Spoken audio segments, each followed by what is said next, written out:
backup quarterback who would be much better than Nate Sudfeld or Brock Purdy. Like, I can understand that side of it, too. I can understand that side of it. I just don't think they should at the expense of, having to take off another piece of that roster. Because it feels like when you look at the 53 and the projected 53 going into this year, it feels like every single player that they have on there, you absolutely need them. Now, a lot of the 53 projections that I'm seeing, they're just keeping 2 quarterbacks. It's most likely going to be Nate Sudfeld. That's really where we're headed. It's most likely going to be Nate Sudfeld. But who knows? That decision comes next week, next Tuesday.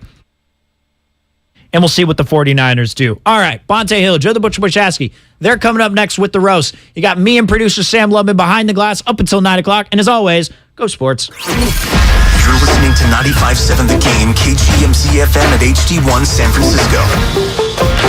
An Odyssey station. The preseason is over. Bills on a 3rd and 7. Under pressure, gets swamped by that 49er defensive line. The regular season is right around the corner. Tonight, we want bodies and victory. Blood is the only thing we're interested in. Yeah, we're fired up. Let's go kill Chicago. Are you guys ready? Are you guys ready? Yeah, coach, we're ready. On 95.7 The Game. In order for small businesses to thrive, they need to be smart, efficient, agile, staying ahead of the market at every turn, and finding ways to do more with less. That's never been more important than it is right now. So for a limited time, Comcast Business is introducing Small Business Savings, a deal for companies across the country. When you call in now, you can get powerful internet for just $39 a month for 12 months. $39 a month with no annual contract and a money-back guarantee. All on the largest, fastest, reliable network for small businesses with the company that powers more businesses than anyone else. So if you're a small business owner, don't wait. Call and get started today.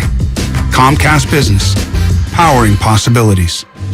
Offer ends 9/21/22. Restrictions apply. New Comcast Business 50 megabits per second internet customers only. Requires EcoBill and AutoPay. Equipment, taxes, and fees extra and subject to change. Call or go online for details. After promo, regular rates apply. Now it's time for the closer of the week.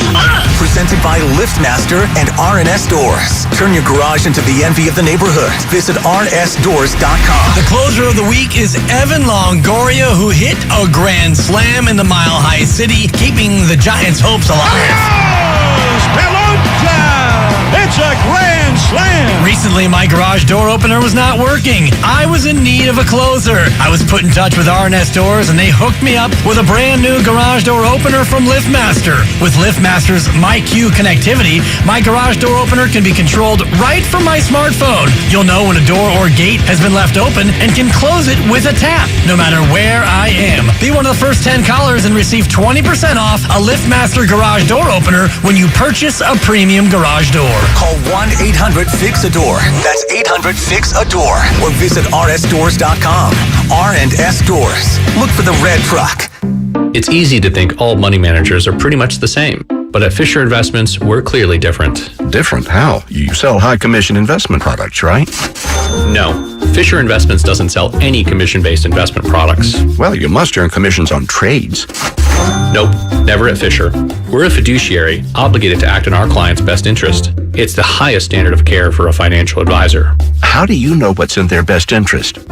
We get to know our clients and then tailor a portfolio based on their goals and needs. But you probably sneak in some hidden and layered fees. No, we have one transparent management fee, structured so we do better when our clients do better. Wow, you really do look out for your clients. That's because our top priority is helping them achieve a comfortable retirement. It might be why most of our clients come from other money managers. Visit FisherInvestments.com to find out why investors like you switch to us. Fisher Investments. Clearly different money management. Investments and securities involve the risk of loss. Summer's in full swing. Are you making the most of it with backyard barbecues, pool parties, and s'mores by the fire pit? Or have you spent another season staring at the same crumbling patio or cracked driveway? You deserve better. The outdoor remodeling experts at System Pavers can help. Get the outdoor space you've always wanted. And for a limited time, System Pavers will demolish and remove your old hardscape for free. This unbeatable offer can save you hundreds or even thousands. Start by calling 800-PAVE-004 or visit SystemPavers.com. Plus, enjoy special financing to get the ball rolling today. With 30 years of experience and more than 75,000 projects completed, System Pavers delivers more than just beautiful outdoor remodels. You get peace of mind knowing the job's done right. Call System Pavers at 800-PAVE-004 today. That's 800-PAVE-004 or visit SystemPavers.com right now. All orders must be placed by August 31st. Financing subject to credit approval. See website for full offer and demolition savings details. Contractor's license 661575. Realtors abide by a code of ethics. This is Article 9 in action. Beth, a first-time homebuyer, knew nothing about the home buying process, except that she wanted to buy a home. But her realtor had the expertise to make sure Beth understood every document, even giving her copies to review with her lawyer so Beth could close on her first home with confidence. Complicated things explained in simple terms. The difference between an agent and a realtor is real. Realtors are members of the National Association of Realtors. That's who we are. If this were a Reese's TV ad, you'd be staring at a Reese's peanut butter cup. And sure, my voice is peanut buttery smooth, but still, you need to see the peanut butter cups, right? No? I can really just say Reese's and you'll go get some? Okay, Reese's. Reese's. Reese's. Really working, actually. Reese's. Reese's. I'm on to something. Reese's. Reese's. Reese's. Reese's. Get in zone, AutoZone. Welcome to AutoZone. Thinking about gas mileage? If your check engine light is on, it may be affecting your MPGs, but the free AutoZone Fix Finder service can help. With the most complete free warning light report backed by technician-verified fixes, you'll know what's affecting your gas mileage and more. And you don't have to drive too far to find the fix. The free AutoZone Fix Finder service is available at all 6,200 stores. Get in zone, AutoZone. See details at AutoZone.com. In Oakland, we're looking for partly cloudy and highs of 74. Weather brought to you by one thing. Cut up six-pack rings and reduce your use of plastic to help keep it out of our waterways and oceans. Join Odyssey, and together each of us doing one thing makes a greener tomorrow. It's time to wake up with a nice cup of morning roast. Oh, yeah. Featuring Bonte Hill and Joe Shasky. Well, I'm about that action, boss. Take him out! This is the morning roast on 95.7 The Game. Well, you give Brock Purdy a chance to throw the ball into the interior of this defense. He has been on the money every single time. 7 of 10 for 117 yards is Purdy tonight. Again, not that time. Yeah, a little shoulder shake, and sure enough, the minute we start talking about how great he is, Jake Hansen with the interception back to the 49-yard line. We just have to shut up here. Yeah, I think we're good. I think we're good. Al, Kirk Herbstreit, Al Michaels. Yeah, you're not the only ones who need to shut up about Brock Purdy. R.I.P. to the Brock Purdy hype. Brock Purdy hype, excuse me. I told you guys, watch a lot of Iowa State football. He is who he is. That's not the main topic of conversation today. But Brock Purdy being lauded as this backup quarterback or possibly a starter in the future. Brian Baldinger told us earlier this week, Shasky, he could be Chase Daniel. Well, you know what Chase Daniel is? Chase Daniel's the ski-mask Hall of Famer. Chase Daniel has made over $35 million in the league and has barely played. Why has he barely played? Because he's not a good quarterback. He's good enough to hold a clipboard. He's good enough to tutor somebody, and maybe Brock Purdy will be there someday. But it's a reason why he was the last pick in the 2022 NBA or NFL draft. You're about to paint a Sistine Chapel today, aren't you, Michelangelo? You know, I had a day off yesterday, got to get charged up for this, and, you know, third preseason game, Shasky, doesn't really mean a lot. Yeah. But you know what? There's a lot of concern.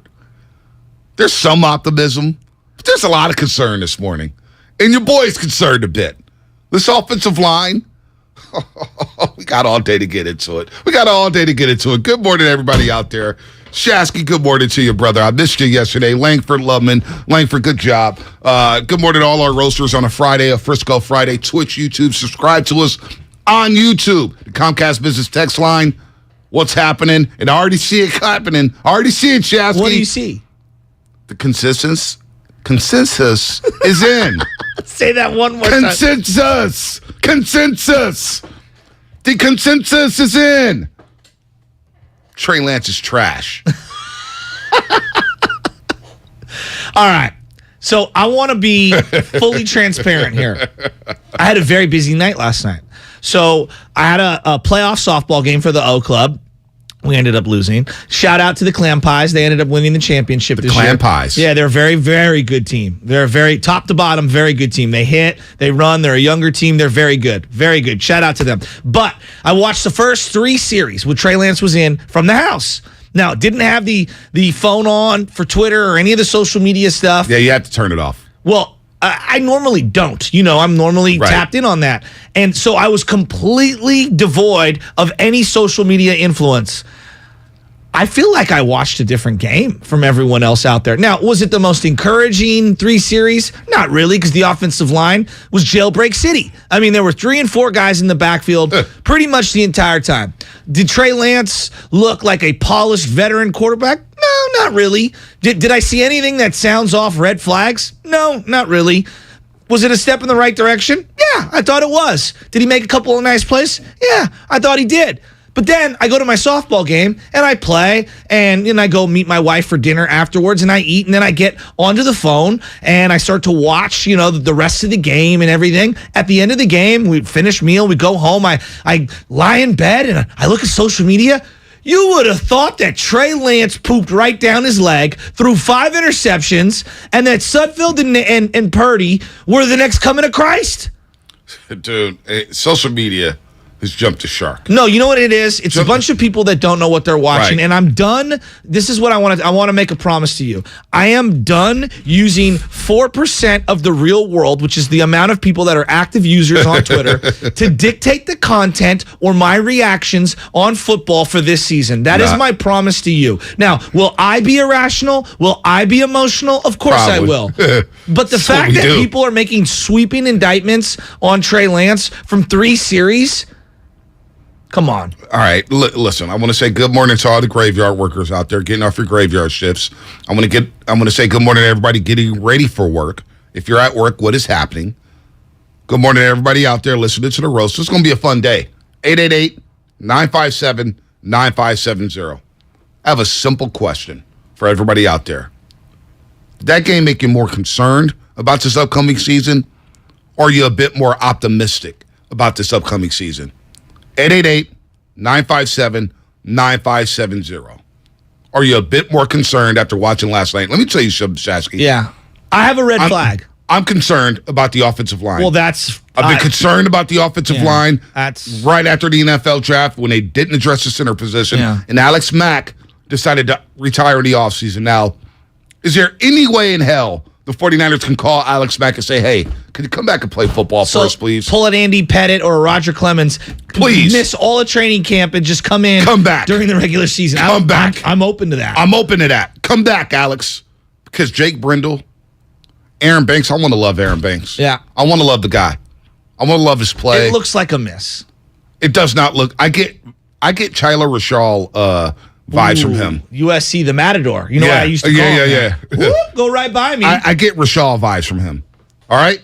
Chyler Rashal. We took him and Kentuan Balmer over Deshaun Jackson. I remember. And my boy Delacello is driving around right now in the Recology truck. I know you feel me. Yeah, no, Chyler Rashal was just a bad pick. And yes, Deshaun Jackson should have been the pick. Yeah, and then when his first game at Candlestick Park, don't even. He lights up the 49ers. 50-yard touchdown. Lights up the 49ers. Didn't they have like a 99-yard fumble return in that game? That was just their current O-line.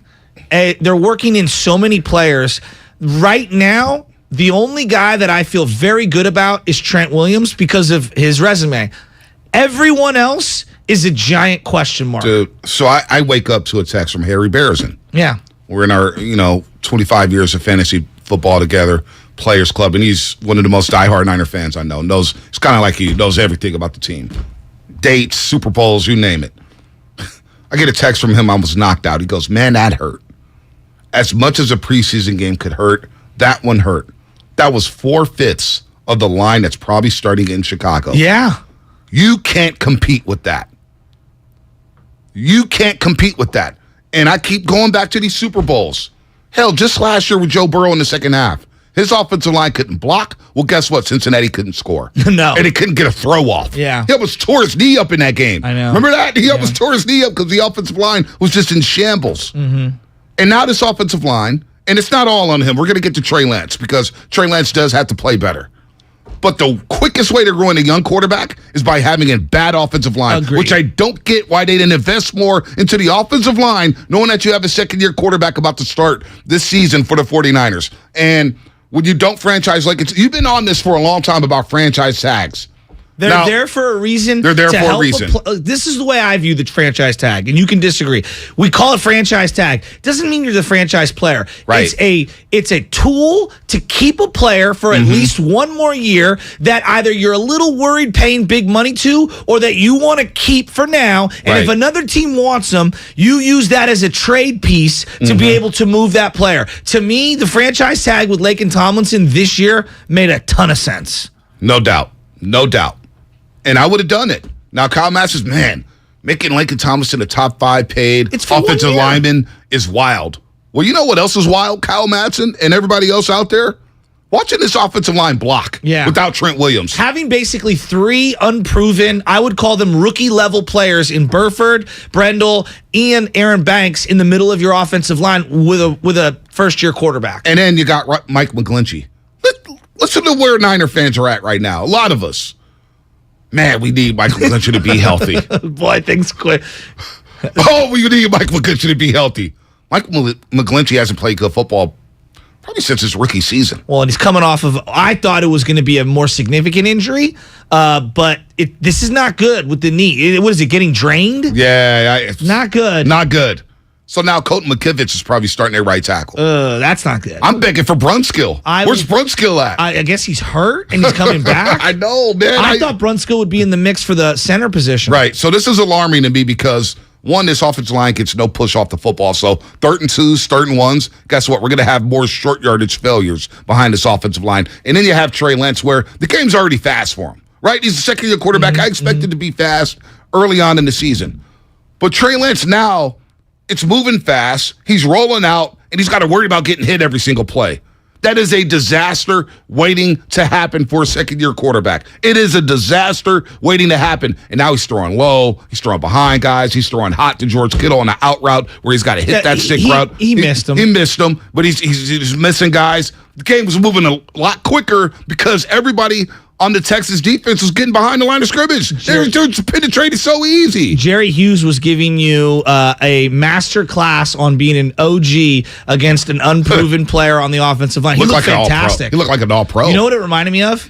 Old man Elvis Dumerville showing up to the Niners. Yes. No, I'm serious. No, I'm with you, though. I know what you're talking about. Old school pass rushers that are like, yeah, this is my game. And I'm about to crank it up. He had every move in the bag. And then he was even on that little Texas angle route by Sermon. He was all over that. Maybe you lead him a little more on that play if you're Trey Lance, but you're still not getting a first down on that play. You're not. I actually thought the throw of the night, the use check throw, was a beautiful throw. It was nice. They had Kittle on the underneath, kind of containing 2 players in the middle of the field on the check down. And he rolls out like a shortstop, throwing all the way to the sideline to Yushik. That was a gorgeous little throw. And the other throw that I really like was a couple of the little touch passes over the defensive end jumping. But for me, the number one thing was that boot stretch action. You can clearly see there's something there with this offense that they're going to bring back because they got away from that. They did. And then that throw to Debo, to me, you could say it was slightly underthrown. I thought it was a perfect ball. Right. Aaron Rodgers almost slightly underthrows it and allows the wide receiver to come through the DB.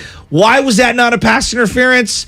I don't know. Debo's got to get a little more separation. I thought he was getting arm-barred, but maybe I'm wrong. I thought it was a perfect throw, though. Look, I thought it was a solid throw. I like the fact that he did take a chance on that throw. I know some people screenshotting, Brandon Ayuk was wide open. Take a shot like that. They're trying to they're trying to build a rapport. Yeah, that's why you're playing Trey Lance knows I have Ayuk underneath. Trey Lance knows Brandon Ayuk will probably be a safety valve this season alongside George Kittle. Well, and he missed that rollout one across the field. I couldn't tell if he was throwing that down into the ground on purpose or if he was just simply ridiculously inaccurate on that throw. Maybe it was inaccurate. I don't know. It happens. It's early. early in these games, too, Trey Lance is going to be so amped up. I expect him to get better as the game goes along. Yeah, that's a good point. He gets a little more. It happened last season. Yeah. The Arizona game, he got better as the game went along. He settled in. Yeah, Houston, the second half, he settled in. He got better as the game went along. He will do that this season. It's going to be the same thing. With Deebo Samuel, I want to see a little more separation on that route. This is what I was talking about at practice, because Steven and I went to practice, and people were like, well, why isn't Deebo a more part of practice? When you watch at practice, the things that he does, they don't really translate to like great separation in the wide receiver drills. He's not a like shake and bake kind of a guy. When you watch all the wide receivers go up against the DBs, the only guy who gets consistent separation off the snap is Brandon Ayuk. Yeah. The things that Deebo does, he's physical, and you have to get the ball into his hands. Right. For example, they threw a smokescreen to Jennings late in the game from Brock Purdy. Mm-hmm. Did you see one slant or smokescreen in preseason? No. For Trey? No. Well, that is a staple in the offense. of this offense. Yep. We talk about yards after catch. Well, that is where the bread and butter of Deebo Samuel is made. Nah, you're spot on. He's not a guy that's going to run a go route and just blow by somebody. That's Danny Gray. No, that is Danny Gray. And we didn't see much of Danny Gray yesterday. No. So my thing, too, is everybody's going to say, well, second-year quarterback, this is going to be Niners can't go to a playoffs with a I think he's quarterback. fine. Listen, did we forget Mark Sanchez? Was in back-to-back AFC championships. And he did nothing as but a hand rookie off. and second-year player. With no weapons. No weapons, but he made throws when he had Thomas to. Jones? Braylon Edwards. Braylon Edwards, who spent like 6 seconds with the Niners. Braylon Edwards, I mean, he made throws. No, I know. We're not asking Trey to Braylon carry Edwards. a team. You know, Ben Roethlisberger didn't carry the Steelers when they made the AFC Championship. No. Brady didn't carry the Patriots his second year. Mac Jones last year. Mac Jones didn't carry the Patriots. No. Play complimentary football. But how can you play complimentary football when your offensive line's just not blocking? That's my biggest concern of the season. Really? And it intensified yesterday. Okay, so I think it's a very fair red flag. Why am I more worried? And because I'm paying Shanahan so much money, right? They'll figure out some offense. They're going to figure that out. I'm really worried about the Jimmy Ward injury. That to me, that's the big boy. right now. Again, you can go either or. But when I heard that Jimmy Ward's going to miss probably the first 4 games, it's not good. No, it's alarming. It's not good. It's alarming. Like, who is going to play safety for this team? I think he's probably him and Armstead are battling for most underrated player on the team right now. And I just, what are you going to do in a pass-happy league when you don't have one of your best playmakers in that secondary? First 4 games. At Chicago. At home against Seattle. Week 3, you're at Denver for Sunday Night Football against Russell Wilson. Week 4 against the Rams. It's not good. The Jimmy Ward injury, it was alarming. It kind of was swept under the rug right before the game. Not for me. And I was just like, wait a minute, Jimmy Ward's out for the first 4 weeks, and you have Hufanga who struggles in pass coverage. This is a problem. This is a major problem. Yes. And Gibson, he's not ready. Look, Tarvarius Moore, I've seen enough. He can't be your starting safety. No. He can't. Gibson, I don't know if he's ready to be a starting safety yet. Odom, is he ready to go? I don't know if there's 32 starting free safeties in the league. I don't know, man. That is a problem. You know, so like when you lose one of the top 7 or 8 guys at that position in the entire league, you're not going to find a backup. Like, you're just not. It's going to be very difficult. No. You know what they need? They dramatically need Charvarius Ward and Emmanuel Mosley to just be the most locked down they could possibly be. And that's asking a lot. That's asking a lot this league. In the way the league is set up now, you saw yesterday the Niners got bailed out. It was 3rd and forever. And there was a 5-yard little contact away from the play. That was a terrible call. And they get it. Well, I think it was a makeup call from the PI that they didn't call earlier on Deebo. But that is very important in today's day and age. We see it every single week. 3rd and forever, a guy touches a wide receiver down the field, automatic first down. It's really hard to play cornerback in this league. It is. And now you're doing it without safety help? That's asking a lot, man. Before we move on, I had to ask you about the broadcast. Al Michaels, Kirk Herbstreit, the first game on Amazon Prime. Production looked fun. You know, I thought the video quality was excellent. It looked very well, very good. But Al Michaels, he's getting up there in age. I respect Al Michaels. He's a legend, whatever. Kirk Herbstreit, he just sounds like college football. And he's good for college football. Yeah. No, he's great. I don't He's get great for college football. Great for college football. I like Herb Street. Not for the NFL. Well, not what I heard last night. It sounded like a guy who didn't really understand the NFL in terms of the personnel and the decisions. I mean, you brought up Mark Sanchez. The way he was talking about Jimmy Garoppolo last night, he sounded like he was Joe Montana. Yeah. When he's healthy, he's taking you all the way. It's just like, oh my God, there's nuance to this. Yeah, Jimmy's a good player, but the way that he was talking about it, he doesn't. It felt like he didn't have a good feel for the NFL as a whole, the way he was describing the narrative surrounding the 49ers. Right. It felt like a guy who just kind of looked at the record, looked at some of the box score, and was asking questions out loud. Right. Yeah, I wasn't a big Herbie fan. Now, I like him. Dude, he struck a chord with Tim Kawakabe. Why?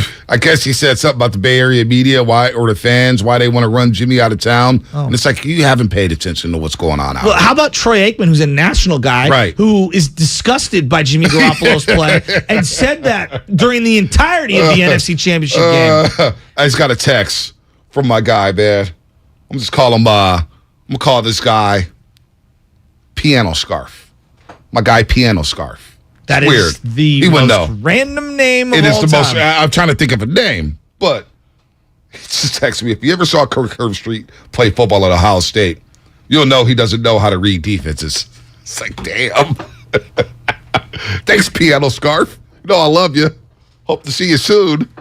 There is major fervor for the 49ers. I have to admit, I love this fan base, and I live for days like today. I texted the group thread on my way to the softball game after the three series from Trey Lance, and I said, show's done. Niner fans will do this one for us. Yes. I mean, you know they're going to overreact. Well, you know it's coming. And you know what? I'm here for it. I'm here for it, too. Because the people love their team that much, and I'm with them. I'm worried about the O-line, and I'm very worried about Jimmy Ward, and I'm worried about the success of Trey Lance. Honestly, and luckily, Trey Lance didn't get hurt last night. That was a dangerous football game for him, playing behind that offensive line. He was running for his life. Well, yeah, but he's running for his life. He looked like He looked like Justin Fields in Seattle. Yeah, he did. That's not good. Yeah, but that's not good. You're going to have to get used to being in a muddied pocket. Well, it's not going to be a lot of fun. And I thought that his legs actually bought him way more time because of how it was jailbreak. I counted 4 different plays of the 14. And when I mean jailbreak, I mean 3 or more guys in the backfield before he hits his back step. Untouched. You can't even drop back and throw a slant route. 888-957-9570. The last night's game make you a bit more concerned about the 49ers heading into the season. And what is the concern? Is it Trey Lance? Is it Jimmy Ward? Is it the offensive line? Is it Trey Sermon? Are they going to stop the run? I know that you don't have your main personnel up front. Pierce looked ridiculous as a running back, and I mean that in a good way. They all look good. His patience, his little subtle one-step, cut back. How that guy didn't get on the field for Florida is beyond me. Dan Mullins is an idiot, which is why he's out of a job right now. Was he the guy who was taking photos with dolphins naked? Or was that the Florida coach before him? Gosh. Florida coaches. Yeah, he was hugging a dolphin. I'm going to have to look this up. Oh, the other one, it was McEwing. After Meyer. Was it McEwing? He was on a boat in Florida hugging a dolphin naked. All right, 888-957-9570. Line them up. Your thoughts on last night's preseason game. Niners, they get shut out. They get shut out in the preseason finale against the Houston Texans. Are you concerned? You worried? Or should we all just pump the brakes on the morning roast? I am very worried about the psyche of this fan base, but I love it. Are you worried about my psyche? No. What's coming up on the game? Sponsored by BMW Fairfield. Brought to you by the BMW Fairfield Auto Mall. They provide a luxurious, all-encompassing experience to address all of your BMW needs. Visit BMWFairfield.com today to book your visit. That's BMWFairfield.com. The Detroit Tigers have been awful at everything this year, but their offense is particularly gross. The Tigers' .227 batting average is 4th worst in all of baseball. So what does that mean? Bet the unders on Tigers games, especially on the road. The total goes under 60% of the time when they travel. Better if they're road dogs, Tigers hit at 67% of the time on the under. So watch those lines and hammer Tigers unders, especially outside of D-Town. I'm Trista Crick, helping you do the books. Staples has everything for school at great prices. So this year you won't go back to school. You'll be ready to move forward into art class. A 4-foot replica of the Statue of Liberty using elbow macaroni? With glue and art supplies from Staples. By tomorrow. Right now at Staples, 1-inch binders are only $1.99 each. Plus select backpacks are 50% off. Everything on your list at amazing prices. Staples, this year we're not going back. We're going forward to school. In-store only, ends 8/27, limit 30 on binder. We all know someone who's all work and no chill. Trust me, that used to be me. But then I found Galaxy Z Fold 4, which allows me to do more things at once. Much better. Now I can take video calls from my phone and use it to take notes at the same time. Wait, are you at the spa?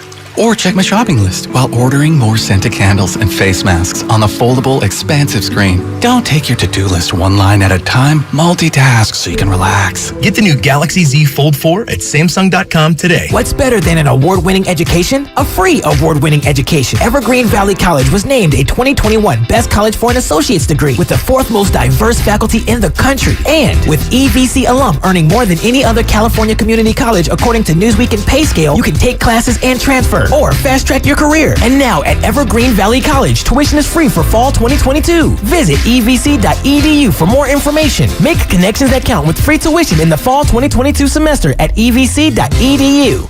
Hon, look, it's heartburn. How did he know we were at the beach? No clue, but he's not ruining our vacation. I packed Prilosec OTC. With just one pill in the morning, Prilosec OTC prevents excess acid production that can cause frequent heartburn, so we can enjoy ourselves. Speaking of, time for our luau. Aloha heartburn. One pill, 24 hours, zero heartburn with Prilosec OTC. It's possible while taking Prilosec OTC. Use as directed for 14 days to treat frequent heartburn, not for immediate relief. The Labor Day event from Dell Technologies is here. End the summer strong by starting up a new season of productivity. Your business upgrade begins with up to 48% off top-rated laptops, like Vostro, taking performance to the next level with 12th Gen Intel Core processors. It's time to push your growing business even further. What's next for you? Upgrade today by calling 877-ASK-DELL. That's 877-ASK-DELL. Kirby is your driveway mechanic. They bring the shop to you with brake and tire replacements, oil changes, and much more. It's the ultimate convenience. Easy booking, transparent pricing, on-time arrivals, and service right in your driveway. No waiting rooms, and direct access to your mechanic with friendly and reliable service. No middleman or upsells. They're so sure you'll love the convenience. Take $50 off your first oil change with code OIL50 at Kirby.com. That's CURBEE.com and use code OIL50. Kirby, your driveway mechanic. You put it in your mouth and you chew it up real good. I know how to chew gum, Dad. Hurry up, we got leaks to fix. What are you two up to? We're fixing our leaky pipes. Yeah. With gum? Yeah, it's a hack, Mom. A what? A hack. You know. A do-it-yourself trick. No, the trick to fixing leaks and low water pressure is calling repipe specialists. You mean professionals? I mean, repipe specialists can repipe our whole house in 1 to 2 days. Fix the leaks and low water pressure, repair the holes in the walls if we want, and they guarantee their work for life. Got leaks or low water pressure? Call the professionals at Repipe Specialists, and in 1 to 2 days, they can repipe your whole house with new PEX tubing. With over 60,000 repipes completed, that's their specialty. You really stepped in it. I was just being... The gum, Dad. You What? stepped in the gum. Oh, great. Call 800-217-1636 for a free in-home estimate and ask about their 0% financing options. That's 800-217-1636. Call today, 800-217-1636, or visit repipe.com. Join the conversation on 95.7 The Game with the Xfinity mobile text line. Text 888-957-9570. From the 510, Ray looks great in teal. I think we can all agree. From the 650, Stop. Don't do this. Ray Ratto makes me hate sports and life. Love you guys, though. So that, that's nice. Text the text line at 888-957-9570.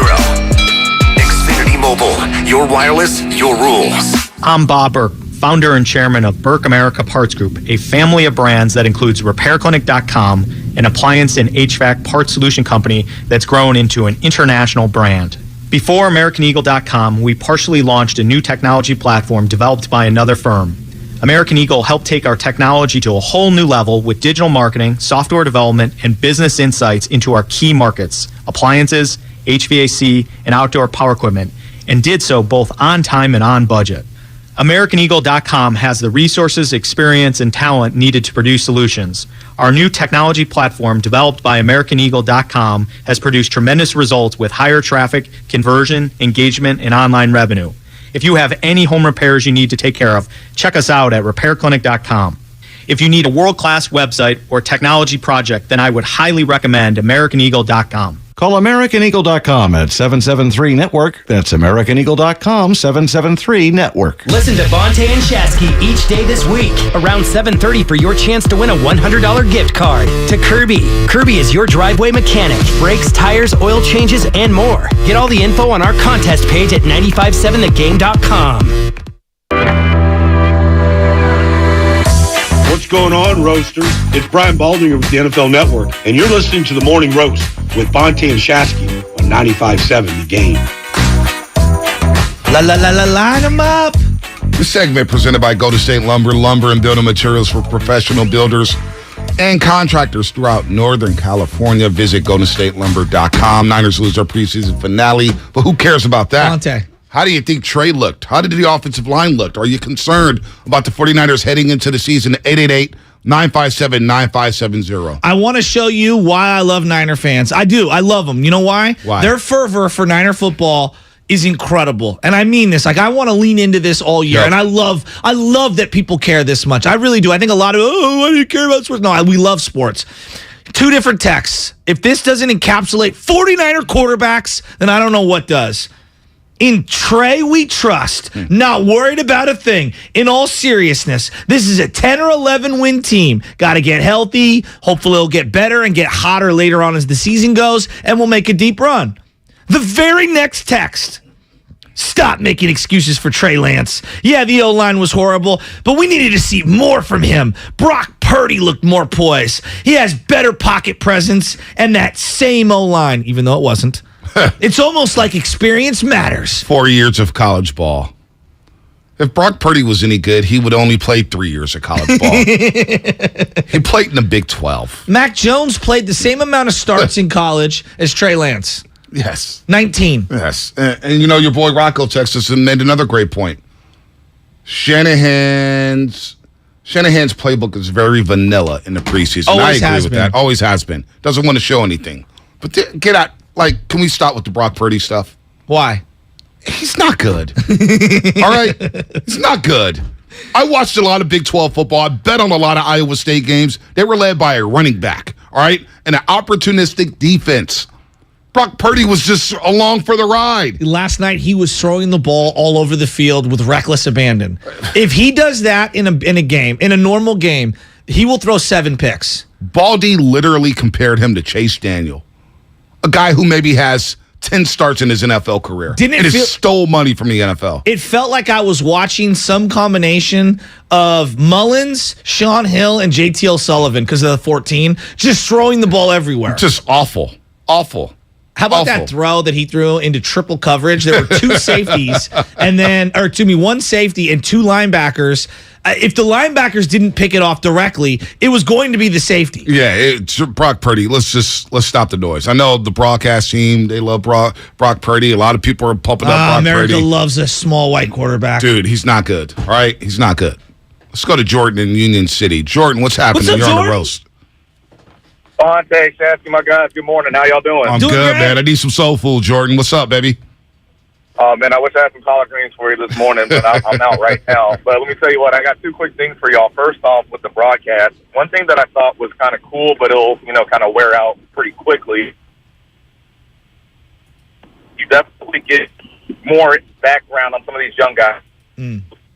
Uh-oh. Call us back, Jordan. I thought they did a good job. Off a little bit. I think where he was going was that they did some graphics and things like that, and they were doing kind of like little set pieces on individual players. Yep.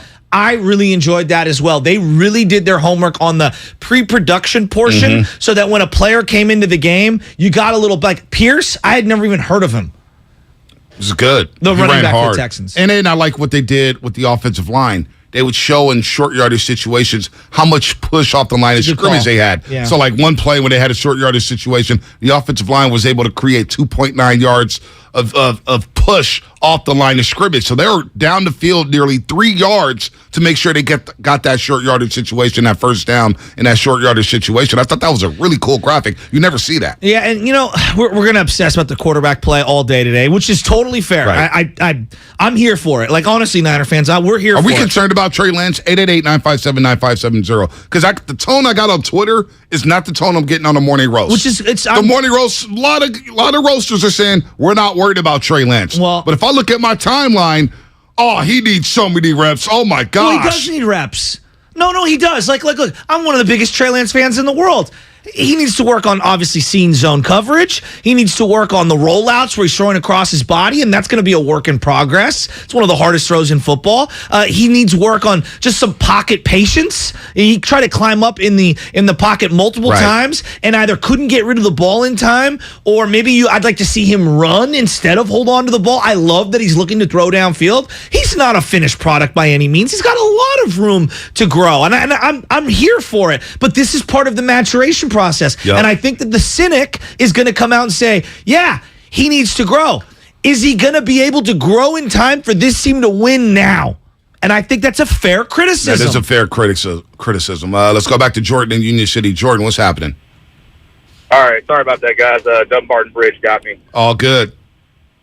Yeah, but on the second point, though, when you're talking about Trey, and I know there are 49er fans that are nervous or worried, in terms of ability, I wouldn't be.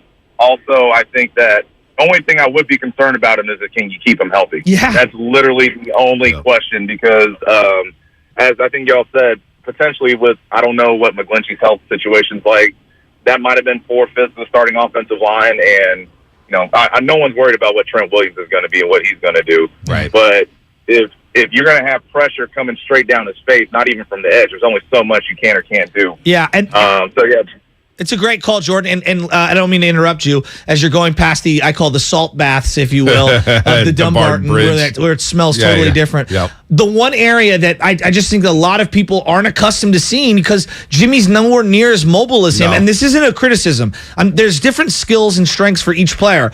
When there was a jailbreak, he rolled out to the right, and this whole new play opened up where he could throw across his body to an open Brandon Ayuk, and he missed the throw, but that's not even there in their normal offense. So I think that there's going to be things that he can do that Jimmy couldn't do, and there's going to be some things that Jimmy does that Trey's just not good at. Yeah, no doubt about that. That's well said there with Trey Lance. 888-957-9570. Matt and SF will get you on the other side. Line them up. 888-957-9570. This is your show today. Are we concerned about Trey Lance? Or should we be more worried about the offensive line or the injury to Jimmy Ward? That's a big concern. It's a huge one for me. That's the biggest red flag. And I've got one player who I felt really good coming out of last night about. All right, that's what's coming up on the game, sponsored by Fremont Bank, full service banking, no compromises.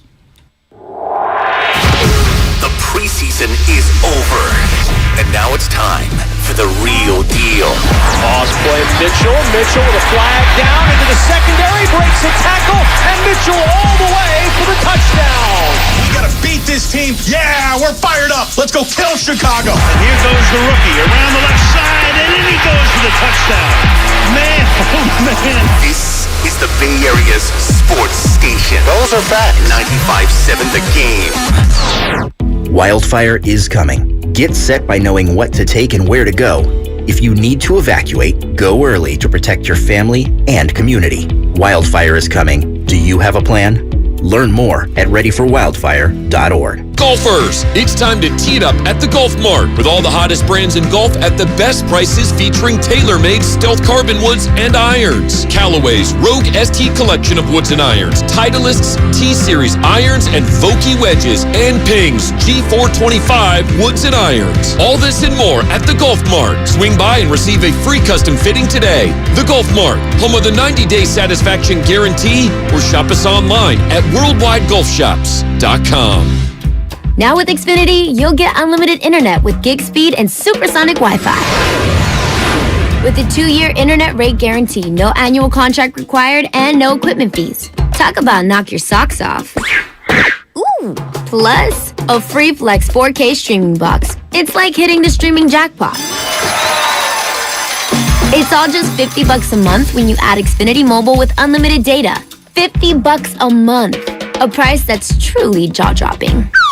Oh, literally. The speed you need at a price you want. Value that's simply bananas. That's the new Xfinity Supersonic Bundle. It's kind of a big deal. Go to Xfinity.com/gig, call 1-800-XFINITY, or visit a store to learn more. Limited time offer. Restrictions apply. Requires paperless billing and autopay. New gigabit internet customers only. Xfinity Mobile requires post-pay Xfinity Internet. After 24 months, regular rates apply to all services and devices. It's the bottom of the ninth, the game's on the line, and your small business needs a loan fast. What's your move? Go to OnDeck.com, America's largest online small business lender. With OnDeck, you can apply in minutes, and if approved, get your funds as soon as the same day. Go to OnDeck.com. Your loan is on deck. Depending on certain loan attributes, your business loan may be issued by OnDeck or Celtic Bank, a Utah Chartered Industrial Bank member FDIC. Limited eligibility for same-day funding. OnDeck does not lend in every state. All loans subject to lender approval. Okay, you know those amazing spots only the true San Francisco locals are in on? Like Square Pavers. That place with the square pizzas? Or Mama Hoo-Hoo? The spot for sweet and sour chicken that's anything but so-so. Order up! You know, with the Granch dressing. And all the other spots the real SF locals know without us even saying them. Yeah, they're on DoorDash. San Francisco gets it. DoorDash has it. Experience the crown jewel of Hot Rod with family and friends at America's favorite car show. It's the Good Guys 35th Race Deck West Coast Nationals this weekend at the Alameda County Fairgrounds in Pleasanton. Explore over 3,500 hot rods, muscle cars, and trucks through 1997. Plus, don't miss the Good Guys CPP Autocross Series racing action featuring the FiTech West Coast Shootout. And see who takes home the Good Guys 2022 BASF America's Most Beautiful Award. It's all this weekend at the Alameda County Fairgrounds. Details at good-guys.com. Live on DAZN Pay-Per-View, September 17th, Part 3. Canelo versus Triple G. To take the trilogy, Bad Blood, a score to settle, controversy, brutality, pure hostility. For victory, for history, for the trilogy. Canelo Alvarez versus Gennady Golovkin. September 17th, live on DAZN Pay-Per-View. Visit DAZN.com. UCSF Sports Medicine Center is dedicated to treating every type of athlete, from kids to adults, amateurs to elite professionals. As one of the best orthopedic programs in the nation, UCSF has programs to optimize an athlete's performance and the latest advancements to treat the most complex sports injuries. With locations throughout the Bay Area, now including Marin, Walnut Creek, and Redwood Shores, it's even easier to make an appointment today. Visit UCSFhealth.org so you can get cleared to play. UCSF Health, redefining possible. We're all on this planet together, so join Odyssey and find your one thing. Improve your gas mileage by properly inflating tires and taking your car in for a tune-up. Join Odyssey, and together, each of us doing one thing makes a greener tomorrow. What's your one thing? Why choose proven quality sleep from Sleep Number? Because our Sleep Number 360 smart bed is really smart. It senses your movement and automatically adjusts to help keep you both comfortable. Plus, it's temperature balancing so you stay cool. It's even smart enough to know exactly how long, how well, and when you slept. Our smart sleepers get 28 minutes more restful sleep per night. Sleep Number takes care of the science. All you have to do is sleep. Don't miss our Labor Day weekend special where all smart beds are on sale. Save 50% on the Sleep Number 360 limited edition smart bed plus free delivery when you add a base. Ends Labor Day. To learn more, go to sleepnumber.com. The Labor Day event from Dell Technologies is here. End the summer strong by starting up a new season of productivity. Your business upgrade begins with up to 48% off top-rated laptops, like Vostro, taking performance to the next level with 12th Gen Intel Core processors. It's time to push your growing business even further. What's next for you? Upgrade today by calling 877-ASK-DELL. That's 877-ASK-DELL. You might not have the biggest garage on the block, but with eBay Motors, there's 122 million parts right at your fingertips. Whatever you need, there's something that fits your vehicle. Air filters, tires, seat covers, and more. Get the right parts at the right prices. ebaymotors.com. Let's ride. Breaking news on 95.7 The Game is brought to you by Beat the Street. For tips to win a $5.6 million prize. Listen wherever you get your podcasts. Oh my God!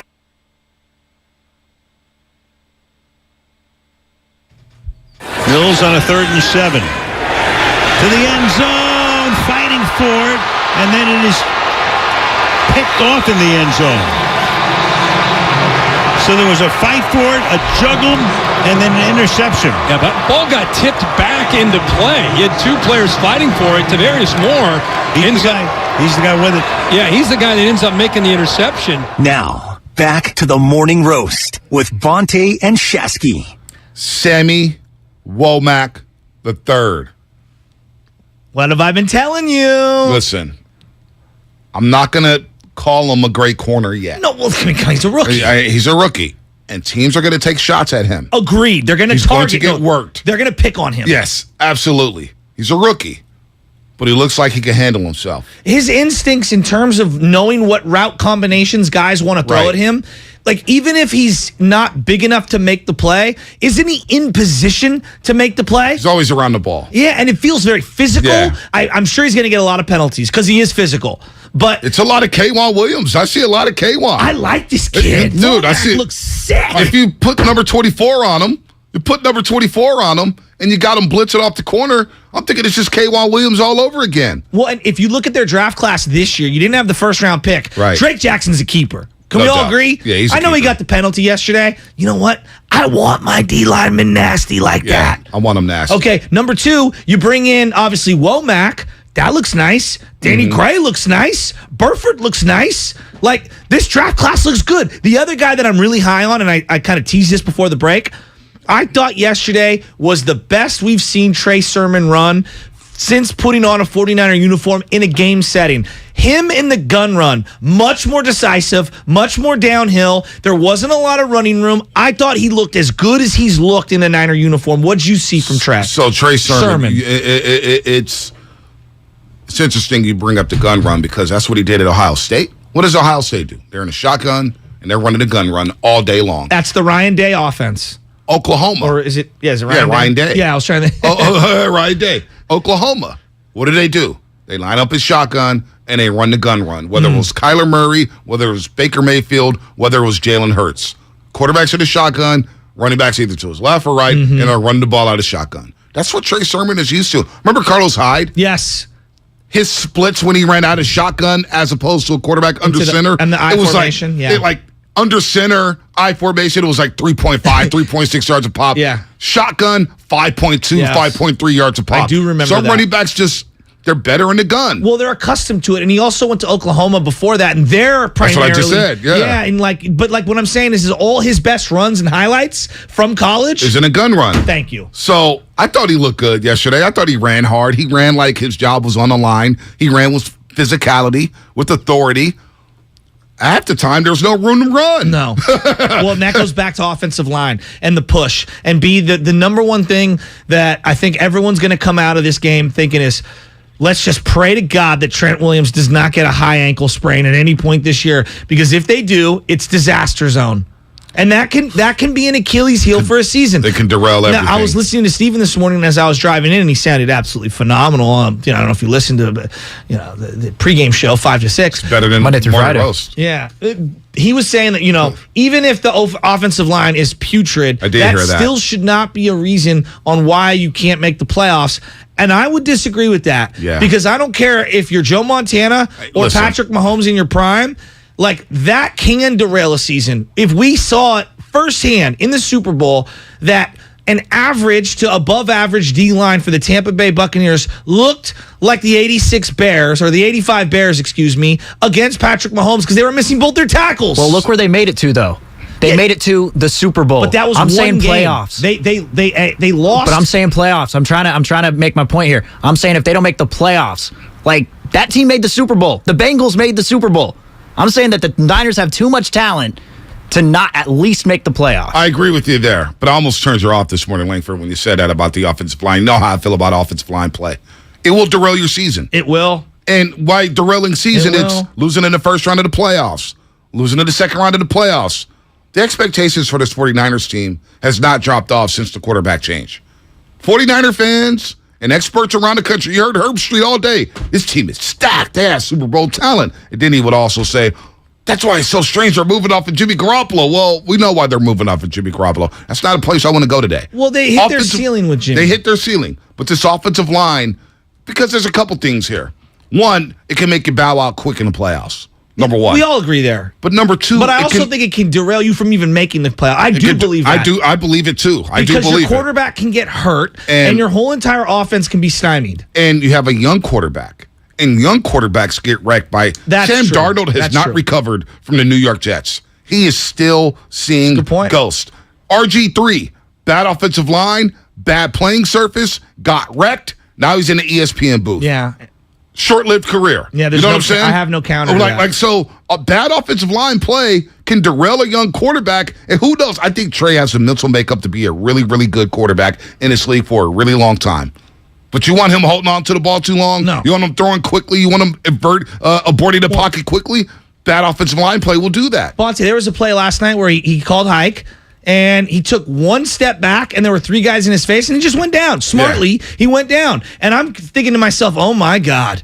How many times is he going to have to do that during the regular season? Yeah, let's hope he doesn't have to do it too much. If they're in a 3rd and 8 situation, teams are going to rush 4 and still get home, all 4 guys? That's not good. By the way, Monday morning is going to be a lot of fun. Monday morning will be a lot of fun at 8:30 a.m. You want to tune into the Morning Roast. Hell, you want to tune in at 6 a.m. But at 8:30 a.m., Jerry Rice, the GOAT, the Hall of Famer, the greatest receiver of all time, hell, maybe the greatest football player of all time, will join the Morning Roast for the first time this season at 8:30 a.m. on Monday. You don't want to miss that. And it's like the thing that alarms me the most, and obviously there's the Jimmy Ward injury, and I'll throw that to the side. Just the offense as a whole, the thing that's the most alarming to me is that you weren't going up against the Pittsburgh defense. That front. You weren't going up against Aaron Donald. Yes. That front. By the way, Aaron Donald throwing helmets again? He's always starting brawls and enjoy practices. He's nasty. I'm over Aaron Donald. But you know what, though? He's in peak form. He's ready to go. He's ready to go. I don't want players throwing helmets. That's just me. I don't either, but you know what? I think it's kind of weak. It's kind of weak, but the guy, he's a freak. No, he's ready to go. He's a maniac, but had that been a Niner, everyone would be screaming that guy should be suspended for 8 games. They're doing it. Niner fans are screaming for Aaron Donald. Well, whatever. You got Niner media members screaming for that. I'm just over Aaron Donald. I'm going to retire. Actually, no, I'm back, and I want a big deal. Oh, gosh. That was ridiculous. I want to get to some calls. Well, no, but things are about to get off the rails. They didn't go up against Chandler Jones and Max Crosby, for example, 2 guys that I look at as elite players, right? They went up against the Texans front, and a guy, Jerry Hughes, now he's a veteran, but he's a nobody, essentially. If we were talking all the top rushers in the league, he looked like he was DeMarcus Ware last night. Oh, boy. That was worrisome. That is worrisome. Let's go to Matt in SF. What is he worried about? Matt, what's happening? You're on the roast. Hey, how's it going, guys? I watched the game last night. I really like that Houston let their inexperienced quarterback start the second half. And, it honestly seems like the Niners are afraid to let Jimmy fall on his face and make mistakes, but that's what the preseason is for. We have a team ready to compete. We got to let this kid, make his mistakes now. It doesn't make sense to me. It seems like there's a lot of pride involved. So you're saying, wait, you mean Trey play in the second half? He said Jimmy, and he meant Trey. I know he meant Trey. Okay, I just want to make sure I was following along. He meant Trey. And Davis Mills, he has a lot more experience. Well, they were playing more of their ones. I know Cooks didn't play, right? But they were playing more of their first string on both sides of the ball, deeper into the game than the Niners were. At I think the 3rd series, Malik Turner was the wide receiver out there for Trey Lance. Debo, I was actually surprised to see Debo, Ayuk, and Kittle start that football game. I think Juszczyk only played 1 series. Right. They got him out of there quick. Yeah, I think Kittle 2, and I think Debo 2. I could be wrong there. I'm sure somebody when all 22 stuff comes out, everyone's going to go crazy. They already are going crazy. But here's what I would say, and I know you were in the camp of he shouldn't play at all. To me, last night was a step forward in the sense that, all right, I got a little tiny glimpse into what could derail the season. I got a little tiny glimpse into what I think Trey needs to work on. Is it exactly the way it's going to play out in the regular season? No, it's not. But there are some things they have to avoid. Number 1, 3rd and long. With this offensive line, you better establish the run, and if you can, then that play action is going to be there for you in that boot stuff. That works. Also, I didn't want to see Trey play because of that film. Now that film is out there, and I know it's a basic playbook. Okay. Chicago's going to eat up on that film. Seattle's going to eat up on that film, and they say, this is what we need to do. This is the weakness of the 49ers offense. They've exposed themselves. Now we see, okay, short yardage situations, they can't get a push off the line of scrimmage. But didn't we kind of know that with the 3 youngsters in the middle? Maybe, but now it's still out there. That tape is out there. Yeah. The final tune-up for the preseason, Texans are humming. You got Lovie Smith, a defensive guy. Now you got a defensive guy and the head coach for the Chicago Bears. You have Pete Carroll, who's a defensive guy, obviously with the Seattle Seahawks. They're going to be chomping at the bit to come after Trey Lance. Now that film is out there. Now, they've probably seen the Vikings joint practice film or whatnot, but I didn't want him to play because I'm like, damn, he almost got hit multiple times. What about when who was that, Jerry Hughes, when he tapped his arm and Trey's looking downfield? That could have been an injury. I mean, I know I sound a little soft here, but I didn't want to see Trey Lance playing that game. And Mark has said this yesterday, Mark Willard, and you've been on this maybe 5 years from now, 10 years from now. I agree. They're probably not going to have these kind of games, right? It's probably just going to be joint practices, but they have them. And if they're going to have them and he wants to play and there's some benefit there, clearly we can agree here. Can we agree here? I don't know if there was any benefit from last night. Honestly, don't. He doesn't need repetitions? He may need reps, but was those reps good yesterday? Well, how are they bad? Those reps are live bullets against the live defense and opportunities for him not just the other team to look at film. What about himself to look at film and reflect and be able to go over some things? He's got that with the Green Bay film. He's got that with the Houston film from last year. He's got that with the San Diego film. He's got that with the Rams film, the Cardinals film. He's got that with the Packers film. I'm a believer, and I don't care if you're playing kindergarten soccer or if you're playing high-level quarterback in the NFL. The more opportunities to play cannot be a bad thing unless you're getting hurt. That I agree with you because you don't want to be exposed to injury. But in terms of repetitions and playing, iron sharpens iron. That's just how I live my life. If Trent Williams is not playing, I want to protect my asset in the backfield, number 5, Trey Lance. Like Trent Williams can get hurt this year, and he might have to be subjective to that setting during the regular season. He can, but let me see that happen in the regular season, not in the preseason. Okay. Let's go to Larry in the city. Larry has an interesting take. Larry, good morning. You're on the roast. Hey, Larry. Hey, guys. Hey, what's up, fellas? Man, I'm on my way to my real job now. So Nice. I just wanted to let you know, I'm just saying this, man. Trey Lance has got he does just have to be better. He can't, he's just not very good as a quarterback. As his high ceiling and everything that he has, that's all great. But man, when it comes down to it, you got to learn how to hit those passes, man. You can't be skipping balls, and man, you look like Kaepernick trying to be a quarterback. Kaepernick was good for I just want to say a period of time. Hey, the one thing I really want to say is this: he's really got to be careful because Brock Purdy. I thought as a quarterback he was way better than oh my god, than Trey Lance. I mean, with scrubs. I mean, he had Malik Turner as his number 1 wide receiver. And Trey Lance. Larry, I love you. What are you trying to say? Are you trying to say Brock Purdy I'm trying to say looked better than Trey Lance? No. Yeah, he did look better than Trey Lance last night. What I'm trying to say is this. He's got to be careful that he doesn't end up going the route of Mike Vick and being Kirk Cousins, Okay. Larry, you're all over the place. Larry, okay. I love you, Larry. Everybody worried about the quarterback getting hurt. Last year, with Alex Mack, with McGlinchey, although he got hurt toward the end of the year, with Trent Williams, with Laken Tomlinson, Jimmy had multiple injuries. Yeah. Jimmy had multiple injuries. Well, that's not saying much. We know Jimmy's but I'm just saying, all quarterbacks can get injuries. Right. The game is inherently violent. But what I'm saying is, everyone's like, well, Trey could get hurt. Of course he could get hurt. Last year, with a better offensive line, with more experience and more continuity, the quarterback got hurt multiple times. I would rather see that in the regular season than the preseason, though. No, that's all I'm saying. That's a totally different conversation. That's my conversation. I'm saying this whole Trey's got to be careful because he's going to get hurt. Literally, the quarterback got hurt multiple times last year. And you're talking about an injury-prone quarterback. Trey got hurt in the knee. Trey hurt his finger. Jimmy hurt his shoulder. Jimmy hurt his thumb. Jimmy hurt everything. They all got hurt. Brock Purdy did not look better than Trey Lance. What? We're watching different games. We're watching different games. Brock's just throwing it up. He almost got picked multiple times. And Sudfeld and him, look, the two of them aren't very good. Do me a favor, John Lynch. Cut Brock Purdy so we never ever have to talk about him ever again. Okay? This is how bad it's been for 49er fans at the quarterback spot. If we didn't have Trey Lance and it was Jimmy starting and Brock Purdy got brought in, imagine the mania. Oh, my God. We're ready to start Nick Mullins over Jimmy Garoppolo. Nickel Nick.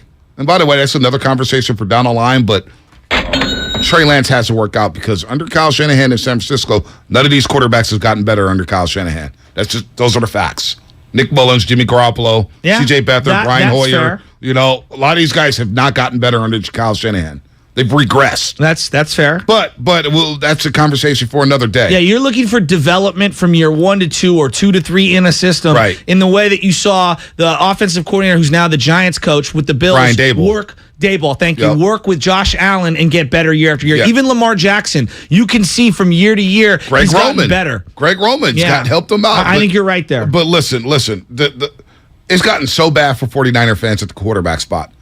We've grown accustomed to watching Tim Rattay, J.T. O'Sullivan, Cody Pickett, Sean Hill, Alex Smith, just mediocrity at the quarterback spot. And that's why I understand why it's so easy to get gassed up off of Brock Purdy. But you saw the interception last night? That was Pop Warner type stuff right there. That was bad. This guy's not ready to play quarterback in the NFL. Stop getting gassed up off a couple throws against fourth stringers who are not going to be playing in the NFL. Half those guys on the Texans are going to be playing in the XFL next year. They're going to be playing in the USFL. All right? They're not going to be NFL players. So let's pump the brakes on Brock Purdy. You know what it is? Please. People had in their minds. I told you this Brock in the green Purdy. room. I'm bringing the private show to the air. Damn, Brock People Purdy. in their mind have this template of what a quarterback looks like. And it's this try-hard little white guy. And they want to root for that guy. I don't get it. I don't get it either. You are listening to 95.7 The Game, KGMZ FM, and HD1 San Francisco. Always live on the free Odyssey app. Download the Odyssey app and favorite 95.7 The Game for the best and most up-to-date sports coverage. And do not forget that you can watch us on YouTube and Twitch. Just log on to search 95.7 The Game, YouTube and Twitch, and the Comcast Business Text Line. Shout out to you guys. You see what we're rocking today. Shasky's got the Olympic Club. Got the Jerry Rice Pro Bowl jersey on. We're ready to go. You know, when you look around the league, who's dominating? The physical freaks or the try-hard little guys? Oh, my gosh. Like, Kyler's one of the smallest players that game's ever seen. He has talent that is just oozing off the field. Right. And I still don't even know if he's any good or not. And he's got a cannon. He runs like the wind. He was the top 10 pick in baseball. The guy's got athleticism beyond our wildest dreams. All of the players in the league that are dominating this league are physical freaks. Right. You have to have a baseline of talent. I'm sorry. The Purdy, nice guy. I like him. He can be the smartest guy who's ever played. He physically can't throw the ball down the field into tight windows like they need. No, not on this team, especially on this team. Get him out of here. 925. Brock Purdy also was playing against defensive players that will be personal trainers at 24-Hour Fitness next week. It's pretty good. Look, the whole thing with Brock Purdy, man, you know, he played all 4 years at Iowa State. He's experienced. No, he played all 4 years at Iowa State because he wasn't good enough to jump to the NFL. That's why. I watched him play in the Fiesta Bowl against Oregon, right? Okay. And beat up on Oregon. Why don't you leave Iowa State? No, I want to come back for my 4th year. Oh, well, you want to come back because you're not good enough to play in the NFL. And he comes back. They have a big game early in the season because I bet on this game. And I watched a lot. You know me. I love college football. One of the few games I got to watch that weekend, Iowa at Iowa State. And Kirk Ferentz and the Iowa Hawkeyes punk Brock Purdy. Matter of fact, I'm going to pull up the stats after we get Manny and Seven Tail. Just Brock Purdy. You guys want to get on my nerves on a Friday morning? Let's keep talking about Brock Purdy looking better than Trey Lance. I love the Niners. Brock Purdy. Look what it's made you do. Don't knock us for watching film, Shasky. Brock Purdy. He did. We had to listen to the play-by-play guy pump up Brock Purdy last week. I'm like, oh my God. No, here's the best part. Let's play the Al Michaels cut. He had gassing him up for minutes on end, him and Herb Street, and then immediately Purdy fails. Come on, Steven, give me that one. It's so good. But you give Brock Purdy a chance to throw the ball into the interior of this defense, he has been on the money every single time. Oh my gosh. 7 of 10 for 117 yards is Purdy tonight. Again, not that time. Yeah, a little shoulder shake, and sure enough, the minute we start talking about how great he is, Jake Hansen with the interception back to the 49-yard line. We just have to shut up here. Yeah, I think we're good. I think we're good. That was Nick Mullins all over again. Because what they didn't, he was 7-10. He literally threw an interception before halftime on his first drive, and the guy dropped the ball.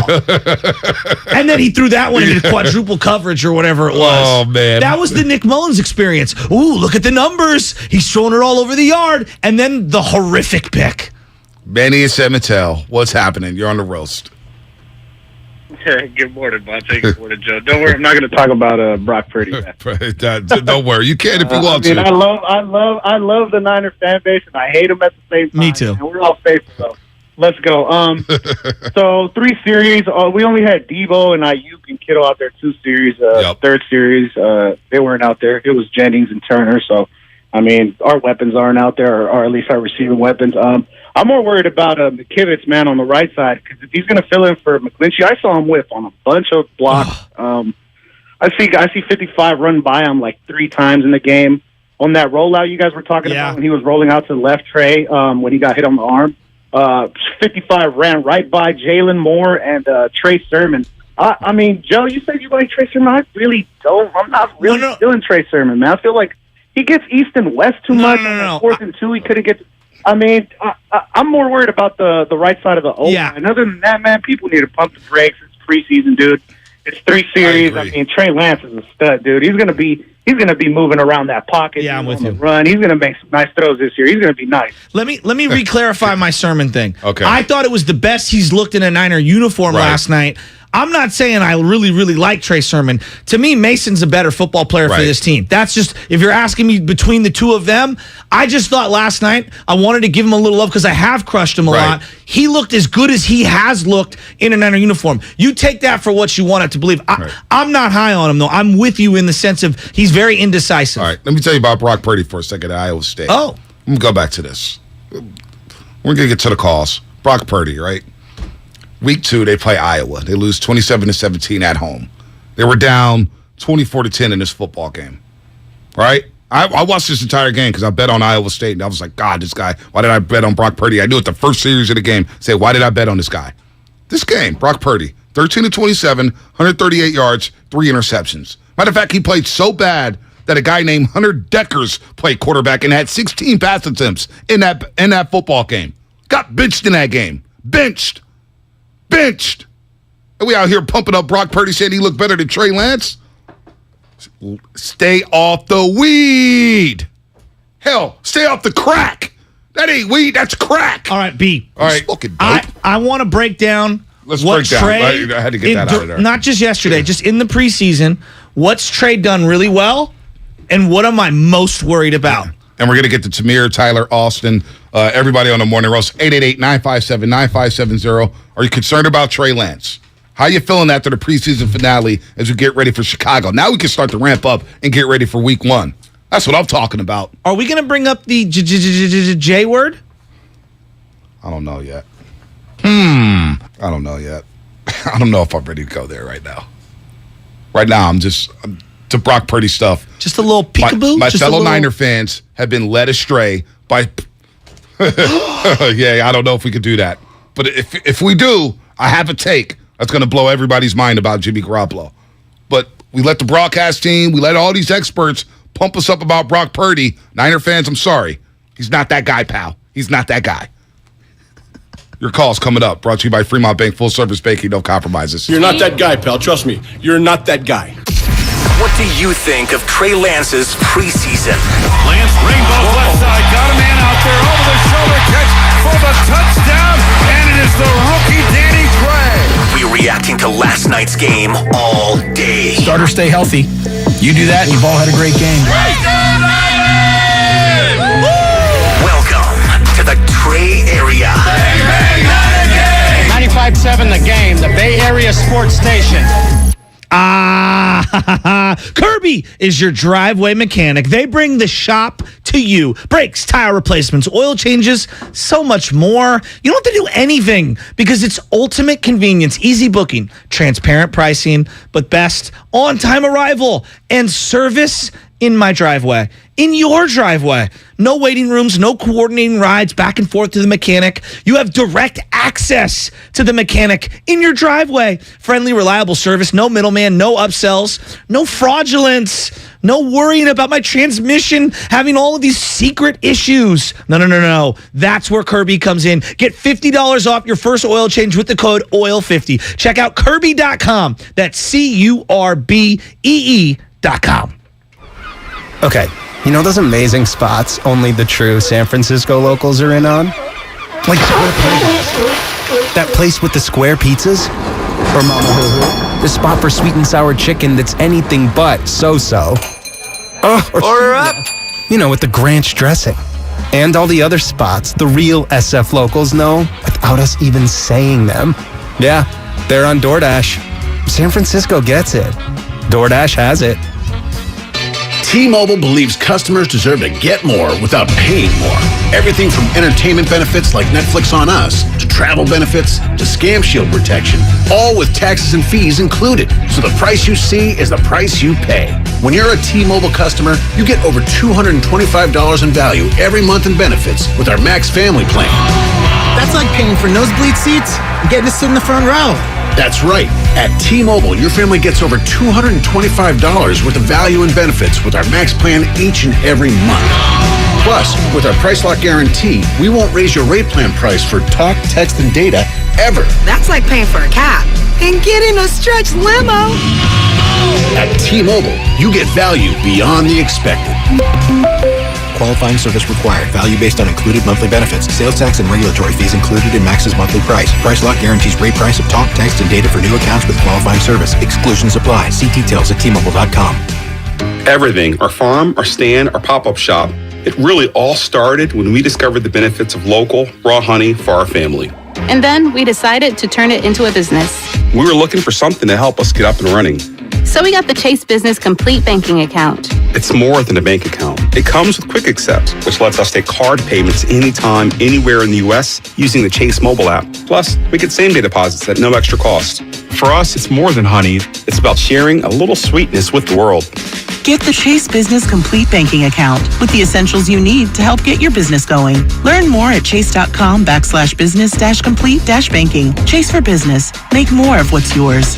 Quick Accept is not available in U.S. territories. Enrollment required. Usage subject to approval. Same-day deposits available for payments before 8 p.m. Eastern Time, Sunday to Friday. Fees and rates apply for checking and processing. Limitations and restrictions apply. Participants compensated. Merchant services provided by Payment Tech LLC and WePay Inc. Subsidiaries of J.P. Morgan Chase Bank and a member FDIC. What's better than an award-winning education? A free award-winning education. Evergreen Valley College was named a 2021 Best College for an Associate's degree with the 4th most diverse faculty in the country. And with EVC alum earning more than any other California community college according to Newsweek and PayScale, you can take classes and transfer or fast-track your career. And now at Evergreen Valley College, tuition is free for fall 2022. Visit evc.edu for more information. Make connections that count with free tuition in the fall 2022 semester at evc.edu. Now with Xfinity, you'll get unlimited internet with gig speed and supersonic Wi-Fi. With a 2-year internet rate guarantee, no annual contract required, and no equipment fees. Talk about knock your socks off. Ooh, plus a free Flex 4K streaming box. It's like hitting the streaming jackpot. It's all just $50 a month when you add Xfinity Mobile with unlimited data. $50 a month. A price that's truly jaw-dropping. Oh, literally. The speed you need at a price you want. Value that's simply bananas. That's the new Xfinity Supersonic Bundle. It's kind of a big deal. Go to Xfinity.com/gig, call 1-800-XFINITY, or visit a store to learn more. Limited time offer. Restrictions apply. Requires paperless billing and autopay. New gigabit internet customers only. Xfinity Mobile requires post-pay Xfinity Internet. After 24 months, regular rates apply to all services and devices. When people have a craving to explore new and traditional Asian cuisines, they head to P.F. Chang's, where scratch-made dishes come from the 2,000-year-old tradition of wok cooking. P.F. Chang's wanted to explore new possibilities for their website. They turned to AmericanEagle.com. AmericanEagle.com re-architected P.F. Chang's website, integrating multiple third-party systems to create a unified digital experience. The results? Improved page speed and performance, personalized content based on users' location, intuitive online ordering, and increase in organic search visibility and a 40% increase in new users. For scratch-made Asian cuisine, visit your local P.F. Chang's or go to pfchangs.com for website design, development, digital marketing, and hosting that produce efficiency, revenue, and results. Visit AmericanEagle.com. P.F. Chang's and AmericanEagle.com. Another example of the best businesses in the world, turning to the best in the business for websites. Go to AmericanEagle.com or call 877-WEB-NOW1. That's 877-WEB-NOW1. But you give Brock Purdy a chance to throw the ball into the interior of this defense, he has been on the money every single time. 7 of 10 for 117 yards is Purdy tonight. Again, not that time. A little shoulder shake, and sure enough, the minute we start talking about how great he is, Jake Hansen with the interception back to the 49-yard line. We just have to shut up here. Yeah, I think we're good. I think we're good. Now, back to the morning roast with Bonte and Shasky. Bonte from the 925 as you destroy Brock Purdy. Joe Shasky is the Brock Purdy of 95.7 The Game. Look, you know what? That's not right. You know what? You're not Brock Purdy. Can I be Colton McKivitz? No, you're not even Colton McKivitz. You're a very vital piece to the 95.7 The Game operation. I consider You'd be myself Fred Warner. No, I'm not Fred Warner. Might be Nick Bosa. No, I'm not that either. Where are you, Brandon Ayuk? I want to be Kittle. You are Kittle then. You know? Be whoever you want to be. You're one of the main pieces. Yeah, I got sound bites. You're a premium player. Yeah. You're a premium player. Brock Purdy is not a premium player, and I hate to crush the guy. He's Mr. Irrelevant. Shouldn't even be in the league, but Sudfeld stinks too. Can you agree Sudfeld stinks? Sudfeld is awful. He stinks too. You know, and because I don't want you. We're picking on Purdy. I'm not saying that we are. We're here. Yeah, I don't want to do that to Brock Purdy. And I want to get into Lance. But it's been flooded, and for 3 weeks, my timeline, my DM, dude, Brock Purdy, man, could be. I said, come on, guys, let's not do this. It's preseason. Let's not do this. Let me say this before I say this. Kirby gift card giveaway coming up in 10.5 minutes. Nice. Tell people what Kirby is. $100 gift card. It's basically a mobile service where they're going to come to your driveway. It's a mechanic that comes to your driveway. So we bring the shop to you. Absolutely. Brakes, tires, oil changes, and more. How about when I have the check engine light on? You got to call them. 866-CURBEE1. Don't get caught on the road with a dead battery. And you get $50 off your first oil change with the code OIL50. Oil 50. We're going to do that in 10 minutes. 415-951-2386. 415-951-2386. Instead of the fifth caller, I want to do the third caller. Because Lubbock's got to take calls, man. A lot of people want to talk 49ers. But since you brought up Nate Sudfeld, because he stinks too. Number 3. I haven't even got there yet. Just everybody's pumping up Brock Purdy. It's how bad Nate Sudfeld has been. Sudfeld stinks, okay? He stinks too. I'm sorry. Nothing personal against the guy. Nothing personal. He's the human white flag? He's worse than Mullins. He looks worse than Mullins. Number 7. The human white flag. And he's wearing number 7. That's the thing. He's not good enough to wear number 7. He's not good enough. You can't wear. Nate Sudfeld needs number 15 on his jersey. He needs to be wearing number 15. Not good enough for number 7. Yep. So with that said, what the hell do you do with Jimmy? You brought him up before the break. Listen. I'm not losing my marbles. It's 7:21 in the morning on a Friday. You guys know a guy named Jimmy? I am totally open to bringing him back as the backup quarterback. I am. I'm totally open to bringing him back as a backup quarterback. So you and I were talking about Laken Tomlinson in the offseason, and I had said to you, because we had this conversation about franchise tags.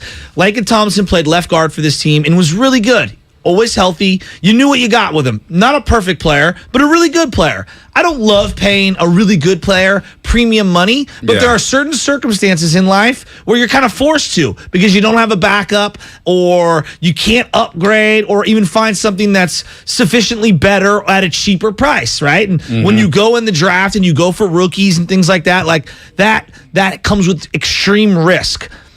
I do feel like, and I know that there are the salary cap wizards out there that are going to say, oh, even if you were to, move off of Jimmy, you wouldn't have been able to afford this guy. Even if you kept Jimmy, you couldn't afford this guy.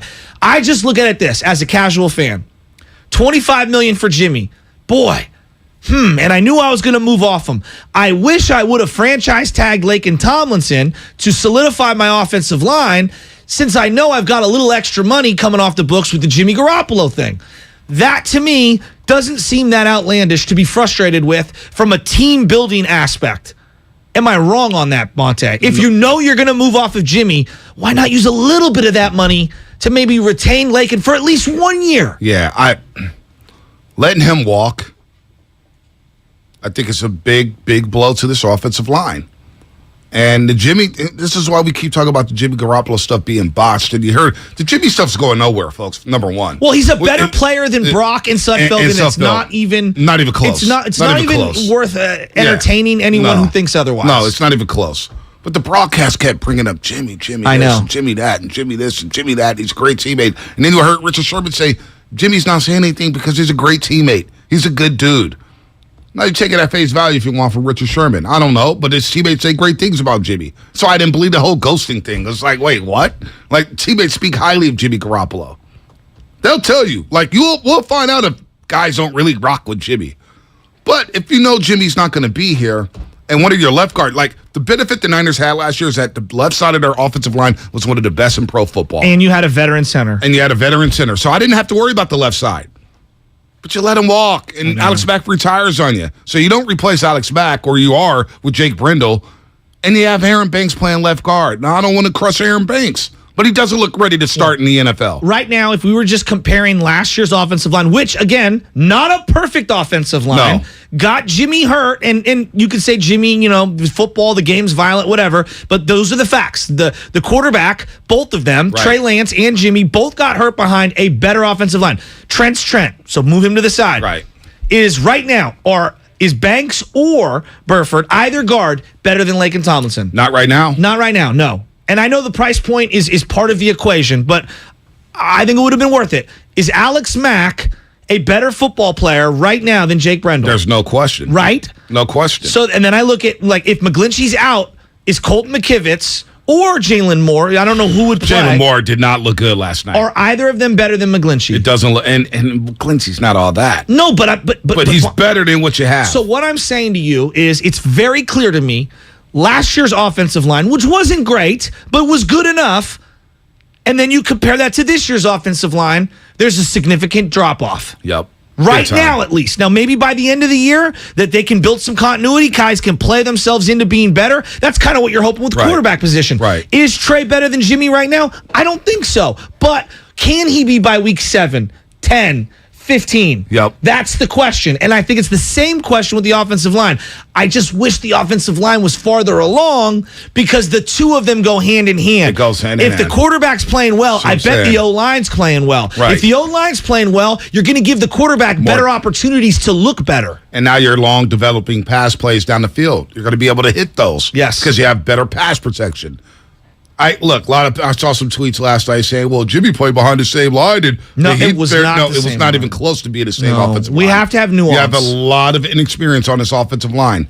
Now, you get Chicago week 1. I don't think they have a ferocious defense. No. They're solid. They're going to have a defensive-minded coach. It is week 1. They're going to be fired up, right? They're going to be fired up. Mm-hmm.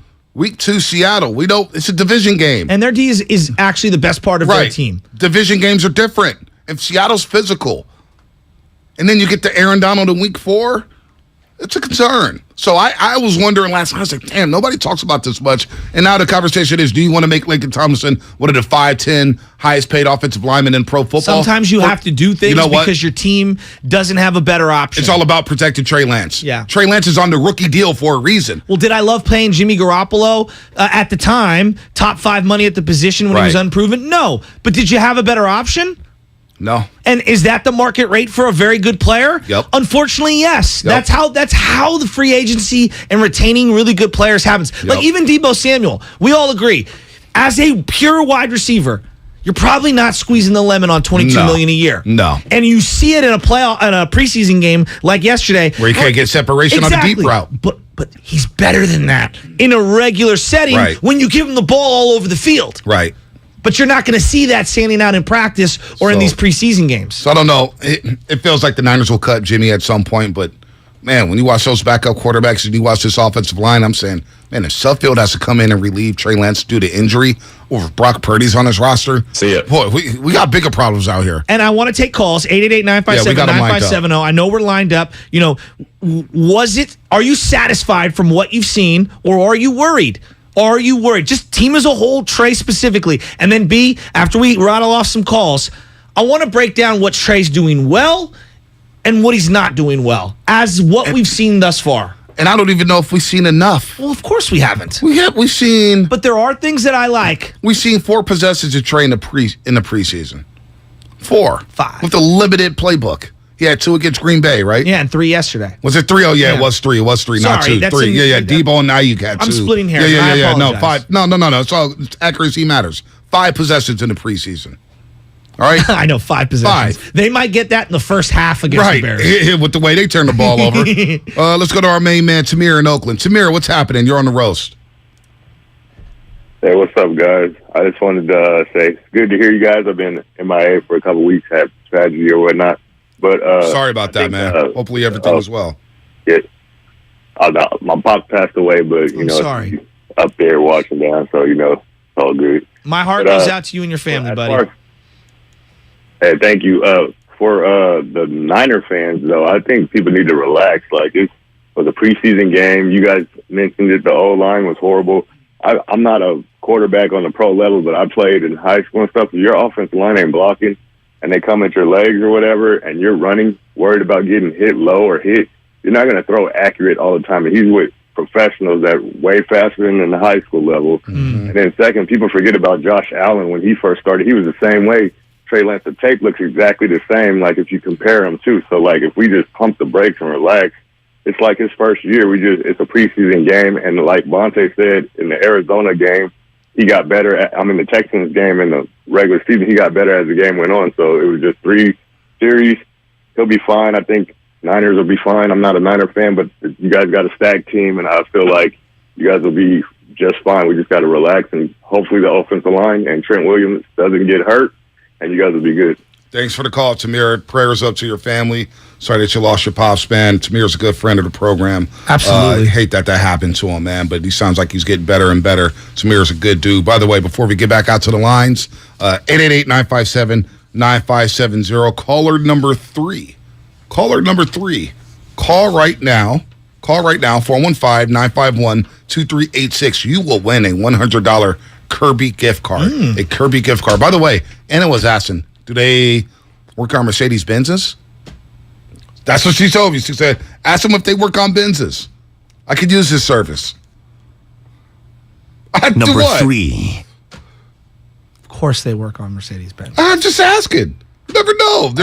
There's some shops who only work on Dodges. There's some shops who only work on BMWs. I wouldn't know. I have a Mitsubishi. Well, I wouldn't know either. I have a Dodge. Yep. You know, when I had a Toyota Camry, like, yeah, get that thing out of here. High-end cars only. You know what I'm saying? She asked. She wants an oil change. She get a hookup. We'll talk off air. Kirby. I love you. What? What'd I do? You're just What'd I do? Constantly flexing. I'm not flexing on anything. I don't have a Benz. She has a Benz. I don't have a Benz. I can't afford a Benz. You kidding me? Back to the Niners. Man, she says, hey, do they work on... That's exactly what she said. I said, that's a great question. This is not good radio. We're not going to continue on with this. The 925, do they come to the hood? Can they work on the street? They will come wherever you're at. That's a good point. All right, do they come to the hood? They will go to wherever you're at. Going to the projects. A lot of people need their cars worked on. You know, you can't be afraid to go to the projects. Can't be afraid to go to Hunters Point. Kirby, everywhere. Suburbs, hood, Cat Street, you name it. Kirby's there, Cat baby. Street is not like it used to be. I'm letting you know that right now. Tyler in the city. Tyler, what's happening, man? You're on the roast. All right, what's good, gang, man? Hey, all the Jimmy sexuals are coming out of the woodworks, man. Hey, we had like 15 new accounts get created just literally last night. I just want to go ahead and go over Trey Lance's preseason numbers. Okay. 11 for 16 in the preseason, 68% completion percentage, 142 yards, 1 touchdown, and a passer rating of 115. 0 picks. He was the only quarterback last night that did not throw an interception. Yep. I'm going to love all the Jimmy sexuals that are going to be coming out with the casual takes anytime that we lose, including preseason. So I'm just ready for this ride this season, my boys. I'm so Tyler, fired up. Tyler, we love you, Tyler. That's how you know how serious this is today. Serious business. So Tyler gets off the YouTube chat and calls the show. I love it. He doesn't call the show much. The YouTube chat is looking like a slot machine right now. So is the Xfinity text line. It's just been absolutely insane. But this is why I love the 49er fan base, because it's going to be insanity this year. Bonte, the stands will be insanity. Yeah. The Twitter streets will be insanity. You and I will be insane. We were talking off air about week 1. Whatever happens to that Chicago game, that Monday, I'm going to say this. Listen, they're going to destroy the Bears. Listen, Nick Bosa will have multiple sacks. Mark my words. Keep this tape, right? We don't even do tape. Mark this digital cut or whatever. They are going to destroy the Bears. Listen. Everybody who's worried, nobody's worried about Chicago. They will destroy the Bears. Trey Lance might throw 4 bombs in that game. Trey Lance might throw 4 touchdown passes in that game. Bears stink. I agree. Well, their defense is going to dominate the Bears' offense. Yeah, Justin Fields will have no time to throw. His line looks worse as Justin Fields highlights or Seattle Seahawks highlights are on the screen right now. Listen, this season, and I got a dose of it last night. It reminded me. It reminded me of when we used to do overtime and how crazy overtime was after games and how chaotic it was. And how we would just lose our minds, and it became the best post-game show this market has ever heard, right? We changed the post-game show on the radio. That's the ask for the Steiny drop. So, last night I watched the game, and I got baby Chaz on my lap, Shasky. And what was she saying? Brock Purdy! I had the phone, I had the Cocomellas on one side, and she was like holding my arm, and then ball. It's like, ball. Yeah. They're not looking good. So, listen, it hit me when I looked at Twitter and I saw all the responses and said, oh, football season's back.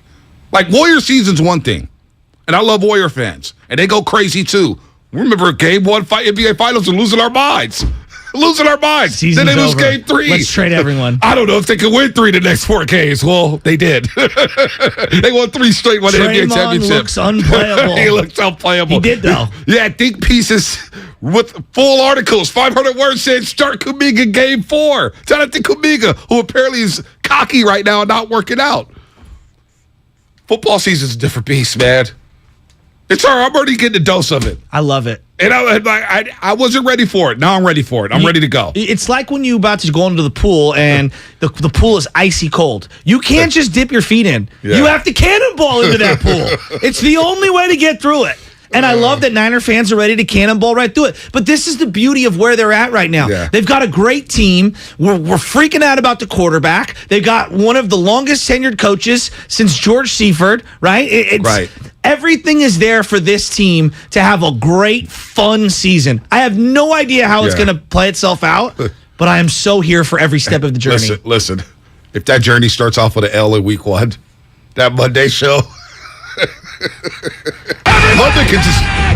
Sam Lubbock could just stay home. Mark my words. Nick Bosa will have multiple sacks week 1. I'm saying a lot. No, Nick Bosa is a freaking machine. Everyone needs to take a deep breath. The defense is going to be very good this year. Very good. I'm worried about the Jimmy Ward injury moving forward. That's a problem. Moving forward, That's there's a no problem. question. 4 games. That's a problem. Chicago is in a nightmare situation right now. They hired a defensive coach. We'll get to Chicago the week of that week. Let's get but my point being is that I'm worried about the offense, and I think it's going to be a work in progress. But this is why I paid Shanahan the amount of money and extended him, because I believe him to be a genius offensively, and he is going to have to scheme it up around a porous offensive line and a young quarterback, and he's going to have to get the ball out quick and find ways to make this offense potent enough to be complementary with this defense. I'm seeing a lot of texts and a lot of tweets and a lot of chat. Trey Lance was exposed. He doesn't look ready. So I want to break down what Trey Lance did well and what he didn't do well in the preseason and the limited snaps that he had this preseason. 5 possessions. Austin in the Bay, what's happening? Austin. You're on the roast. Hey, good morning, fellas. Hey, look, last night game clearly shows that Trey Lance is not ready, and some 2 studs that's that looks like Jimmy, a broken Jimmy. But we all know Jimmy do good in the preseason, and he took us to the Super Bowl. With that being said, I say we should start Jimmy, right, for these few games, like first 5 games, 6 games, and then send him his flowers so we can at least be halfway, winning or whatnot. We ain't gonna be winning with Trey in the beginning of the season. We're looking at a losing season if we do that. So yeah, if we start Jimmy in the beginning, we should be good, and then send him his flowers, and then hand the keys over to Trey. Trey won a playoff game. Trey won a game with the playoffs on the line for you last year at home against this same Texans team where they dismantled them in the second half. He literally won a game for your team to keep your playoff hopes alive because you would have been mathematically eliminated had you not won that game. Does that game not matter? To a lot of people, it doesn't. You know why? They say, it's just the Texans. Texans were playing better down the stretch. They were the team that also beat the Chargers and stifled Herbert. And they were a team that, like, when you get late in the season and you get a pro football team like in the NFL, and you're playing the 49ers, and they're playing for something, to the Texans, that's a playoff game. Well, that's their Super Bowl. And that's a lot of players are playing for jobs. Yes. They would put good tape on there. Oh, man, there's Deebo Samuel, there's Brandon Ayuk and George Kittle. Oh, I'm about to ball out today.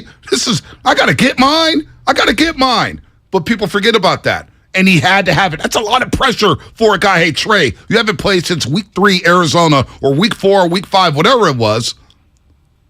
But you got to go out there and win this Texans game. You can't blow it because Jimmy's not there. And you're starting that game, and you go out there and win that game, help your team win that game. That's a big deal to me. May not be a big deal to a lot of people. That's a big deal to me. 888-957-9570. 888-957-9570. We'll break down Trey Lance, what he did well and what he did good. But Austin says something about Jimmy G looking good in the preseason. He didn't look good in the preseason last year. The Chargers game, remember he threw the pick? He threw it high to Ayuk. Yeah. Wide open windows, he was throwing high. The Kansas City game, week 1. We were saying, hey, Jimmy, it's starting 8. You checking it down. Why don't you stretch the field and experiment? He was still playing it safe. Remember hasty 2 yards. Remember 2019 on Monday Night Football against the Denver Broncos in the preseason? When Booger McFarland was all over him? Oh, yeah, when he said Jimmy Garoppolo. He almost threw 5 consecutive picks in this game. Well, he said Jimmy Garoppolo looks scared. And the timeline was like, he's cooked. He's shook. Dude, that week of radio, let me just tell you, you can't get that back. Let's go to Al in Jersey. Al, what's happening? You're on the roast. What's going on, fellas? Hey, thanks for taking the call, man. I just want to tell everybody just to calm down, to relax a little bit. I think Trey Lance is going to be fine. I know that the O-line looked shoddy at best last night, but I believe when the game is live and the bullets are real, I think Cal's going to scheme up, have a great game plan for week 1 against the Bears and moving forward. I think Trey's going to have a fantastic season. I think all the Jimmy fans are going to realize that the kid is the real deal. And I'm actually pumped and excited for Niners football, man. I think they're going to be fine. I think the Niners are going to be fine. Trey's going to do his thing. Everybody got to just calm down. Just take a Thank you, Al. Thank you, Al. Take it easy. It's good to hear from you, Al. It's good to hear from you. I'm with them. And that's why I didn't want Trey to play yesterday. Because I knew if he struggled, my biggest fear was if he struggled, I'm glad. This was going to be the tone. He ain't ready. Yeah, but B, this is, you know what? This is part of swimming in the deep end. Sometimes you got to take a little water into the lungs I need a life be jacket. able to learn how to swim. I need a life jacket then. It's not the end of the world. He's going to be fine. He needs to get accustomed to how rabid this fan base is. Otherwise, you're either going to sink or swim. Yeah, I mean, geez. Preseason week 3, and he's not ready? He got exposed? No, the only thing that got exposed last night was 1, Brock Purdy, 2, the offensive line, and 3, not having Jimmy Ward. I watched the game live, and then I went back and watched on the NFL Plus app twice.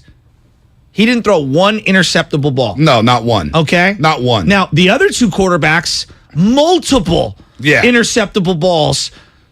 Against third and fourth stringers. So, okay, and look, was he a little inaccurate? Okay, maybe he could throw the Malik Turner one up a little higher. Maybe he could lead Debo a little more on that one. I actually thought it was a really good throw. It should have been a PI. Could he, showcase a little more accuracy on the scramble out right where he's running for his life, throwing across his body? Well, I didn't know if that was an intentional throw into the dirt or what. Well, how about just taking a little mustard off when you're throwing a George Kittle on a stick route? Those are ones you got to hit to start drives. Yeah. Hey, quick, easy completion, get your rhythm up. That will come. Yeah, that was a miss. That was a miss. Then later on in that, I think that same possession, if I'm not mistaken, George Kittle came open on the out route. Yes. And Trey Lance could hit that. Yep. He's got to know that's there. Hey, Well, let me just get it in the to belly him. button. It's got to be in the belly button. Let me get that there. He didn't throw it there. He threw it somewhere else. Trey's going to be fine. But the good is he does stand in the pocket. He's not afraid of the rush. He knows when to abort the pocket. He's a pocket-first quarterback who keeps his head downfield. I love that from a young quarterback. And B, he's so mobile. I'm envisioning Jimmy Garoppolo behind this exact same O-line. He would have nowhere to go. Yeah. I mean, how many times did Trey either step up or roll out right and created a play where there was no play because of a jailbreak scenario with the O-line? Let's go to Tsunami in San Jose. Tsunami, what's happening? You're on the roast. What's up, big fellas? How you doing, man? Happy Friday. Happy Friday, brother. Hey, Trey Lance is going to be fine. Exactly. Absolutely fine. The one thing that's not going to be fine is that O-line, man. That O-line is bad. And I've been hearing everybody you guys bring in, Shasky, you and Langford went to all those first days of training camp. You brought in all those guys from all those podcasts. Everything I always hear that's bad is the O-line, man. How are we going to fix that? 100%. We got to develop that. We got to go out and trade for something. We got to fix that, man, because that's a problem. Yeah. And the last thing, fellas, hey, it's opening day for Friday Night Lights, man. That's right. High school football. High school football's popping off. That's right. Yes. Sacred Heart Cathedral, I believe. Game tonight. Yeah, Sacred Heart Cathedral, I believe, is playing Sacred Heart Prep at Kezar Stadium. Nice. That's a lot of fun. Yeah. Antoine Evans, his first game as head coach. Yeah. First game as head coach up there at Sacred Heart State Cathedral. champion, Sacred Heart State Cathedral. champions. Pat's now the offensive coordinator. My barber. Nice. Fidel's still up there. So he's cutting hairs and dreaming of... He's giving up plays. I like that. I'm feeling that. DC Shanahan. Nice. Guy's cutting hair with the Sacred Heart polo on. Nice. And the coach's hat. Nice. He means business. What's up with me getting a little bit of swag? Well, I don't have any swag either. Okay. Well, when I get swag, you'll get some swag. You know, there is an area that Trey's going to absolutely have to be working on, and this is, I think, we miss this thing that Jimmy Garoppolo is the most accurate passer is actually hilarious to me because we look at completion percentage, but then we don't look at ball placement. Well, and also where those throws were on the field, right? You know, and so you're going to see during the regular season, there'll be a lot of easier throws for Trey Lance by design of the offense. During the preseason, you don't get those predictable throws, the little short slants, the power slants, the smoke screens, just the easy little simple things that he's going to do for a quarterback to increase that completion percentage. And then also put his playmakers in a position to get yards after the catch. But when I look at what he really needs to work on, I'm talking about Trey Lance, just through the 5 series that we've had thus far, there are going to be times where we're going to be pulling our hair out, run. Right. And I think he is married to showing that he's a pocket quarterback. Right. And there are going to be times, case in point yesterday, he rolled out left. And I was thinking, you know what? If they're giving you that much room to run, take off. Just take it, Take young off man. and slide. Take but he it. probably didn't run because it's a preseason game. Well, you know what? That's fine. You know, and maybe Shanahan's in his ears like, hey, I'm going to play it safe. I don't want you to show your legs off like that. Just take a knee. Take a knee or try to get it downfield, but just avoid contact and avoid putting yourself in harm's way. Well, that is going to absolutely be one of the... I'm going to probably want him to run more than he's going to want to run, which is a good thing. That's a good thing for his long-term longevity. The other thing is throwing guys open on the little, seam routes, the drag routes. You're going to have to lead guys a little better. That's the one area that I think Jimmy is very more proficient than where Trey is right now. It's that let me lead you over the middle on that slant where it's more of a touch, not the dart slant. Right. I'm talking about the little, there was the angle route yesterday with Trey Sermon. Maybe if he leads it in front of him a step or two, maybe Trey gets that first down. Maybe Jerry Hughes catches him by the ankles. But that's one area Jimmy does do a good job of kind of leading guys. He did that with Jeff Wilson touchdown pass. Jeff Wilson Jr. angle route against Arizona. Yeah. He threw it out in front, let his running back make a play. That's an area he's going to need to work on. He's got to work on that. There's no doubt about that. So, after that game, are the expectations reset for Trey Lance? What were the expectations for Trey Lance going into the season? Well, the expectations by most Niner fans were, I better see Joe Montana meets Patrick Mahomes meets Josh Allen, right away, or I will be unsatisfied. Right away. But it's the 49er quarterback position. Who did we have on yesterday that literally said the same thing I said? Jason Aponte, who's a big Yankee fan, right? Yeah. But he's covering the Niners. And he said, it's the 49er quarterback position. We're insane.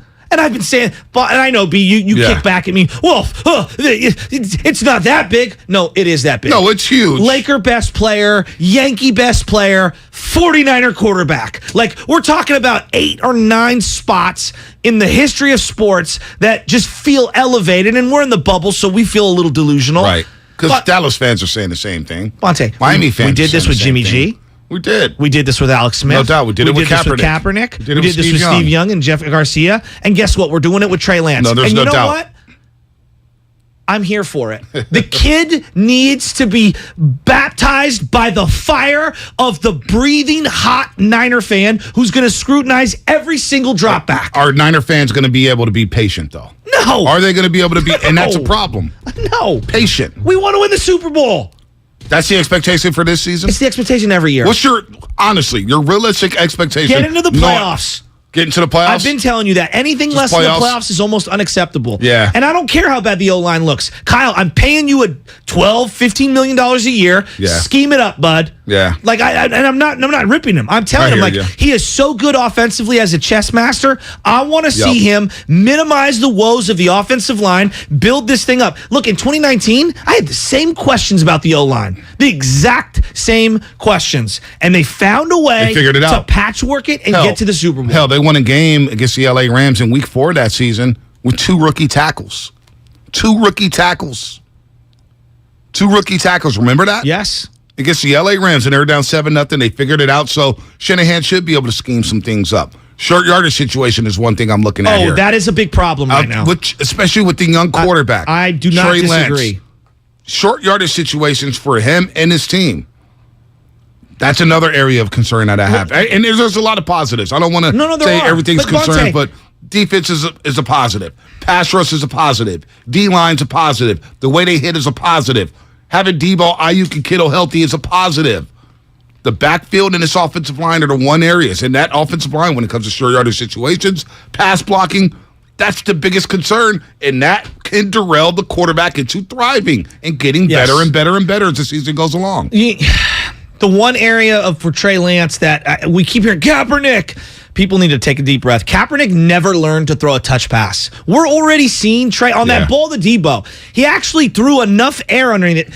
Aaron Rodgers does this all the time. Right. You can hit that guy in stride the way he did with Danny Gray, which that's what you want. But if you're not, I would much rather have you almost throw it slightly underthrown because that wide receiver is going to stop and go through the ball and get that pass interference call. If that's the regular season, 9 out of 10 times, that's a pass interference on that Debo throw. I thought it was a perfectly thrown ball. I thought it was a perfectly thrown ball on a poorly run route.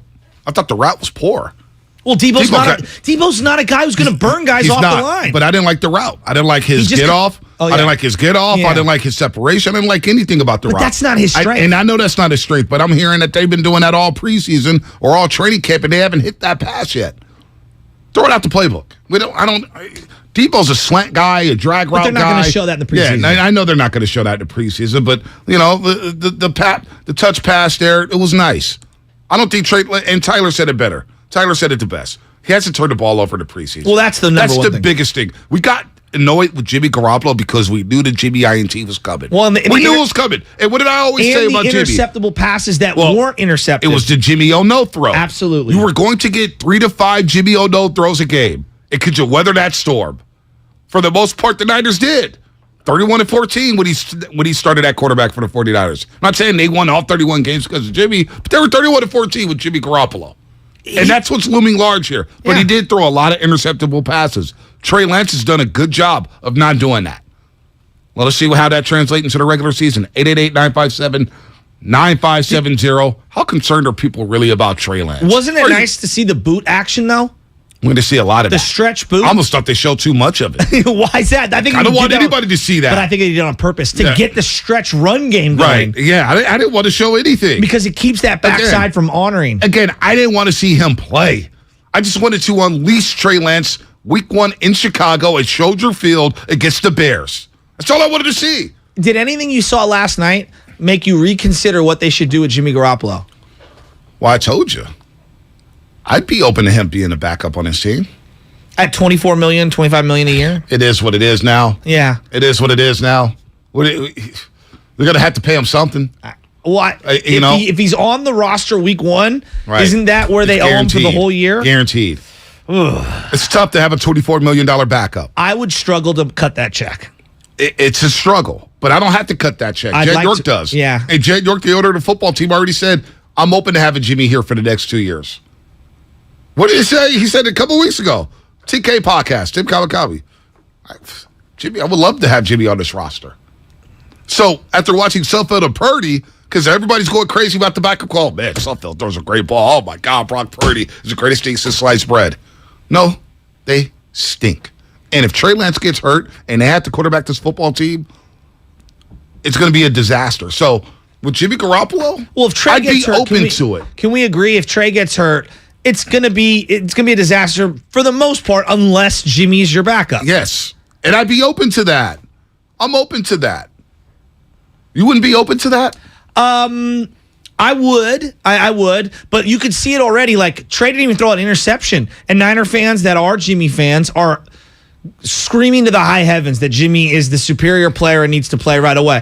Now, do we listen to the fans at every turn? No, but at some level, it does seep into the locker room. Yeah. And if you think that the fans are thinking it, maybe some of the players are thinking it. Now, are they professionals and can they be discerning with how they voice their opinion or whatever? For sure.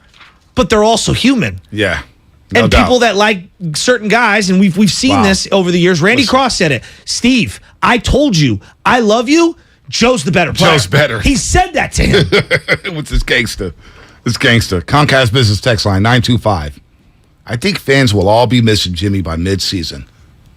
They didn't realize how he had a part in the Niners turning things around from the 2017 season. Stats don't lie. And I told you. The Jimmy stuff's not going anywhere. Well, and this is we all have Jimmy fatigue, but when the broadcast keeps talking about it, you're right, and the papers keep talking about it, well, guess what? We got to kind of mention it. The Jimmy stuff's going nowhere. And if Trey struggles, the easiest it happened with Kaepernick. Oh, Alex Smith would have won that game. Oh, Alex Smith would have won that Super Bowl. Alex Smith would have won that game. We gave Alex 2 Super Bowls. Yeah. Alex Smith was mediocre at best. Mr. 1 for 15 in the NFC Championship 1 for 13 on third down in the NFC Championship game at home. Targeting Brett Swain. Right. Not targeting Michael Crabtree. All right? So don't get me started with that. But the minute Trey struggles, and he struggled yesterday, even though he was 7 for 11, and look at what's happening, Shasky. Jimmy Garoppolo fans are back in full effect. But we did this with Jimmy and Nick Mullins. Well, not to this extent. You think it's even worse? Oh, this is going to be insufferable. Buckle up, buddy. Buckle up. That's all I got to say about that. Does a part of you wish they would have made some sort of conclusion on Jimmy Garoppolo before the preseason even started? Oh, my gosh. I wish he was gone in April. Well, I wish he was gone. But don't you think even if he was still gone, we would have, after all the things were the same. Trey played exactly the way he did last night, but Jimmy was moved in April. Don't you think we would still have a very similar rhetoric from the majority of people? You're probably right. Out on Trey. Like You're probably right. No one's opinion, I feel like, is going to move off of this for quite some time. It just feels like it's a lot more intense because he's still technically on the roster. And he's not on the different team. I know. So it feels like we haven't had that summer off season to like get away from Jimmy and just be all in on Jimmy. Like when I was in Europe, Shasky, I'm thinking to myself, I'm going to get back. And Jimmy's going to still be on the roster. I never thought that would be possible. I didn't think it would happen. I know. And then the part that stinks is that the people at home are constantly reminded of Jimmy because the broadcast keeps talking about it. Yeah, I know. All day. Kirk Herbstreit. Oh, my gosh. All right, Lance. Well, and Al Michaels. Yeah, I'm so sick of Al Michaels. It's time for the injury report. That really hurt. Brought to you by Boxer & Gerson, Northern California's premier workers' compensation law firm, helping injured workers get their lives back for over 40 years. Well, we've kind of talked about it here, and it's a major concern. It's Shasky's number one concern, and I'm pretty concerned about this injury as well. Jimmy Ward will start the season on a short-term IR. Niners GM John Lynch announced that Ward will start the season on his short-term IR, meaning he will miss at least 4 games of the season, the first 4 games of the season, in which they play the Bears, the Seahawks, the Broncos, and the LA Rams. It's a big loss for the 49ers. Lynch made the announcement on Thursday Night Football's pregame show. Didn't mention the Jin Lee Chen after the move he is not 100% certain. If the move is indeed made, Ward will be eligible to come off the IR for the 49ers' October 9th date against the Carolina Panthers. They need Jimmy Ward. They need him bad. This is a big one. Big injury. Big one. Injury report brought to you by Boxer & Gerson, Northern California's premier workers' compensation law firm, helping injured workers get their lives back for over 40 years. What's coming up on the game? Sponsored by Fremont Bank. Full service banking, no compromises. Your phone calls, 888-957-9570. Are you satisfied or concerned about Trey Lance and the 49ers? What are Jerry Rice's expectations for Trey Lance and the Niners? They have that Ferrari. I had the opportunity to talk to this kid. You know, he's just very intelligent, and we talked about that it factor. You hear me talk about that all the time, you know, making players better, you know, around him, and I think he has that. Find out Monday at 8:30 with the Morning Roast. I want to go back to the playoffs! On 95.7 The Game. T-Mobile believes customers deserve to get more without paying more. Everything from entertainment benefits like Netflix on Us to travel benefits to Scam Shield protection, all with taxes and fees included. So the price you see is the price you pay. When you're a T-Mobile customer, you get over $225 in value every month in benefits with our Max Family Plan. That's like paying for nosebleed seats and getting to sit in the front row. That's right. At T-Mobile, your family gets over $225 worth of value and benefits with our Max Plan each and every month. Plus, with our Price Lock Guarantee, we won't raise your rate plan price for talk, text, and data ever. That's like paying for a cab and getting a stretch limo. At T-Mobile, you get value beyond the expected. Qualifying service required. Value based on included monthly benefits. Sales tax and regulatory fees included in Max's monthly price. Price Lock guarantees rate price of talk, text, and data for new accounts with qualifying service. Exclusions apply. See details at T-Mobile.com.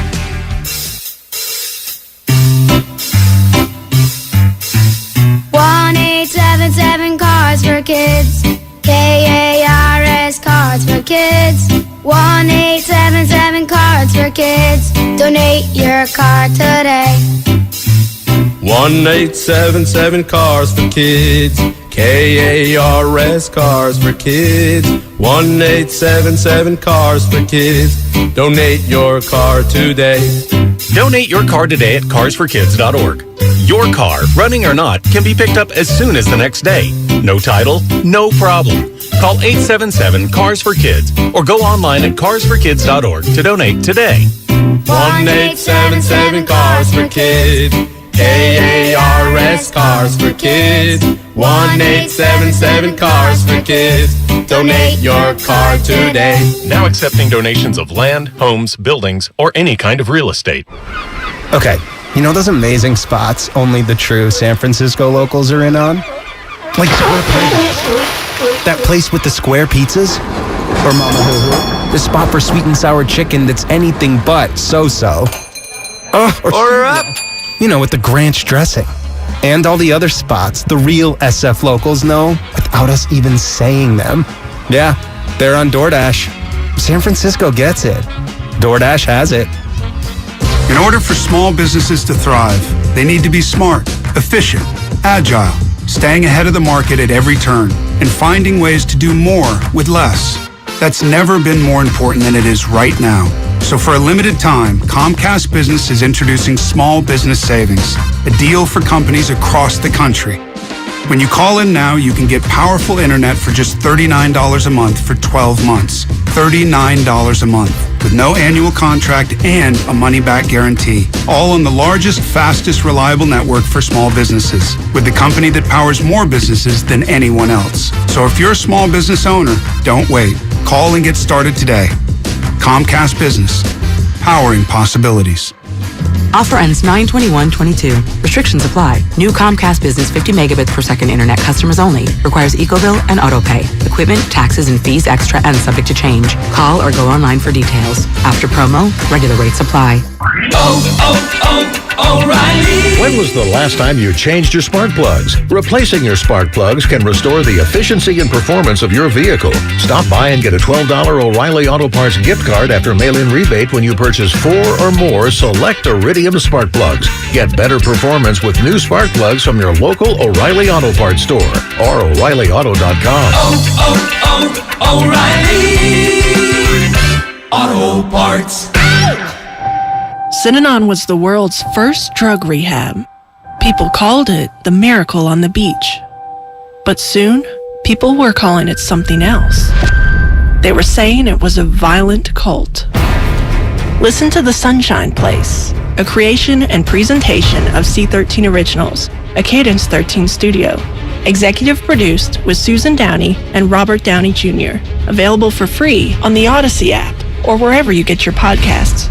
Staples has everything for school at great prices. So this year you won't go back to school. You'll be ready to move forward into art class. A 4-foot replica of the Statue of Liberty using elbow macaroni? With glue and art supplies from Staples. By tomorrow. Right now at Staples, 1-inch binders are only $1.99 each. Plus select backpacks are 50% off. Everything on your list at amazing prices. Staples, this year we're not going back. We're going forward to school. In-store only, ends 8/27, limit 30 on binders. Staples has everything for school at great prices. So this year you won't go back to school. You'll be ready to move forward and master 5th grade math. I can't do this. It's impossible. Not you, Dad, your daughter. Staples will help her move forward.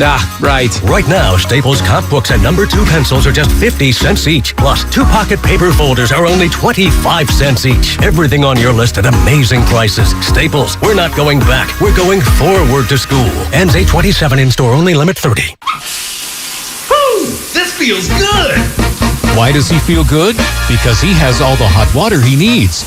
Now you can catch the feels with a Navien tankless hot water heater. Imagine all the hot water you want for as long as you need. No wasting money and energy. No more cutting that shower short. Just hot water all the time, every time. So feel good. Woo! So good. With a Navien tankless hot water heater. Visit tanklessmadesimple.com to learn more. You're listening to 95.7 The Game, KGMC-FM at HD1 San Francisco. Always live on the free Odyssey app. It's time to wake up with a nice cup of morning roast. Oh, yeah. Featuring Bonte Hill and Joe Shasky. Hey, well, I'm about that action, boss. Take him out! This is the morning roast on 95.7 The Game. And the Texans get their shutout, and the 49ers put it into the end zone, and they can because it's juggled by Willie Snead. Normally a pretty sure-handed receiver through the years. We watched him for a number of seasons. 8, in fact, could not hold it in. Al Michaels on the call, Amazon Prime, and I'm a little distracted right now because I didn't realize yesterday was Albert Bell's 56th birthday. In this video that they have... Albert Joey Bell? Albert Joey Bell. He's with the Orioles, and he got hit by a pitch, and he's talking to the ump. And, is that what the future jerseys on? Yes, the all with black the future with the jerseys. Yep. Yeah. Yep. Yeah, no, the umpire, as soon as he got hit, the umpire right away was like, we know what we're dealing with here. We don't need this guy charging the mound. Well, there's the Fernando Vina thing with Albert Bell. There's the cork bat thing. There's him going back into the dugout to get the clubhouse to get the cork bat. I'll tell you this. We have forgotten it. Him and Gary Sheffield are two players that I think are criminally disrespected. Oh, no doubt. In terms of our memory of who they were when they played. We have forgotten how great they were. Sheffield was an all-time great. I mean, should be in the Hall of Fame. Albert Bell, complete lunatic. Yeah. Great baseball player. Good baseball player. Was on some damn good teams, too. Scared the bejesus out of me when he was in the batter's box. But you know what? He would hit 50 bombs like it was nothing. All day. Gary Sheffield with that bat wiggle. Oh, come on. That waggle. Come on. How is he not in the Hall of Fame? Fred McGriff not in the Hall of Fame. Forget baseball. Sheffield, 600-plus home runs? Nobody even brings him up in the Hall of Fame. Come on, man. Well, at Crime Dog, I think 499. 493 or something like that. Some crazy, right below 500. Crime Dog was the reason the Giants didn't get into the playoffs in 93. The reason. He's so good. So good. Anyway, Trey Lance, how'd you feel about him? Are you satisfied? Are you concerned? 888-957-9570. Oh, baby. Didn't get one of those this morning because I was running hot on Brock Purdy, and I was running hot on Kyle Madsen. Why? Kyle Madsen sounded good yesterday. He actually. What was he doing? He was doing great. That's what he was doing. But explain to the audience that maybe doesn't know. Oh, no. Kyle Madsen was doing great. He's pumping out great content. Because he was doing the Overtime show with Alan Stiles. You got to promote. I know. I forgot. Overtime. I'm selfishly, I don't want to give him the Overtime name. That was our baby. But it's good to see that it's been passed along to two young hyenas who are doing the damn thing. Kyle Madsen came out on fire last night. I had the AirPods in bed. It's like, damn, Madsen, this guy's charged up for a preseason game. We rubbed off on him a little bit. Pause. Good morning, everybody out there getting Girls, off of. pause. Dog pound. That was a sick song. That was a sick song. Boom, boom. Corrupt. Come on, man. Streets is a mother. Yes. Come on, man. It was a great album. We are off the rails right now. Good morning, everybody out there getting off their graveyard shifts. If you're at work, getting off of work, whatever. Good morning to you. It's a Friday. Good morning, everybody on YouTube, Twitch. Subscribe to us on YouTube and Twitch, and do not forget on Monday, the GOAT, Jerry Rice. Lift it up just a little. Right there. There it is, right there. Yeah. He's joining us 8:30 a.m. Promote once per hour. Jerry Rice, Monday, 8:30. Well, I'm probably have to promote twice this hour because we didn't do it last hour. Sorry, Sam Lubman. He's probably getting ripped by Mike Nahegan. But Jerry Rice will join us Monday, 8:30, the GOAT. We'll talk about the 49ers and Trey Lance. Langford, get in there. That's the computer camera. The actual camera that's pointing at you is more on the ceiling up there. So you got to. So I got to do that right there. No, the other one straight ahead of you. There you go. The other one up there. Yeah. For the people listening in their car, Bonte's holding up a piece of paper and he's pointing it at our YouTube cameras. If you want to subscribe to YouTube, or let's say you're at home like Bonte was yesterday. How are you listening to the post game show on 95.7 The Game? On the Odyssey app. Oh, how do I spell that? Download it. AUDACY. I love how you had to think about how you spell it. I did it for dramatic effect. That's you know what? We're going to do We're actors, Shasky. We're on YouTube and Twitch now. Yes. We're actors. So this is performance art. Well, I'm not an actor. I'm the real me. But one thing that I do want to do is I want to get back into Trey Lance. And there are other 49ers that are playing really well right now. Yep. Drake Jackson looks like a nice draft pick. I really like where Womack's at right now. But it does feel like this entire season will be under the white hot light, the microscope of the quarterback. And we were joking about it. Number 5, number 10, it doesn't matter who it is.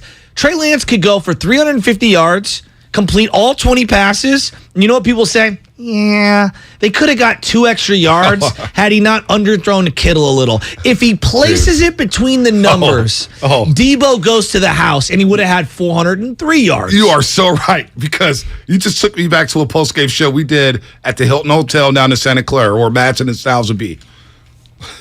They played the Green Bay Packers in the regular season of 2019. I'll never forget this call, ever. I forget the name of the call, but there's a guy from Oakland. Okay.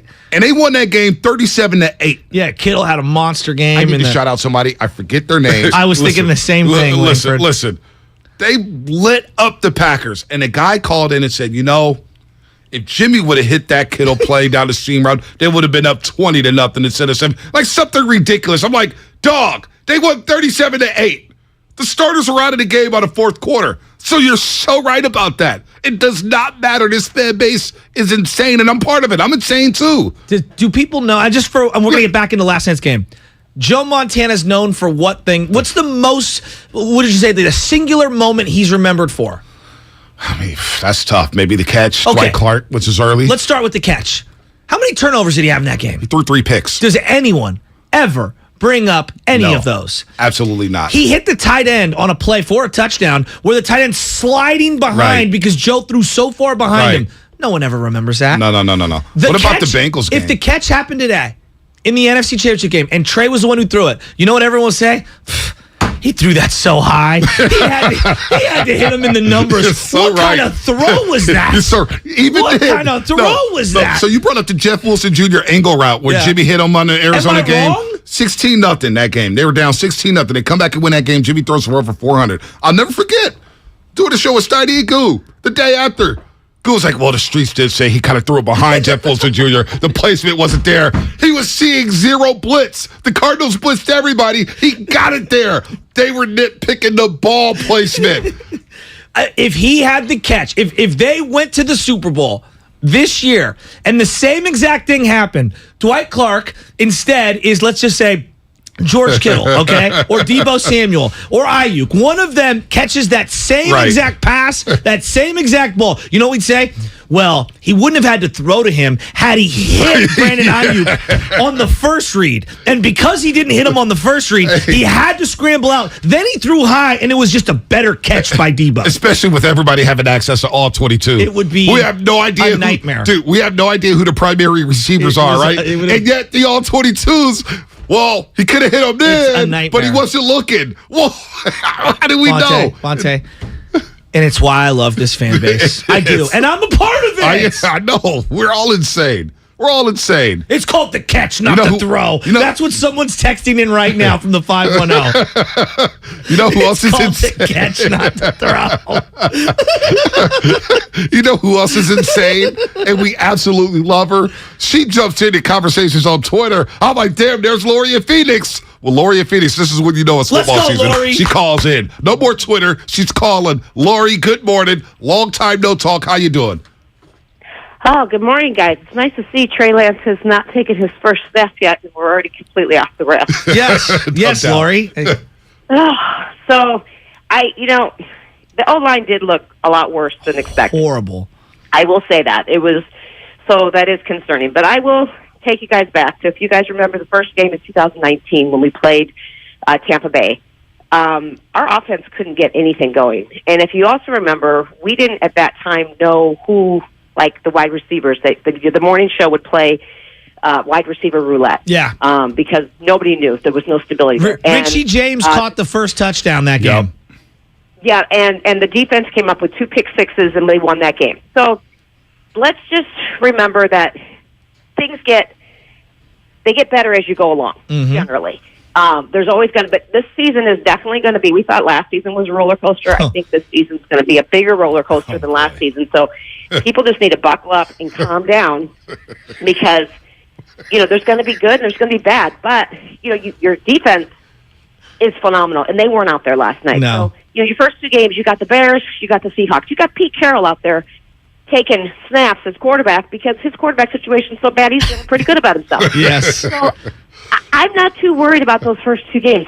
Obviously, if we lose one, then my tone will change. But you got 2 weeks there more, besides the 17 days you got before the season starts. You still got 2 more weeks there that are going to be perfect games to get Trey in there and get him started and get him going, get him rolling. I do think they may want to make some calls, maybe look into some other veteran O-linemen that might be available. I think they're probably going to do that. And I think, again, Jimmy, yes, he's still on the roster, but I think we just need to calm down. We already know he's not going to be there. No doubt. It's going to be okay. I think Trey and Kozimor needs to stay off of Twitter because he's going to drive me crazy this year with all his, every time Trey throws a pass. Told you guys. So. Hey, Lori, Uncle Cole's, great call, Lori. Way to set the tone in the 8 o'clock hour. We know Uncle Cole's is off that whiskey out there in Tennessee. Explain to the people that aren't on Twitter, because I missed all of this. It was so refreshing to watch the game, go play softball, turn off the phone, not look at Twitter, and then I get on to Twitter, I'm like, oh my God, everyone watched a different game than me. So I didn't know what was going on. And I got a text or a DM from my buddy Danny Kerr. Shout out to Danny Kerr out there at NBC Sports Bay Area. I didn't know. So Danny Kerr, a quick story about him. We've been tweeting with each other for like 5 years. And so my first year in NBC Sports Bay Area doing the Warriors pre- and post-game coverage, I had no idea who he was. And then year 2, I'm like, hey, are you Danny Kerr? He's like, yeah. I was like, all that time you walk by me, we tweet each other every freaking day. So anyway, we got to know each other, blah, blah, blah. So he DM'd me yesterday. Love the useless information. Very useless. It's my specialty. Danny Kerr DMs me and goes, Coles? Question mark? I'm going, oh no, what is Coles doing? Please don't get into politics, Coles. Like, don't go down that road on Twitter. What are you doing, Coles? He just retired. Just relax. And he's going at you and I on Twitter and just tweeting us from, let me start here. How many total tweets? About 7 tweets. But I think this is indicative, or this is metaphoric to the Niner fan base as a whole. So, all right, so a little running and a little throwing. Here's Coles 14 hours ago. Time to find out if the 49ers are going to scheme their preseason offense like it's week 17. Put your boy at 415, Bonte. Why are the 49ers trying so hard to make Trey look good in the preseason? Next tweet. Oh boy, not a good start for our 49ers. Missing open receivers. Then a word penalty saves them. Really not encouraging, Butcher Boy and Bonte Hill. Next tweet. Did you guys keep your Jimmy G jerseys? You may need them by week 3. The guy is drunk. Hashtag 49ers faithful. At Vontae Hill and at Butcher Boy. Then, here's another one. 14 hours. He was on the roll. Quick prediction. Shetty will scheme the heck out of the rest of Trey Lance's time. They need to show they were right. Hashtag 49ers at Vontae Hill at Butcher Boy. Wait, so now, mind you, the guy that they drafted number 3 overall, they have to prove he's good. Right. Wow. Yeah. Hell of a take, right? Yeah. Hell of a take. But he's getting no traction on his tweets. Nashville, look out. But people are noticing. They're like, man, Coles is going at you guys hard. I'm like, I had no idea because I guess we don't follow each other, which is weird. Anyway, Kosovar, ouch. Tough night for Terry Lance. He didn't say Trey Lance. He said Terry Lance. This is how you know he was What off is he, the Bill sauce. Parcells? Against one of the 3 worst teams in the NFL. But a great break that he opens against Justin Fields and the rebuilding Bears. Hashtag Bears. At Butcher Boy Vontae Hill. Which quarterback is less ready to be an NFL starter? Hashtag 49ers. Hashtag 49ers faithful. He did 2 hashtag 49er faithfuls. All right? Then he replies to Cam Edmond. Trey Lance, 3 series, 7 of 11, 49 yards, 1 sack, 1 scramble. Nate Sudfeld intercepted in his first series upon relieving Lance. Are you doing a Magic Johnson timeline of Twitter, or is this Kosamore? This is Kosamore. Kos replies, wow, it looked a lot like Terry Lance has only played a few games over the last 3 years, and they could not scheme him into success like they did in the first preseason game when the Packers were playing vanilla defense with some number 2s. Hashtag 49ers, hashtag 49ers faithful, hashtag 49ers faithful. I'm sorry, sir. Tina Terry, a.k.a. Trey Lance, a.k.a. Terry Lance. Oh, man. What is your first impression of Thursday Night Football on Amazon? Really solid start in the best preseason game broadcast I have watched this year. The game portion is really phenomenal. It's ready to go. Hashtag NFL, hashtag NFL on Prime Video. All right. And then, wow, can Trey even think about making that throw Purdy just made? At Butcher Boy, at Vontae Hill. You cannot be serious. And then you got Kyle Madsen. Is Brock Purdy a top NFL quarterback in this game right now? Just kind of trolling everybody. It calls us, hey, just using my 20-plus years of experience working with NFL vets to ask questions and provide insight. You? He is far more impressive than number 5. That's Jim Kosamore. I don't think he's alone, though. I think there's a lot of people in the fan base that are irrationally losing their minds. I'm guilty of it all the time. So it takes one to know one. But at some level, can we all just take a deep breath? Let's start with things we know. This is unbelievable. Let's start with things we know. Is Kyle Shanahan a good coach? Do we know that, Bonte? I got last one. He is a good coach. Okay. Jim Kosamore, this is the best South Bay Purdy since Mark. Does anyone even recognize that reference? Sorry. Oh, wait. Last one, 13 hours ago. Better be good. Wow. Nate Sudfeld threw a better ball than Trey. Butcher Boy Vontae Hill, should he be considered for a starting role? The guy is drunk. Let's start with what we know. Is Kyle Shanahan a good coach? Yes, he is. Okay. Do they have great playmakers? Not good, great. Great playmakers. Okay. Deebo Samuel and George Kittle. IU can be great. Okay. No matter who the O-line is, no matter where the setting was, no matter what city he played in, has Kyle Shanahan consistently found a way to make his offenses be efficient via the run game? Yeah. No doubt. No matter where. No doubt. Cleveland, Houston, Washington, Atlanta, San Francisco, everywhere he goes. Okay? Yep.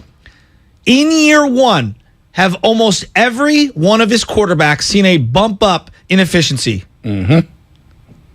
As worried as we can feel. Mm-hmm. Now that you know all those things we know, I'm not saying that they can't have a down year. I'm not saying things can't go a little astray here.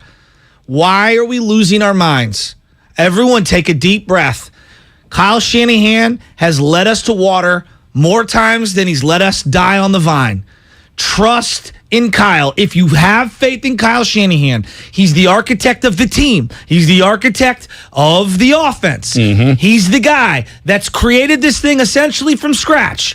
He's the guy that's worked with all the quarterbacks every single day. And I get it. They're not, you can find criticisms. They're not perfect. Right. But at the end of the day, he hand chose Trey Lance. He's the one who's saying, I don't want Jimmy Garoppolo at practice. We want to cut this guy. Right. He's the guy, not Joe Shasky, not Bonte Hill. No. Your coach who led you to 2 NFC Championship games. Who you guys hailed as the next Bill Walsh? I mean, come on. I'm not saying that Trey's going to be a straight line to success. I'm saying, can we just be a little more controlled with our emotions? Not only that. Like, you're spot on there. Because it's the same segment of the fan base, the same people ripping Trey, or the same people who was ripping Garoppolo. And gave Shanahan, when he gets a quarterback who can stretch the field, oh my God, watch this offense. Well, you finally have a quarterback who can stretch the field. We do know that about Trey Lance. Yeah. He'll let that baby fly. But they also have to protect to be able to protect him. To get to that 5th and 7th step drop. You have to protect him. So we are losing our minds a little bit here. Let's go to Robert in San Jose. Robert, what's happening? You're on the roast. Thanks for taking my call, guys. Just listening to some of these 49er fans, your offensive line is your problem right now. Your middle of the offensive line is just pathetic. The Banks is pathetic. This rookie I keep hearing about, 74, got his butt kicked. He did. And McGlinchey is not worth 2 cents. Outside of Williams, the 49ers in the same boat. Seems like maybe the Raiders are in. That's my team, where we have 1 good offensive lineman and 4, we'll see what happens. Yeah, question marks. But Trey Lance is the least of your problems. Thank you. Get that line fixed. I totally agree. That's such a great assessment. Right now, they've got 4 question marks. Is McGlinchey going to be healthy? If he's in there, I think he's a solid player. You could say C+, B- type of a player. That's a good. It's an upgrade. Exactly. It's an upgrade. And he's in a contract year. Agreed. So McGlinchey knows there's a lot on the line based on his performance. And a lot of money on the table. He may not be the greatest pass blocker. He's a good run blocker. He's a good run blocker. He's a really good. And obviously Trent Williams is an A. The other 3 guys in the middle are massive question marks. Mm-hmm. They could be C's. They could be F's. You know, they could be unplayable. Like Bonte, I don't know what the middle of. They could be B minuses. Let's see what the scheme is. Let's see if these guys win their individual battles. Let's see if they can build some cohesion and actually, stay in front of the guys they're supposed to stay in front of and get the calls right. Let me throw this at you. Jake Brindle, right? Center, replacing Alex Mack. A lot of pressure on him. Center position's been a weakness for the 49ers under Kyle Shanahan. Weston Richburg did not work out. A bad contract. When he was here, he was healthy. He wasn't healthy enough. It wasn't good. But Jake Brindle so far in 22 pass blocking snaps, no pressures allowed so far in the preseason. That mean anything to you? I guess. I don't know. When you watch him, he looks so overwhelmed and small. And I'm not saying that I'm understand offensive line play at a sophisticated level like a Baldy or one of these expert breakdowns. He just looks really small to me at practice, and he looks like he's overwhelmed. Alex Mack was so top-heavy and so good. They got such great production out of him as the season went on last year specifically. I think they're going to take a step back there. No doubt. I'm really worried. I am really worried about him. The interior offensive line, man. This is, man, oh, man. And don't you the entire season. Dude. Don't you feel like we're going to look at their running back spot and say, man, you invested multiple middle round picks in the draft at running back when you have found late running backs, whether it's Mostert, Breida, whomever, who can contribute, Elijah Mitchell, late running backs, and you invested a middle round pick when you didn't have a first round pick, back-to-back years in an offensive line. You didn't know if Mack was coming back, and he had you in limbo because we're like, is he going to come back? Is he not going to come back? O-line was in need, and you took running back. I would call Alex Mack today and be like, hey, you sure you want to stay away? Which I'm okay when you miss and you find somebody else, but when you don't swing on a position and then you don't find a guy late, then you have a hole. No doubt. Let's get Dr. Hustle in here before we hit the break. Other side. Sorry, my bad. Langford gave me get the break. Didn't realize it was 8:25. My bad. I'm not watching the clock. What's coming up in the game? Sponsored by Fremont Bank. Full service banking, no compromises. More of your phone calls. Dr. Hustle. We'll get you on the other side to talk some 49er football here on The Roast. The preseason is over. Bills on a 3rd and 7. Under pressure. It's swamped by that 49er defensive line. The regular season is right around the corner. Tonight, we want bodies and victory. Blood is the only thing we're interested in. Yeah, we're fired up. Let's go kill Chicago. Are you guys ready? Are you guys ready? Yeah, coach, we're ready. On 95.7 The Game. What's better than an award-winning education? A free award-winning education. Evergreen Valley College was named a 2021 Best College for an Associate's degree with the 4th most diverse faculty in the country. And with EVC alum earning more than any other California community college according to Newsweek and PayScale, you can take classes and transfer or fast-track your career. And now at Evergreen Valley College, tuition is free for fall 2022. Visit evc.edu for more information. Make connections that count with free tuition in the fall 2022 semester at evc.edu. Now with Xfinity, you'll get unlimited internet with gig speed and supersonic Wi-Fi. With a 2-year internet rate guarantee, no annual contract required, and no equipment fees. Talk about knock your socks off. Ooh, plus a free Flex 4K streaming box. It's like hitting the streaming jackpot. It's all just $50 a month when you add Xfinity Mobile with unlimited data. $50 a month. A price that's truly jaw-dropping. Oh, literally. The speed you need at a price you want. Value that's simply bananas. That's the new Xfinity Supersonic Bundle. It's kind of a big deal. Go to Xfinity.com/gig, call 1-800-XFINITY, or visit a store to learn more. Limited time offer. Restrictions apply. Requires paperless billing and autopay. New gigabit internet customers only. Xfinity Mobile requires post-pay Xfinity Internet. After 24 months, regular rates apply to all services and devices. Everything, our farm, our stand, our pop-up shop, it really all started when we discovered the benefits of local, raw honey for our family. And then we decided to turn it into a business. We were looking for something to help us get up and running. So we got the Chase Business Complete Banking Account. It's more than a bank account. It comes with Quick Accept, which lets us take card payments anytime, anywhere in the U.S. using the Chase mobile app. Plus, we get same-day deposits at no extra cost. For us, it's more than honey. It's about sharing a little sweetness with the world. Get the Chase Business Complete Banking Account with the essentials you need to help get your business going. Learn more at chase.com/business-complete-banking. Chase for business. Make more of what's yours. Quick Accept is not available in U.S. territories. Enrollment required. Usage subject to approval. Same-day deposits available for payments before 8 p.m. Eastern Time, Sunday to Friday. Fees and rates apply for checking and processing. Limitations and restrictions apply. Participants compensated. Merchant services provided by Payment Tech LLC and WePay Inc. Subsidiaries of J.P. Morgan Chase Bank and a member FDIC. T-Mobile believes customers deserve to get more without paying more. Everything from entertainment benefits like Netflix on Us, to travel benefits, to scam shield protection, all with taxes and fees included. So the price you see is the price you pay. When you're a T-Mobile customer, you get over $225 in value every month in benefits with our Max Family Plan. That's like paying for nosebleed seats and getting to sit in the front row. That's right. At T-Mobile, your family gets over $225 worth of value and benefits with our Max Plan each and every month. Plus, with our Price Lock Guarantee, we won't raise your rate plan price for talk, text, and data ever. That's like paying for a cab and getting a stretch limo. At T-Mobile, you get value beyond the expected.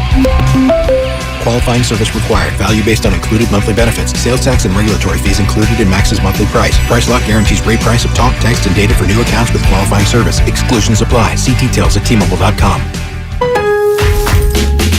Count on Lowe's for Labor Day savings to kick off your fall. Tidy up your yard with an Ego leaf blower starting at $199. These battery-powered blowers provide power and performance, clearing leaves and debris with ease. Plus, save $50 on a Char-Broil Performance Series 4-burner gas grill, now $299. This Lowe's exclusive can fit up to 30 burgers.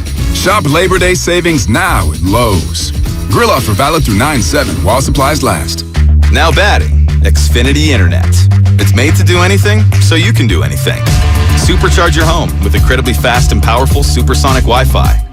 With 3 times more bandwidth, it covers all the bases, and then some. And strike out billions of threats with advanced security that helps keep you safe at home and on the go. If you're keeping score, that's internet that does it all. That's unbeatable internet from Xfinity. Restrictions apply, not available in all areas. Are you kidding me? Gas prices are up again? Somebody has to do something. Well, someone did. That's why I use Upside. Upside? What's that? It's a free app that pays you back real money for every gallon of gas or diesel you buy. I just earned 25 cents back on every gallon of this tank. Hold on. So the Upside app is free and you actually get cash back every time you use it? No strings attached? Yep, it's awesome. Check it out. It only takes a couple of minutes to sign up. Instead of just watching your dollars go into your tank, start putting money back into your wallet with the free app from Upside. With the price of gas today, it's big news and big money. To cash out of your Upside cash, just transfer it to your bank account, PayPal, or a gift card. Upside users have already earned over $200 million. Now it's your turn. Download the free Upside app and get cash back on every gallon of gas. Use promo code GOLF for an extra 25 cents per gallon on your first fill-up. That's code GOLF. Use code GOLF for an extra 25 cents per gallon back in your first fill-up. Cashback's not available in gas in New Jersey and Wisconsin. In Oakland, we're looking for partly cloudy and highs of 74. Weather brought to you by One Thing.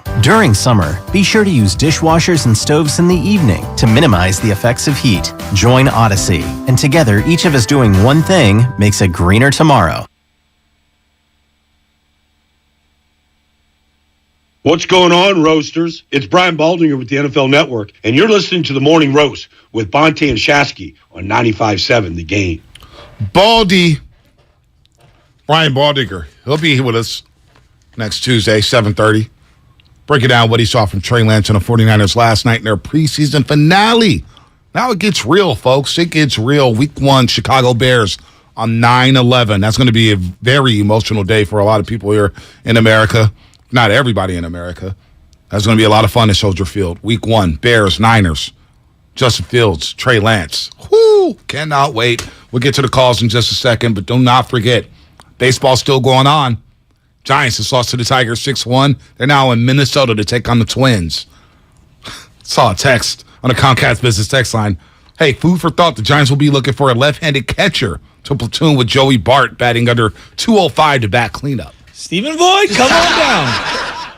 Joey Bart's still batting ninth. I don't get it. I just don't get it. But Garlic Fries and Baseball Guys, the Giants podcast for Giants fans. If you're looking for their newest podcast for all your Giants talk beat, just subscribe to Garlic Fries and Baseball Guys podcast, hosted by Mark Willard and, of course, Joe Shasky the Butcher. Diehard Giants fans who bring the heat on the biggest stories and issues facing the team. A Giants podcast done by Giants fans for Giants fans.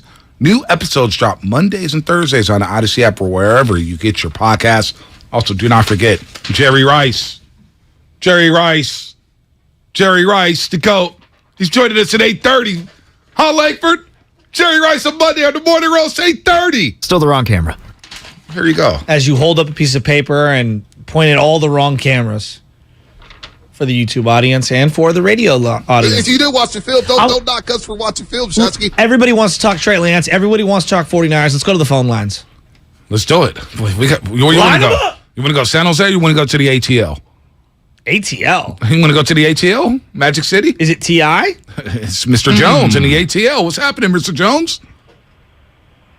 What's up, son? What's going on? What's going on, baby? I can tell you what's not going on. The Niners are not going to be going on. We're going to regress. I'm here in the A. We're going to end up being like the Falcons. We're going to be bad. You understand me? We're going to have this great defense. We've been on a great 5-year run. And you know how sometimes I think we're just spoiled right now. And I ain't even going to say we spoiled. I don't know where we're going with the team no more. We was like, I keep saying this, like I call in all the time. Like, do everybody remember where we were at before Jimmy got here? You know what I mean? Like, we was trash. Then Jimmy got in and whipped out 6 wins in a row. You know what I mean? Then, you know, like, even when, like, with Shanahan or whoever does the drafting of the quarterbacks, the Niners have not drafted a good quarterback in how long? Talk to me. Hello? Kaepernick. Good quarterback that we got. Kaepernick. Okay, cool. He did what? We sent them away, too.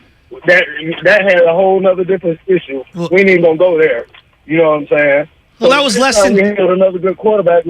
They drafted him 10 years ago, and he went to the Super Bowl in his first season starting. You know, not a full season, but his first season starting, and then went to the NFC Championship game and lost in the greatest play in Seattle sports history. And in not the only NFC that, Championship game. Yeah, and not only that, helped the Niners come back from 17-0 in an NFC Championship. Won a road playoff game in his first season as a quarterback of the 49ers. Not even first full season. Had to go in there to the Superdome to prove that he could be the starter, and the rest is history. So, look, man, again, we got the cue cards. We had the receipts. CVS style? There's just like a long 12-foot receipt? It's a longer list now because everybody wants to react from a week 3 preseason game. off of Trey Lance. My biggest concern is the offensive line. That can translate into the regular season. Of course. When Shanahan gets the full game plan in there and he's cooking up the game plan against the Chicago Bears, Trey Lance will look a lot better. We will see the full offense. It will be an explosion at Soldier Field. We haven't seen Debo in the 3 games because he only played in like a portion of 2 of them. We haven't seen Debo do anything. Debo was the best player, arguably, in the NFC last year offensively. I mean, Ayuk's had a tremendous training camp. George Kittle, you forget he's an all-world tight end? He was dominant in some games down the stretch last year. It's okay. Save the receipts. If you want to freak out about Trey Lance off of that game last night, wait till he lights up the Bears. Wait until he lights up the Bears. That Monday, I will be I'm not going to speak for you, Shasky. I will be insufferable because I'll be doing the show live from Chicago. So, I'm going to walk into that studio and talk that talk. I want to be lovable. You can be lovable. Some people are not going to want to listen to me. Dr. Hustle, San Jose, Dr. Hustle. What's happening, Dr. Hustle? What's going on, fellas? Let me get started off by saying Bonte knows I am the bus driver of not a fan of Kyle Shanahan. And the reason I say that is this is my explanation. I love Jimmy Garoppolo, but I was tired of Jimmy Garoppolo. One, I was tired of his relationship with Kyle Shanahan. So I'm all in on Trey Lance being the quarterback. But I am extremely worried about Kyle Shanahan being the mentor for this kid. I'm extremely worried of the first time he has a bad game, Kyle Shanahan going to the press conference, and instead of having his back like he needs to for a young quarterback being, well, Trey's got to play better. Trey missed receivers. Instead of Kyle saying, hey, he did some good things, Trey's coming along, we're still working. Everything is how you word things and this kid's psyche. I'm excited to see because I want to turn the page. I want Trey Lance to be the quarterback, but I don't have faith in Kyle Shanahan being the coach for this kid. And I'll tell you what, that's okay because I've said it for years. In my neighborhood, when you can't perform, we always say one thing, he gone. And I think this is the most pivotal moment in Shanahan's 49er career, not the bad play calling in the Super Bowl. This will be the defining moment. And unfortunately, as much as I'm hoping to be wrong, and I'll be the guy who calls in, takes the egg on his face and says he was wrong, I think this is the moment that will end the Kyle Shanahan regime here in San Francisco, or San Francisco 49er coach. Can I ask a question? On 2 preseason games for Trey Lance, we're already willing to declare that the Kyle Shanahan era is over? And the kid goes 11-16 and doesn't throw any interceptions? Like, really? I'm asking sincerely. Like, really? Well, really? Wait till this call out in Virginia. Like, that's the end of it? Hey, it's Trey in Virginia. Mark the tape. Today's the end of the Shanahan era. It's the beginning of the end. It's not Trey Lance on the line. It's not Trey Sermon. It's just Trey in Virginia. Okay. Hi, Trey. He's got more thoughts on Shanahan and Trey Lance. What's going on, gentlemen? Long time no hear. Here's the deal. I think people are freaking out for no reason. Thank you. Let me explain why. First of all, Jalen Moore is not an NFL left tackle. No doubt. Yes, no doubt. The guy couldn't get out of his stance yesterday. And I'm not being hyperbolic when I say he's playing the wrong position. I wonder why we do this. I don't even think he practiced last week, did he? Yeah, I even know what's up with Jalen Moore. I forgot he was on the roster. That was really weird. But all right, but we'll get off of that because that's terrible. Sutherland, the fact that Trey Lance had to play with Sutherland at center was disgusting. I mean, the fact this guy's not an NFL center. The problem with Kyle Shanahan right now is he's mixing and he's matching, and we're not willing to put our guys out there. But mark my words when I say this. Trey Lance and the starting offensive line are going to go for 35-plus on the Chicago Bears. Remember I said... I totally agree with you. We're going to light them up. They're going to destroy the Bears. We're going to light them up. We're going to light them up. Trey, we're going to light them up. They dropped 50 on Detroit. Like, they were up a zillion and should have won that game going away. Trey, great call. Call us back. Yeah, thank you, Trey. Yeah, Mr. Jones in ATL. He's doing McClone bringing the Falcons into it. I get a text immediately from Jordan Watkins from Pac-12. Why you got to bring the Falcons into this? We didn't do nothing to nobody. We're so international. International. I forget. Damn, we got that drop? I knew you had it in there somewhere. Kirk Herbstreit. I want you to listen to this. Would Mac Jones have looked better in the exact same situation as yesterday? No, come on, Mac Jones. We're back to that. It's Kirk Herbstreit. He doesn't understand why Jimmy's not a Niner. What I don't understand, and I know I'm new to the NFL here, is why do 49ers fans and some of the media and some fans think that Jimmy Garoppolo, oh, thank goodness, got rid of him. Let's see what the rookie can do. The 2 times he's been a starter for an entire season, he took Kyle Shanahan. I mean, he didn't take. He was the quarterback. And he got to the Super Bowl and last year up 10 in the fourth quarter in the NFC Championship. Why is he so bad? How do I answer that? I'll tell you how I answer it. Familiarity breeds contempt. Okay. Al, clueless as always as he gets older, and Kirk Herbstreit. I wish that Troy Aikman could have zoomed in on that call so that he could have come in with actual accurate assessments in real time of what the NFL and how they view Jimmy Garoppolo.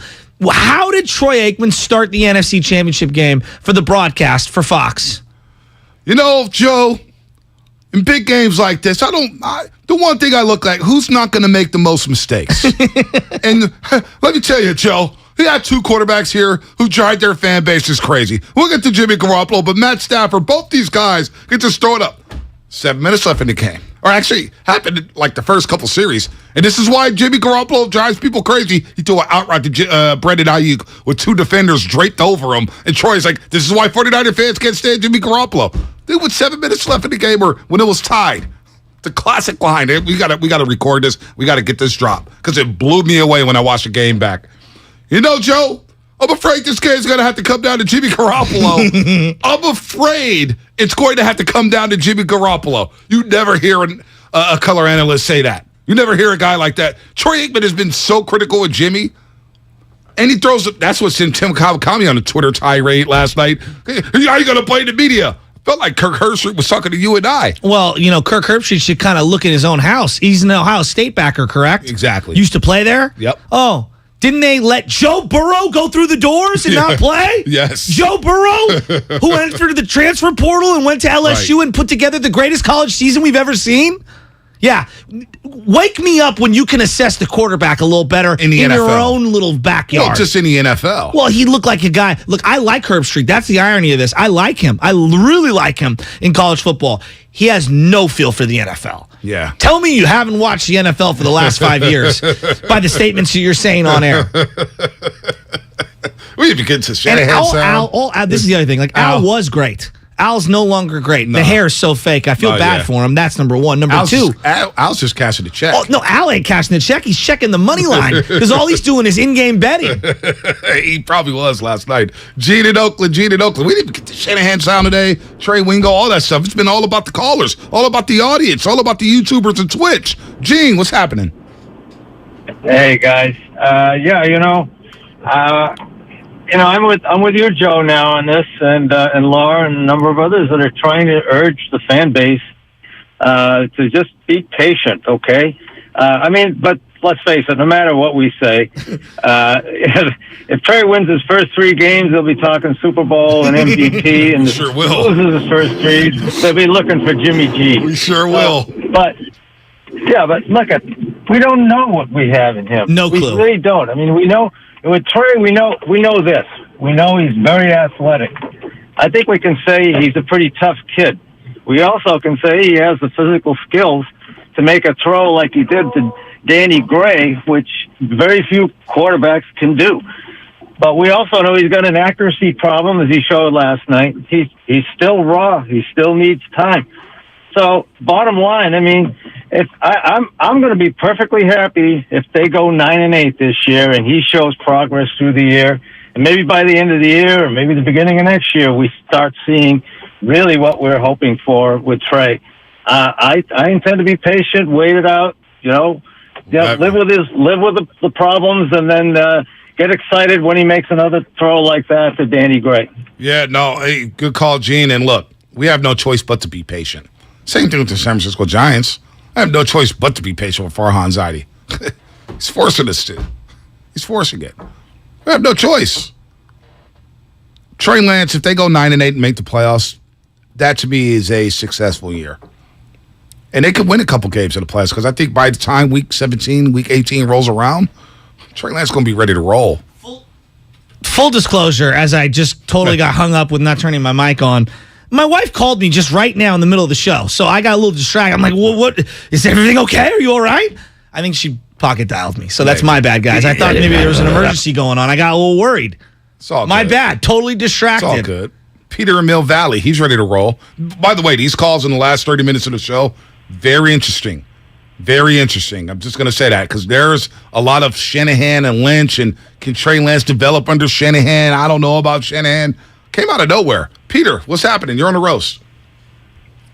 Hey, guys. Good show this morning. Thanks, Peter. No, it's interesting to me that there's so much focus placed on Trey Lance. You know, the reality is that Lynch and Shanahan, or Shanahan and Lynch in reality, decided that they were going to spend 3 first-round draft picks to go up and take an unproven rookie quarterback with a lot of, great physical skills. And then they decided that it would be okay to surround them with a bunch of unproven interior offensive line play. And by the way, people keep talking about Mike McGlinchey like he's going to be the answer. The guy plays on roller skates his entire career. You've got one great offensive lineman, and the rest are frankly questions, average or worse.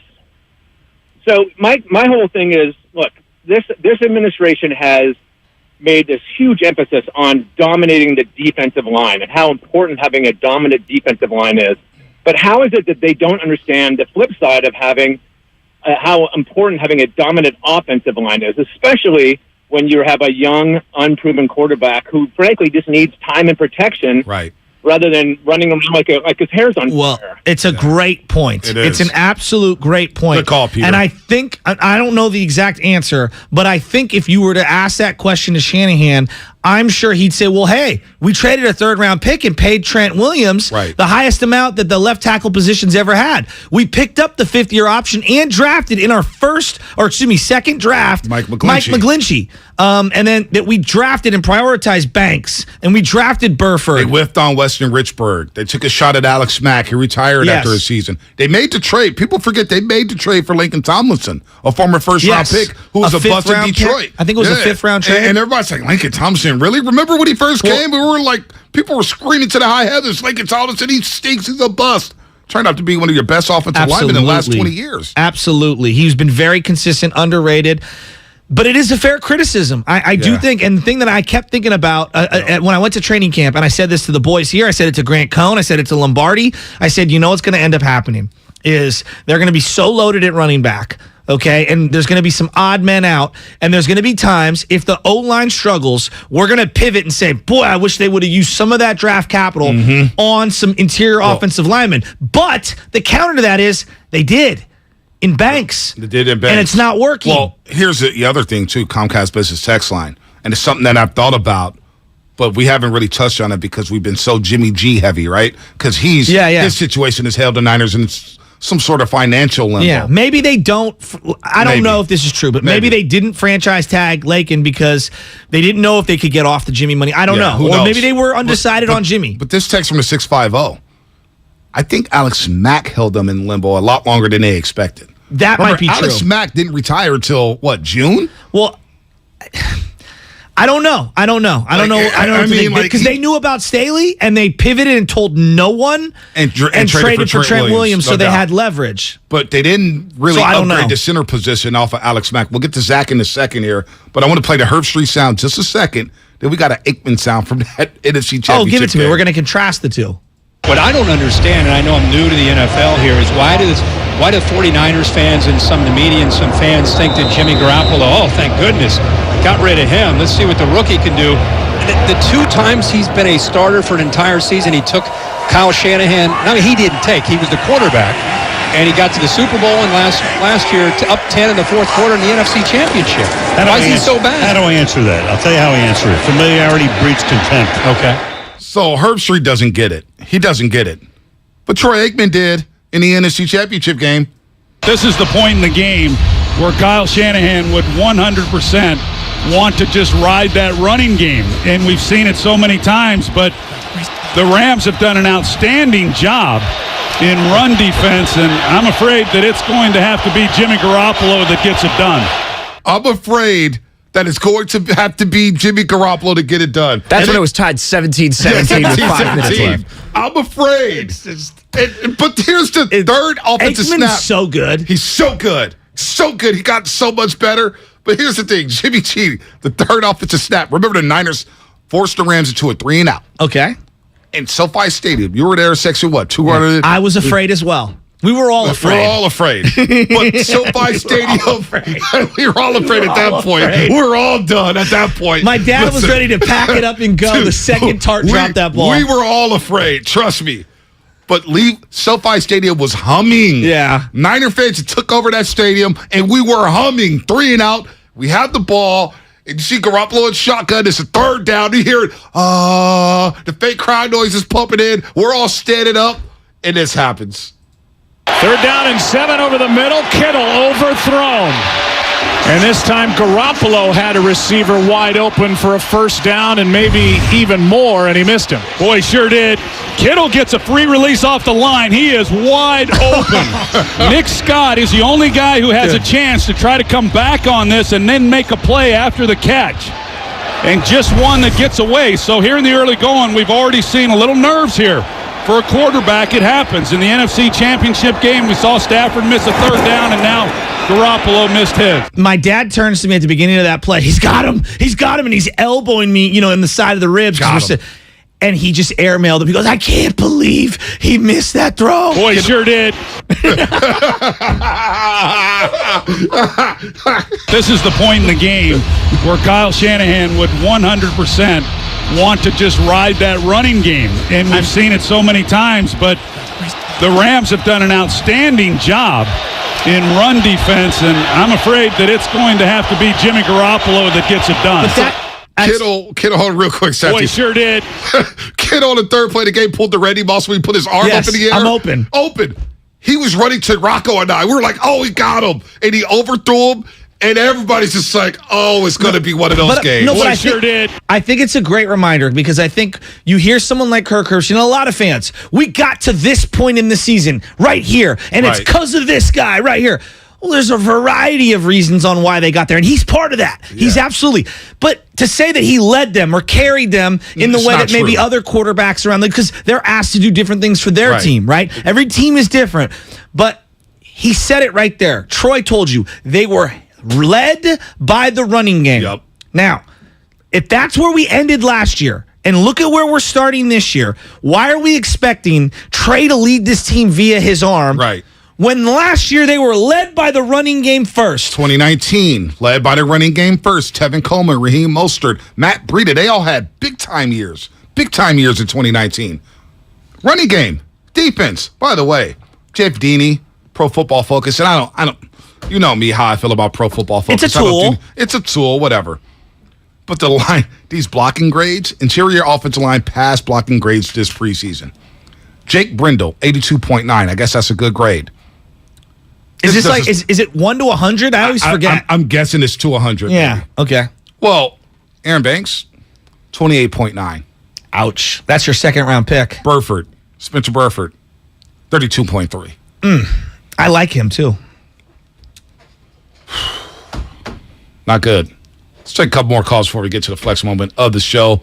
Adam in the city. Adam, what's happening? Hey guys, good morning. Happy Friday. Happy Friday. Baldinger, I saw you send out a tweet last night about the coming on to the show and whatnot, starting off tomorrow, overreactions and everything. I'm not any overreactions. I just kind of more in questioning. Everyone could see last night Trey Lance didn't have a good game because he literally had no time to throw the ball. Exactly. He was running every single time he stepped back for a couple of seconds. So, yeah, Trent Williams isn't out there, but kind of what one of that last caller said, does this lineup or this O-line just need some time to gel? Are they as bad as we saw last night? Is it an overreaction to say that this is still a giant concern? What do you think? Can I ask you a question? And I want to push back on this. Did he have a bad game? They were fine. They moved the sticks a little. It was a little. They didn't put up points. It was a sloppy game. It was a sloppy game. No, but I'm talking about Trey specifically. Trey sloppy. It wasn't his best work. It was an Did he average throw one game. interceptable pass? But we can't put that standard. It's got to be more though. But He's isn't a that quarterback? Then okay? Maybe I'm getting caught in the word bad, right? Because to me, like bad game would be like throwing multiple picks, not seeing the field. He was fine. Yeah. I thought he was fine. It was just meh. And that's where I think there's so much interpretation. If you love Trey, maybe you're more optimistic. If you're anti-Trey, maybe you're less. I don't know. I mean, okay, they didn't score. Well, they should have got a pass interference on the Debo play down the field. Oh, okay. Well, they didn't execute on a 4th and short where I felt like they should have kept the sticks moving. Listen, they moved the ball a little. It's perfect for the show. It's perfect for the station that Trey Lance played yesterday. I didn't want Trey to play. And part of the reason why I didn't want Trey to play, because I knew there'd be a possibility he'd struggle. And now we have this mindset. You were talking about, hey, man, don't you want to see Trey lead the team to a touchdown drive and feel good going into the regular season? Now how are people feeling? It's like this fan base is. I feel good. I feel the same way. I feel the same way regardless. But a lot of this fan base, man, Jimmy better than Trey. Keep Jimmy. Oh, no, Trey doesn't look ready. Trey was exposed. Long delivery, long release. Oh, he can't see it. It's going to be a lot of those question marks, man, over the next 2 weeks. They better put up 85 points a game to satisfy this fan base. That might not be enough. That might not be enough. Uncle Charlie, Austin, Joe, we'll get to you next week. Sorry, guys. We're running out of time here because it is time now for the Xfinity Flex moment of the show. Let me tell you about Brock Purdy for a second at Iowa State. Oh. Let me go back to this. Week 2, they play Iowa. They lose 27-17 at home. They were down 24-10 in this football game. All right? I watched this entire game because I bet on Iowa State, and I was like, God, this guy, why did I bet on Brock Purdy? I knew it the first series of the game. Say, why did I bet on this guy? This game, Brock Purdy, 13-27, 138 yards, 3 interceptions. Matter of fact, he played so bad that a guy named Hunter Deckers played quarterback and had 16 pass attempts in that football game. Got benched in that game. Benched. And we out here pumping up Brock Purdy saying he looked better than Trey Lance. Stay off the weed. Hell, stay off the crack. That ain't weed, that's crack. The Flex of the Show, presented by Xfinity Flex, the 4K streaming TV box with voice remote and Peacock Premium, free with Xfinity Internet. I didn't mean to go so hard on Brock Purdy. It's okay. But when I hear the broadcast, and I'm seeing Brock Purdy's just, oh man, he throws a nice, like stop it with the Brock Purdy stuff. No, forget Brock. We're talking about Trey. He missed open receivers a lot from the 8-3-1. How many incomplete passes did he have last night? 4. Stay off the weed. I mean, this is what I'm saying. Like, guys, I'm not here saying, dude, he was lights out. But this whole, he was bad. He was terrible. They didn't score. Maybe we just need to be more nuanced, more discerning. I don't know. He did not have a bad game. I don't get this. He had a bad game. Was he running for his life? For sure. Was he horrible? No. Was he great? No. He was somewhere in between. Can we hit one of the freeway exits between LA and SF? First of all, you sound like Gene Hackman in Hoosiers. How many incompletions did he have? 4. How many? 4! Am I losing my mind? No, you're not losing your mind. When's the last time when everybody can do this exercise right now? Go back in your mind as a football fan and tell me the last time in the history of your life or anyone's life, go to the last time that any preseason game ever was an indicator of what was about to happen next. Unbelievable. Go ahead. Answer the question. The Lions went undefeated when they didn't win a game that season. When Jalen Hurts scored those 18-1 Patriots, 0-4. Oh. When Jalen Hurts scored those 2 touchdowns, and then I never saw him again. Okay. So that would be the opposite, right? That would be the Actually, I'll answer my own question. The only time I saw something in preseason that ended up mattering was when Dak Prescott played really well against the Rams after Tony Romo got hurt. And people went, ooh, maybe this is actually a guy. Yeah. And we could actually still debate whether or not he's a guy, but he's a guy. Like, he's not bad. Is a good starting quarterback. Yeah, he's like a top 12 NFL quarterback for sure. And that's the only time that I feel like, and it was a national debate, like, is Dak Prescott going to take Tony Romo's job? And he did. He did. And he did. So that's the only time I can think of where something in the preseason mattered. I definitely think that there's valid critiques of Trey Lance last night. Yeah. Right. Yes. Like there are 100. I agree with. The play, the one that sticks out in my mind is the play where he rolls right, he extends the play. It's like, good. And That's he why short he's here. hops Ayuk. And then he stuffs it in the ground. It's like, you got to make that throw. That's a play that has to be made. No doubt. But he can't run the offense. They weren't running their offense. I'm glad you notified that play because And Houston wasn't running their defense. Jimmy can't even make that play because he's not rolling out right. Right, correct. And creating a play where there is none. How many jailbreak plays were there last night from the offensive line? Just here, All of 3-4 them. guys, go right into the backfield. Like, we can talk about the offensive line. That's scary. That's a scary. concern. That's been a concern. It's a red flag. So I guess there's no other way to Preseason, I'm not worried. Well, so here's the thing. My point is, yes, we can have conversations about individuals, but when the answer to me, when someone's answer is then a view from 10,000 feet, like now the 49ers are going to stink. Yeah, exactly. The season is on the brink. If that's your answer today, then you've not watched preseason football before.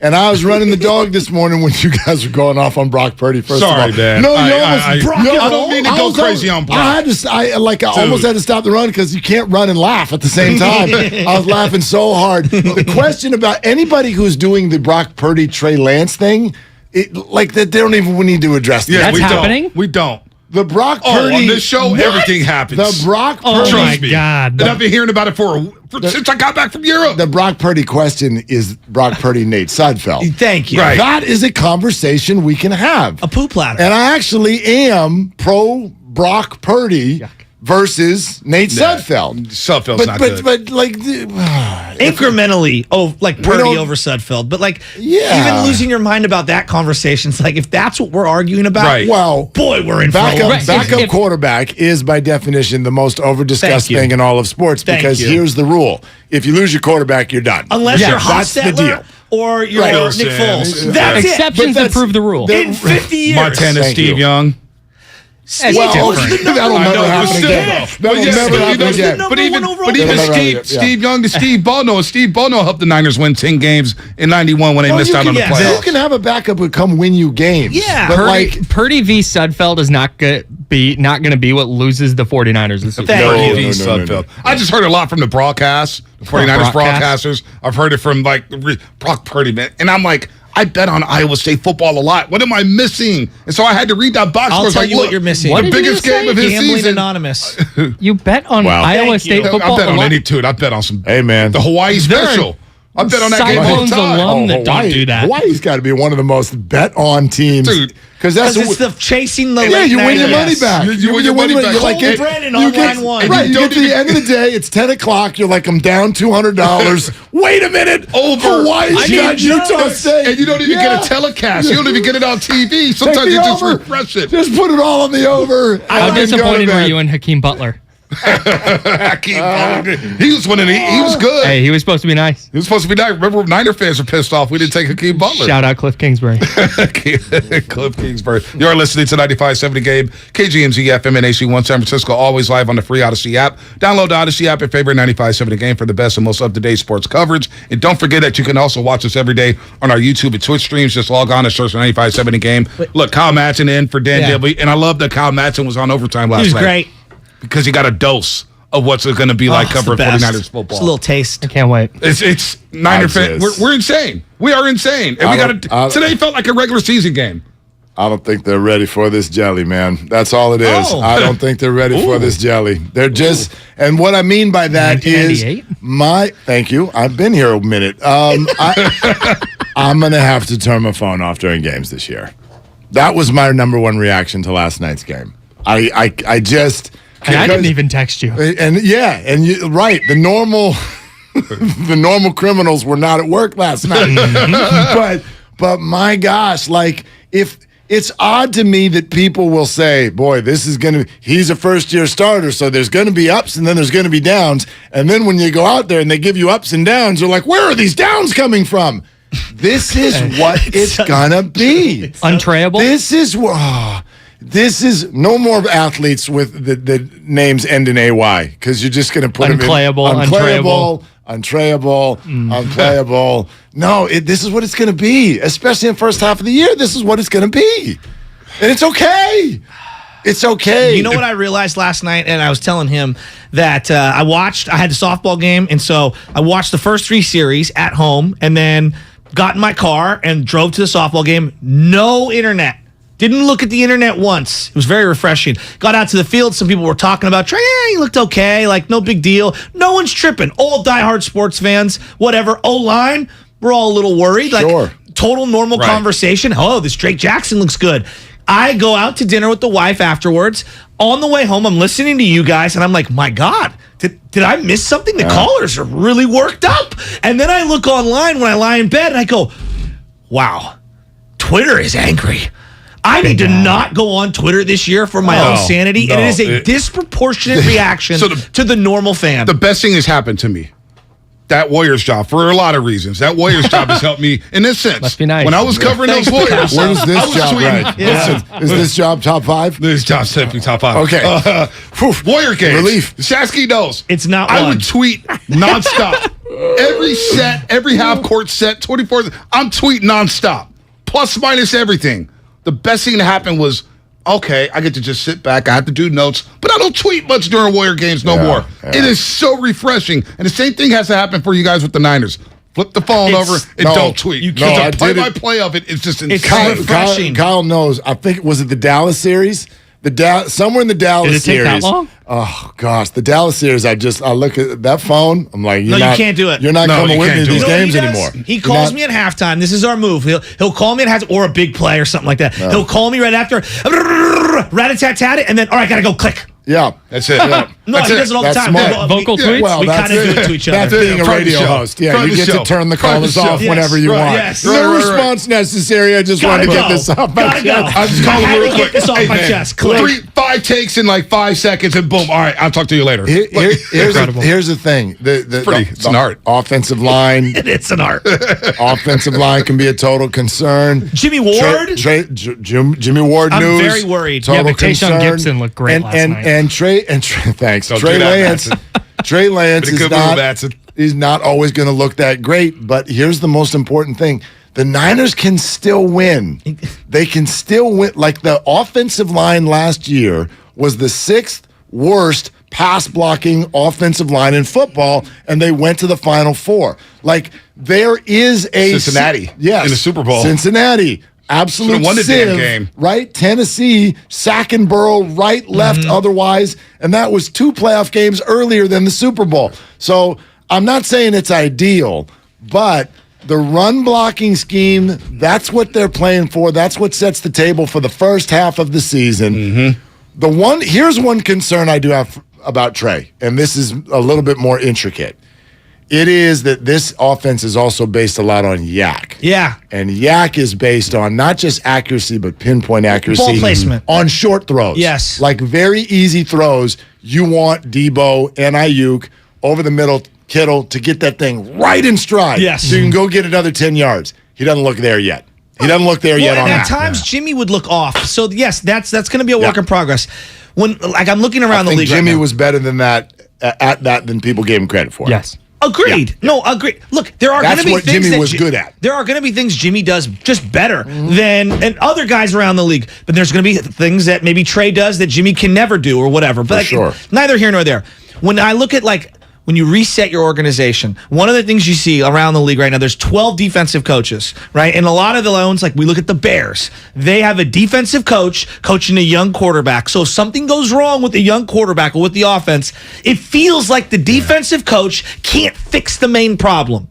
We paid Shanahan to be the architect of the O, to fix the quarterback, like going back 6 years.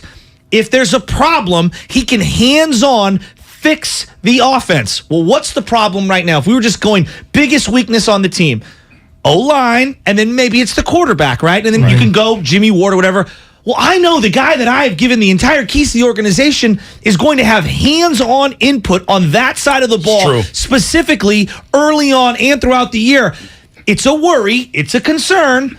But this is why I'm paying him the big bucks. And you know where I'm going with this? That's a great point, because in 2019, he had to navigate without Joe Staley. Had to navigate without Mike McGlinchey. And for the most part, they made it through 2019. And Kittle got hurt. Kittle got hurt. And the Seattle Juszczyk, game was bad. that. Yeah, Juszczyk got hurt too. I forgot about It's a good that. point. I would never hire a defensive coach in the NFL. That's what I'm saying. Yeah, I would Ever. if I have a veteran quarterback in that setting. And I'm by veteran, for instance, Tampa's got Todd Bowles. Exactly. Okay, that's another coach. And I'm still worried about that team. And it's because still of that. it's still not great. But like if you're starting with you, if you're Mark. starting from scratch, like here's something I'm worried about with the Chargers.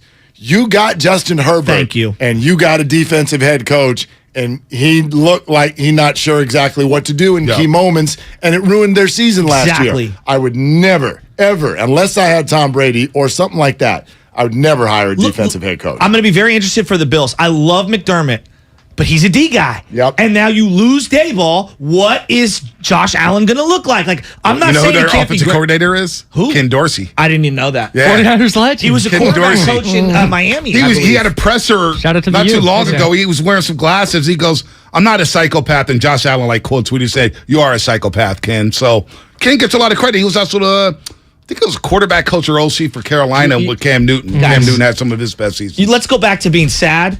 I thought Ken Dorsey was going to be something for the Niners. Did Miramonte legend, Orinda High School, Orinda, California. He looked good in preseason, and I'm dead serious. He looks good at the U. Better than Gio Carmazzi? I mean, come on. Gio literally couldn't play. We literally think every quarterback who's coming in is Nate going Davis. to be something. And Brock Purdy. Hashtag Brock Purdy. I was really high on Troy Smith. I'm not going to lie to you. The London game. That first time he uncorked a deep ball, I was like, I was like, Troy Smith. They unlocked him. Buckeyes, baby. Let's go. Troy. Oh man, it's good to talk Niner football. It is. I do feel bad for Brock Purdy though because I know. not because of what you said. I feel bad because of Willie Snead. Like, dude, like give the guy some cookies. Give me some cookies at the end of the guys out there mopping things up and doing some pretty good things. Mark. Have you ever seen, like, if that had actually mattered, have you ever seen a worse drop in your life? That was a bad drop. And there's so many people who don't know what we're talking about because you didn't make it to the end last night. No. And I get it. There's like 9 seconds left in the game. I don't know how the hell I made it to the end last night. You're on the phone to Netflix. I've never, thank you. I've never seen a worse drop in my life. Shady called a timeout to set that play up. He wanted that listen, let me just say. Just reach in his bag real quick. For Kyle I'm like, Madsen you're cut right now, and Steve. Island Styles and for the morning roast and maybe for your show too, let's just be thankful that Willie Snead dropped that pass. Because Willie Snead did drop that pass. No. Brock Mania would have hit an all-time high today. You know your fantasy season is really in despair when you're claiming Willie Snead as a flex option late in the year. Because how many of us have done it? Yeah. Don't lie. He had some big years. Willie Willie Snead The fact that Willie Snead's playing at that point in the game. Dude, he's got the waiver wire every year. You know exactly what I'm He talking won't be about. this year. No. He's not going to be on the team. The fact that he was in that game that late says everything you need to know. I might about pick him Willie up just Snead's in career. case. Just in case. Willie Snead Do the it today. He's going to be gonna- N/A by Tuesday morning. One of the things with Lance, real quick, going back to that, one of the things that last night I thought was good, because we talked a lot about what wasn't good. Something I thought was good last night and kind of throughout the preseason, there was no throw that was to a defender. Like, he was throwing it to the right interceptable spot. passes. Right. He was throwing it to the right spot. Didn't always get there. But that was one of the things I was looking for in the preseason. It's like, man, is he seeing it? And it's like, yeah, and again, it's vanilla offense, Decision vanilla making. defense. Right. It's easy. But in these easy spots, he was making the right read, making the right throw. Good point. Can I bring up something about the other Trey real quick? Sermon? He actually looked as good as he's looked in a Niner uni. I was in on the night until the fourth down play where he just stood there and went, right? Where's left, he going? No, what? Yeah, that was. But I want to say something real quick, because what we do to Trey, I'm noticing today. Which Trey? We're not, Trey Sermon. Okay. What we do to Trey Sermon, we're not doing to the other two backs who we're excited about because we've never actually seen them. We have no wounding on TDP. We have no wounding on Jordan Scar Mason. tissue. So when TDP goes out and goes -3 yards on 4 carries, if Trey Sermon had done that with the same no holes that TDP had, we'd have been like, he stinks. Yeah. But we don't do that. So I just want to point that out because I have no idea how this is going to play out on Tuesday. I mean, I personally think Sermon gets kept, Mason gets sent through, and they hope to practice squad him. I know you think that he's going to get cut, and they're only going to keep 4. We'll see. Who but, knows? I didn't think anything got decided last night. Out of everything, I think Trey Sermon ran hard. It's the best I've seen him look in a long time. But I also think He's your best receiving running back. Out of Jeff Wilson Jr., out of Elijah Mitchell, out of Mason and TDP. I think he actually catches the ball better out of the backfield outside of use check. JaMychal Hasty erasure is what this is. Oh, boy. Oh, they're all serviceable. They're all serviceable. But in the passing game, I think the Niners have been missing that. They tried that with Jerick McKinnon. Yeah. Couldn't stay on the field. Having that dynamic Jet. back. Yeah, the Jet. Did you know that Bonte called him the paper airplane? Who this? Oh, Jet McKinnon. Oh, Jet. Yeah. Oh, I forgot all about that rant. Yeah, you might have to look that one up. I was working a Warriors game, right? And No, he went crazy on Jet McKinnon. Because Jet McKinnon said, I'm free. I'm glad to be gone. And Bonte lost his mind on He was on the Instagram video. He goes, I remember. Somebody said, well, you going to be on the phone? He goes, no, bro, we gone, or something like that. I was like, what? Yeah. Check McKinnon. Yeah. So Shasky sent it to me during the Warriors game. They may have been losing. And I didn't even reply. Remember, I go, oh, okay. Yeah, And I went on some rant, and I was like, remember he kept returning kickoffs and getting cracked at he the was 13 yards deep in the end zone. 8 yards deep. 8 yards deep, and let me take it out. And just getting smacked. Yeah. He was getting smacked. How much did he get? I know he was supposed to get 30, but what did he get? What did he get? Too much. Yeah. So that's an interesting what if, though, with Jerick McKinnon, because the Niners signed him to that big What if he deal was in good? 2017. Well, not even that. He got hurt the week before the Going to Minnesota. 2018 Yeah, 2018 season. Right. He got hurt the week before week 1, and they had built their offense around him. Yep.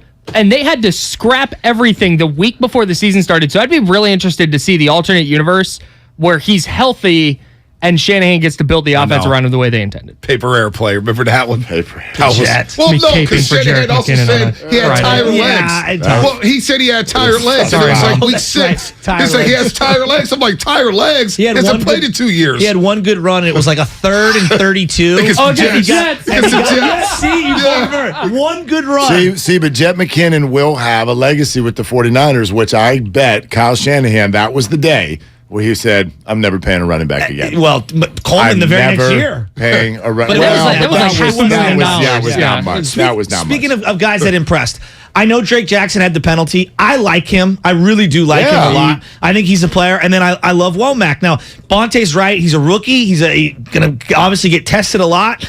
It just feels like he's so instinctual. The very few guys do they have who make plays on the ball and are there on a dude's hip being very physical. I appreciate him. I think he's going to get a lot of penalties this year because they're going to throw those ticky-tacky ones, but I like Womack. He generated by himself 2 interceptions in this preseason just by fighting for the ball. Yeah. And a fumble. That's something that's not, you don't coach it. That's just that. This is a guy, he walked on at Toledo. It's crazy. He didn't get recruited because he was playing basketball. Walks on at Toledo, gets a scholarship in year 2, leads the team in pass breakups over his final 3 years. Like, I'm going to say it. He's got that dog in him. Oh, boy. I'm ready to say it. Well, listen, here's something else to point out. Like, if that game had been a real game, this is important, I think, because if that had been a real game, there will be times this year where we walk out of a game and go, the Niners won and Trey didn't look great. That's okay. The defense won that game. Yeah. Because they have an elite defense. Now, watch the way when you get that list of 16 players who didn't play last night. Yeah. What did most of them have in common? It was the defense. Yeah, the elite defense did not play. players. The offense did. Absolutely. Because of everything we talked about this week. They want to try to get in sync. Yes, Bonte, I'm with you. I thought it was a risk they didn't need to take, but they got away with it, so it's fine. Even though it was only 1 series for Juice, 2 series for Kittle, all that. But those guys were all out there. The defense was not. None of them played. They ran it down our throats. If the defense was the defense, if the defense the 49ers are going to feature had played, they would have eaten that game. Well, they would have killed the what their Texans. average starting distance was when Trey got into the game? He had 3 series. Average start where they had the ball first down was a 16-yard line. Right. Okay? Oof. When you have an elite defense, you're getting the ball at the 35. Maybe 40. It's the 40. You know what I'm saying? Because you're getting stops quicker and you're stuffing the run. And the formula is going to be the same as when Tom Brady won his first Super Bowl. People forget that Patriots team was led by the defense and the running game. Ben Roethlisberger, rookie season, AFC Championship game, had a lot of games where he threw for 160, 170. Defense was great. Mark Sanchez in his first 2 years was playing in 2 AFC Championship games. And it's totally okay to protect your young quarterback and lean on the running game and lean on the defense. I'm not looking for Trey to throw for 300 yards a game. Hell, I don't want that. My favorite games... One of my favorite games in 49er history was the Green Bay Packer NFC Championship game where they threw the ball 8 times. I love that type of football. Just take a team's soul, run it down their throats, But, everybody thinks that, Shanahan didn't trust Jimmy. So, wait, hold on. Aaron Rodgers is on the sideline. Let me keep him off the field, run the clock, and get to the Super Bowl by pounding him. Lance in the preseason went of 11 of 16 for $141 and a touchdown. It's fine. If he does that against Chicago, they're beating Chicago by 30. How many yards did Joe Montana average in his career per game? Do you guys know? 220 or something. Yeah, it's not a lot. It was Different sport. Agreed, but No, I'm it's saying football. the way. Well, I'm saying the way that we remember it in our minds is very different. Sure. And they were one of the first teams to adopt the pass, even though in Bill Walsh's era they ran 51% of the time versus passing. And you know what? That's not fair either, because Montana, that last Super Bowl run, he was lighting it up. What did he throw? 8 touchdowns, no picks, and he threw for over 300 against he was ridiculous. The Broncos, the Rams. I mean, he lit it up. He was ridiculous. That's one of the greatest playoff runs of all time. The only guy who beat it was Joe Flacco. Boy. And it hurts my soul to say that. He did. He eclipsed a lot of 12 tutties and no interceptions. The Mile High Miracle. Week one starter. Week one starter this year. For the Jets. A must win. Gonna be ready. A must win for the Jets.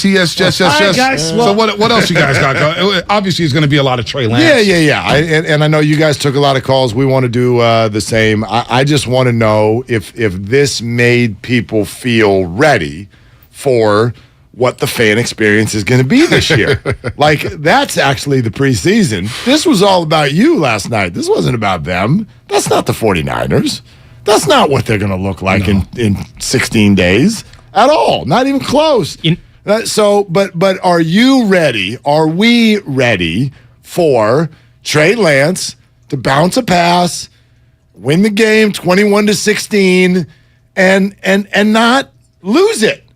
Because it's funny to me that everyone wants to lose it, because we just spent the last 4 years losing it, and they went and did what so many people wanted them to do, and now everybody looks ready to lose it again, and we haven't even started. We haven't even started yet. Last year was a roller coaster. That's kind of weird. This year's going to be. Mark, full disclosure. Yeah. I'm sitting in the other room. I'm watching the NFL Plus. I like to watch the games back so that, I have a good comprehension of things. Because on the NFL Plus app, you can rewind, go back. Yeah. Anyway, I'm sitting there talking with Sam. Who comes strutting in? I mean, like Vince McMahon down the aisle, Bonte, and I go, Picasso is ready to paint a portrait today. He is so ready. Oh, man. This dude had a Week 8 feel to him coming in today. But season 4 being painted. Hey, let me tell you, man. When me and this guy radio during football season, we become different people. And that's Michelle. And that's fine. It's fine. But I wake up in the morning, I was like, damn, did I really say that on the air? Like Anna, and I look at Anna, I was like, Anna, I'm not psycho, am I? She goes, no. No, you are. You're insane. You're psycho. And like when we used to do the shows from home, the overtime show, and it was just like. There's a reason you two are not play-by-play guys or color analysts, because if you were, thank you. I mean, you would put Zolak to shame. 100%. I mean, show ponies. You'd be screaming after every single play. This feels like regular season. I'm ready to go. Hey. Like I didn't think I was ready by Europe. I got back. I'm like, all right, I'm gonna just ease into it. All I needed was last night. Mark, you'll appreciate this.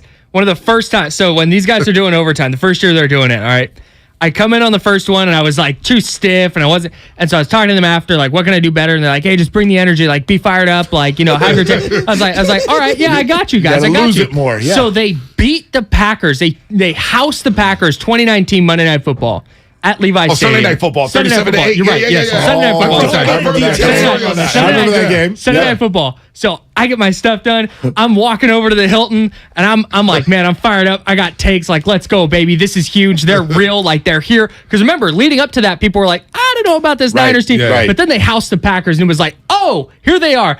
I go walking in. I sit down. I'm ready to be fired up. And Shasky goes, I just don't know if Jimmy can win a big game. I just don't know if I can trust him. Whoa. Right. I mean, he was right. That but was in the that game. in that it was just peak like. Yeah. Dude, you never know. Great. But listen, I brought that up earlier. I would sit in the end zone with Nash, and I go, I don't think he sees field. Dude, Nash I Solomon, was RIP. paranoid the whole The time. psychopath, right? But that's who I am. You I'm know what insane. happened that game? I'll tell you what happened that game. I'll tell you what happened that game. Before that happened, there was a guy who called from Oakland. I'll never forget this. A guy called from Oakland goes, Ponte, you're all happy. They won 37-8. But let me tell you, this game should have been over at halftime. Jimmy didn't place the ball well, and he didn't do this. And I said, are you idiotic? They just won 37-8. Now, you're talking to the same dudes who went crazy over beating the Pittsburgh Steelers that year. They went 3-0. and some Steeler fans is ready to jump on board because I was talking trash to them. And I was like, terrible towel this. Niners are 3-0. I was at that game. That was Dante Pettis' best moment as a 49er. Very good. Underrated Jimmy Garoppolo game. The matchup was here. Actually, you did the round table with KC and stuff. We acted like the Niners won the Super Bowl. That's great. I'm glad that you're doing a post-game show and not us. I was worried for you guys just health-wise. That wouldn't be good for us. We're fans, and everybody gets to do whatever. But that's my question. Are you ready for you? You know, are you ready for you? Because this is what it's good. The idea that, like, if you're a Jimmy hater, okay, put the screwdriver in. We fixed it, and now it's going to be great. No, you're going to go nuts again. And by the way, the Jimmy stuff is going nowhere.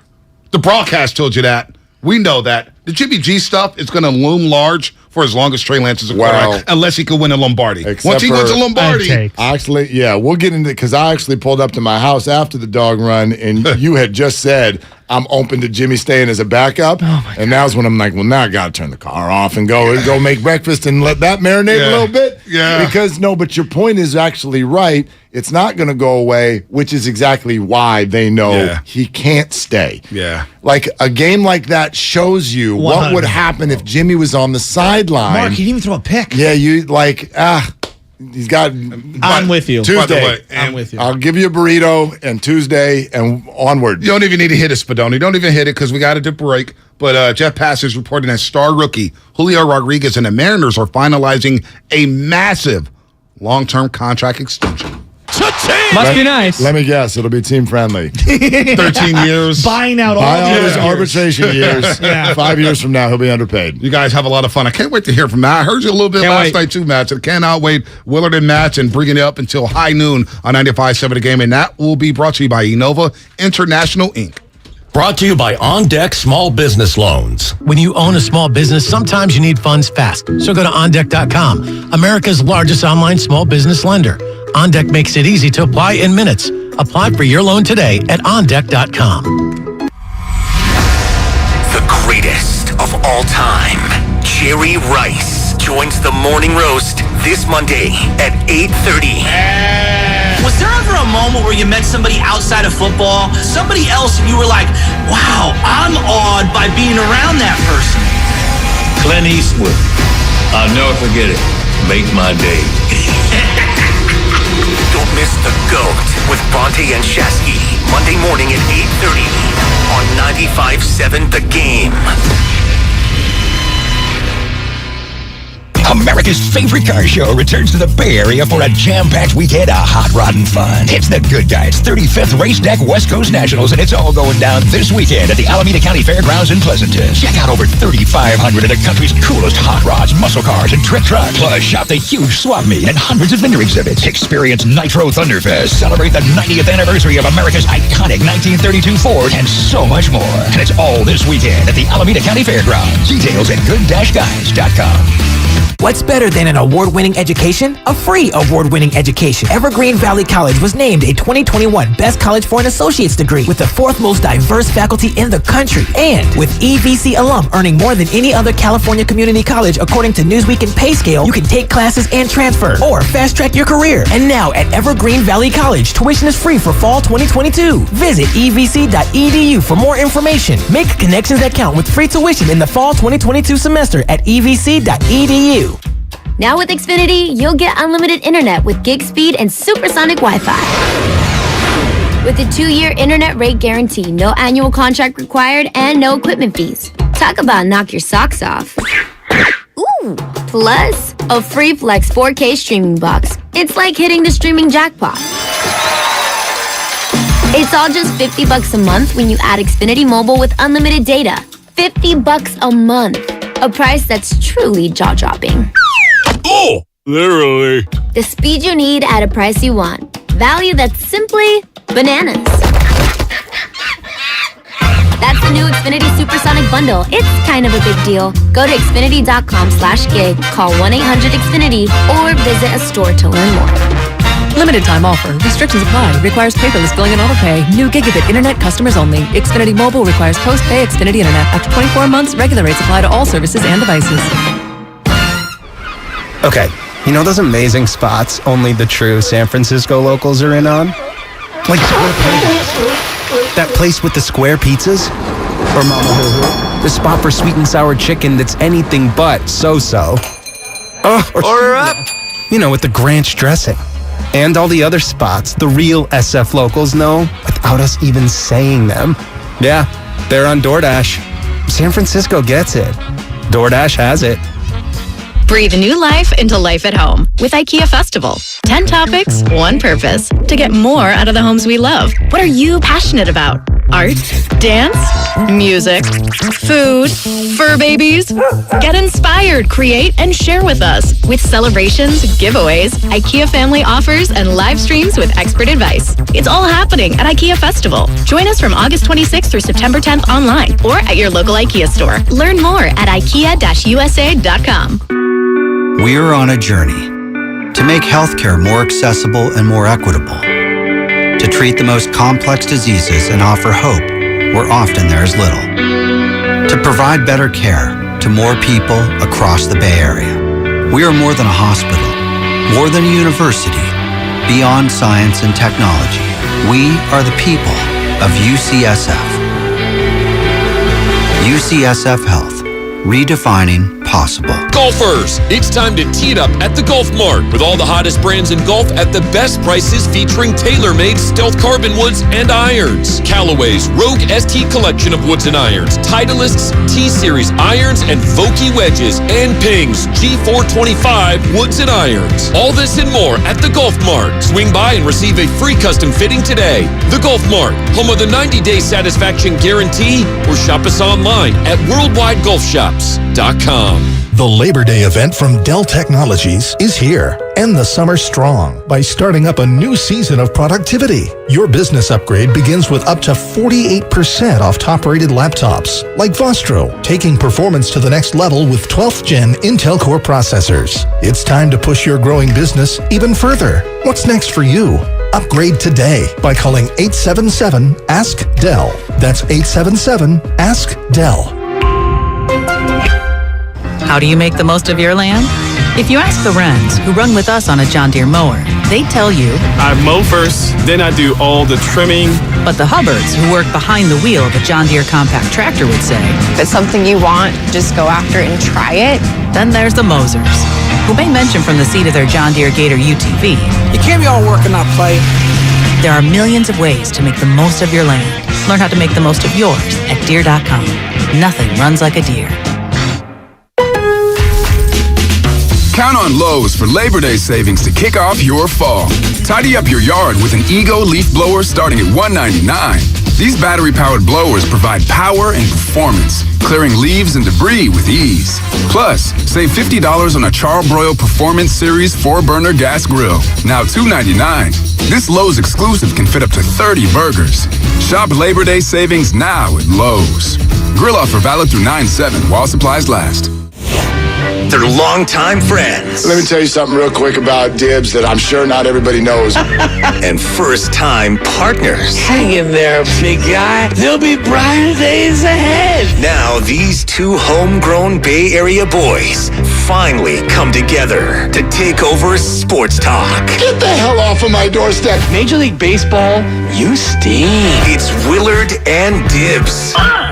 On 95.7 The Game. Yeah, it is, except for Kyle Madsen's in for Dibs today. He has already been talking 49er football. How late, what time were you on? How late did you stay on last night? 8 to 10 p.m. 8 to 10 p.m. Mm-hmm. And how'd that go? How were the callers last night? It was fine. Fine. It was okay. My least favorite word in the English language, as I know, you know. that's why I said it. Yeah, yours is K, which is not actually a word, but it is in text form. That's kind of what K does to you on text. That's what fine does to me. Like if you do happen upon a family member in your life, mm-hmm. how's it going? Fine. Oh crap, we got to sit down. What's wrong? Right. What's wrong? Right. So the calls were fine. Yeah, they were okay. Same. It wasn't. It's the same. Like this is my big takeaway from the preseason. We didn't learn anything new. Mm-hmm. I feel exactly the same about Trey Lance. I have reasons to be optimistic. I have reasons to be pessimistic. And I feel the same. Like there were good plays in the preseason and there were bad plays in the preseason. So I'm in the same spot. The callers last night were, and I think rightfully, like, you're watching a game and you're reacting to that game. Even though it's preseason, you're reacting to that game. Like, we only got what we got. Right. And what we saw last night was, frankly, not good enough. But it's not going to look like that. That's what. Yeah. It was the not turning it and going, hey, that wasn't great, but let's look ahead to the preseason. It was like, oh my God, this is a disaster. Should have kept Jimmy. Okay, so 888-957-9570. We'll get right into your calls, not only on your Trey Lance reactions, but the question I have for everybody out there. After watching this last night, and I wrote it in all caps when I sent it to you last night, are you all honestly ready for this? Because my reaction to watching last night was not so much, I mean, there's the obvious, right? You don't need to have some great NFL mind to know that, well, boy, that offensive line, Now, McGlinchey and Williams aren't on it, and that is going to have a ripple effect, I believe. But, that's a concern. Okay, that's a totally fair concern. We also get the news that Jimmy Ward is going to miss not one game, but 4. That a concern? Yeah, that's a concern. And is Trey Lance, actually, I'm not going to use the word concern. I'm intrigued. I mean, but if we all sort of expected that this is going to look like a first-year starter at times, then we should have expected, because there was also some good things last night that he did. I mean, I love when that offensive line breaks down, the play's not necessarily over. Last year, the last 5 years, it was. Right. And so that mobility, which they were looking for, that's one aspect of all of this. But I guess my question today is, do you honestly believe you're ready for this experience that so many of us have asked for? Because this is it.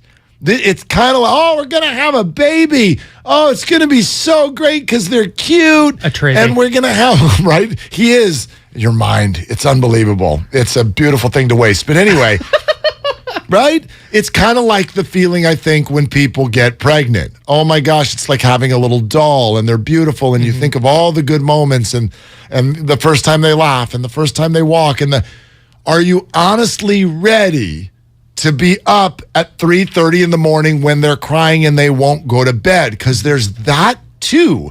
And so that's going to be me for a lot of this. Like, Trey's got to be good. But I also, as a fan, I've got to be prepared to not lose it when he's not. Do you know what I'm not prepared for, honestly? Yes. The confirmation bias that's going to happen throughout the entire season. Because there is a portion of this fan base and of just football fans in general that are like, this guy stinks. Right. And, okay, there's a portion of this fan base that's like, this guy is the next Patrick Mahomes. Right. I'm like, okay, like, fine. We don't know either way, but every good play, it's going to be like, see, told ya, correct pick. He's great. And every bad one, it's going to be, he's terrible. What's Brock Purdy up to? Right. And that's what I'm not. What's Brock Purdy up to? That's what I'm not ready for. I'm ready for the ups and downs. I know there's going to be, for every awesome play, there's going to be one like, ooh. To a degree, this is kind of the way NFL fans, maybe sports fans across the board, but especially the NFL, this is what we've become. I think each year, and the 49er fan base, this is one of the reasons I love them so much, I think has done a great job of not losing this, but each year we lose more and more people who were just fans of a team. And what the NFL has sort of become is a week in and week out test to see if I can be right. That's what it is. And we do this in a bunch of forms. Am I right about this player? See, Trey over Jimmy. Am I right about who I started in my fantasy league? Am I right that I picked the under? Am I right that the 49ers are a playoff team or they're not a playoff team? It's just a repetitive, am I right or am I not right? As opposed to sit back, be a fan of the 49ers. This is where they are. And by the way, this is where they're going to be for at least 2 years at minimum. Okay. And that's why I ask, do you honestly feel like you're ready for this? Because how long did it take through last night before two names come up? One's Jimmy Garoppolo and the other one's Brock Purdy. Now, the Brock thing is like, let's just stick that over here because that's absurd. But this is why you got to get Jimmy out of this building now. because as long as he's even sort of parenthetically here, this is what's going to happen every time Trey throws a bad pass. And that's what I meant. That's what I've been meaning all along when I say this isn't fair to Trey. It's not that he can't handle it. Right. It's not that it wouldn't necessarily be ideal to have that kind of a fallback position. But you just can't, because as a society, we are not mentally strong enough to handle Trey, a few bad passes, a few bad games, while Jimmy sits there with a clipboard. We can't do it. So the interesting thing about this is I think there's two separate things going on here that are converging improperly. I think it was the right decision. Let's take Trey Lance out of it. Moving on from Jimmy Garoppolo was the right thing to do, I think. It was risky. It's a gamble, but they'd hit their ceiling offensively with Jimmy Garoppolo. We know what Jimmy Garoppolo was. We know what their offense was going to be. And if things didn't go right, if their defense wasn't awesome, if their run game was getting stymied, they were just they didn't have a lot of answers. Could you make the case, though, when people say that, they've hit their ceiling on offense, even if I agree, was the offense good enough? No. Like you don't feel like they could have won a Super Bowl? I mean, they were 7 minutes away. Right, but that's the thing is they had a quarterback that just couldn't quite make the plays. Right. They had two chances against the Rams. The Rams tied it and then took the lead. The Niners got the ball back twice, and the quarterback went 1 for 6 for negative yards. No, he's not perfect. Right. He's not perfect, but there have been plenty of imperfect quarterbacks who've won a Super Bowl. But go ahead. But not to mention his unreliability. Like, part of the reason they didn't win this year is because he was hurt again. Right. So although I noticed nobody brought it up that Trey Lance got hurt twice last year and nobody called him injury prone. Go ahead. Right. In the preseason, broke his finger. But go ahead. No, so I'm of the belief, and if you disagree, fine. Like I can't argue that Jimmy Garoppolo went to a Super Bowl. He's a good quarterback. He should start somewhere this year. But I think moving on from him is the right thing to do if you wanted to level up and get into that Bills, Chiefs, Buccaneers conversation. Agreed. Okay. And then there was the second part of why it was a smart move, which is, do you like Deebo Samuel? Do you like Nick Bosa? Do you like Fred Warner? And do you like George Kittle? Because if you do, if you keep Jimmy, it's, I think, kind of likely that one of them doesn't stay. Yeah. Like, the financial side of this has to consistently be remembered. Totally. As to the 49ers now have a run, for a period of time at least, with Trey Lance on the cheap. A quarterback on a rookie contract is like the most valuable thing. Gold. A good quarterback on a rookie contract. There you go. Yeah. That's true. All right. So that brings me to the second thing, is the Trey Lance conversation shouldn't be Lance or Jimmy. Should they have kept Jimmy? It's like, did they make the right pick? They mortgaged their future to take a gamble and elevate the ceiling of their offense to get to that next level. Like, they were third. There were 2 quarterbacks on the board that they couldn't have. And they chose that year to move up and take this guy. Is that the right pick? We don't know right now. You cannot say definitively one way or the other right now. But that needs to be the conversation. It needs to be Trey Lance against, hey, what else was there? What else could they have gotten with those 3 picks instead of Lance? We're going to go to the phones in just a second. I threw this out to Bucky Brooks on one of the Fox shows a week and a half ago. Yeah, go ahead. Hit me with the whoop. Yep, there you go. So I threw this out to him. He's actually doing stuff on the Jags broadcast this year, and we hear about Bucky from Bucky during the draft every year. This is kind of his jam. So I said, go back with those 5 quarterbacks and redraft. Redraft now. Mm-hmm. Knowing what we know, which is not enough, but it's more than we knew then. Mm-hmm. What would you do? He goes, I'm still taking Trevor Lawrence number 1 overall. I think that's right. Okay. Then is where it gets interesting. So even if Trevor's still number 1, Zach Wilson, we don't know enough, hasn't looked great. I think the majority of football fans will go, yeah, but Jets. Like, whoever was going to end up with the Jets is getting a tough spot. And the other thought was, whoever Kyle takes is probably going to be really good. Not just, hey, that guy's good. It's because he's with Kyle. Bucky, to this day, says, I think the second best one was Justin Fields. That's who I would have taken. And he says that's still true today. And I don't know that he's wrong.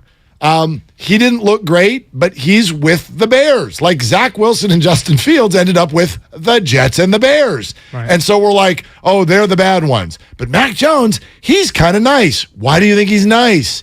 Because he's on the Patriots. Like, organizational stability is a major, major piece of this. So to your point, and it's one of the reasons that makes week 1 so delicious, like, what would this have looked like if it were Justin Fields instead of Trey Lance, who did have big-time college football and more experience and maybe was a little bit more turnkey? They did their evaluation. I trust them, and so I have no reason to think right now that they were wrong, but we do too much comparing of Trey and Mac Jones, and maybe not someday enough of Trey Lance and Justin Fields. By the way, Mac Jones, 4 of 8 for 61 yards in the preseason. Yay. Like, are they slamming the panic button in New England? I mean, he stinks. We're going to sit here and do this to Trey because of all these rumors about Mac Jones. Does Mac Jones inspire anybody? That's the thing. He's in the AFC. Do you honestly ever think Mac Jones is going to win anything? His career is going to be up against Herbert, Allen, Burrow, Mahomes. I could go on. Unless he's never going to win anything. Unless he's the next Tom Brady, which I don't, odds are probably I'll bet not. Against. Right. So that's the thing is, like, I'm when you talk about the Trey Lance pick, like, there's a process here that I actually like. I think NFL teams are way too often very conservative. And they just go, hey, let's go with Mac Jones because you know what? High floor, low ceiling, but hey, we're going to be in the playoffs. Right. That's why the Bengals and Andy Dalton and Marvin Lewis were just year after year first or second in their division, and they're losing to Houston in the wild card game 5 years in a row. Right. And you're just, that doesn't inspire anybody, and that doesn't inspire anything. So I love the process of going and getting Trey Lance. I agree with you completely. Low floor, high ceiling, we'll see. So I'm excited for that because maybe it works out, maybe it doesn't. I'm just glad they had the stones to make a move. Not a lot of teams would. The 49ers looked at, and we've talked about this before, the 49ers looked at their B-level quarterback and said, no, we're going to try for an A. We might end up with a D. Huge risk. But we're going to try for an A. There are so many teams in the NFL that don't do this, and my apologies if this quarterback triggers you when I bring him up. Oh, no. But there are a bunch of names where you can say, yeah, this guy's good, and we can be relevant, and we can go to the playoffs maybe. We're not going to win. I mean, don't you Raider fans feel that way about Derek Carr? And here we go. I know you're going to get mad. Like, Derek's good. He's good. But he's not the other guys. You don't know that yet. He's not. You don't know that yet. I do. He's not Mahomes. He's not Allen. He's good. He's very... Okay, Cowboy fans. B, right? B+. He's not... He's okay. Kyler Murray's in He's that nice. group. Kyler Murray, a little early, and I know he's kind of got some physical freak stuff, but same. Kirk Cousins, guaranteed money, Minnesota. You can be fine. You're not going to win. You can be fine. Most teams are like, yeah, we'll take fine. I already said it. I hate fine. I don't want any more fine. I know this isn't your point. Yeah. I don't think Dak's necessarily the problem in Dallas. But go ahead. Yeah, no, agreed. And I don't think Derek is the problem with the Raiders either. Sure. I don't even know if there is a problem with the Raiders. I know Raider fans, it's August, so they're going to win it all. But anyway... Right? I mean, come on. You can look around the league and teams do this. If you have a B, it is way safer to just give $40 million a year to your B than go try to get an A. I'm with you. I like that the 49ers did this. Let's hear from all of you. 888-957-9570. That's the number. Jason Cole in 10 minutes, longtime NFL writer, Hall of Fame voter, Bleacher Report fan cited. He's been everywhere. He last night said Davis Mills was better than Trey Lance. We'll have that conversation with him coming up in 10 minutes. Fascinating. Rick in Chicago, good place to start, because that's where the Niners will go next. Hey, Rick, what are you doing? Good morning in the Bay, everybody. What's up? I saw the game last night, and I was, disappointed in the offense line. But you know what? If you notice that there was when Trey wanted to throw the ball, some guys were not blocking when he was going to run out of the pocket, and they didn't give him time to throw the ball and overthrow a little bit, And I don't think he's going to do that in the regular season. I don't think he's going to do that. Okay, he has potential, and we just got to be patient. And I was hearing left and right today, and YouTube and everywhere, condemning the poor kid, man. Our quarterback, man. I'm a diehard 49er, man. I got a question to ask you. Where are the diehard 49ers at the base? Where are they at? Oh, they're all over the place, Rick. But this is just the nature of sports in 2022. Thanks so much. And you're right. There were a lot of people not blocking. They're called the 49ers offensive line. And that is an issue. And it'll be a repetitive issue. Offensive However, line. also missing their two staple players. Right? So, again, in the end, I can boil down almost any conversation that we're going to have today to it's a preseason. Like, in fact, I shouldn't say it didn't used to be like, I've never had an emotional reaction to a preseason game. Here's what I learned in the preseason. That Trey Lance didn't make a historic, unprecedented leap in accuracy in one offseason. That's it. That's what I learned. We knew going in, hey, he's probably going to miss some throws this year. And, hey, he's going to miss some throws this year. Buckle up. Yep. And he may be great. He might not be. This is obligatory text. I knew this. Yes. Like, Spadone, did you send this? This comes, and I know 80 more of you thought it. Only one of you texted it. 510, Carr is better than Lance will ever be. I'm not trash-talking you, Raider fan. And that person might be right. And you might totally be right. I'm not here carrying some sort of Trey Lance flag. I don't know what he's going to be. Yeah. I know what Derek's going to be. He's good. He's not great. He's good, not great. Good is good. Chris A in the YouTube chat. Check us out on YouTube, youtube.com/957 the game. Chris what up, A. YouTube? Keep Carr's name out your mouth, Willard. Carr isn't the problem. No, I didn't call him a problem. Wow, dude. I didn't call him a problem. I called him not Josh Allen and not Patrick Mahomes. I'm going to stand on that one. Wow. And Trey Lance might not be Derek Carr, but the preseason is not going to decide that. Right. This is not about Trey Lance. This is about making sweeping declarations off of 5 preseason series. Jim in Redwood City. Hey, Jim. Thanks for calling Willard and Dibs. Kyle is in for Dibs. What are you doing? Hey, guys. How's it going? What's up? I'm just chilling here, listening to you guys, and recuperating from last night. I just want to first address Niner land out there. It's like, people, it's not time to jump off the cliff quite yet. We need to take a step back, take a breath, and, it's as the great John Madden said, we don't really know what's up until week 10 of the regular season. If they're playing like this in week 10, then we got big problems. But a couple quick points, and then I just want to talk about Trey. Obviously, the biggest concern is the O-line, and, man, they got to get a veteran center is number one. They got to trade Jimmy G if they can, and Shanahan's mom, and everything else they can to get a veteran center. My God, they need that so bad. You keep Shanahan's mom's name out your mouth. Why? I don't know. That's just, Shanahan's mom better than Derek Carr? Wow, dude. The second and third string defense looked really good, especially that guy, Womack. I think we've got a real superstar there. That guy is awesome. I don't know about Jim. Thank you. I don't know about superstar. He's start at the nickel. Yeah, like he'll play some. No, he's going to play a lot. He's going to play a lot. But Charvarius Ward and Emmanuel Mosley are the corners that I'm focused on more going into this season. Oh, for sure. Which again belies another point. The defense you watched last night literally had nothing to do with the 49er defense that you're going to see in the regular season. They went into the game with 5 linebackers, all of them backups. Azeez Al-Shire, Dre Greenlaw, and Fred Warner all sat out. Right. 2 of those linebackers got hurt. Aha. So they were rolling with 3 linebackers. They probably didn't want playing as much as they did anyways. Correct. We're probably not. One of them might make the team, or one of them will make the team. It's funny how we do this with our brains, though, because even though I know that wasn't the 49er defense playing, I still got excited about my late round draft pick in Fantasy League, Damian Pierce. Oh, that's fine. No, that's fair. That has nothing to do with the Niners defense. I'm very, very, very. That was a steal. That's going to be the guy in Houston. Right. So that's the bigger deal. That's the guy. Gear shift, fantasy football. Yeah. Texans fantasy football. Lock in. It's volume. He's going to get a lot of touches.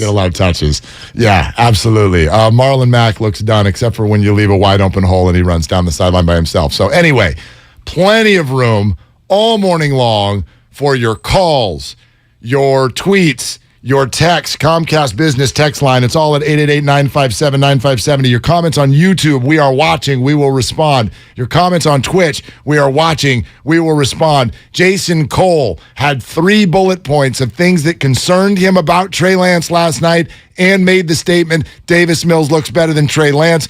Jason Cole will join us coming up next. JT O'Sullivan later on next hour, about an hour away on the show today as well. Kyle is in for Dibs, 95.7 The Game.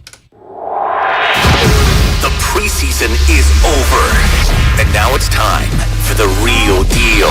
Pause play, Mitchell with a flag down into the secondary, breaks a tackle, and Mitchell all the way for the touchdown.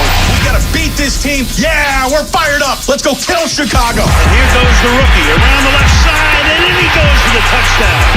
Man, oh man. This is the Bay Area's sports station. Those are facts. 95.7 The Game. Kirby is your driveway mechanic. They bring the shop to you with brake and tire replacements, oil changes, and much more. It's the ultimate convenience. Easy booking, transparent pricing, on-time arrivals, and service right in your driveway. No waiting rooms and direct access to your mechanic with friendly and reliable service. No middleman or upsells. They're so sure you'll love the convenience. Take $50 off your first oil change with code OIL50 at Kirby.com. That's CURBEE.com and use code OIL50. Kirby, your driveway mechanic. Okay, you know those amazing spots only the true San Francisco locals are in on? Like that place with the square pizzas? Or Mama Hoo-Hoo? The spot for sweet and sour chicken that's anything but so-so. Order up! You know, with the Granch dressing. And all the other spots the real SF locals know without us even saying them. Yeah, they're on DoorDash. San Francisco gets it. DoorDash has it. Everything, our farm, our stand, our pop-up shop, it really all started when we discovered the benefits of local, raw honey for our family. And then we decided to turn it into a business. We were looking for something to help us get up and running. So we got the Chase Business Complete Banking Account. It's more than a bank account. It comes with Quick Accept, which lets us take card payments anytime, anywhere in the U.S. using the Chase mobile app. Plus, we get same-day deposits at no extra cost.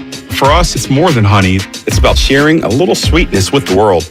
Get the Chase Business Complete Banking Account with the essentials you need to help get your business going. Learn more at chase.com/business-complete-banking. Chase for business. Make more of what's yours.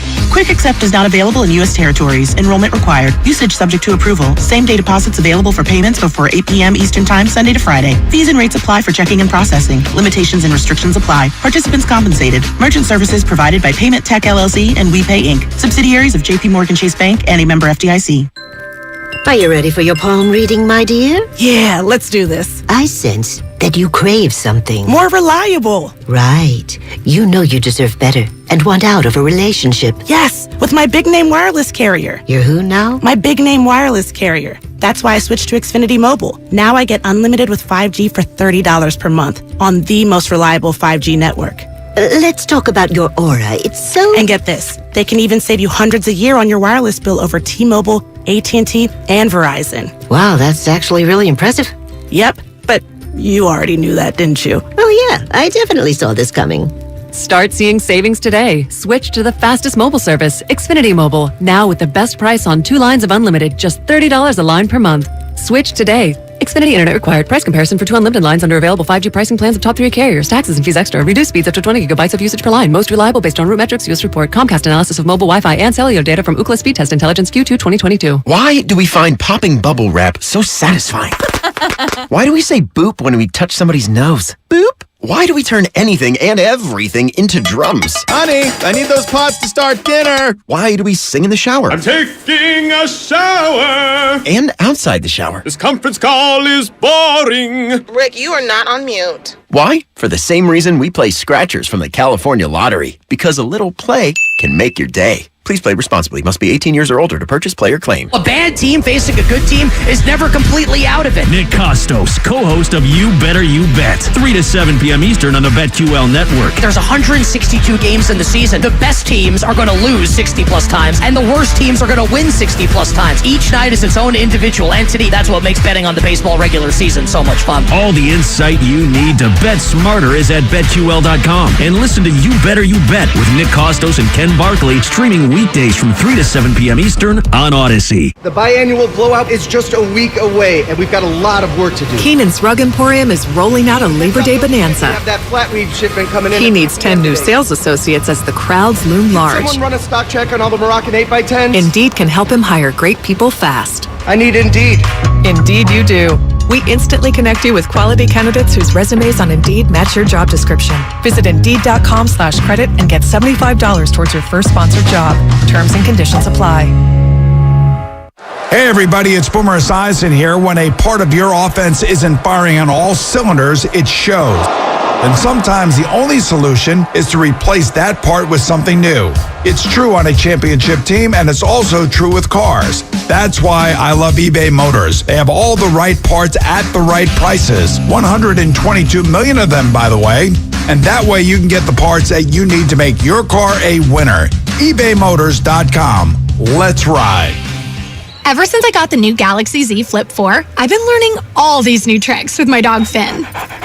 Like how to take the best selfies at the park. I just set my phone down, put it in flex mode, and capture hands-free pics from multiple angles. Aww. Or how to capture our training sessions for his followers. I simply wave my hand to start recording video. Good boy! Plus, the Z Flip 4 is compact and fits perfectly in my pocket. Oh, wow. Visit Samsung.com today to get the new Galaxy Z Flip 4. Now batting, Xfinity Internet. It's made to do anything, so you can do anything. Supercharge your home with incredibly fast and powerful supersonic Wi-Fi.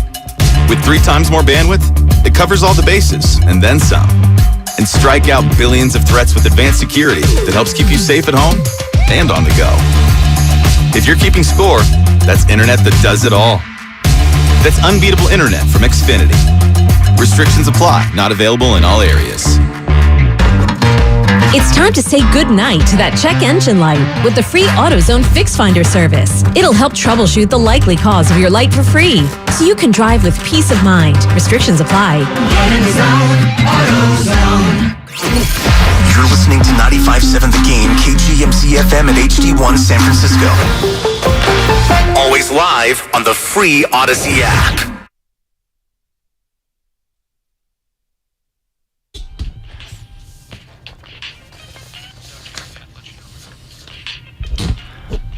Now, back to Willard and Dibs on 95.7 The Game. All right, we're expecting Jason Cole here in just a second. It's all sponsored by Fremont Bank, full-service banking, no compromises. My man Robert in San Jose hung up, but Robert, I know you're listening. Watch this. This will help all you Raider fans so that you can calm down. So, Kyle, say your mythical sentence that you just said to me a second ago. If Trey Lance, by the end of 2025, is as good as Derek Carr, then the 49ers have 2 rings. Okay. There.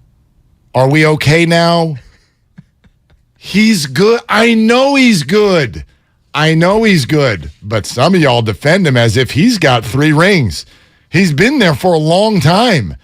And he's good. And you've got what? You've got rumors that Tom Brady once upon a time was like, you're keeping that guy over me. I blame Steph Curry. You've got that. You got that. So, anyway, I think Derek Carr is a very nice player in the National Football League. That's what I think. Okay? Are we good now? Probably not. Let's go to Jason Cole. Mark Willard, Kyle Madsen in for Dibs today. Have loved through the years talking to this guy. Great NFL mind. He's done it all from the Bleacher Report fan side and Hall of Fame voter. And I loved I shouldn't say I loved. I was very interested by your Trey Lance tweets last night, Jason Cole. Hello and welcome. Good to be here. I always like the sort of damning with faint praise of Derek Carr. He's a very nice player. Right? He's very nice. Okay, Jason, like, RIP to your DMs. Yeah. I don't know. Like, do you know what happens to me when I do like the point we were making? And I'd love for you. I sit with Raiders fans all the time. Yeah, like you should weigh in on this. The point, and Kyle was the one making this point a couple of minutes ago, which is that we don't know where the Trey Lance era is going to go, but he was applauding the 49ers, and I agree with him, for sort of taking the route, and we know there were financial aspects of this, but taking the route of, we've got a quarterback who's good, but we don't think he's great, And instead of just settling with our B-level quarterback and re-signing him a la a Raiders, a Cowboys, a Minnesota Vikings, who have guys who are fine, they're good, but it doesn't feel like they're ever going to win the whole thing. He was applauding the 49ers for going for it. Like, no, let's reboot and see if we can get one of these A-plus dudes. And whenever I bring Derek Carr up in that, it derails the entire show. I would just say this. I would agree with that if you were doing what the Rams did last year by going and getting an experienced quarterback who's been in the league, or a guy coming from a program where you think you can make a pretty quick transition. Not that there are many college programs like that, but, say you had, early Peyton Manning, who, even he had, huge interception problems, but you knew he was going to play right away. Excuse me. I would agree with that. When you take a guy from a small college who played basically one season and you're making this huge jump on top of the fact that, his athletic ability, while obvious, is also in some respects erratic. I don't know that if Trey Lance becomes great, which is possible,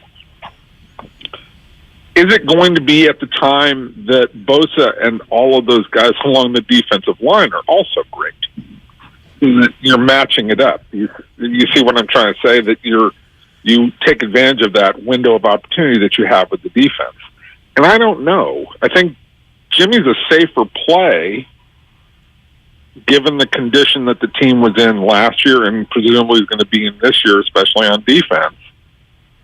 But I also, I get the limitations of Jimmy Garoppolo. But after what I saw yesterday, if they try and play pro-style offense and just have him drop back without a great running game, I think there's going to be some serious problems throughout the season, some serious growing issues. To me, they've got to play a pistol offense or a read option offense with Lance until he becomes a more exact quarterback. And I know they've worked on that. They talked a lot about this year about having basically a running quarterback. They spent most of their offseason researching that. And so what we saw yesterday may not be what they actually are during the regular season, but if he has to throw to bring them back in games, it's not going to be pretty all the time. So your 3 bullet points included his eye level dropping as pass rushers got near him, the missed throws or the inaccurate throws on kind of layup type of plays, and then a missed read with Deebo Samuel running open. How much does something like that get remedied via the game planning that goes into the regular season, and how much of that is remedied just through playing? Well, eye level has to be remedied through playing. Okay, you actually have to see. You have to be able to learn to sense the rush and not drop your eyes when guys are coming at you. And you have to keep your head downfield to see what's going on. As soon as your eye level drops, you lose all sight of your receivers and what's coming open. Right, and you just essentially become a runner immediately, and you're just scrambling around for your life. The second point, the first point, I'm not sure how easy that is to fix. The second one is also really hard to fix. Right. You just have to hit guys. The throw to Kittle that he missed on the second drive, that's such an easy throw. And yes, human beings miss that throw, and that's fine. But then when he missed another one, I can't remember the kid he threw to across the middle, who had to, dive basically and catch it. And there's nothing wrong with throwing that ball low. But that kid was wide open. You have to hit him in stride. And then there was another ball that was to the outside that was thrown high that gets tipped up. Not quite as dangerous, but not good. And then the Samuel thing, they're challenging on that third down play. You know that there's going to be an opportunity for that throw to open up because Samuel's going to be able to run faster than that, and the safety's playing dead in the middle of the field. You have to see that play, and he didn't have he was not cognizant of it at all. And that was such a huge opportunity for a big, big play down the right sideline to Samuel. So that one can be fixed, I think. The last one can be fixed with experience because you just say, okay, this is what the defense is showing me. If they come, then it's a really easy throw. If they don't come, it's still a pretty easy throw because the safety can't rotate that way. The first two are hard to fix because they're human reaction or physical tool ability issues. Jason Cole with us here on 95.7 The Game, NFL author, NFL writer, NFL voice. So I'm not trying to pigeonhole you here at all. I really just want how you feel about this. Do you think the 49ers made a mistake?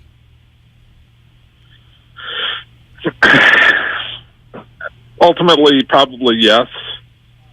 It is the gamble that you always have to take, though, to get to be great. And I also see the limitations of Jimmy Garoppolo. Right? Like Jimmy misses throws, and there are just some nuclear loose moments for Jimmy Garoppolo where you go, where was that ball going? And you see the limitations. But sometimes you have to be judicious about taking that chance. And I don't think in this moment it was judicious. And let me also say this. I think Kyle Shanahan is a genius of a coach. And I would not hold this against him. I would be sitting down if this doesn't work. Now, there's still time to see if it works. But if it doesn't, if Trey Lance is a bust, and, I was Jed York, I would sit there and go, Kyle, you need to learn to become satisfied with your quarterbacks, and you need to break out of this sort of Shanahan curse. And I mean Shanahan curse, not just Kyle, but this goes to his dad too. His dad was very particular, and I think I wrote a letter on behalf of Mike Shanahan this offseason to advise that he should be in the Hall of Fame. And I really, strongly believe that Mike Shanahan belongs in the Hall of Fame, especially compared to some of the other coaches we've recently put in. But I will also say the great failing of Mike Shanahan, the second part of his career, was he's never satisfied with quarterbacks. He was always picking them apart, and not happy, and not sad, and not willing to say, okay, I have a guy here, he's not good at this, this, and this. I have to cover it up this, and this way and maximize the things that he does really well. Because frankly, not everybody is John Elway and not everybody is Steve Young. And so you had a couple of Hall of Fame quarterbacks early in your career. You were very lucky that way. Learn how to work with guys like Jimmy Garoppolo. Learn how to work it with Jake Plummer. Learn how to work it with, the other guys that you picked along the way and figure out what they do well. You also said that last night, as you were reviewing the Texans 49ers tape, you said, for what it's worth, Davis Mills was better than Trey Lance tonight, and Mills wasn't great, but he didn't make the same mistakes. How much is that worth in a preseason game? Well, Davis Mills looked like he belonged on a field. And looked, he looked decisive. He looked accurate. He looked strong in the pocket. He looked big in the pocket, right? Mm-hmm. It's a preseason game. Don't take it to be too much. And look, I'm a Stanford grad, so I have, a little bit of bias towards Davis Mills, but not that much. I'm not sitting here saying that, he's the second coming of anything. But he looked like he executed the offense and, made his reads and did what he was supposed to do.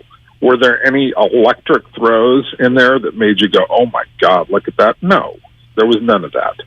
And I think that that's the kind of stuff that Trey Lance can do if he can get his athletic ability under control and figure out some of the other issues. Trey Lance, I'm assuming that what the stuff that I saw last year and the stuff that I hear about this guy will parlay into explosive ability. Davis Mills doesn't have that. Jason, great stuff. Shooting straight. Love it. Appreciate it. Great to have you again. Anytime, guys. Be good. All right, there it is. Enjoy your Derek Carr DMs. Okay, there it is. Jason Cole, the latest with us. I mean, I think the 49ers made a mistake. Although he said he said it in a way of like TBD, and that's true, like to be determined. But the likelihood is they may have made a mistake, in his opinion. I would be interested to know or to be able to see, and there's no way to know this, but when the 49ers made that pick, when they handed in the card and said, all right, we're going with Trey Lance, knowing that he was very likely going to sit out year one, what did they expect him to look like at the end of the preseason in 2022 versus what he actually looks like? Because that's the thing, right? If you're trusting Kyle Shanahan and you're trusting this coaching staff, you're saying, okay, like there's a process here. Is that process still on track? Or was Lance just so wildly inaccurate last night? And keep in mind, in the preseason, he was 11 of 16. Did he complete some throws that were not pinpoint? Yes, absolutely. Yes. So the 11 of 16, a tiny bit deceiving. 141 yards, but he left some on the field. Like, absolutely. So is this like they're in panic mode? Like, oh, dang, like we are behind. We thought he'd be way better than this. It's so interesting. Or is this about right? Right, because you also sent me something that I thought, and everybody, you should go check this out. Dan Orlovsky, who loves to really break down quarterbacks, does a great job with it with ESPN. He pinpointed the play where Trey, quote unquote, didn't see Debo, and he was running down. He was on a crossing, deep cross over to the right sideline. Would have been either a touchdown or a massive gain if Trey sees him. I think Trey did see him. But then there was a defender in his face right when he was about to release the ball, so he tucked it and fell. And Dan was making the point that the reason he didn't have time to throw was footwork, and that instead of taking just a relaxed, elongated step forward after the 3-step drop, this is getting a little technical, but if you go see the video, you'll see it, he's got a little bit of happy feet. Dan thinks that is fixable. That's what comes with time. And I'm thinking so much about the guys the 49ers hope Trey Lance to be. They hope him to be Josh Allen or Patrick Mahomes. Well, Mahomes, in our eyes, he arrived and was great, turnkey, because he had that year off just like Trey did. And then he came out the next year as the starter and had his best statistical year still to this point. 5,000 yards, 50 touchdown throws, won everybody their fantasy league. He was incredible. So that can look like that this quick. Or there's Josh Allen, who came in with inaccuracy labels, and it took a minute. Like his rookie year, looked inaccurate. And now he's one of the best players in the NFL, and everyone thinks they're going to win the Super Bowl. Right. So I don't know how this is going to go. I know we don't have the final answer today. That's what I know. So the Orlovsky thing was super interesting because he talks about how basically he's rushing. And in this offense, you're supposed to be more deliberate when you're dropping back and he's rushing. I wonder, A, if that was because he knew that the offensive line in front of him, he was without his 2 tackles and was overcompensating. Maybe that's just what it's going to be this year. Like, that's one of the development points that will be worth watching and taking note of. I'm not going to notice that because I did not play quarterback in the NFL and have that level of training to know what to look for. But I'm going to be interested to see what smart people like Dan Orlovsky say about that as the year goes on. But I think to get back to yesterday's discussion about whether Trey should play and how much he should play, that specific rep really stood out to me. Because it's like, that's why he's in. If he's awesome in week 10, are we going to be like, wow, thank goodness he played the preseason? No, but the coaching staff can now take that and go, do you see this? Do you see this play? It's a fair point. Here's how it needs to go. Yeah, and that's absolutely where the value is, I think, for a game like last night, even if he wasn't awesome. JT O'Sullivan, who obviously played the position, is 40 minutes away. We'll keep going with your phone calls, 888-957-9570. Hey, Polo in Redwood City. Next up on Willard and Dibs, Kyle in for Dibs. Hey, Polo, what are you doing? Hey, nothing much. Just got to work. Hey, you know what I got out of that last call? I feel like he just humbled y'all with this Trey Lance thing. I feel like he's saying that Jimmy should be the starter. With that being said, I feel like Shanahan messed up on these drafts year after year. Instead of drafting all these running backs, he should have drafted some offensive line and some receivers that can gain separation to help Jimmy out. that is why that's why Jimmy's not throwing the ball downfield, especially if we are run-first team and we only got run blockers and we only got one true lineman that can do both, and that's with Trent Williams. I think we all missing that. We just, nothing against Trey, but we Super Bowl team ready. And if we're Super Bowl team ready, we should go after what we really need. What we really need is receivers to help out Jimmy, period, to show that type of quarterback he is. And we really missing on that. Polo, I'm going to give you one. There's one point I totally disagree with, this idea of quote-unquote being humbled about Trey. I'm going to bang this all day. I don't mean it to be a catch-all. There will never, ever, ever, there never has been, and there never will be, a preseason football game that will lead me to have a wildly emotional reaction about anything other than a key player getting hurt. That's it. Sure. That's it, okay? If George Kittle had gotten hurt last night, I'd be really mad right now. Yeah. Outside of that, we got nothing out of last night. Kyle, your point is good. They got something. Mm-hmm. They've got video where they can go, okay, let's go work on this. Let's go work on that. But umbrella ideas about this means that for Trey or that, absolutely not. Now, if you want to go to the whole drafting of too many running backs and not enough offensive linemen, at best, my answer is still going to be you have to wait and see. We have to see what this offensive line looks like when its bookends get back. Mm-hmm. But the offensive line is a worry, and that's fair. That's fair. If your quarterback needs better weapons than Brandon Ayuk, Deebo Samuel, George Kittle, Elijah Mitchell, who was a 6th-round pick, by the way. Yep. If your quarterback needs more than that, you need a new quarterback. So that's how many weapons did Tom Brady have through the years? Right, right. The quarterback can make the weapons. So that's that point. They drafted Brandon Ayuk in the 1st round. Deebo Samuel, early 2nd-round pick. Deebo Samuel, first-team All-Pro. I think Brandon Ayuk's going to really break out this year. George Kittle's a first-team All-Pro. If you need more than that, that's a problem. As far as the offensive line goes, they drafted Aaron Banks before they drafted Trey Sermon. I'm with you critiquing their drafts because I think there's been some times where they've not done a great job. But they tried. They tried to get an offensive lineman. Yeah. And they didn't. Right. And they used draft capital to get Trent Williams in what has been an absolutely brilliant deal, by the way. Just a brilliant replacement of Joe Staley. Unbelievable. So look, again, I would rather have this conversation on Monday, September 12th. And if the O-line is a sieve that day and it ruins the game, then yeah, you can come in hot. You can come in all kinds of hot. But when are we going to learn that you don't do this off of an August game? You can't do this off of an August game.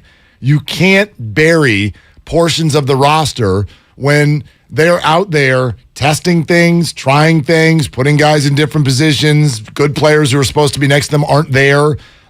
Jeff Kent's an MVP because Barry Bonds is hitting in front of him. So how is the middle of the line going to look when Trent Williams is next to them as opposed to not? Sure. It's different. Sure, it's different. That'll help for sure, but it was definitely one of those, to me, going into the offseason. It's man, if Alex Mack retires and they don't re-sign Laken Tomlinson, they're not working with a lot.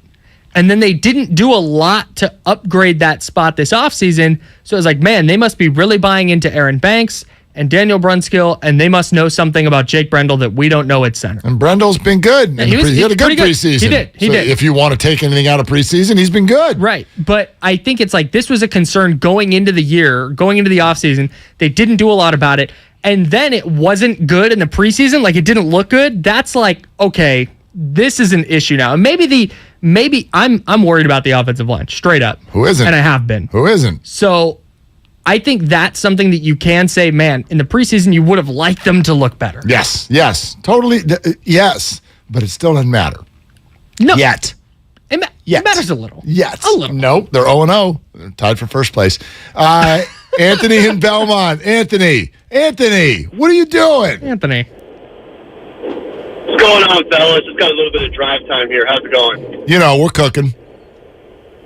Right on. Hey, I just had one point that I want to make, and I think when people frame the comparison between Garoppolo and Trey Lance. I think they're doing it incorrectly, and it's leading to a wrong conclusion about who's better equipped to play quarterback this season. And I think what people are doing is, when they're picturing Garoppolo playing this year, they're picturing like peak Jimmy Garoppolo last year when he was fully healthy, like let's say against the Rams in the final regular season games. He was fully healthy, and he had a great O-line. A great O-line last year. And they're projecting that Jimmy right now. But that's not the Jimmy Garoppolo that we have now. The guy we have now had major shoulder surgery, and we don't even know how healthy he's going to be or how well he's going to be able to throw the ball. So you have that Jimmy Garoppolo playing behind, by all accounts, what is a vastly inferior offensive line. Is that guy better equipped than Trey Lance currently? I think the answer is probably not. So I think when you frame it that way, it makes the argument a little bit more clear. Well, Anthony, thanks, man. Here's the way I'd say it. Are the 49ers a better team on September 11th, 2022, with Jimmy Garoppolo, quarterback, or Trey Lance? Probably Jimmy. Exactly. But that's not what we're doing. We're not building an empire for September 11th. You're building the next 3 years. Mm-hmm. And so if your point is the 49ers are better with Jimmy G right now, probably. And here's the problem. It's not really the point. Here's the issue. And this is why they're moving forward with Trey. Because if you think, if the take is, and I think it was Mr. Bridge 4 said this. Well, Mr. Bridge 4 is where I go. Shout out to Mr. Bridge 4 on the YouTube chat. If you want to participate, youtube.com/957thegame. The Trey needs to play to get better. Right. If they went with Jimmy G, if they said, hey, in a vacuum, 2022, Jimmy G gives us our best chance to be good out of the gate, we're going with Jimmy G. Well, guess what? You're going to run into the same problem in 2023. One more season of holding a clipboard is not going to make Trey Lance more ready. He needs to go in and play. He needs to get rushed at the top of his drop. He needs to get bamboozled by a defensive disguised coverage. He needs to know what it's like when your offensive line breaks down, and he needs to there are things he can't do in the film room and on the sideline and running the scout team. He just needs to play. They're going to take some lumps, but this team is good enough to win some games while they take their lumps, while he takes his lumps. And the hope is that by week 10, 11, 12, he's gained his feet and he's able to contribute more to the offense. More of your phone calls coming up next. Some of our station staples are on the line, by the way. And Mr. Bridge 4, who just said, what up, Marky Wills on YouTube? What up, Mr. Bridge 4? What up? Thank you for listening. Thank you for watching. Everybody, get over to YouTube. You can watch the show. Kyle is a very good-looking man. Please come check that out. Twitch as well. Look at that butt. Keep your calls coming. And in addition to the continued discussion about the 49ers, a major 49er rival had a major controversy yesterday that we need to discuss, and we will next on 95.7 The Game. The greatest of all time, Jerry Rice, joins the Morning Roast this Monday at 8:30. Was there ever a moment where you met somebody outside of football, somebody else, and you were like, wow, I'm awed by being around that person? Clint Eastwood. I'll never forget it. Make my day. Don't miss The GOAT with Bronte and Shasky. Monday morning at 8:30 on 95.7 The Game. What's better than an award-winning education? A free award-winning education. Evergreen Valley College was named a 2021 Best College for an Associate's degree with the 4th most diverse faculty in the country. And with EVC alum earning more than any other California community college according to Newsweek and PayScale, you can take classes and transfer or fast-track your career. And now at Evergreen Valley College, tuition is free for fall 2022. Visit evc.edu for more information. Make connections that count with free tuition in the fall 2022 semester at evc.edu. Ever wonder what it's like to play in an MLB game? Play Loud is your exclusive look into the fun of the game as we mic up the league's biggest players and follow them with dedicated cameras both on and off the field. Watch game time reactions to some of the biggest plays and follow your favorite players as they chat in the dugout with their teammates between innings. You never know what you're going to see or hear. It's baseball like you've never watched before. Tune in for new episodes of Play Loud only on the MLB YouTube channel. Are you curious about who offers the best deals on top-rated Samsung, LG, and Sony TVs? The answer is surprising. It's not online, and it's not the warehouse clubs. The best deals on top-rated TVs are at Video Only. Don't believe it? Then check out the trade-in deals at Video Only. How about $500 for your old TV? Try doing that online. Before you buy that new TV, drop into Video Only. If you don't, you'll be sorry. This week at Big O Tires, get up to $140 in rebate savings on select Michelin and BF Goodrich tires and up to $80 on select Uniroyal tires. Visit your participating Big O Tires for details. Ends September 18th. Great deals on great brands. Big O Tires, the team you trust. Summer's in full swing. Are you making the most of it with backyard barbecues, pool parties, and s'mores by the fire pit? Or have you spent another season staring at the same crumbling patio or cracked driveway?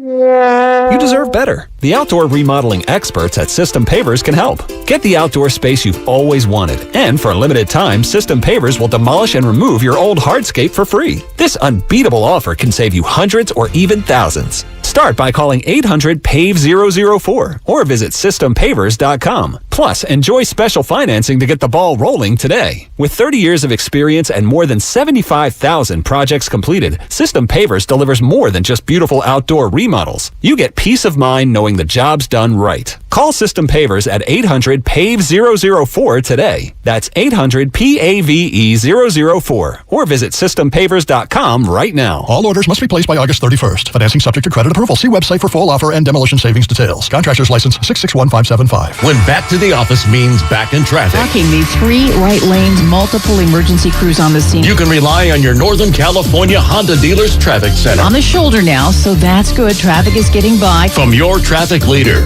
KCBS. Start your next summer adventure at Hotel Via, located steps from San Francisco's most exciting pro basketball, baseball, and concert venues. There's no better place to stay to get in on all the action than Hotel Via. Hear the roar of the crowd from the ballpark on our rooftop bar on King Street. Plus, 95.7 The Game listeners receive a 20% discount at HotelViaSF.com using promo code CHAMPS. That's HotelViaSF.com, promo code CHAMPS. Hotel Via, at the intersection of sports, entertainment, and technology. The Labor Day event from Dell Technologies is here. End the summer strong by starting up a new season of productivity. Your business upgrade begins with up to 48% off top-rated laptops, like Vostro, taking performance to the next level with 12th Gen Intel Core processors. It's time to push your growing business even further. What's next for you?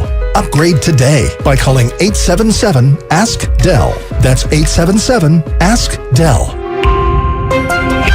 Kansas City Steak Company, another AmericanEagle.com success story. Started in 1932 as a family-owned butcher shop, today they're a leading distributor of superior all-American steaks delivered right to your door, ready for the grill and your taste buds. When it came to their website, an average site wouldn't do. They chose AmericanEagle.com to take their website to the next level. With a dramatic increase in competition and a softening market demand, they had 2 challenges: improve their brand presence and message, and produce a positive return. AmericanEagle.com got to work and executed usability studies and detailed audits of site experience, digital assets, and marketing. The result? An integrated digital marketing and customer experience plan, organic traffic increase of 20%, and a long-term roadmap for success. If you love great steaks, go to kansascitysteaks.com for website design, development, and online solutions that bring efficiency and results. Visit AmericanEagle.com. If you need a results-driven website, call the team at AmericanEagle.com at 877-WEBNOW1. That's 877-WEBNOW1. It's time to say goodnight to that check engine light with the free Autozone Fix Finder service. It'll help troubleshoot the likely cause of your light for free, so you can drive with peace of mind. Restrictions apply. Get in the zone, AutoZone.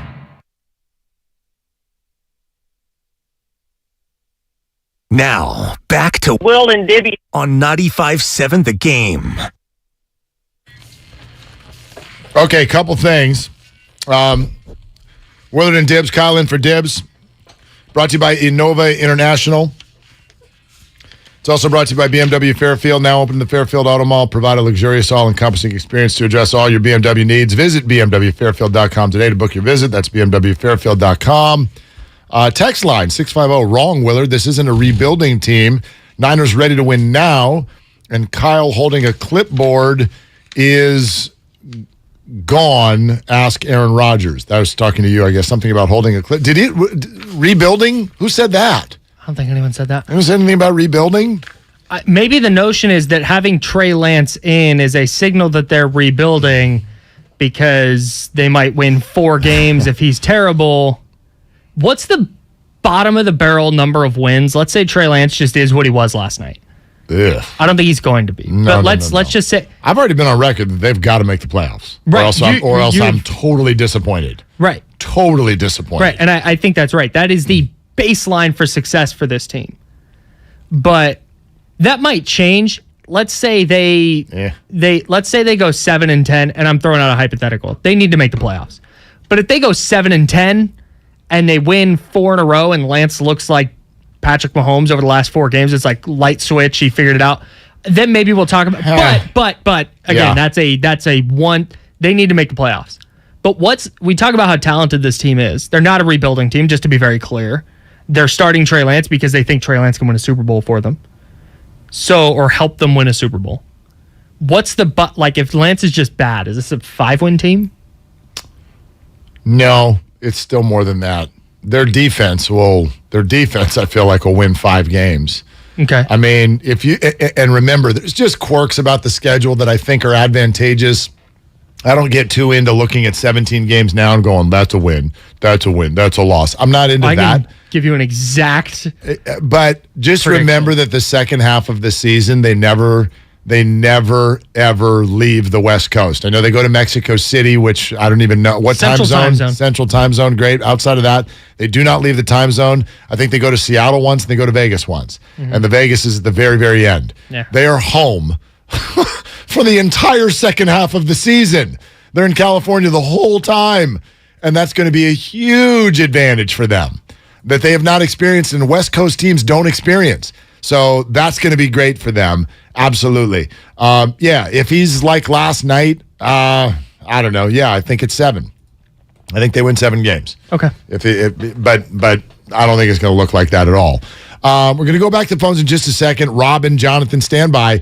888-957-9570. I wanted to get this off my chest, though. Aaron Donald should be suspended. He absolutely should be suspended, and he should be suspended for multiple games. I don't know if you saw the video last night at the Rams-Bengals joint practice of Aaron Donald taking 3 violent swings with a Bengals helmet and connecting on at least one of them. And there is a weird sort of quirk of the rules because it's not a game. The league has no jurisdiction over doing anything about it, which is odd. I would get it if it was just a Rams practice, but it's not.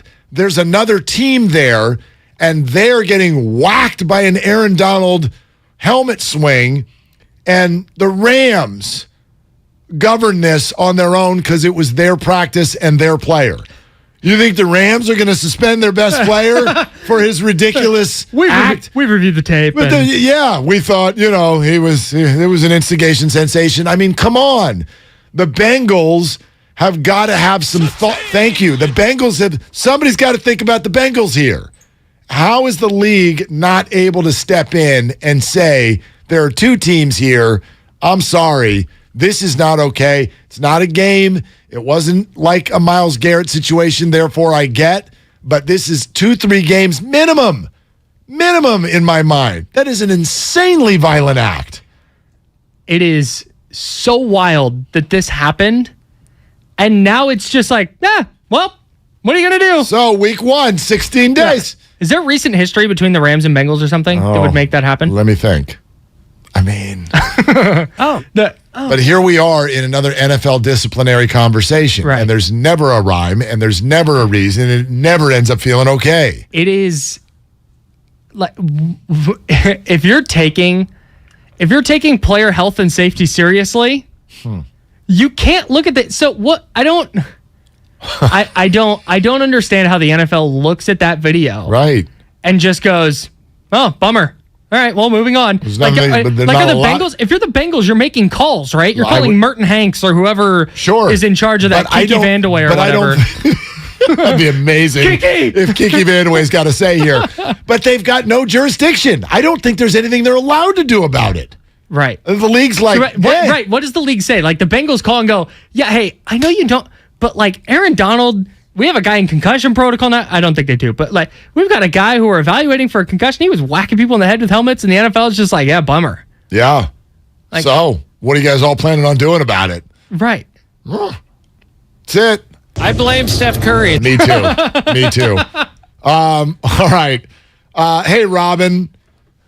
I love it when Robin, let's go. What are you doing, Robin? Well, two things are going on for me right now. I'm driving back from Target in Oakland. I just rehomed my pit bull, so I'm a little emotional about that right now. Oh wait, what happened? What happened, Robin, with your dog? I rehomed him. I found him a new home. Oh, okay. So, but this is maybe so hard for you, but maybe this is good for the dog. Yeah, because he's got a backyard. You know, I work a lot. He's got a backyard. Okay. I inherited the dog through the kids. Okay, just so familiar, Willard, about kids. Okay. I got you. So anyway, I rehomed him. I made sure he's got a good home with a family, with a backyard.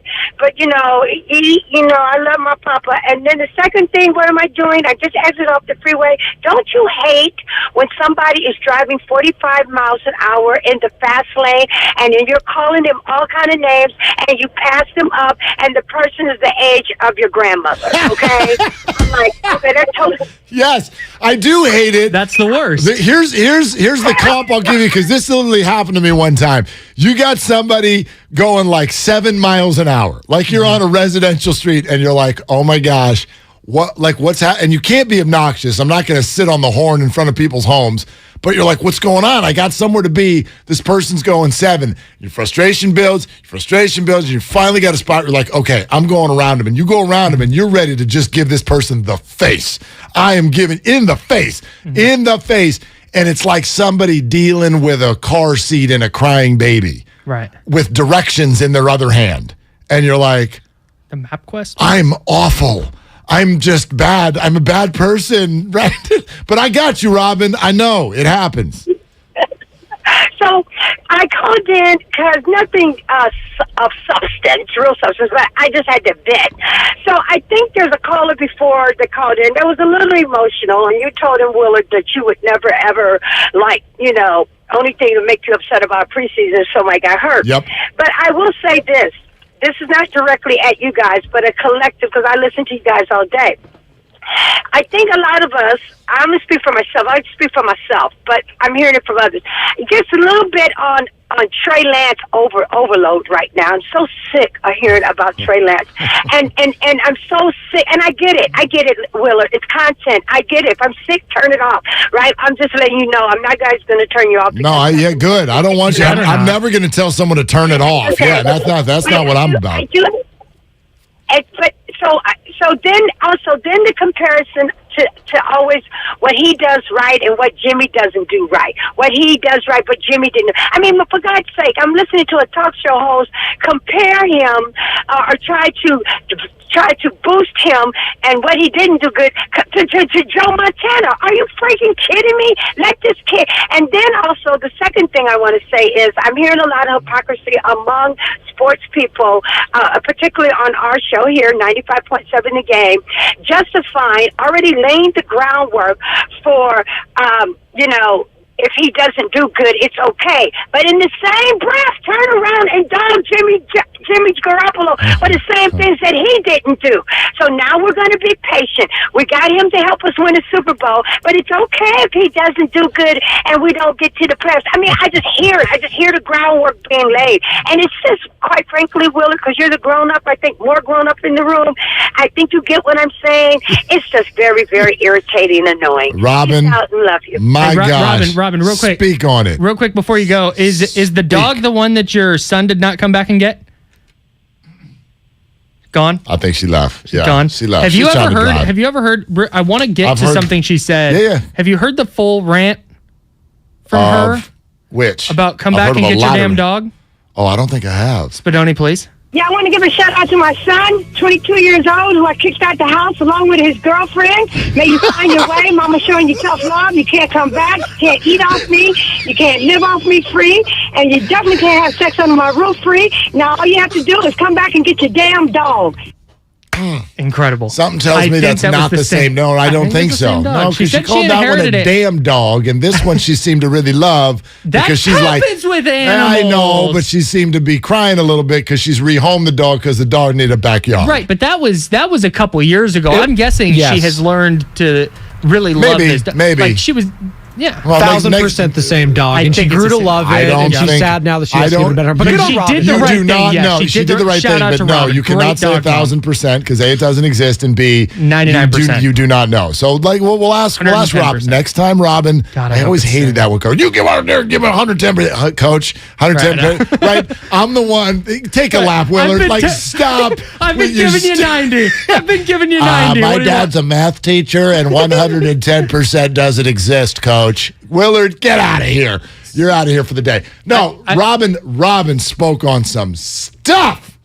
She brings the flamethrower every time. She spoke on some stuff, and she is so right.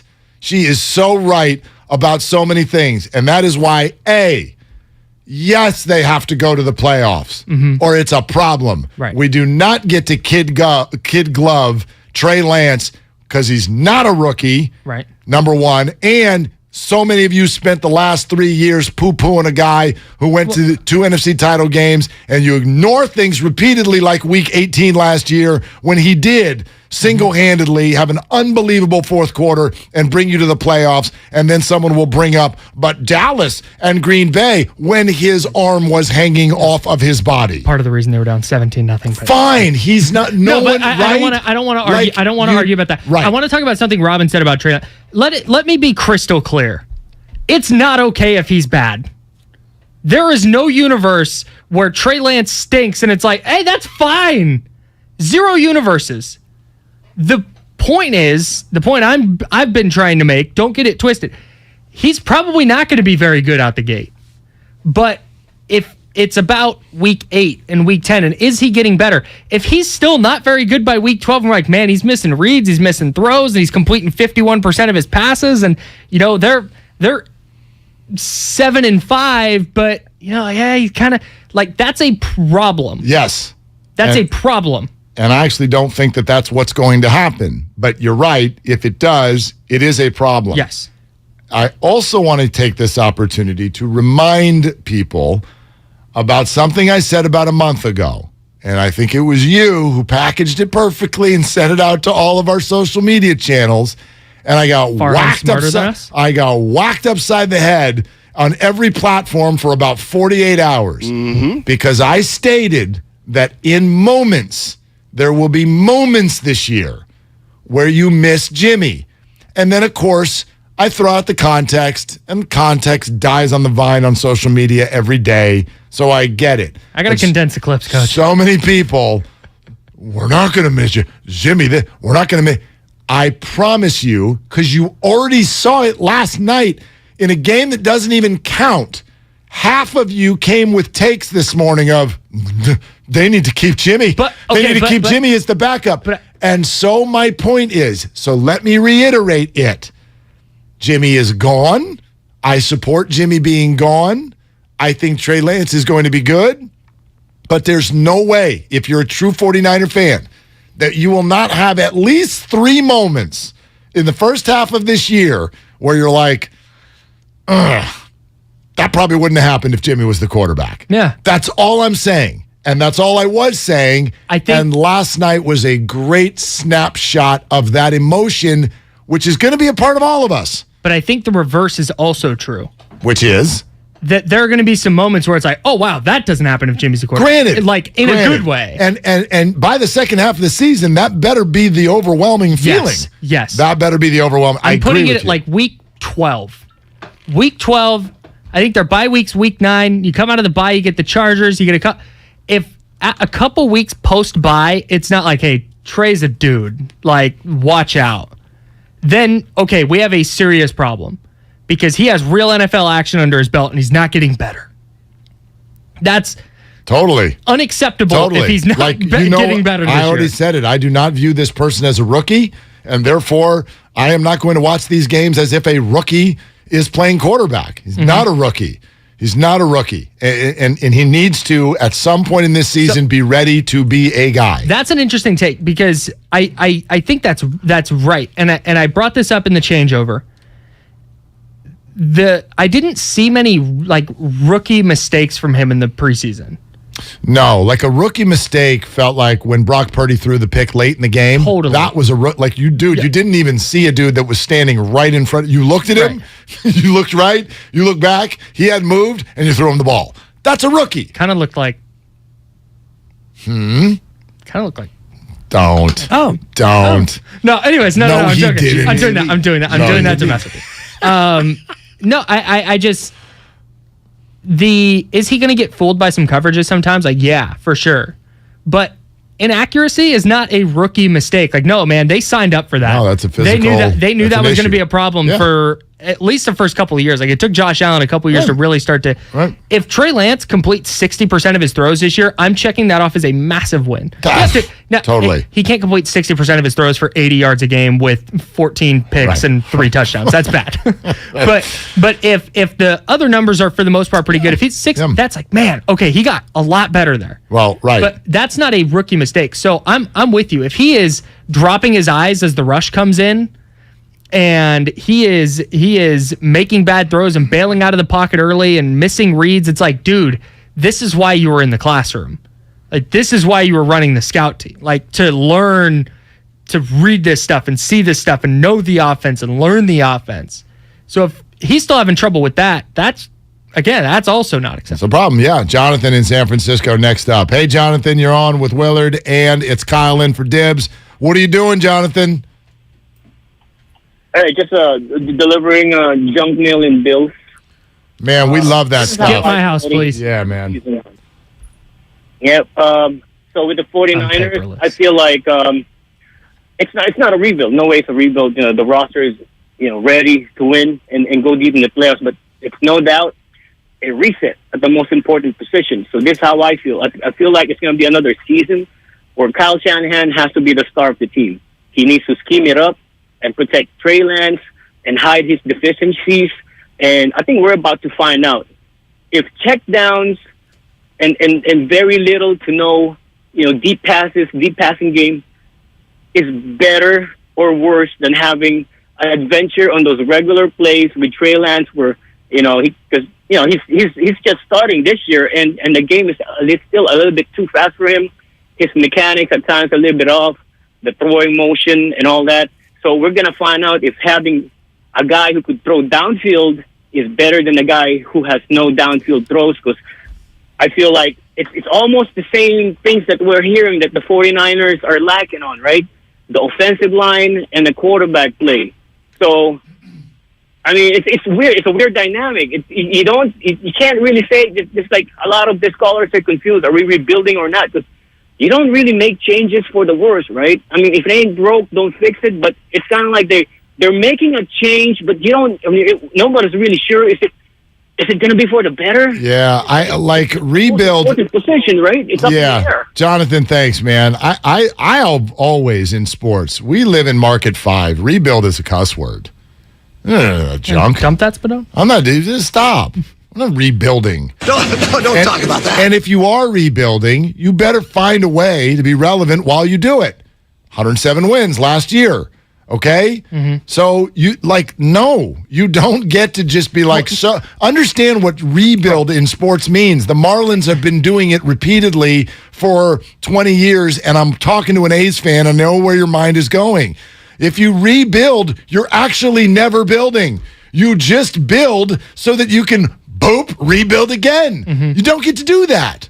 Or else as a fan, I'm out. Bro, you're not rebuilding with Trent Williams and George Kittle and Deebo Samuel and Fred Warner and Nick Bosa. Like, they're ready to win. This team needs to be in the playoffs, And if Trey Lance is the quarterback that they are hoping he is by the end of this year, they should be in the playoffs and making a run at the Super Bowl. Scaring people, yeah. Absolutely. That is the standard for this year. Yep.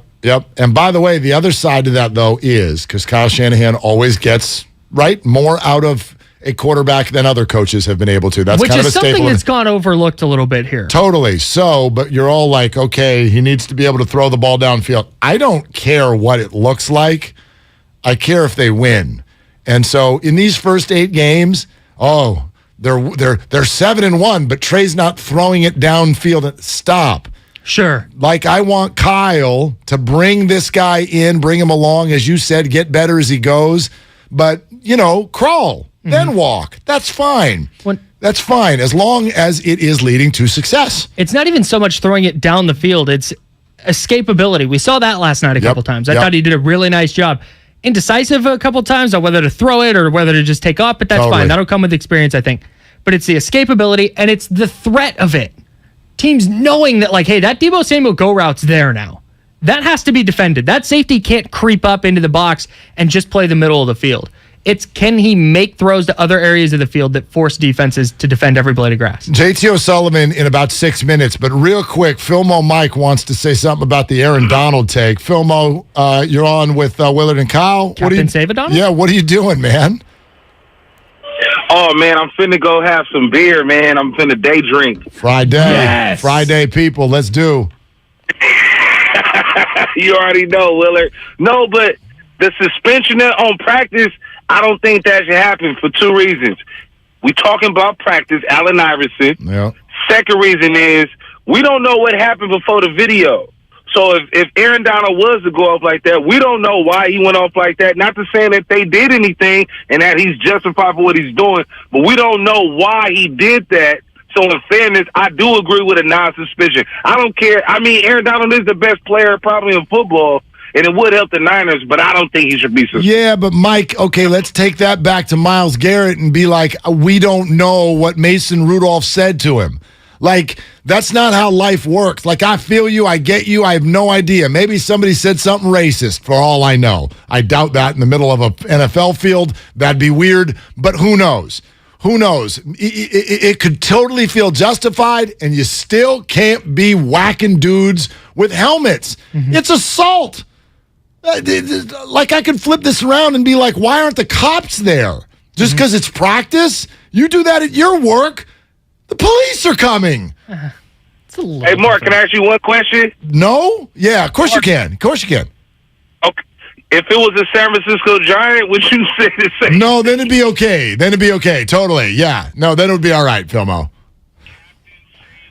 That's right.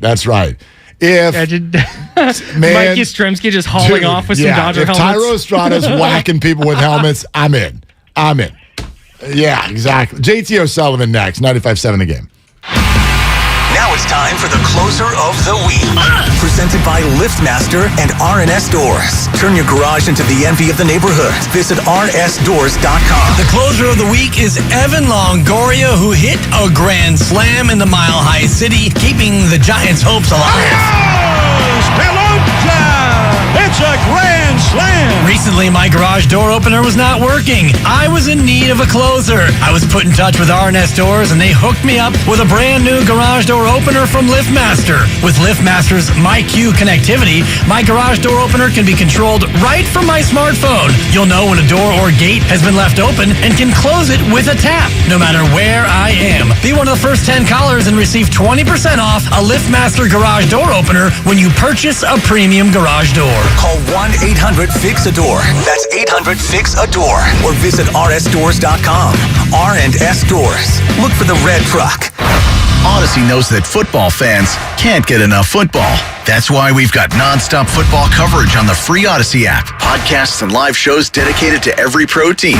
NFL play-by-play and enough game talk for the most diehard fans. Local radio stations talking football, interviews with star players and coaches, and football fans being fans. What kind of play calling was that? Listen to everything you love about football, live and on demand with the free Odyssey app. Get in the game and download today. The Labor Day event from Dell Technologies is here. End the summer strong by starting up a new season of productivity. Your business upgrade begins with up to 48% off top-rated laptops, like Vostro, taking performance to the next level with 12th Gen Intel Core processors. It's time to push your growing business even further. What's next for you? Upgrade today by calling 877-ASK-DELL. That's 877-ASK-DELL.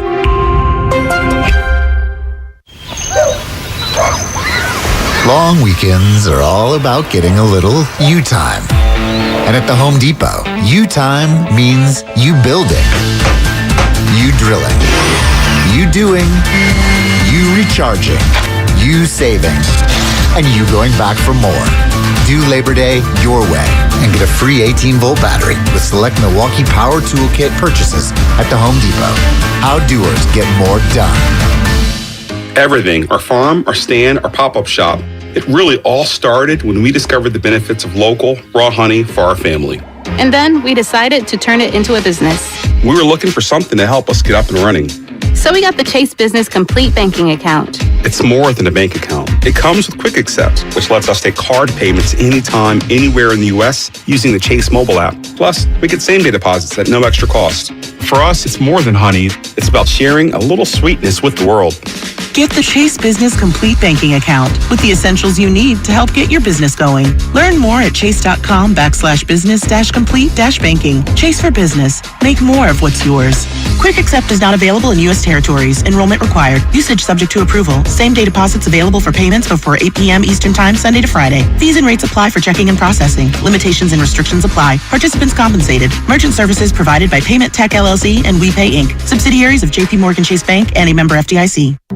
It's easy to think all money managers are pretty much the same, but at Fisher Investments, we're clearly different. Different? How? You sell high commission investment products, right? No, Fisher Investments doesn't sell any commission-based investment products. Well, you must earn commissions on trades. Nope, never at Fisher. We're a fiduciary, obligated to act in our client's best interest. It's the highest standard of care for a financial advisor. How do you know what's in their best interest? We get to know our clients and then tailor a portfolio based on their goals and needs. But you probably sneak in some hidden and layered fees. No, we have one transparent management fee structured so we do better when our clients do better. Wow, you really do look out for your clients. That's because our top priority is helping them achieve a comfortable retirement. It might be why most of our clients come from other money managers. Visit FisherInvestments.com to find out why investors like you switch to us. Fisher Investments. Clearly different money management.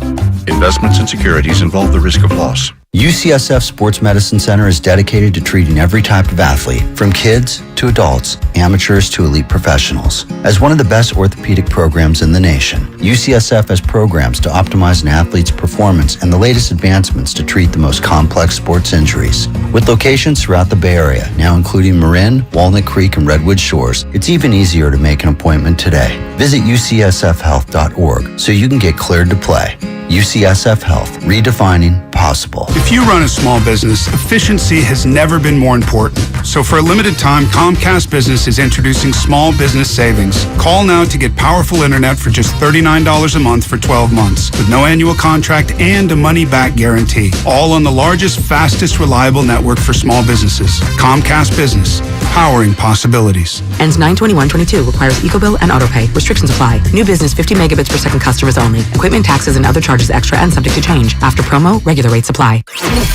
You're listening to 95.7 The Game, KGMC FM at HD1 San Francisco. Always live on the free Odyssey app.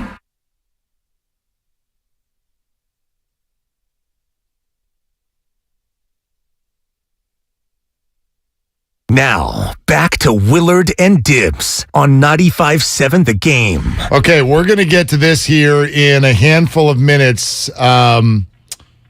Podcast, The GM Shuffle. Former NFL executive Mike Lombardi. Wait until you hear what he says is going on with the Niners and Jimmy G. And I'll just tell you, he does not think this story ends on Tuesday on Final Cuts. So we'll tell you that whole story coming up here in just a handful as we welcome you back, Willard and Dibs, 95.7 The Game. Kyle is in for Dibs today. It's all sponsored by Fremont Bank, full-service banking, no compromises. Obviously, we're talking quarterbacks because that's just the way this year is going to be. And so, JT O'Sullivan, you better just get ready for a whole lot of text messages from me. That's what that means because we're gonna want to know what you think about every play all year long. That's the way this is going. Man, you got me all excited for what Lombardi's going to say in a little bit. Yeah, no, I'm excited to see what's going on with this quarterback position in San Francisco, especially after last night and whatever that performance was. It'll be fun to see how this thing shakes out. But man, it's exciting time around the league, especially around the quarterback position. Okay, JT O'Sullivan, we're going to need an expansion on that comment. The performance last night, or whatever that was. What'd you see? I just saw a really kind of what I would assume that coaches today are probably classifying as a really sloppy offensive performance. And that's certainly going to be impacted by the quarterback performance, but that also impacts the quarterback. So it's one of those things where those things are intertwined. I saw a lot of L's at the line of scrimmage, and it wasn't just one position. There were multiple opportunities in pass protection and the run game. Something I think San Francisco, rightfully so, has held their kind of in high regard across the league. They're getting pierced at the line of scrimmage. They're taking L's on front side of zone plays, and you're playing from behind the sticks. For most of those drives when Lance is in there, and that's going to impact that. And he certainly probably missed some throws, to put it nicely, but there were some elements of not just missing throws as far as potentially leaving some yards on the field after completions. Even on the completions, I think that there were opportunities even within the pocket on certain pass protection breakdowns where I would love to see him move and reset his feet and take a shot down the field, because there were shots down the field available there. How much of the 49ers offensive struggles were due to just the lack of game planning that goes into the preseason, and how much of it was due to, Trey Lance's inexperience and maybe just some of the lack of talent up front? It would be impossible for me to say as far as the lack of game planning. I think the one thing that jumped off the film at me looking at it as far as the game planning thing, it will be a fine line, what I would imagine, for Shanahan as far as how much he wants to run Trey Lance over the course of the season. I think everybody knows what happened with RG3 as far as how they used him. And now that was a long time ago, and he was a special kind of athlete, but I'm sure that what that workload looks like, you're not going to come out and get, double-digit carries the first week. But there were certainly times in that game, I'm thinking to that fourth down specifically. And again, that fourth down at the end of, I think, the third series for Trey Lance, when they hand the ball off, the left guard's getting pierced. Who knows if that's a zone read or if it's just that sniffer coming back to block that defensive end. But you'd love to see him utilize his dual threat ability way more than you're going to in a preseason game. You're just not going to do that. And so there are certainly elements of things that aren't there on the film. I think the other thing that kind of jumps off the film at me was just there's no RPOs, where there weren't in this. So I would imagine you're going to definitely see elements of that interwoven into a more game plan regular season situation. The QB School is where you can see all the content. Former 49er quarterback JT O'Sullivan with us here on at 95.7 The Game. So there are a bunch of issues, but let me whittle it down to one, because I think what people are really interested right now is finding out how fixable things are, or what can be learned, I guess, by a quarterback. Let's talk accuracy. Is that something you just have, or can that get better with certain things over time? I think it's both. That's probably not the answer you're looking for. I definitely think, guys like, it's a bummer to use outliers as examples, but, the improvement that Josh Allen has made accuracy-wise has shown and kind of flipped that world on its head, where guys can make big jumps. Now, is Trey Lance going to make that big jump, the first few weeks of him starting in the NFL? Probably not. You probably know what he is completion percentage-wise for this, for the foreseeable future, meaning this year. But I would imagine as he gets more comfortable, as they find out, what he likes to throw, what that looks like when you're playing more games, that those things will continue to improve.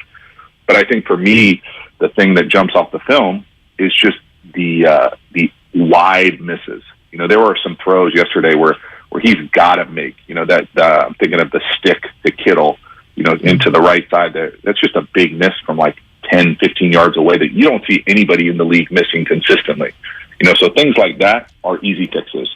I think it's more the concerns about some of the ball placement down the field potentially, whether it's the underthrown go on the 3rd and 2, that was kind of a tough on a number of different levels as far as the ball placement, the route.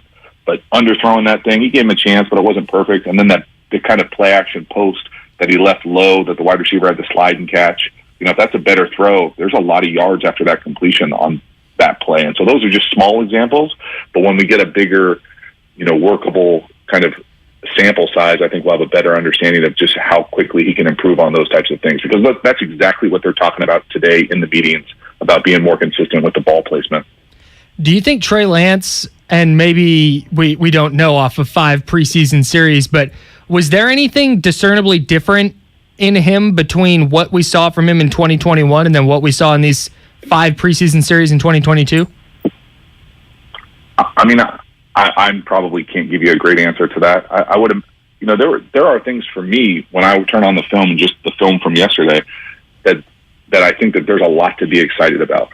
I think that they're, when they get him on the move and he throws the ball, it rips off of his hand. It's like easy gas, like for a pitcher. It just looks easy.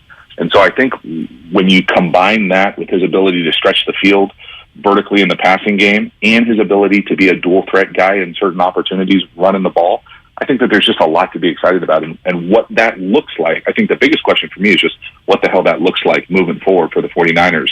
How do they use that over the course of the season, over the course of a career? What that looks like, taking advantage of that skill set, is going to be hard to say in just a small sample size of what he did last year, handful of preseason series, and really even the first month or so of the season. That will continue to evolve and get bigger and more robust as far as what they're able to do scheme-wise. JT, I think 49er fans are going to need kind of guidance counselors through this year. And what I wonder through your mind is what's realistic in terms of timing. So if you were to talk to a 49er fan, like they're looking at this roster going, and I'm one of these people. They absolutely should make the playoffs this year.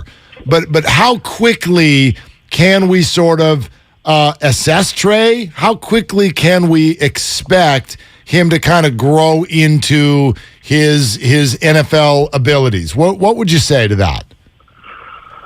I mean, I think it's tough because I think you can have high expectations and you can expect him to come out and see discernible differences from what the offense looks like now versus what it looked like with Jimmy Garoppolo.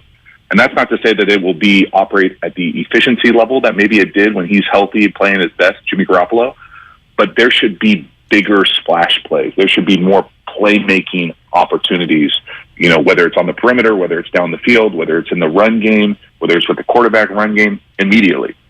Now, I think the consistency level of play, that's to be determined. Nobody knows that yet, but I think the excitement level around it, the big play element of it should be immediate. And if I'm, if I'm a guy who has the responsibility of game planning that type of offense, and Kyle Shanahan's been sitting on this for, a long time as far as what he would like to do with this type of player, having him in the building, I'm going to imagine that they're going to have some pretty spectacular offensive architecture, design plays right out the gate to make sure he comes out and has a successful start. So you think the offense is going to look like noticeably different to the layperson?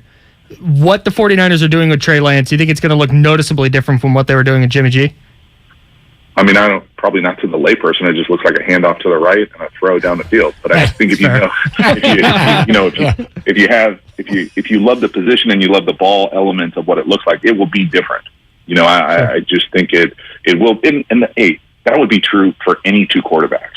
I think the thing that will look different and be exciting to 49er fans is the big play element of it, of the stretching the ball down the field, of the quarterback dual threat element of it. Now, again, for me, the flip side of that coin is just what it looks like over the course of the year, because you are already talking about expectations. We haven't even played the first game of the season yet. And we're talking about the playoffs. We're talking about, what this roster looks like, what it means. And so all those things will play a factor into it. I'm most interested in what it looks like in December, in the run time of, after Thanksgiving when they're playing really important games. what is this really? How are they able to pass it together in a first-year starter with a guy who's got so much talent and this loaded roster? JT, great stuff. Real quick before you go, and it leads us into the Jimmy thing that I just teased. Should the idea of Jimmy in Seattle scare the 49ers or no? No. Okay. All right. All right. So that. More on that in just a second. But JT, thank you, sir. Yeah, appreciate it, guys. Have a good one. All right, Thanks, you JT. too. There he goes. JT O'Sullivan. He's an awesome guy. He's really good. Yeah, really, really good. And I think that conversation that felt optimistic. His YouTube channel, by the way, Yeah, the QB School. The QB School. Is fantastic. He just takes every play pre-draft with guys. He does preseason, Justin Fields, Trey Lance, Jordan Love, Kenny Pickett, and just play-by-play breaks down what he's saying. It is sensational. It's really good. It's really good, and it'll be a really good resource all year long as the 49ers bring in a new guy. Okay, so check this out, and stir this around in your coffee and then take a big old sip. This comes from Michael Lombardi, former NFL executive, his podcast, The GM Shuffle. Quote, I keep asking teams all the time, why don't they just cut Jimmy G now? And the answer that I got back from multiple teams is they don't want him to go to Seattle. I said, how interested is Seattle in Jimmy G? And a source said, oh, they're very interested in him. So for all the talk about Geno and all the talk about Drew Lock, I think Seattle knows they're going to get Jimmy G. And I think San Francisco knows that he could go there. So they're trying everything in their power to prevent that, and they have no takers. So what I think will happen is the Friday before opening weekend, file that sentence. The Friday before opening weekend, I think they'll cut Jimmy G. I think that's when they'll cut him, and then he'll have to go do his contract and go up to Seattle and go there, but there is no interest in allowing Seattle to even have a week of preparation with Jimmy G to come in as their starting quarterback. But I do believe, reliably reported to me, that Seattle is the team that wants him. End quote.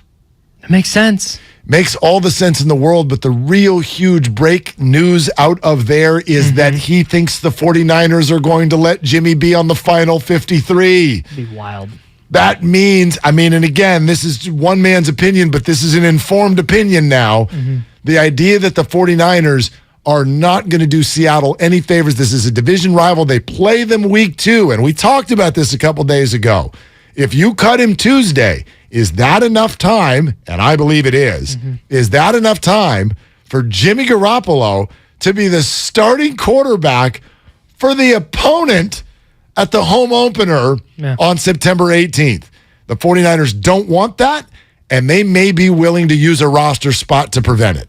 Which is nuts, because when you look at and there's players in the back end of their roster that they can cut that would not get signed, and then they could re-sign that player the day they let go of Jimmy Garoppolo. Like there's guys like I don't want to dive into the roster, but there's players in the back end of the roster they could do that with. Sure. So I guess, but that's a risk as well. Like, okay, they did that last year with Nsimba Webster, the former Rams kick returner. They brought him into the kicker. They cut him thinking, hey, he'll clear waivers and we'll bring him back. And the Bears signed him. DJ Reed, when he got hurt, they cut him with an injury thinking, okay, he'll revert to IR. Seattle signed him, and now DJ Reed had like the lowest completion rate allowed last season. So they run a risk to do that. And do we want to play the Sean Salisbury sound now? Sure. Okay, so Sean Salisbury was on with Damon Ratto yesterday, and Damon asked him, what could Seattle gain from having Jimmy Garoppolo? Is there a lot that they can really get from him? And here's what he said. You go in if you're Jimmy, and you sit in and say, okay, here's their audible checks. Well, Kyle's not an idiot. Of course they changed the color or the number, and you get so caught up in game planning, you're not even thinking about, hey, Jimmy.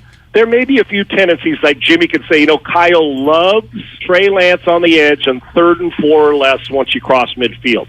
but the tape's going to tell you everything you need to know. So it is probably as overrated as anything on the planet. I don't care if it's Tom Brady going in the division to the New Orleans Saints. They're not getting a great advantage because players still got to do it. And I learned so much on tape, and it's so instantaneous now with video and on the sidelines. There's nothing Jimmy's going to tell him about the 49ers that the Seahawks don't already know if he goes there. Okay, so I totally buy that. And in fact, Dibs and I got into that a couple days ago. I don't care about trade secrets. I care about, if I'm the 49ers, optics. Not just optics, but Seattle suddenly is viable. And don't tell me they're not. Like, sure. Tyler Lockett, DK Metcalf, Rashad Penny, who was second in the league in rushing the final 6 weeks of the season last year. This team that we've dismissed in the NFC West becomes a squad. Not a great one, not a terrifying one, but they are suddenly viable. And if you're the 49ers, like, we got into the whole, are they doing Jimmy wrong? I would say they are doing Jimmy wrong if this was any other team. But if it's Seattle, I kind of get it. And they're like, no, we're not helping you. Come in here and try to beat us week 2. If Russell Wilson was still in Seattle, Jimmy Garoppolo is not on the 49ers a long time ago, I think. I agree. I mean, the way that this is running, if what Michael Lombardi is saying is true, Matt Mayoko last week said, I know that within the building, the 49ers think he's going to Seattle. This is all pointing toward the idea that they are still on the phone every day. Like, can you send us a ball? Can you send us a signed ball? Can you send us... Like a bag of fresh roasted Starbucks coffee. I heard 95.7 The Game's doing burritos. Can you send us burritos? Can anyone take Jimmy so that he's not the opposing quarterback for our home opener? I don't even know if it's that. I think he's not the starting quarterback because he is miles better than Drew Lock and Geno Smith. Yes. So I don't even think it's the home opener. It is. You see him again, right? Sure, right. Well, you see him again, but I don't think it's Niners Seahawks. It's Seahawks versus everybody. Right now, the Niners are like, all right, it's Rams and Cardinals. But if you send Jimmy to Seattle, John McClain talked about it yesterday on this show. DK Metcalf, Tyler Lockett, Rashad Penny came on last year, former first-round pick from San Diego State. They drafted another running back this year that they really like. They in the trade for Russell Wilson, they get Noah Fant, a really young, promising tight end.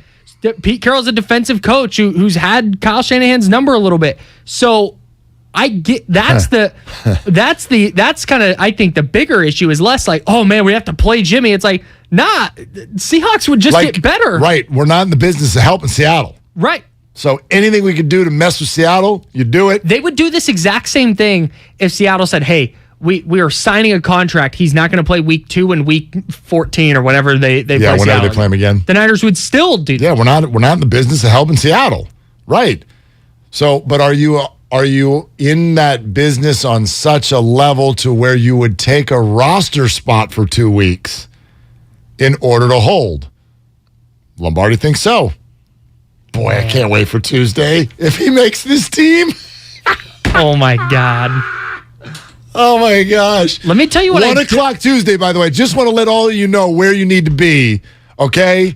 I'm already promoting Tuesday's show. Like, you got to be with us all next week as this unfolds. And Tuesday at 1 o'clock, for those of you who don't know, that's the cut-down deadline, the final 53, and the immediate reaction as to whether or not Jimmy actually makes this team and where it goes from there. Can I tell you what I need from this? What do you need? I need 7:15 a.m. on Tuesday. Adam Schefter. Why do you need that? Because I need I'm all about pre-9 o'clock, but go ahead. I need a live reaction from Bonte and Shasta. Oh, God. To that Schefter tweet that, per source, Jimmy Garoppolo will stay with the 49ers through today's cut-down deadline. By the way, that's going to lead to a big discussion about, because we don't have a contract on our bet, but remember what the bet was. Trade, Willard and Dibs wins. By week 1. Cut, Bonte, no. Was it week 1 or was it final cut? I thought it was he won. I thought it was by week 1. I do not remember. I have no clue. Hey, you know what? I'll just go buy burritos for everybody. Keep was no bet. Right. So if he makes the final roster, producers get the burritos. That's a keep. Mm-hmm. Yeah, the producers get it at that point. You don't. Come on. you're going to be eating so much food after that baby. You're going to have toddlers for the next 8 years of your life. I know. You're going to be finishing people's kid meal French fries. Last night. Shout out chicken tenders and French fries. You do not need a break. I feel like I've had pizza and chicken tenders for the last 2 months. The key is to chop up the chicken tenders and put them on the pizza. Not bad. How high were you when that happened? Jeff and Marin. The non-answer was loud right there. Jeff and... So was... never mind. Jeff. Hi, Jeff. What are you doing, Jeff? What are you doing? I just got out of the gym, but I caught you guys. I got to tell you, long time no talk. Thanks for taking my call. Yeah, man. The offensive line last night was absolutely atrocious, and we had some of our starting players in, from left guard to right tackle. McGlinchey is hurt. God knows if he's going to be able to play at all and for how long. We better keep 3 quarterbacks because their lifespan ain't going to be that great. The other thing, in terms of Trey, I thought Trey didn't play badly last night. I was actually kind of impressed with him because the line was so weak. How many times was he getting chased? And he was rolling out and he was making throws. He's clearly much more athletic than Jimmy. On the Jimmy front, thank you, Jimmy, for what you did, but he's bye-bye. Yeah. He's cut, if only for the financial reasons. They got a lot of players they got to sign. They're not going to get stuck with that, $24 million, $27 million. No, but Jeff, just so everybody understands what we're talking about, keeping him Tuesday does not guarantee the money. Keeping him for week 1 guarantees the money. So they can cut him 9-10. Yeah, they can cut him on September 9th and they're still not paying. Correct. So, and yeah, the offensive line was really bad yesterday, but I'm going to keep saying what I'm saying, which is I can't. I physically start getting mad at myself. My shoulders tighten up when I react to preseason football. Oh my gosh, I was excited for last night's game. And by the second half, I'm looking at Christy going, what are we doing? Yeah. What are we watching? Who? This guy's got 2 last names. He's running around. Who is this? What am I watching right now? And then we're going to go to Twitter and freak out about it? Brock Purdy this and oh my gosh. Yes, the offensive line's a concern. It was before the game. Last night didn't change that. Right? Yeah. All right. 888-957-9570. That's the number. We've got plenty of room for your calls. Pick Your Battles is coming up. Steiny and Goo are coming up.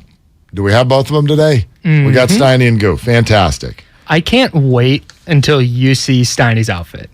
Oh, gosh. What's up with them this week? I think he's... now they're trolling everybody. Right. I know Matt Steinmetz is not that dude. He's not that guy, pal. But I feel like he's leaning into the bit a little bit. Okay. All right. So I do have a Brock Purdy question that I actually want to ask you. In fact, there are a few battles. Not Pick Your Battles. Actual 49er battles that I want to ask you about. And then here we go again. Everybody get to YouTube because here comes the fashion police at 11:50. Let me temper the expectations. All right. Get to YouTube for sure. Yeah, just to see your Expos hat. If nothing else, it's not a sweater vest with no sleeves. Okay, well thank God I'm not doing. Come on, changeover if that happens. All right, Kyle's in for Dibs. It's 95.7 The Game. I'm Michael Jenkins helping you beat the books with BetQL. The Orioles have been baseball's biggest surprise this season, but even a good story has some bumps in the road. Facing the AL leading Astros on Friday, Baltimore is a huge road underdog, but there's still a way to play Houston as a heavy favorite. Houston is too juicy for a money line play, but the run line is nearly even money. That's why the BetQL 5-star play of the day is to give up the extra run and take Houston over Baltimore. Staples has everything for school at great prices. So this year you won't go back to school. You'll be ready to move forward and master 5th grade math. I can't do this. It's impossible. Not you, Dad, your daughter. Staples will help her move forward. Right. Right now, Staples comp books and number 2 pencils are just 50 cents each. Plus, 2 pocket paper folders are only 25 cents each. Everything on your list at amazing prices. Staples, we're not going back. We're going forward to school. Ends 8/27 in store, only limit 30. Live on DAZN pay-per-view, September 17th, Part 3. Canelo versus Triple G to take the trilogy bad blood, a score to settle, controversy, brutality, pure hostility. For victory, for history, for the trilogy. Canelo Alvarez versus Gennady Golovkin. September 17th, live on DAZN pay-per-view. Visit DAZN.com. Elise and Carl's Bakery needed a small business loan fast, but instead of going to On Deck, Carl called Lone Falcon!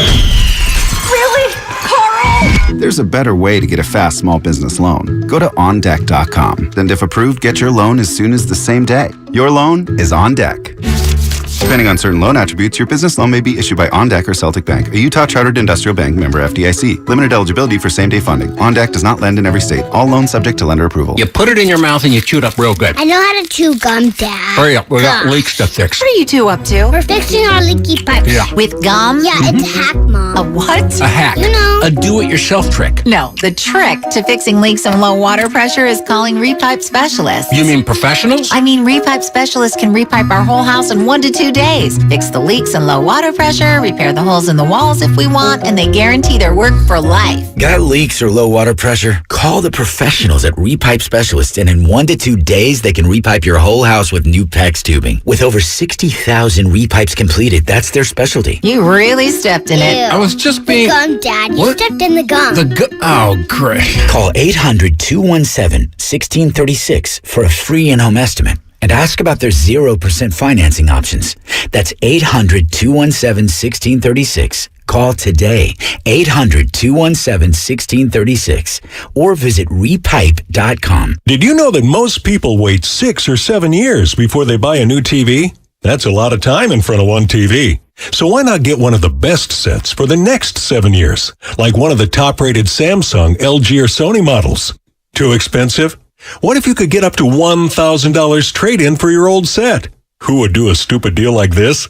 Right now, at Video Only, you can get big bucks for your old set as a trade-in and a hot price on the new models. Don't be sorry. Check out Video Only. Kirby is your driveway mechanic. They bring the shop to you with brake and tire replacements, oil changes, and so much more. Get $50 off your first oil change with code OIL50 at Kirby.com. That's CURBEE.com and use code OIL50. Summer's in full swing. Are you making the most of it with backyard barbecues, pool parties, and s'mores by the fire pit? Or have you spent another season staring at the same crumbling patio or cracked driveway? You deserve better. The outdoor remodeling experts at System Pavers can help. Get the outdoor space you've always wanted. And for a limited time, System Pavers will demolish and remove your old hardscape for free. This unbeatable offer can save you hundreds or even thousands. Start by calling 800-PAVE-004 or visit SystemPavers.com. Plus, enjoy special financing to get the ball rolling today. With 30 years of experience and more than 75,000 projects completed, System Pavers delivers more than just beautiful outdoor remodels. You get peace of mind knowing the job's done right. Call System Pavers at 800-PAVE-004 today. That's 800-PAVE-004 or visit SystemPavers.com right now. All orders must be placed by August 31st. Financing subject to credit approval. See website for full offer and demolition savings details. Contractor's license 661575. Doors and loading dock equipment are a crucial part of your business and one you probably don't think much about until they break. A broken door or dock leveler can be a real security threat, along with disturbing the flow of goods in your business. Luckily, RNS is here for all your commercial door, dock, and gate needs. From overhead doors and security shutters to fire-rated and personal doors, RNS can provide your business with safety and security. Call 800-FIX-A-DOOR to schedule a free estimate or visit rsdoors.com. RNS Doors. Look for the red truck. Are you kidding me? Gas prices are up again? Somebody has to do something. Well, someone did. That's why I use Upside. Upside? What's that? It's a free app that pays you back real money for every gallon of gas or diesel you buy. I just earned 25 cents back on every gallon of this tank. Hold on. So the Upside app is free and you actually get cash back every time you use it? No strings attached? Yep, it's awesome. Check it out. It only takes a couple of minutes to sign up. Instead of just watching your dollars go into your tank, start putting money back into your wallet with the free app from Upside. With the price of gas today, it's big news and big money. To cash out of your Upside cash, just transfer it to your bank account, PayPal, or a gift gift card. Upside users have already earned over $200 million. Now it's your turn. Download the free Upside app and get cash back on every gallon of gas. Use promo code GOLF for an extra 25 cents per gallon on your first fill-up. That's code GOLF. Use code GOLF for an extra 25 cents per gallon back in your first fill-up. Cashback's not available in gas in New Jersey and Wisconsin.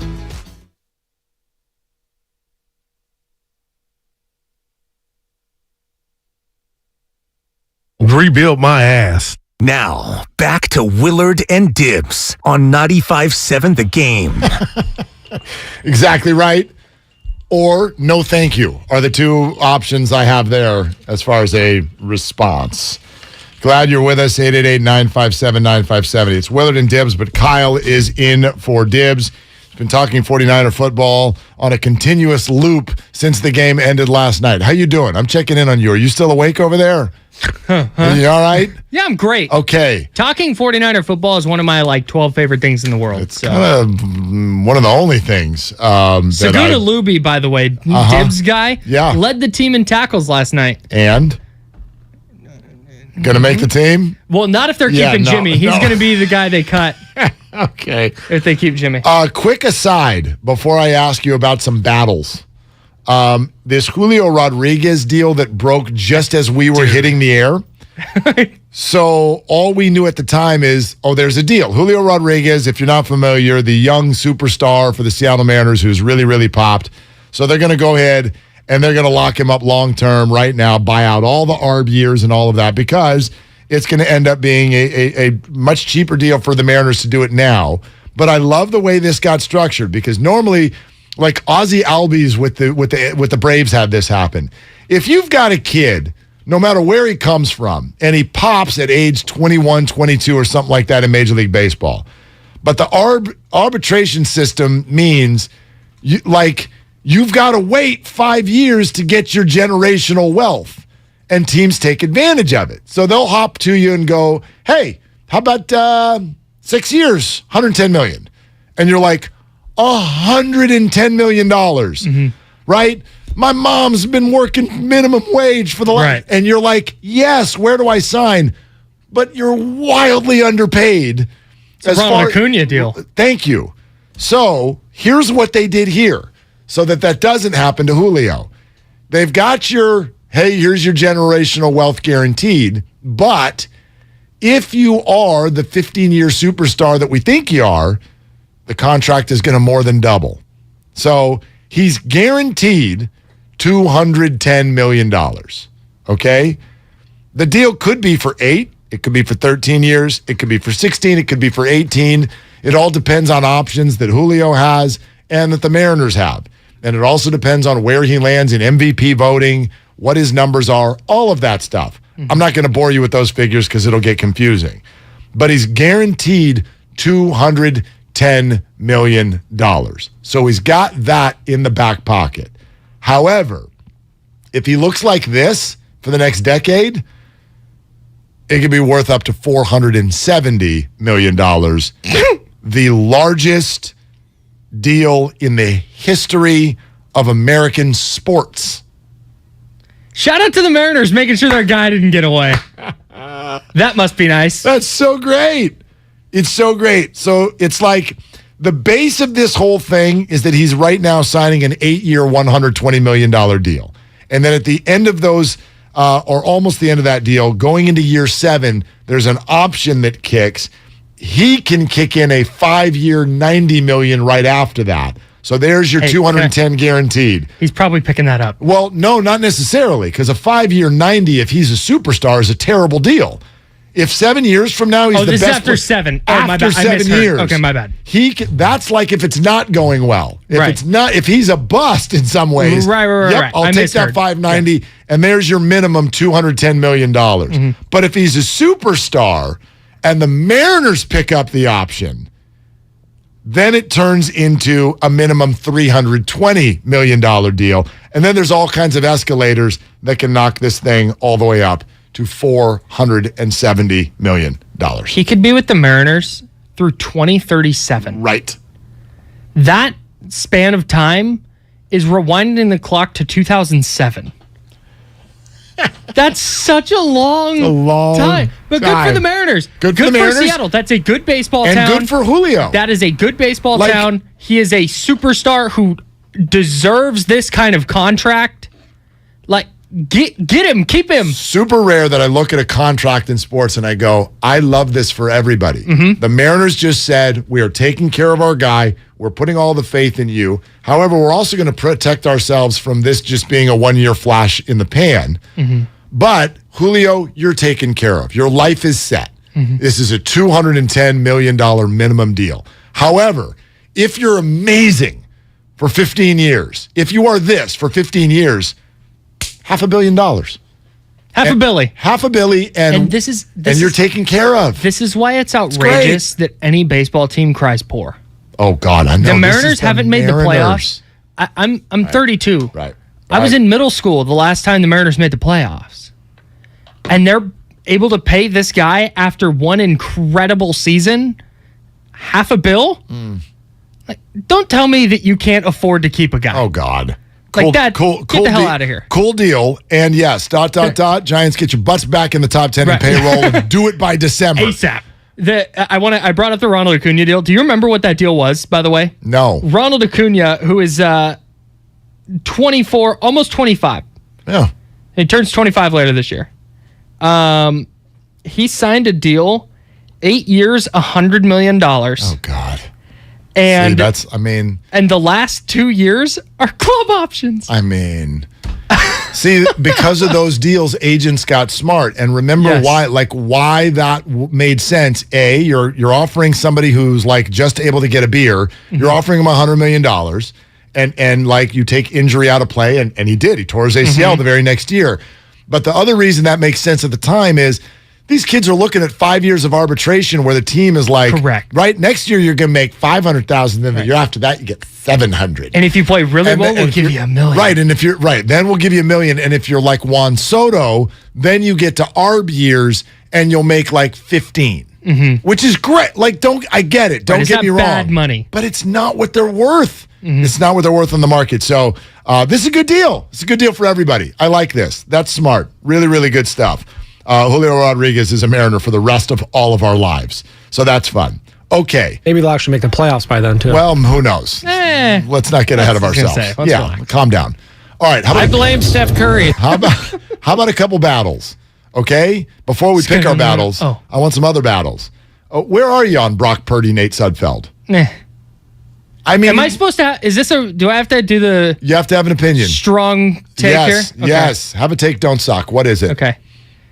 If you're going to invest the draft capital to bring in Brock Purdy, that is a swing and a miss by this front office. If they're going to use a draft pick on this guy and he can't even make the team in year one, what are they... Fire everybody. Wow, that was great. Thanks. That was great. We'll forward that to ESPN and see if we can get you hired.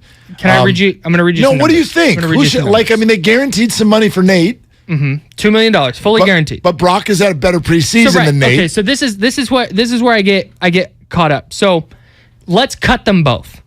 Okay, that's not what they should do. Let's cut them both. Who's more likely to get through waivers? Purdy. You think? Well, so I think Nate Sudfeld is. Really? Yes. Okay. I think Nate Sudfeld gets through waivers. Okay.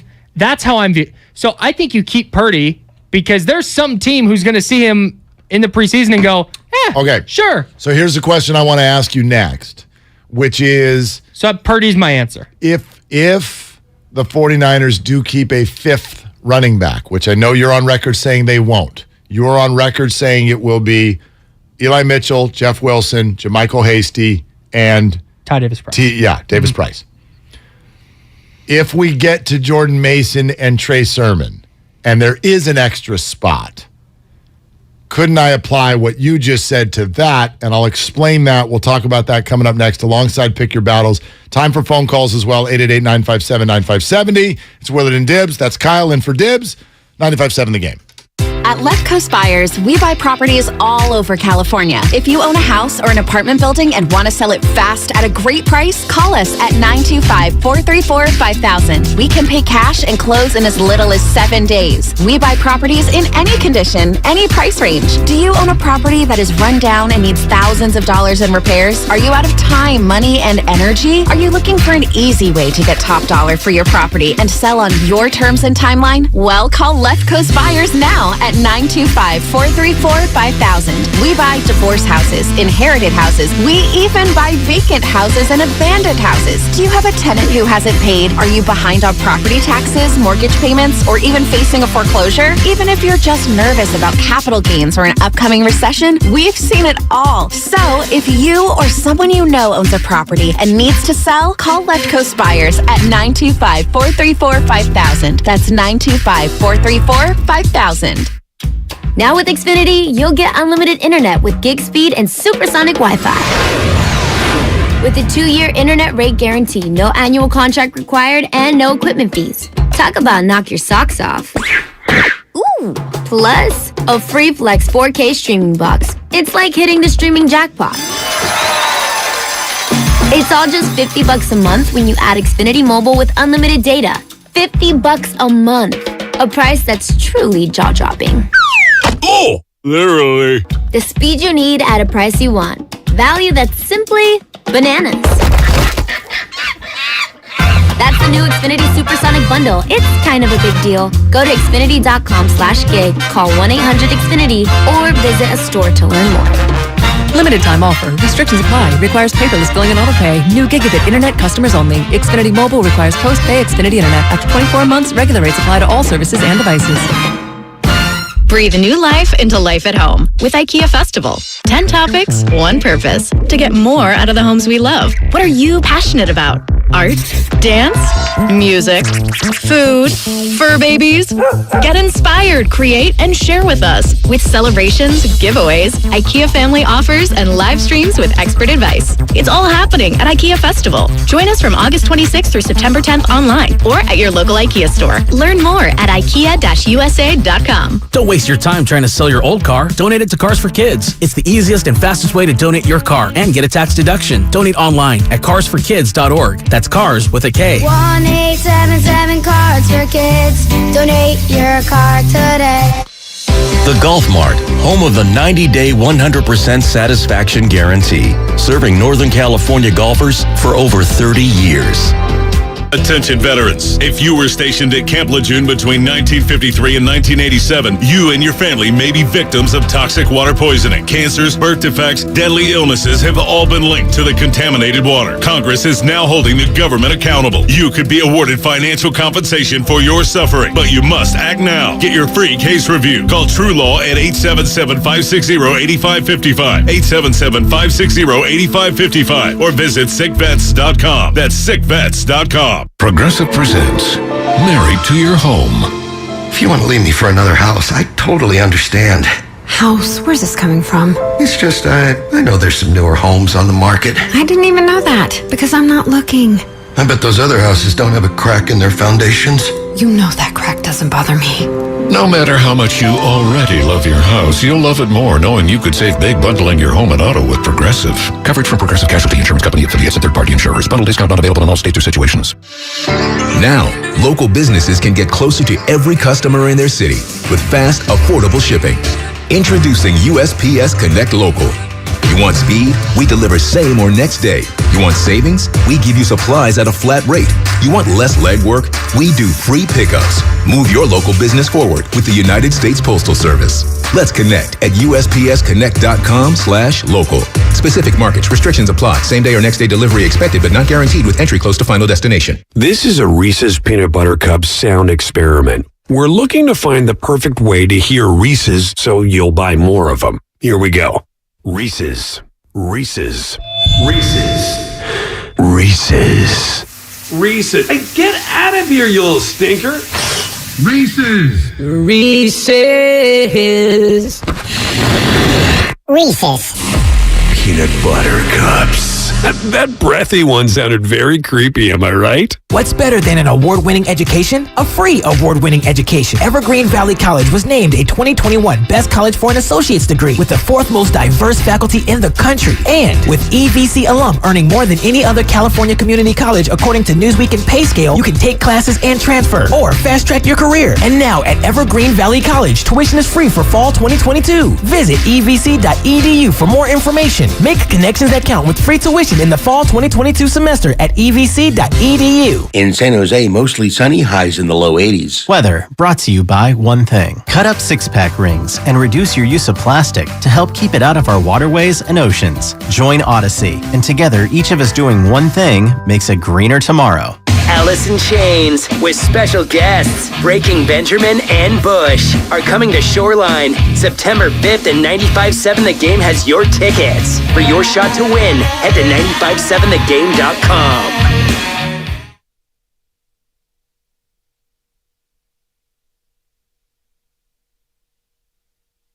You and me are going to have it out, Cal. Now, back to Willard and Dibs on 95.7 The Game. So couldn't I apply your same theory with the backup quarterbacks to the running backs that we were talking about last night? Trey Sermon, Jordan Mason. Who's more likely to make it through waivers? I would say Jordan Mason. If you're going to keep a fifth running back, why not keep Trey? See if you can run Mason through waivers and get him on the practice squad. Fair or foul? Because it's a risk. It depends on if they think Trey Sermon can contribute. Like, if you're keeping a guy who you think is not good just because you think the other guy can get through, like, that doesn't make... I think Jordan Mason was a flat-out more effective player than Trey Sermon as the preseason kind of went on. John Lynch's quote from yesterday: throughout training camp, Trey Sermon has been one of our best players. Terrific. He's trying to pump up his trade value. And I don't care how good you are in a spot where they're not tackling. That's how I read that too. That's fair. So that's I think Trey Sermon's not good. They don't need to keep a fifth running back just to keep, like, pick the guy that you think is better. And I think Jordan Mason has looked better. It feels like keeping a fifth running back and Jimmy Garoppolo is pushing it a little bit for your final 53. Keeping a little bit. 8 guys between your running back and quarterback, that'd be wild. Just a third of your offense. Guess who's here? You want to know who just arrived? Mark Grandy? No, not Mark Grandy. It's BPA, everybody. Ladies and gentlemen, say hello to Brian in Palo Alto. Hey, BPA, what are you doing? Not much, man. Just enjoying my Friday. What are you doing? Yeah, same. Samesies. Hey, so I think the sort of underreported story for the 49ers this offseason, or this coming into this season, is, I don't know if you saw that McGlinchey had like a plasma injection in his knee. And this offensive line is, I dare to say, hideous.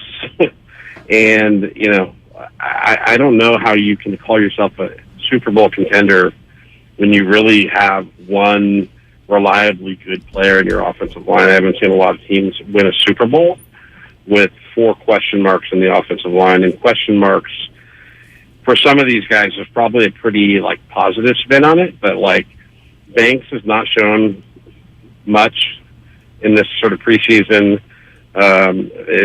Burford, right? So maybe has some, like, I don't know. I don't know how they're going to protect Trey Lance. It's hard to imagine them being able to protect him. Okay. And, like, you'd almost, like, want to eat Jimmy's $25 million if you could trade him to somebody that had maybe some excess offensive line capital that you could get back in a trade. Yep. It's not a good offensive line. It's just not. So how would you feel? How would you feel, like, based on what we just said about Trey Sermon? How would you feel like if Trey Sermon gets traded for an offensive lineman here in the next 48 hours? Yeah, I don't know that. Yeah, I don't know that Trey Sermon is going to bring back much in trade. Maybe he could. I don't know. That feels like a little bit of a reach. But for anyone that has, has solid offensive line depth, that maybe that might maybe get cut or is maybe is maybe movable. But yeah, I mean, if I mean, if anything happened to Trent Williams, the season's over. Man, that's it. I'm not sure that's an arguable point. No, I think he's right. No, I don't. I don't think you're wrong about that. But I'll also say this, BPA. Thanks. I think football teams go in to just about every year with a couple of players where you could say that. Sure. If that guy gets hurt, we are hosed. Obviously, the quarterbacks. For most teams, that's the case. And there are a few others. For the 49ers, that's true about Trent Williams. I meant to bring this up earlier, but I got so sidetracked. We've been on the quarterback stuff all day. The most concerning thing about the offensive line to me came from an Eric Branch report last night after the game where he said the 49ers have been making inquiries into trading for an offensive lineman, but there's no deal imminent. Mm-hmm.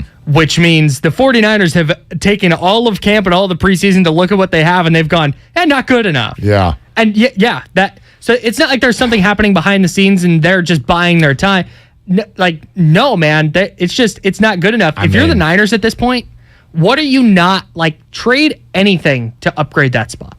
Yeah, except for, again, where my mind goes is that, okay, this is still preseason, and I do think that even players who don't look good in the preseason, they're going to look better if they're bookended by Trent Williams and George Kittle and Mike McGlinchey.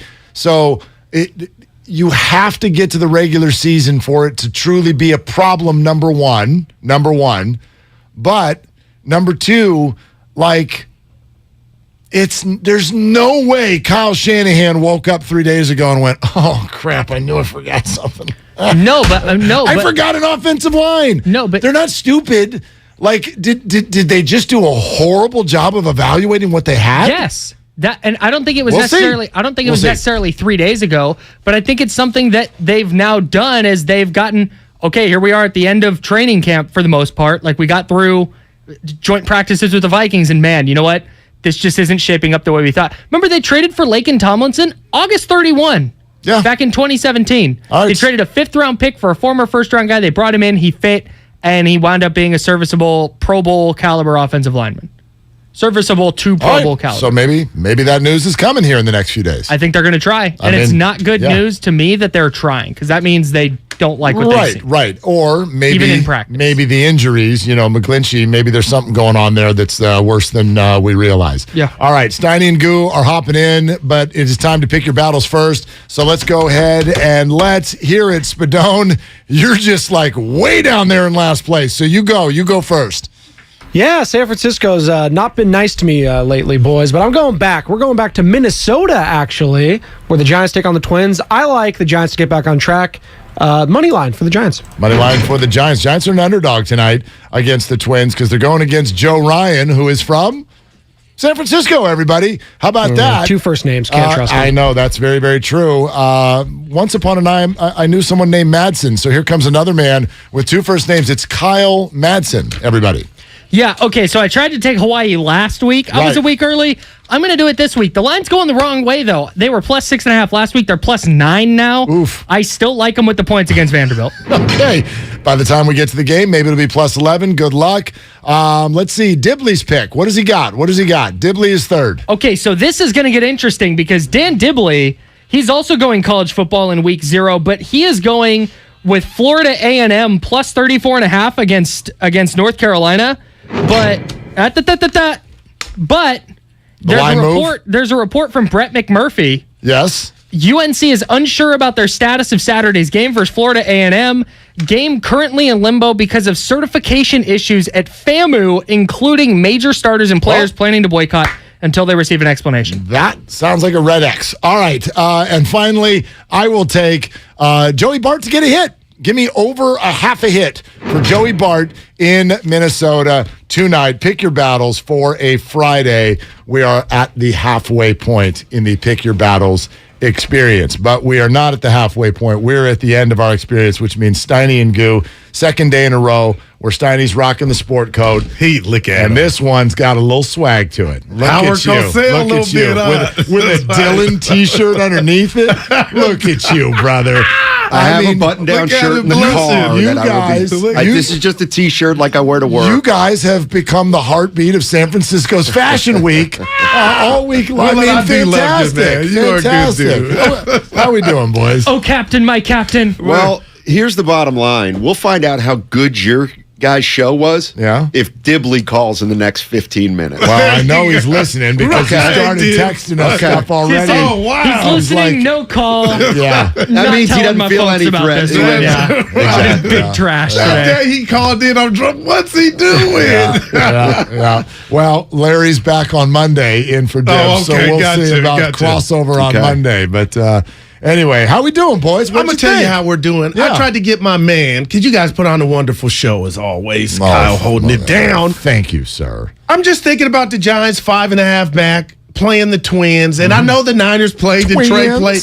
But the 5.5 games back have me like, when I see you guys again, they might be too bad. The way Milwaukee is there. But nobody wants to hear it. Steiny was like, but I get it. It's Trey Lance or bust. Well, right. I'm worried. Yeah. The two. Let's get to that. Okay. The 10-second Giants response is get some outs in the 8th and 9th inning. We'll talk Monday. Yeah, get some outs in the 8th and 9th inning, and then I'll believe that there's still a chance. But the Padres and Brewers do lose even more often than the Giants right now. So that is true. But yeah, why are you worried about Trey? When have you ever been worried out of a preseason game before? Oh, it's not about Rob Lowe, not about last night. It's about the O-line could be this team's weakness. So Jesus could be back there, and he's not going to look good. That's what I'm really concerned about, and I told the boss and Steiny, I'll say this for the show too, I'm not Ron Jaworski, but I feel like I know quarterbacks. And some guys have a natural mannerism to their game to where it's natural. And I feel like Trey needs some polish on that. And all of a sudden we're hearing, him and Kittle weren't making, great rapport in practice. And then there was Kittle in the flat. It's just one pass. He was open, but it was just, I was like, you got to hit that. That's a bunny in the NFL. A bunny. That's a bunny. Yeah. A layup. Hey, more like the no line. I'm going to give him a 2. I'll take a 2. I'll take a 2. 3 hours? You waited 3 hours to throw that at us? I mean, really? I was very serious. So many. I know. That's true. I think that just if you take a macro look at it, their offensive line, there are questions, and there's questions at quarterback. For sure. Mm-hmm. So, those are 2 big areas. I don't have a hot take. I just think after watching the whole preseason, maybe we got a little ahead of ourselves with this is a Super Bowl team. I just feel like your Trey Lance is going to be up and down. We know that. Right. Well, Jimmy was that, Steiny, and it's still. But I think Jimmy was more solid than people give him credit for. Definitely. Do you think that Trey Lance is ahead of, at, or behind where the 49ers thought he would be at the end of the preseason 2022, like when they drafted him? I'm going behind, Kyle. That's a phenomenal question. I'm going behind. I have no sources, Steiny, Willard. I just feel like it's behind. You personally thought he would look better by this point. No doubt. Well, the one thing I was picking apart, you're saying, what could we're not going to learn anything. We didn't learn anything last night. And not to disagree with you. But I was thinking, okay, let's see if we can figure something. Here's one thing I think we know about Trey Lance at this point. And it's going to be easy to say, well, of course, he's not going to be a phenom. All right, he's not coming into the Niners and going to be. And we probably should have known that last year. That's unfair. I totally disagree. You disagree? I disagree that you can make that statement. I'm not saying he is a phenom. Doesn't. When's the last preseason game that mattered for the regular season? And by the way, and this is always my thing with people. This is always my thing. And Kyle gets mad at me when I do it because he calls me the fan police. Mm-hmm. But if you're going to come out today and tell me that he's not a phenom, you're only allowed to do that if 2 weeks ago you came in and said he is phenom.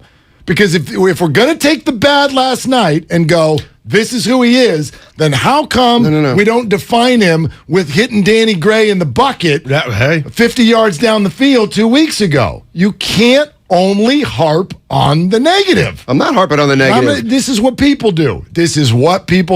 So I'm not. You cannot use last night and say this is who he is. I'm not. You just said he's not a phenom. You're putting the cap on him. That's 11, right. 11, I think if he would have been a phenom, he would have played last year. That's the So Patrick Mahomes not a phenom? Well, I mean, you're picking one guy. But you're picking one guy. Most recent example, didn't play his first year. Steiny, you're saying that based on what we've seen from Trey Lance, just the entire body of work from last year to now, he's not going to step in and be Patrick Mahomes. I don't think so. Right. But I would say that about every quarterback. I'm not going to rob him of that. I'd bet against it too, but you Right, can't. that's It's not Sharpie the Danny on paper Gray, yet. the 80-yarder, I don't care how far he threw it. That constitutes. Oh my God, he's a Mahomes. That was a great play. I'm not even saying he was bad last night. I'm just there were some.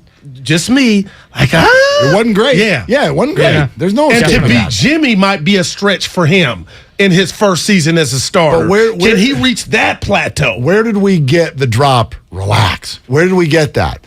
Aaron Rodgers, after week 1 last year, looked terrible.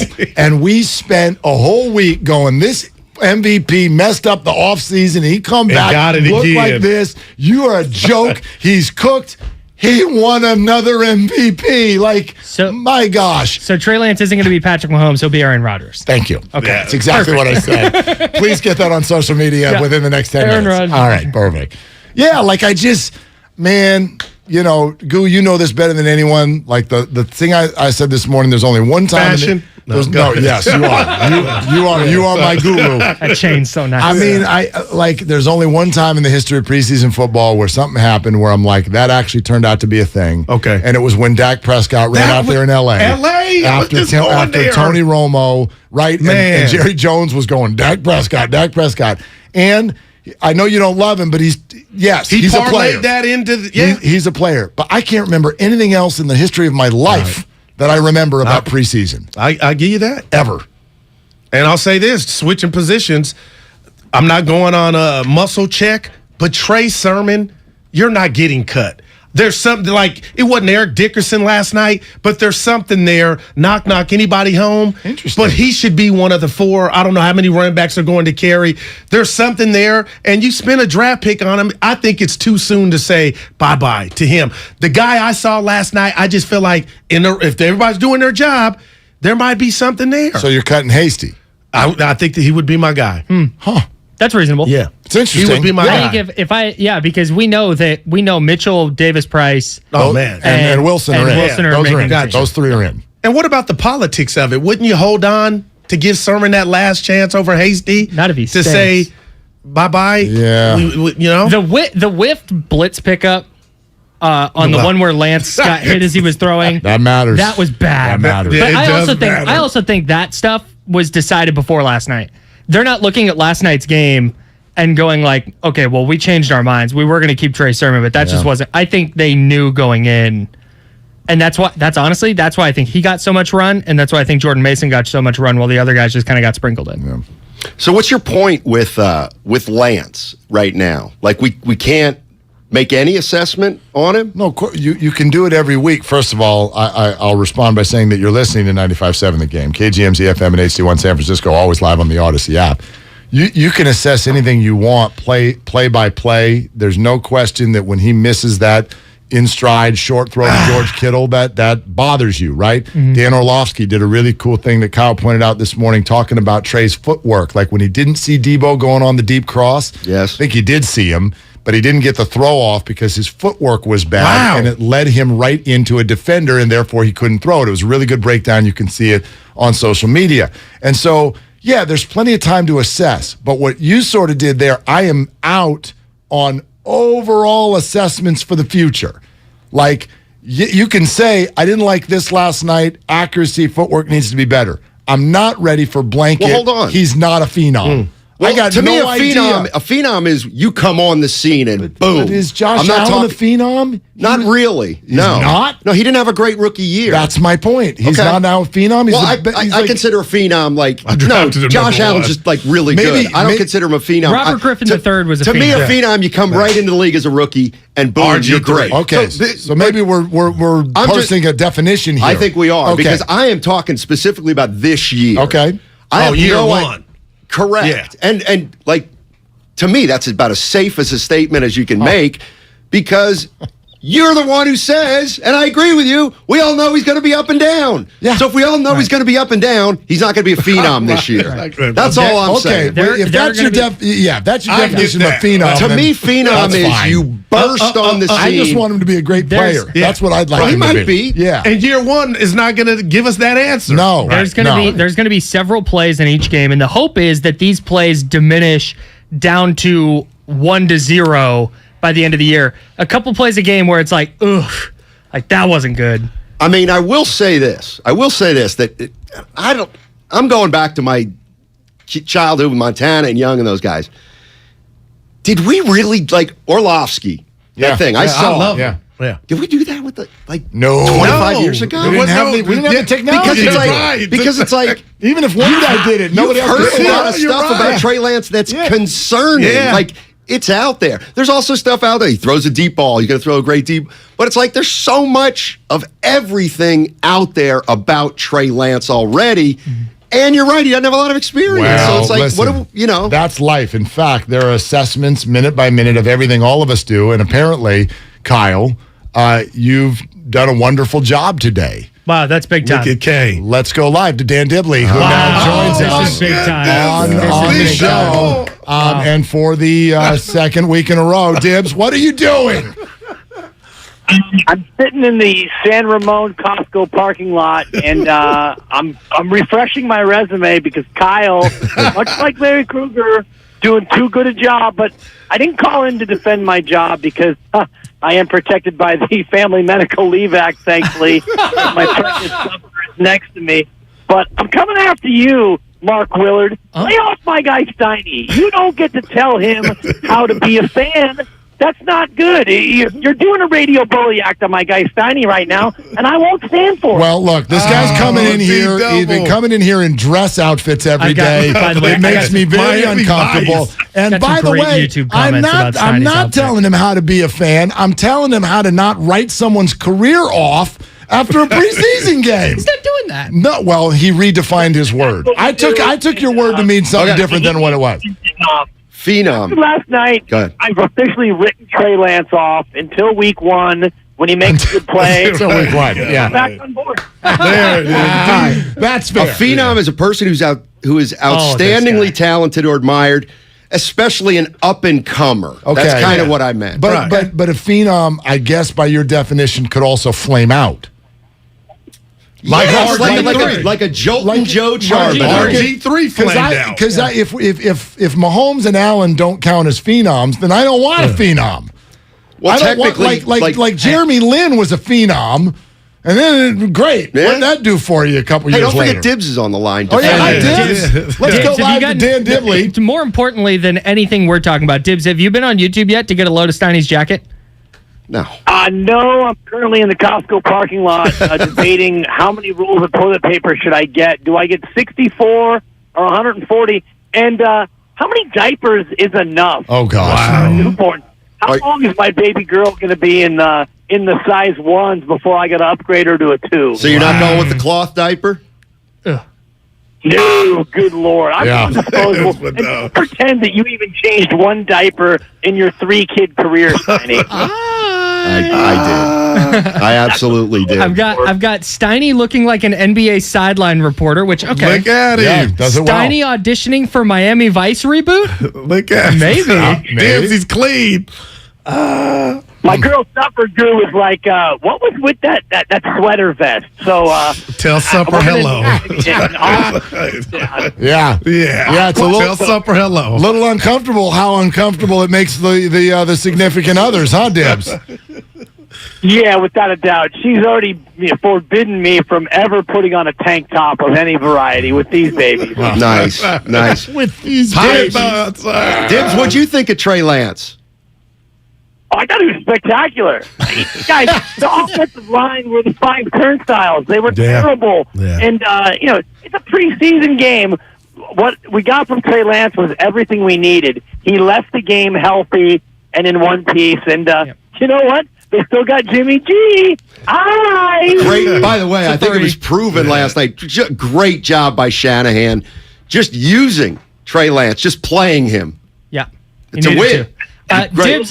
Great move. Didn't get hurt. He didn't get hurt. He got hit. He talked about stacking reps. Yeah. Not that we know of. Right. He got hit. How I was like, often do you get that NFL news 2 days later? Yeah. You're like, oh, by the way, my neck and my back. So Trey got hurt last year in the preseason. Nobody knew it. Exactly.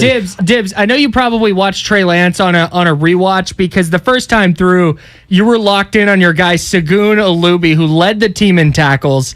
I know that was your guy, and I know you're hyped about that. No, super hyped about him, and they better watch out if they happen to cut Segun Olubi. He's getting snapped up faster than Jimmy Garoppolo. Yeah, 49ers are going to have 19 players picked up by every other team. Yeah, right. They're trying to keep a 78-man roster. I heard your bit yesterday. I totally agree. If they keep Garoppolo over Segun Olubi, that's a fireable offense. All right, Dibs. It's obvious what you're doing. You were at Costco. It wasn't quite noon yet. The free samples hadn't come out. You're killing time, so you can go in there and get half of a meatball in a little plastic cup. They're now out. You can head in there and do it. Guys, have a great weekend. See you Tuesday, baby. And Kyle Madsen, knock it off. Knock it off being so good. Night. Bye, Dibs. Bye, Dibs. Yeah. Real quick. Yeah. I thought he was hanging up. Nobody cares about my childhood, but I remember a lot about week one in the NFL. I always care about Like what you more say. than you know. This is dear to your boy. Okay. Week one, Labor Day, was week one in the NFL. And one of the greatest games was the Cowboy Redskins at RFK. Dallas down 24 points at half. Danny White brings them back. Why do we have the conclusion of preseason and then umpteen days before week one? Why can't we barbecue, have that Monday off dedicated to Monday Night Football? Get this, after Sunday's plethora of week one games. Why? What am I missing that the NFL says, we're not doing it on Labor Day weekend? Why? You know what's interesting? I don't know if this is in their thought process, but it is in mine because of what we do for a living, and we do live in such, as we're sitting here talking about, an instant reaction reality. Like if you've got all your Sunday games and everybody in the whole world takes the next day off, you kind of lose your instant reaction discussion. It's like burying a news dump on a Friday night. Like, you don't do that the day before a holiday, right? We wouldn't be in here You wouldn't be able to do a about it. show Yeah. on that Monday. I guess. So the meat would be cold come Tuesday. Look. You have to work on Labor Day. Yeah, that's you buying that, Kyle? You buying that? Yeah. Tell Steiny what material you thought his jacket was made of. I thought that was a tweed jacket you were wearing. No. I'm not Do sure. you own any tweed? What is it, velvet? You used to. Used to. Yeah, I used to. sure. All right. He's looking All right, I clean, gotta go boy. Yeah, whenever he stands up, I know we're supposed to leave. So here we go. Steiny Guru. He brings the passion. For what? I want to know now. I'm mentally invested. Don't tell me to pray and you don't say what for. He brings the perspective. Yeah, I think they both have great points. Get off me, text line. He's truly one of a kind. That is wow. Oh, my God. And he's doing a great job. I need you to man up and say what you really want to say. Simon, you're doing a great job. And together, they're Steiny and Guru. Yeah. On 95.7 The Game. All righty. What is going on, everybody? This is always awkward for me because I want to rip Willard, but he's still in the room. But that for another bothers me minute. that you won't do it while he's here. He ain't gonna. He knows we're all brothers. That's all right. Go right ahead. No. I just. Go ahead. Stop. I pass the torch to you of fashion, and then you take it to the next level with the. I'm calling it the Howard Cosell blazer. I mean, you look great. Yeah. I looked up Phenom, and I did mean. Right this away. year. Right. Rookie of the year, which is not a good omen. RG3 online too, like Kyle and I kept saying. Well, you and Willard ignored You can't get Rookie of the Year now, right? Because he's in second year. Technically you can. So there you go. I hate that. Yeah. Well, all right, Goo. Let's get into it. 888-957-9570. We've got a limited sample size of what we've seen from Trey Lance. Not just last night, but the 2 games last year. After he gets drafted, we've now seen him for over a year. What do you think? What do you think he's going to be? What do you think the Niners are going to be? Where does this guy fit in? What do you think now? I'm not going to hold you to it. No, it's all good. But he's playing his first big game. I mean, you could obviously say the game last year was big, but you know what I mean. Yeah. I mean, here it is. We're getting started in 2 weeks. I'm going to take a page out of the great Ethan Hawke, the actor in Training Day's book. There's going to be smiles and there's going to be cries. And basically, Steiny, that's ups and downs. But I got to tell you, the word for me today coming in, and even after last night, I couldn't believe how much he played. And guess what? He didn't get hurt. He's still standing. But I'm not going to overreact. But again, the football mannerisms, I don't know if I should say I expect him to have accuracy.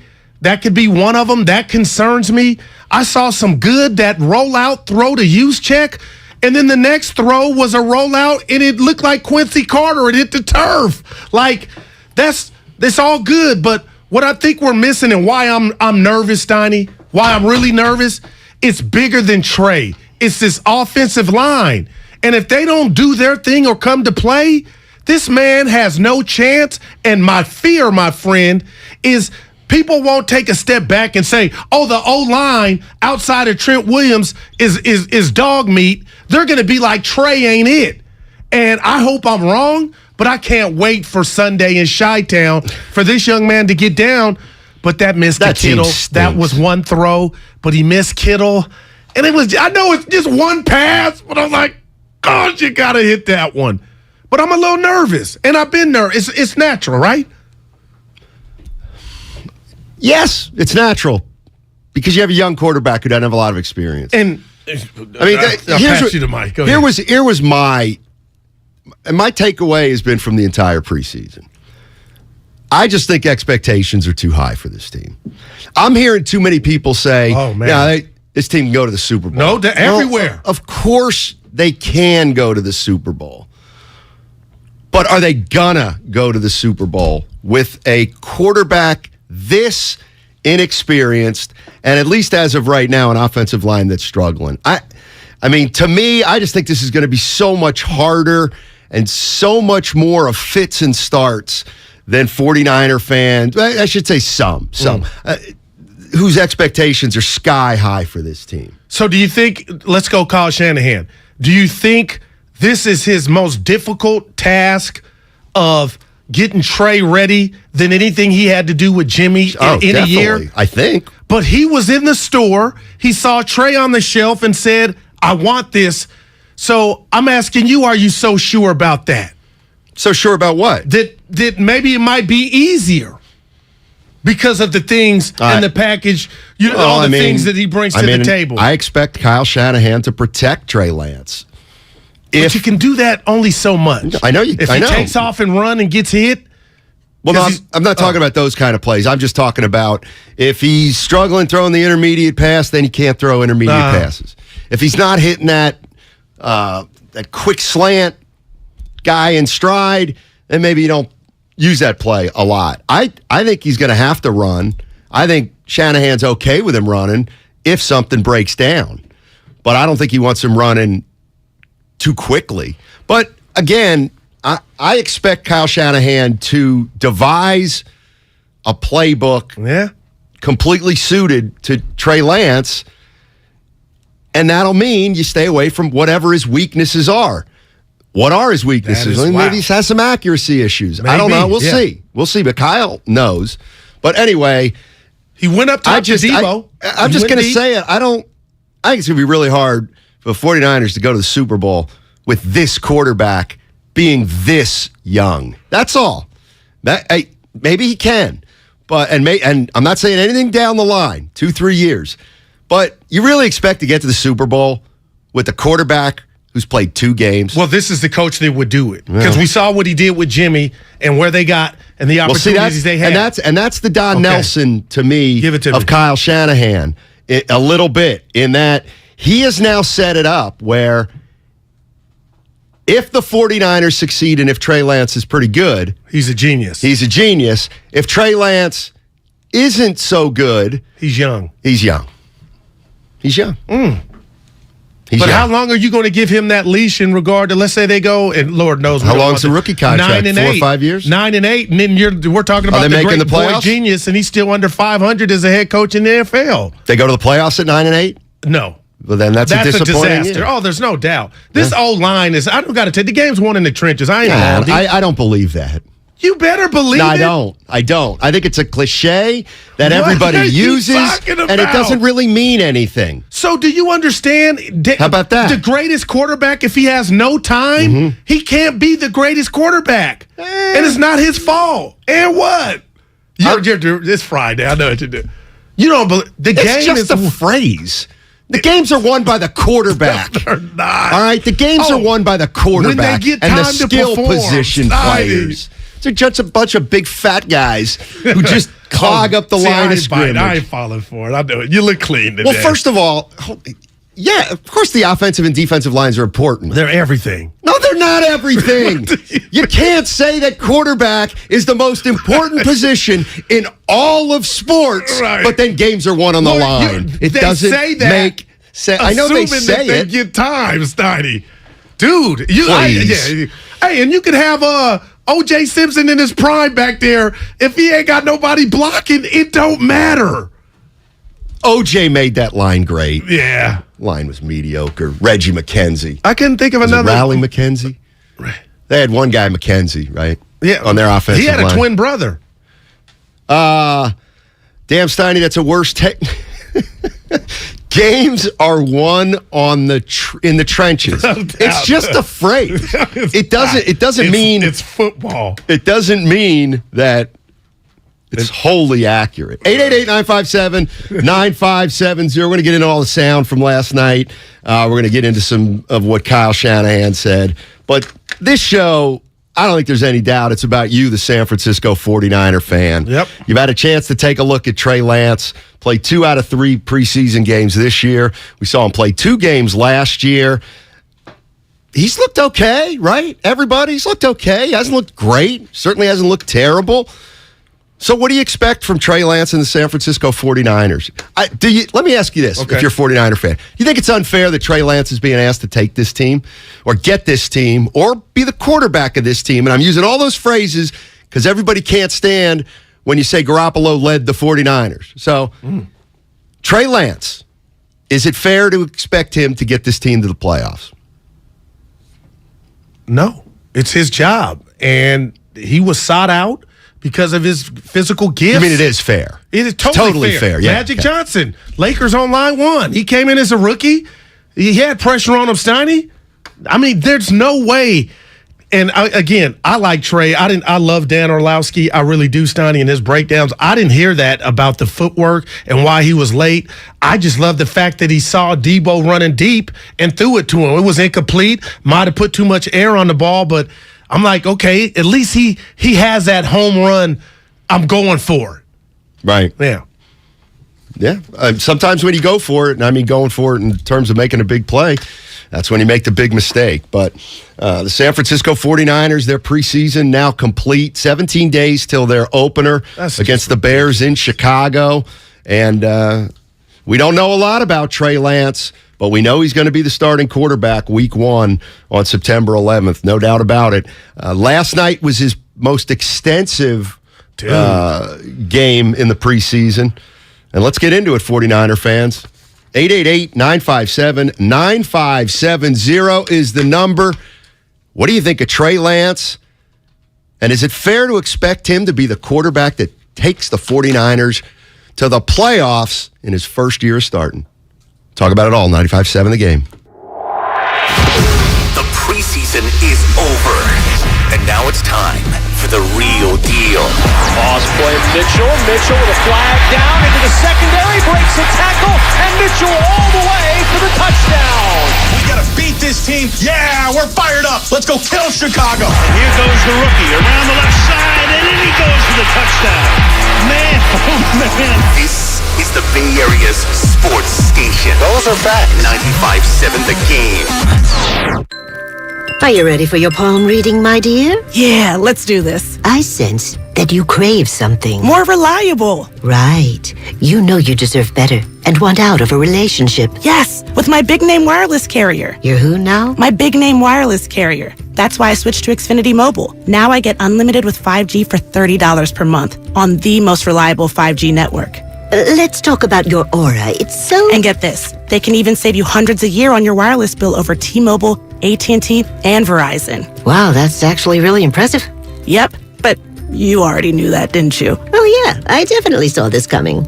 Start seeing savings today. Switch to the fastest mobile service, Xfinity Mobile. Now with the best price on 2 lines of unlimited, just $30 a line per month. Switch today. Xfinity Internet required. Price comparison for 2 unlimited lines under available 5G pricing plans of top 3 carriers. Taxes and fees extra. Reduced speeds up to 20 gigabytes of usage per line. Most reliable based on root metrics. US report. Comcast analysis of mobile Wi-Fi and cellular data from Ookla Speed Test Intelligence Q2 2022. What's better than an award-winning education? A free award-winning education. Evergreen Valley College was named a 2021 Best College for an Associate's degree with the 4th most diverse faculty in the country. And with EVC alum earning more than any other California community college according to Newsweek and PayScale, you can take classes and transfer or fast-track your career. And now at Evergreen Valley College, tuition is free for fall 2022. Visit evc.edu for more information. Make connections that count with free tuition in the fall 2022 semester at evc.edu. Summer's in full swing. Are you making the most of it with backyard barbecues, pool parties, and s'mores by the fire pit? Or have you spent another season staring at the same crumbling patio or cracked driveway?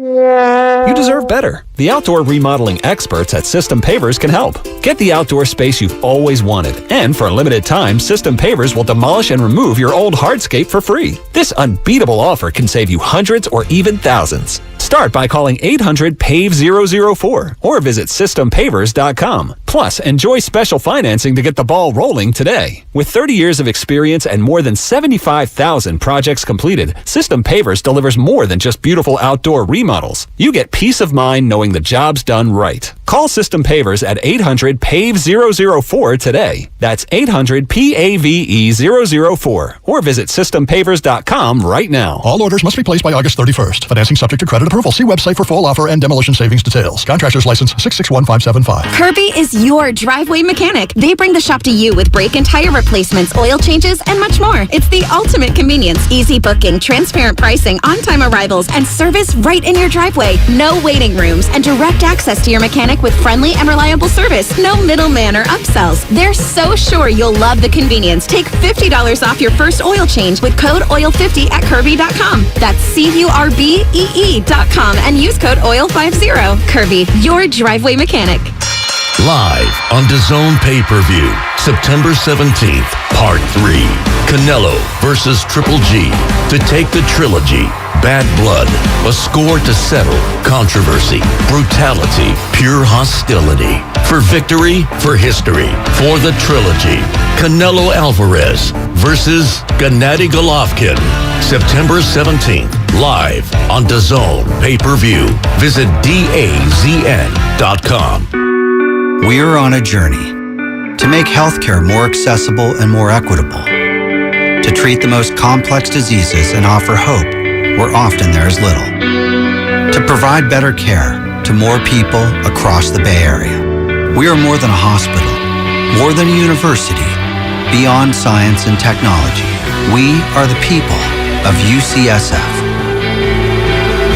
UCSF Health, redefining possible. Get in zone, AutoZone. Welcome to AutoZone. Thinking about gas mileage?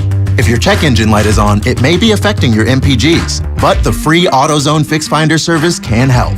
With the most complete free warning light report backed by technician-verified fixes, you'll know what's affecting your gas mileage and more, and you don't have to drive too far to find the fix. The free AutoZone Fix Finder service is available at all 6,200 stores. Get in zone, AutoZone. See details at AutoZone.com. The Labor Day event from Dell Technologies is here. End the summer strong by starting up a new season of productivity. Your business upgrade begins with up to 48% off top-rated laptops, like Vostro, taking performance to the next level with 12th Gen Intel Core processors. It's time to push your growing business even further. What's next for you?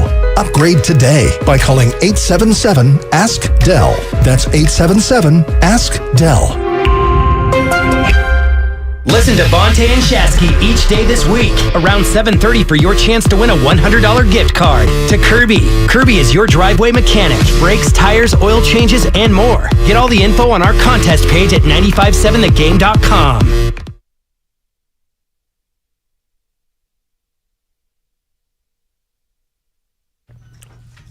But you give Brock Purdy a chance to throw the ball into the interior of this defense, he has been on the money every single time. 7 of 10 for 117 yards is Purdy tonight. Again, not that time. Yeah, a little shoulder shake, and sure enough, the minute we start talking about how great he is, Jake Hansen with the interception back to the 49-yard line. We just have to shut up here. Yeah, I think we're good. Yeah. I think we're good. Now, back to Steiny and Guru on 95.7 The Game. All right, Steiny and Guru with you. 49ers preseason in the books. They didn't score a point last night. 17. It's only preseason. Guess what? If it's a regular season, they ain't winning a game when they score 0 points. You might tie. What did you make of Herb Street? He's so over the top and Dick Vitalish in college. He was with a legend, but I was like, Kirk, I need more. Al Michaels, Kirk Herbstreit. Yeah, I need more. Amazon Prime. I need more from Kirk Steiny. I know he's probably. Give me some what you used to do on college now. Nah, I don't really care about the announcers. That hurts my spirit. Why? John Madden and Pat Summerall, touchdown Niners. They were great. That's my Pat Summerall. Okay, they were great. Okay. So, Dick Vitale, I don't like Dick Vitale. We tuned in for that. Who? The fans. They're legends. So you Harry You tuned in for Dick Vitale, not Christian Laettner. Oh no, the game, but he was the dessert. Are you just watching on mute? No, listen, I just don't. Brent Musburger, you're licking live. They add Kruk and Kipe. He hits it high. He hits it I love deep. Kipe. Love Kipe. I said what's up to him. He came and gave me a bro dab. He is cool, man. The other day when I went to the Fire game. All right. Gone. Here's. I'm in a good mood. What? Trey Sermon's going to make the team. All right, that ain't even a question. I swayed you, or no? You didn't sway me. This quote swayed me. Give it to us. We really challenged Trey, meaning Sermon, to do that. John Lynch said, this is according to Matt Barrows of The Athletic. Trey worked really hard, and he's had a tremendous offseason. It hasn't shown up in the games, but throughout training camp, he's been one of our best players. So we're excited about him. He is not going anywhere, Trey Sermon. Well, damn. I would love to have a boss like that, and I'm not even mad that it's not just on the field. You know what he's saying? Within that is our O-line's been crap, so it ain't just about the yards. But the guy I saw last night, Lance Steiny, that was the dude from Ohio State that ran with some force. So, again, it wasn't Eric Dickerson like or Roger Craig, but 415 Guru stealing all of Stephen A. Smith's takes as his own? Oh, you're reading the text line. Yeah, what did I steal? I don't know. Said announcers are great. Get off the text line. Yeah, well, I don't. Yeah, I don't know. Yeah, maybe. Jesus. Stay off the text line if it's going to affect your life. Watch yourself. Dude, I know who you talking about. 888-957-9570. Steiny and Guru here. Talking about last night's San Francisco 49ers last preseason game. They lose to the Texans 17-0. Trey Lance, 7 for 11, 49 yards, no picks, no touchdowns. No points. How you feeling about Trey Lance? And I'm not talking about this one game, 49er fans. I'm talking about how you feeling about the Trey Lance era. It started with the trade where they traded 3 first-rounders to move up. Started with the trade a long time ago. It's finally here. Trey Lance is going to quarterback this football team. It's not going to be Jimmy Garoppolo. And I guess my question is kind of simple. For everybody out there who's saying, yeah, this team's got a Super Bowl window. Yeah. How are they going to win a Super Bowl with a quarterback this inexperienced? And I'm just going to say this. I'm going to assume that everything we've seen from Trey Lance is about who he is. It's about who he is. Kyle liked some of the things he did last year against Houston. Obviously, the game before that, Arizona, he didn't play great in his first ever game. Now he's played some preseason games. He looks okay. We know he does not look great. He does not look terrible. Right. He looks inexperienced, and he's going to be up and down. So how are they going to the Super Bowl? Well, what if I told you when Jimmy took over, he was pretty much inexperienced? Obviously older, but he was inexperienced. I mean, he started a couple games, but you said something, you and Kyle, during the changeover that I want to double back to real quick, Steiny. Do you really, because to me, I feel like the Trey Lance race or the scoreboard is not plugged in until week 1 in Chicago. But you said something, and Kyle kind of backed you up. Do you really believe if he was ahead of schedule, he would have been playing more last year down the stretch? Because I'm starting to get a feel, my spidey senses, I'm starting to tingle a little bit when Jimmy dangled that finger or maimed it against Tennessee, like how confident they were. But you know what? I might be being unfair. So again, everything you just said, I agree with.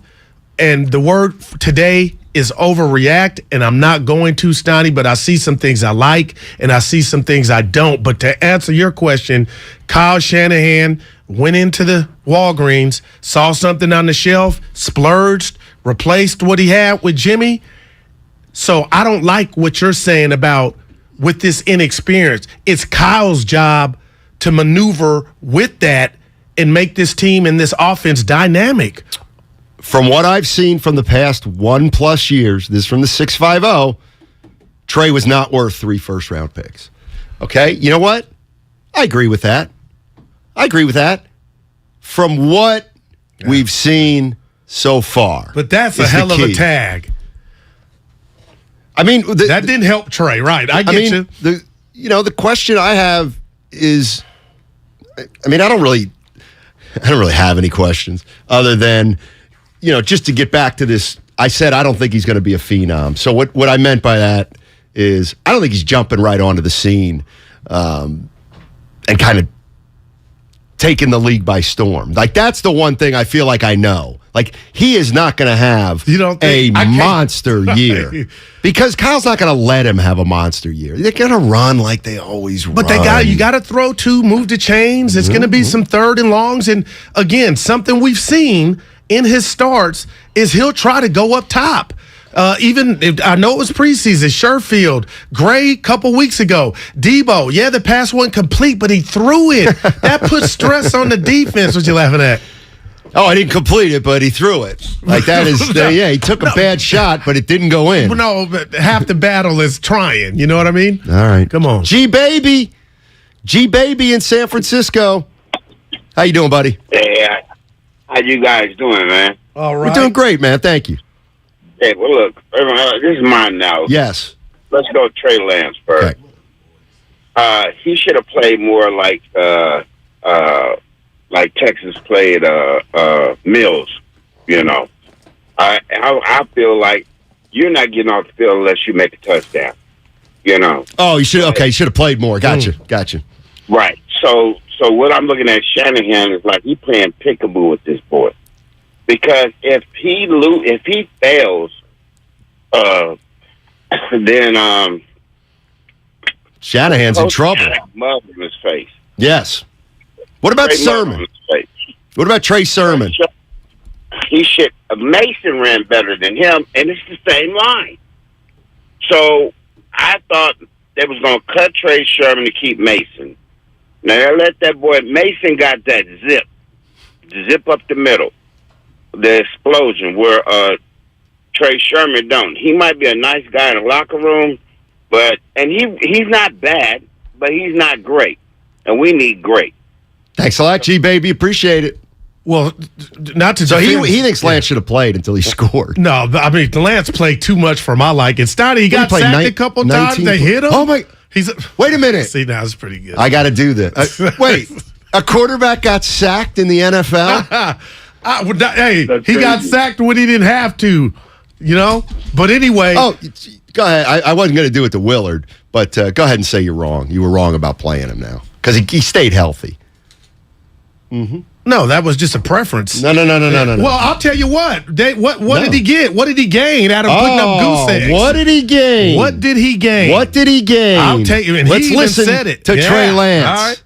Yeah, absolutely. I've said it all year. Every rep, I feel like I get better and learn so much from every rep. Seeing pictures, banking pictures, memorizing different looks, just seeing as many things as I can and get as many live game reps as I can. That's going to be the difference in Chicago. He also had a quote there. That's going to be the difference in Chicago. Well, the Bears stink. Those 19 plays. Mm-hmm. Well, he said the 17 days leading up. I didn't like that leading up to week 1. Like, you better already have it locked and loaded.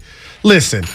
About Trey Sermon. How are they going to have it locked and loaded? Did he really get an opportunity last year? And he could have been overweight. I don't know. But what I saw last night, he needs to work on his blitz pickup. I give you that. But you really think they're going to say bye-bye? They're going to say bye-bye? What you laughing at? He left. Well, he did the O-line. He missed a block, and now he's got to work on his pass protection. That's how you stay off the field. Statement. Yeah. No, well, that's how they stay off the field. You better block. I'm just telling you, man. This O-line thing. So what are you saying about Sermon? He shouldn't make the team? No, it's too. Like, he didn't.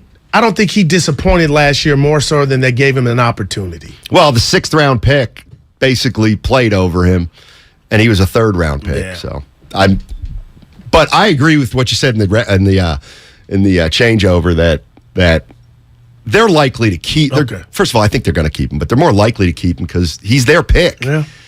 Joe's in San Jose. I'm kind of leaning with Joe here. How you doing, buddy? Happy Friday. Happy Friday, gentlemen. Let me tell you something about this team we're talking about. Trey Lance, you're lucky that 17 is not an even number because you're not finishing 500. Now, number 2, the reason why this team won't win is because Shanahan's running this show, and he's going to end up. I've been saying this since I've been calling you guys forever. He's just like his father. Look at his stats. He's going to go away and come back and win something. That's it. But he's not winning with his team. Why not? He's starting to make me... Because, look at the line. That stiff line. And you can't say, and Steiny, hear me with one thing real quick. Yep. You can't tell me that you can just walk into an arena and turn the lights on in an NFL football league. Basketball, you can. Kevin Durant could sleep on his couch for a week, wake up and put 40 on you. But in football, you cannot. This offensive line is stiff, slow, and just not functionable. And you're going to see it come September. So just so I'm clear, Joe, you're just saying he's not going to win it here because he doesn't have a good enough team, and then he's going to go somewhere with a better team and win it. Well, ownership is not going to put up with it. He walks around with that ugly mug face, the grin. Yeah.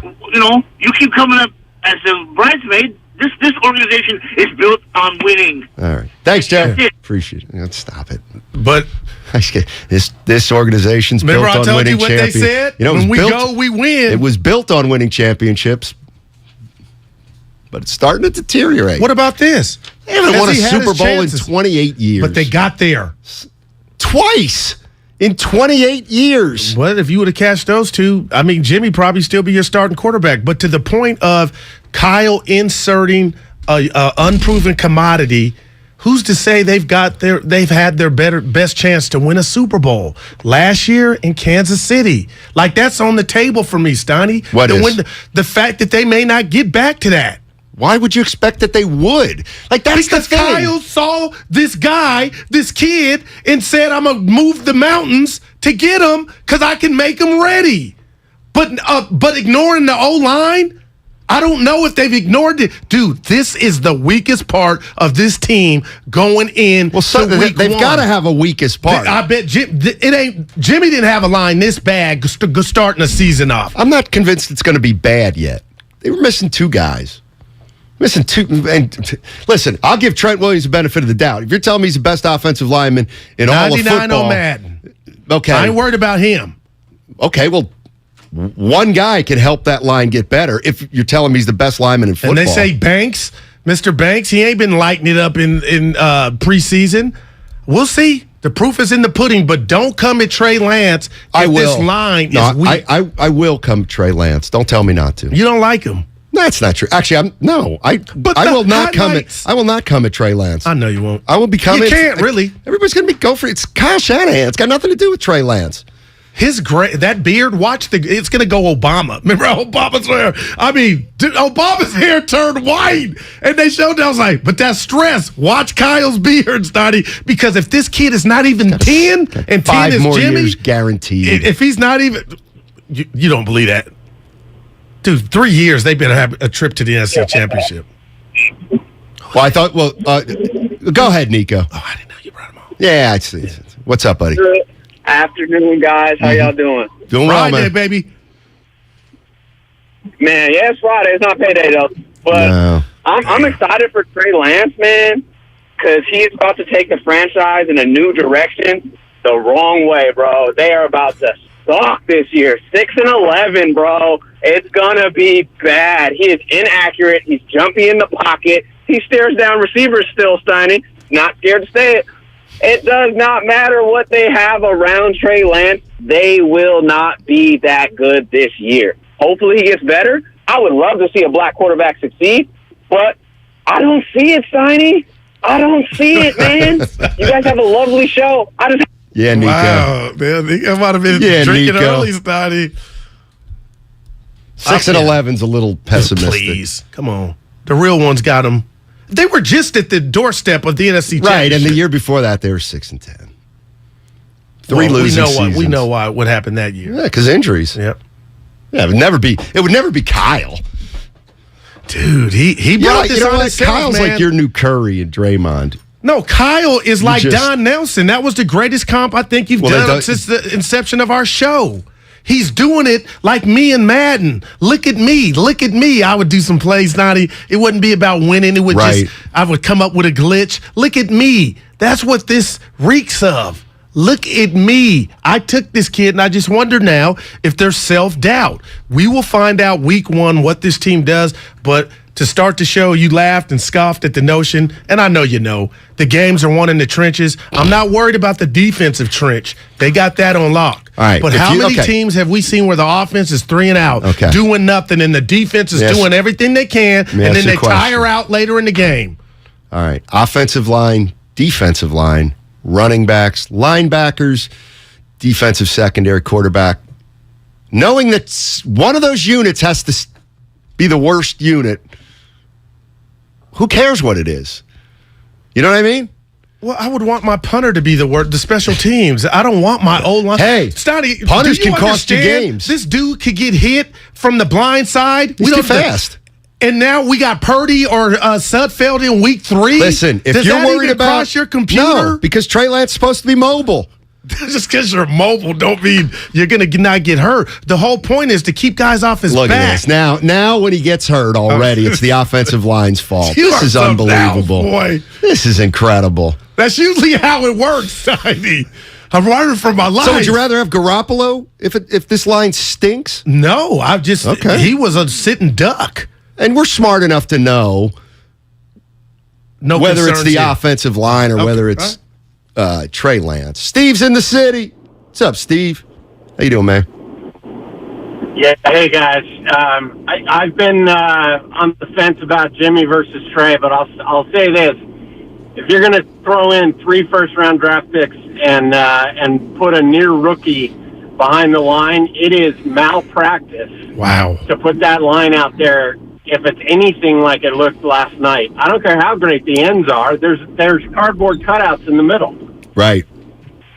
Thanks, Steve. Appreciate the call. And to your point, 2 of the offensive linemen didn't play, so it's not just about last night. But, I mean, I was like, oh, my gosh, this could be – I'm foreshadowing, Steiny, like, man, this could be Go ahead. Not as easy as the experts or the pundits say. And we're going to do our preview show Wait a minute. Before week 1. I'll find out your win total. Wait a minute. People will find out mine. I got the best compliment. You just said exactly what I said. It was the first thing I said. I just think it's going to be harder than a lot of people think. That's not what I just said. Yeah, you said pundits even. Well, yeah. And I said you said fans and pundits. Yeah, and I said fans and media. Anyway. Did you catch that? Am I getting you mad? No, I got the best compliment. I just want you to say, what was it? Okay, go ahead. What was it? 510, Guru's hair would be white as Lovie Smith if he didn't dye it. I don't dye it. You and me going pretty good with the hair game. Right. Might need a job, but we doing okay with the hair game. Sean Paul. What's up, Sean Paul? How you doing, man? Hey, guys. Love the show. First-time caller. Sweet. Just a couple things. One, I hate when people say 3 first-round picks because it's 2 that they traded. One, they were going to draft a quarterback anyway. It was that pick. You're kind of right. I kind of am with you on that one. What does the ledger say? 3. The reason they traded for a quarterback is to get off Garoppolo's contract and have a rookie contract so they can sign Bosa, so they can do what they did with Tebow. So if you're going to compare quarterbacks, you got to compare them to the quarterbacks that year. Mac Jones, the people they can get. That's really the comparison. So talking about all this stuff about him being experienced, you were going to have an experienced quarterback anyway because they wanted to get off Garoppolo. So it's about who else you could have had. And to me, Trey Lance was pretty good compared to those other guys. Thanks for the call. Well, okay, hey. Let me just say this to you and the caller. The Emmanuel Sanders completion, if it was hit and they win that game, forget the completion. Jimmy's your starter. I don't agree with that. If they win last year in LA up 10-4, Jimmy's your quarterback, Steiny. And where I'm going is, you know what? Go enjoy that money that you saved. But if you're not going to win and follow up the Jimmy tenure with winning or getting damn near close as the Niners have, go enjoy that money, baby. Because I don't know how you can enjoy it if you don't follow up with the wins. Jimmy, for whatever reason, the Niners were in it to win it. When he was healthy, they were in it to win it. So when you want to call here talking finances and what you're going to do with that change you saved from paying Jimmy his quarter, have fun, but you better be close. The 3 pick. So what did the Niners have that year? The 12th pick when they moved up? 12th pick. So they had the number 12. Okay. So they traded 3 first-round picks, but they got 1 back by moving up to 3. All right. So okay. it's one of them was a swap. Yeah. Exactly. All right. Exactly. Let's go to City Boy. City Boy wants to talk Trey Lance. What's up, City? Yeah, what's up, guys? And I mean, they used 3 first-round picks on him, but they did move up, 11 spots, so kind of like 2.5, however you want to call it. But yeah, Trey, I think, I think we just have to be pragmatic about this whole thing because, Troy Aikman went 1-15 his first year, and the team wasn't very good around him, so we won't see 1-15. Right. Peyton Manning wasn't very good his first year. We do have a great roster, but for all the people that are saying, championship game, Super Bowl, I just think that's pretty crazy. I mean, Marino in his second year was phenomenal, went and lost the Super Bowl to us. Well, City Boy, what's your expectations for this team then this year after almost going to the bowl? I would say high in the sky will be 9 wins. Oh, wow. Realistically, yeah, I think realistically it's going to be somewhere between, I'd say the lowest it could be would be 5. So I would say I'm expecting 8 wins. 8 and 9. That's kind of what I. That's under Vegas. Had him at 9.5, Steiny, if I'm correct. I'm going to probably end up predicting 9 and 8. Damn. They got a quarterback who's got no experience. But he is coached by the Jedi Knight. That's the boy what genius. You call him. That's what you call him without any reason to. Did he make Jimmy Garoppolo a better quarterback with all of his faults? That's a good question. Oh, there's no doubt. The fact that they went to the Super Bowl with Jimmy and almost went to another one, that is more than a success. I'm just telling you right now, a lot of fans would say it again. Ask me that question. Did Kyle Shanahan make Jimmy Garoppolo a better quarterback? No, Jimmy Garoppolo stunk. That's what half of the 49er fans will say. No, he didn't make Garoppolo any good. Then that ain't being fair. He created a quarterback who couldn't get us over the hump. But he did get you over the hump into the dance. He didn't win it. Like, I can play this game all day. Yeah, no. Come on, Steiny. He got the most out of Jimmy Garoppolo than any other head coach in this league could have. I firmly believe that. Please. You never even got a shot to play under Belichick.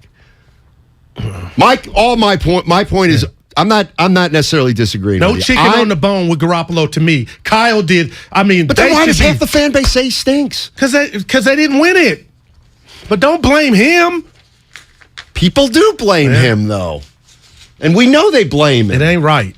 I'm not saying your boy's perfect. He got you a 10-point lead twice.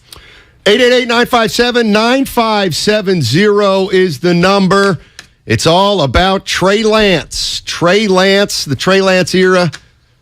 It's underway. It's absolutely underway. What do you have to say about Guru saying nobody could have gotten Garoppolo to play any better than Kyle Shanahan? Truth. And my question is, if that's the case, why do people still think Jimmy Garoppolo stinks? He should be okay then.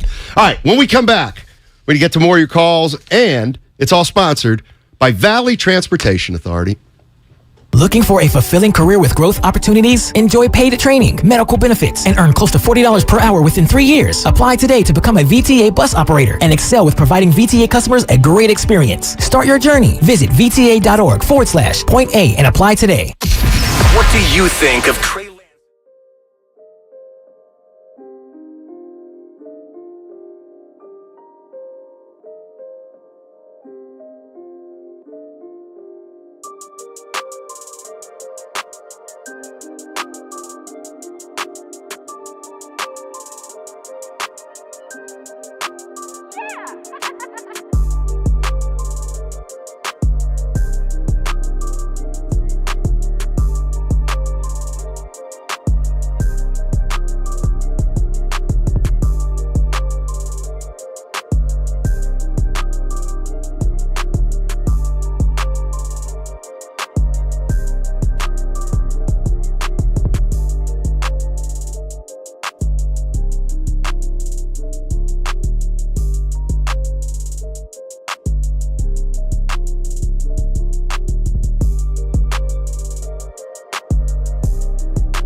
You go and then I'll go. Okay. Right.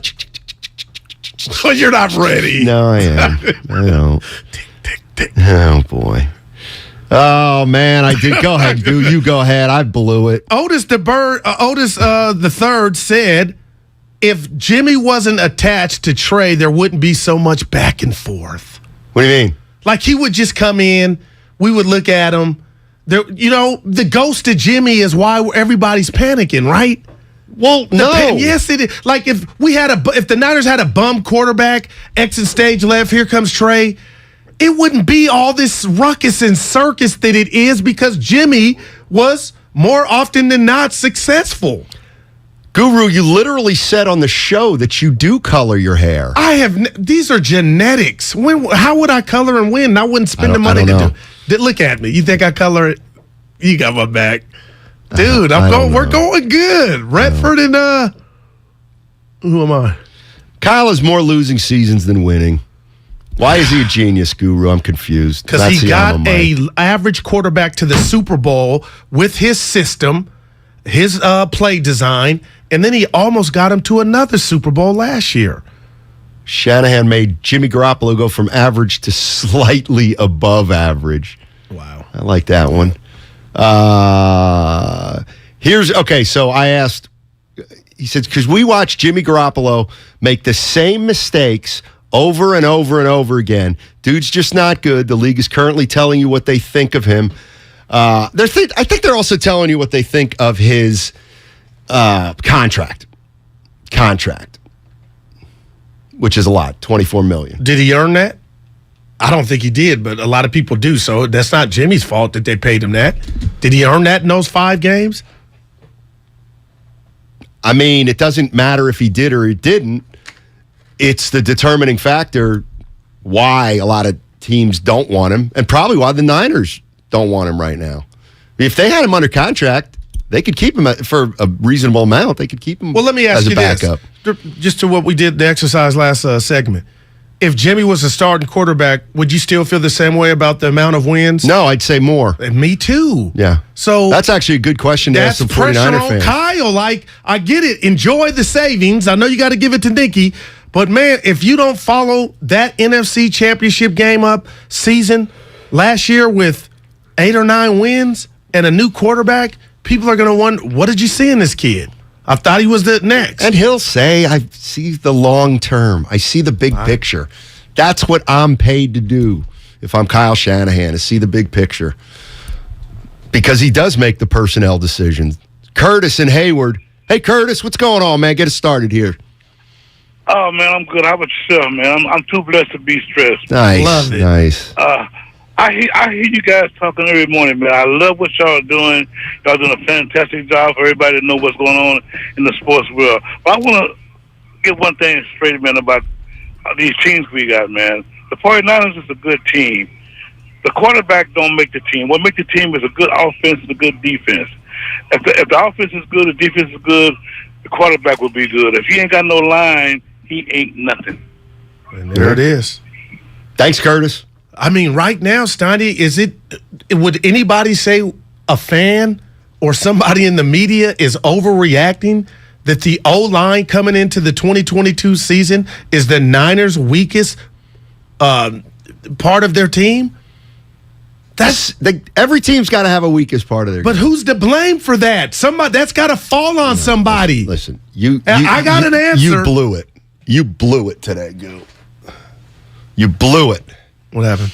You said, right when you came in, you said it. Steiny, I'm not overreacting today. And now you're overreacting about an offensive line that was missing 2 starters last night. No, see, it's not about Rob Lowe. It's not about last night. It's about McGlinchey. Is he going to be available week 1? I'm going to tell you what I think about Trent Williams. If you're telling me that Trent Williams is the best offensive lineman in pro football, most important position on the line, then you cannot be the worst offensive line in football. If you have the best player. But they're going to manipulate the other. I mean, it'd be like if you had Michael Jordan.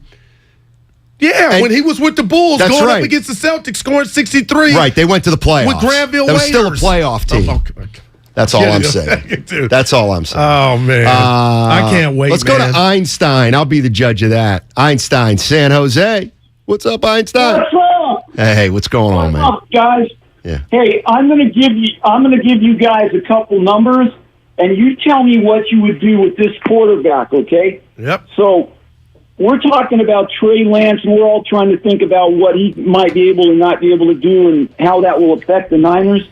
So I'm going to give you a quarterback rookie that I'm going to say the name, and you're going to go, wow. So this guy had 1,663 passing yards his rookie year, 7 touchdowns, 14 interceptions in 10 games. Okay? All right. Now, if Trey Lance puts up those kind of numbers, what would you say? Awful. I would be disappointed. And his passer rating was 56.4. Oh, my God. That's awful. Who was it? Oh, John Elway. Now, it gets better because if you look at the end of his career, he threw for 51,000-plus yards, but his passer rating was 79.9 at the end of his career, and his completion percentage was only 56.9. But he's the only other guy other than Thurman Thomas to score a rushing touchdown in 4 different Super Bowls because the guy had balls. And he rushed for 33 touchdowns, and his total rushing yards was 3,407 yards. And the funniest thing of all was I was at a Stanford quarterback passing camp the summer before my 1980 high school senior year. Elway was a freshman there with Darren Nelson, if you knew who he was. And we saw those guys lighting their boxer shorts, lighting farts in the hallway, and John Elway ran down the hallway right past me. But the bottom line is this. Elway never won a Super Bowl till he got who was a running back. Davis. Yeah. All right, Einstein, thanks a lot. TD. What a story. Einstein wanted to talk about the greatness of John Elway, which is fine. How about this? Now, this isn't going to mean anything to anybody, which probably means I shouldn't say it on the radio because nobody cares, but... That's my line. So nobody's going to care. Yeah, I don't want to take your lines like you take mine. I definitely don't want to do that. Mm-hmm. That's yours, by the way. And go ahead. No, you go ahead. Mm-hmm. People want to hear you talk I don't really more. get in the carpool lane. A lot of people. Yes, you do. Leslie Schaefer on YouTube upset at me. I'm upset at you, too. Yes, you do. No, I'm listening to the game, Damon and Ratto. You brag about times you've weaseled out of tickets being in the carpool lane alone. Yeah, but do it today so you get there early. Had this college basketball guy played college basketball with Mike Nita. Okay. Nita. He was a good player. And then all of a sudden, he started as a sophomore and then just didn't come out for the team his junior year. He's a little bit different. What was that about? It's a good question. He didn't like the coach. Yeah. Still. I know. It hurt us. Hey, look, we were 21-8. You try to convince him to play? Hell yes, I did. I was a freshman.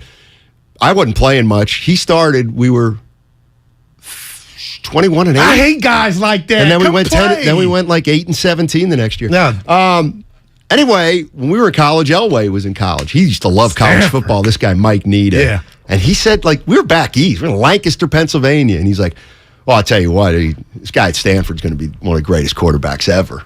I'm like, who? He's like, that Elway. He's like, he's unbelievable. Daddy I'm like, how do you know? I mean, Stanford, where is that even? California? He's like, I watch college football. This guy's going to be great. Damn. He was right. If I could go, speaking of quarterbacks, Steiny, if I could go in a lab right now and make a quarterback, it would be the quarterback from the Los Angeles Chargers. I could watch him in my sleep throw a football. And that's Justin Herbert, man. He is the epitome of what a quarterback should look like. He is the modern day. So funny you say that. He's like a pitcher, but he's throwing the football like a baseball. I mean, I know quarterbacks. I'm not Jaws, but that's what I hope Trey Lance can somehow get to. And right now with the baseball windup, he ain't there. It's still a work in progress, but your boy from L.A. is a quarterback dream. It's funny because do you remember when I did this?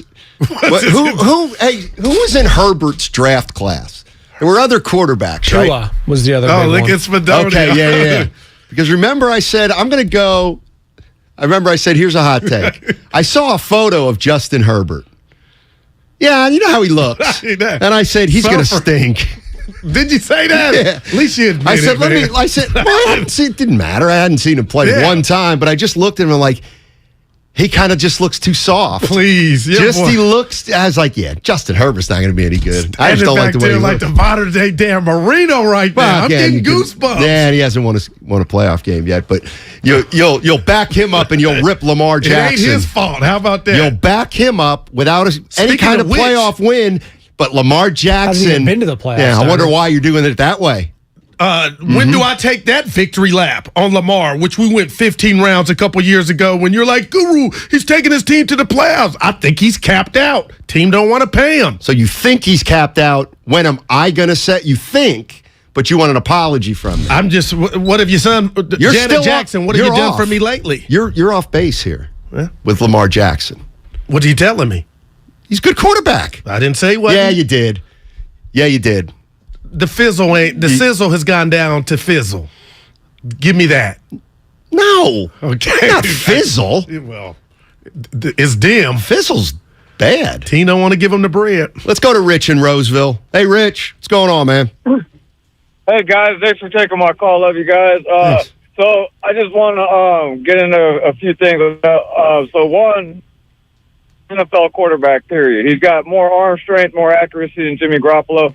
That's not saying anything bad about Jimmy Garoppolo. Number two, how are you going to cover the young boy Gray, who's the next John Taylor, Ray McLeod, Debo, Ayuk, Kittle, next out of the backfield. Three, backing up Jimmy Garoppolo. I love you, Damon, but you can't say the defense won those games for Jimmy. They came through. Get him off. What happened? He called me Damon. I think he was referring to I hope he did, but I take it as Damon had said that the I don't want to hear Damon's name on my show. Today, yeah. Friday. Right, he's already coming in here for 15 minutes. He's listening to now he's going to start hijacking the show because guests think I'm him. That's pretty good. I love you. Actually, I don't even know who that guy was in Roseville. My man in Roseville. Now, he said the new John Taylor. Gray is fast, though. So that'll be fun to watch. They got weaponry. I thought John Taylor... He wasn't fast like that, 4.3 speed. Yeah, Taylor was a beast. This guy's one-dimensional. John Taylor could do it all. John Taylor could do it all. What do you get? Yeah, you're right. You're not going to say you're not going to say a word. I just hate you're saying Gray's one-dimensional. We ain't seen him play one game. Yeah, I get you. Big deal. He can run a fly pattern. No, please. You saw what that happened against the Packers. God, that was. What did you say when you first saw it? Lance dropped back, hit Gray for the 80-yarder, 74 yards. A couple weeks ago. That's what I said. Wow. Clyde in San Francisco. Just kidding. Clyde, what's up, buddy? Oh, man, I just want to say the offensive line is trash without Trent Williams. But I remember Lane Johnson for the Eagles. When he was out, their offensive line was trash.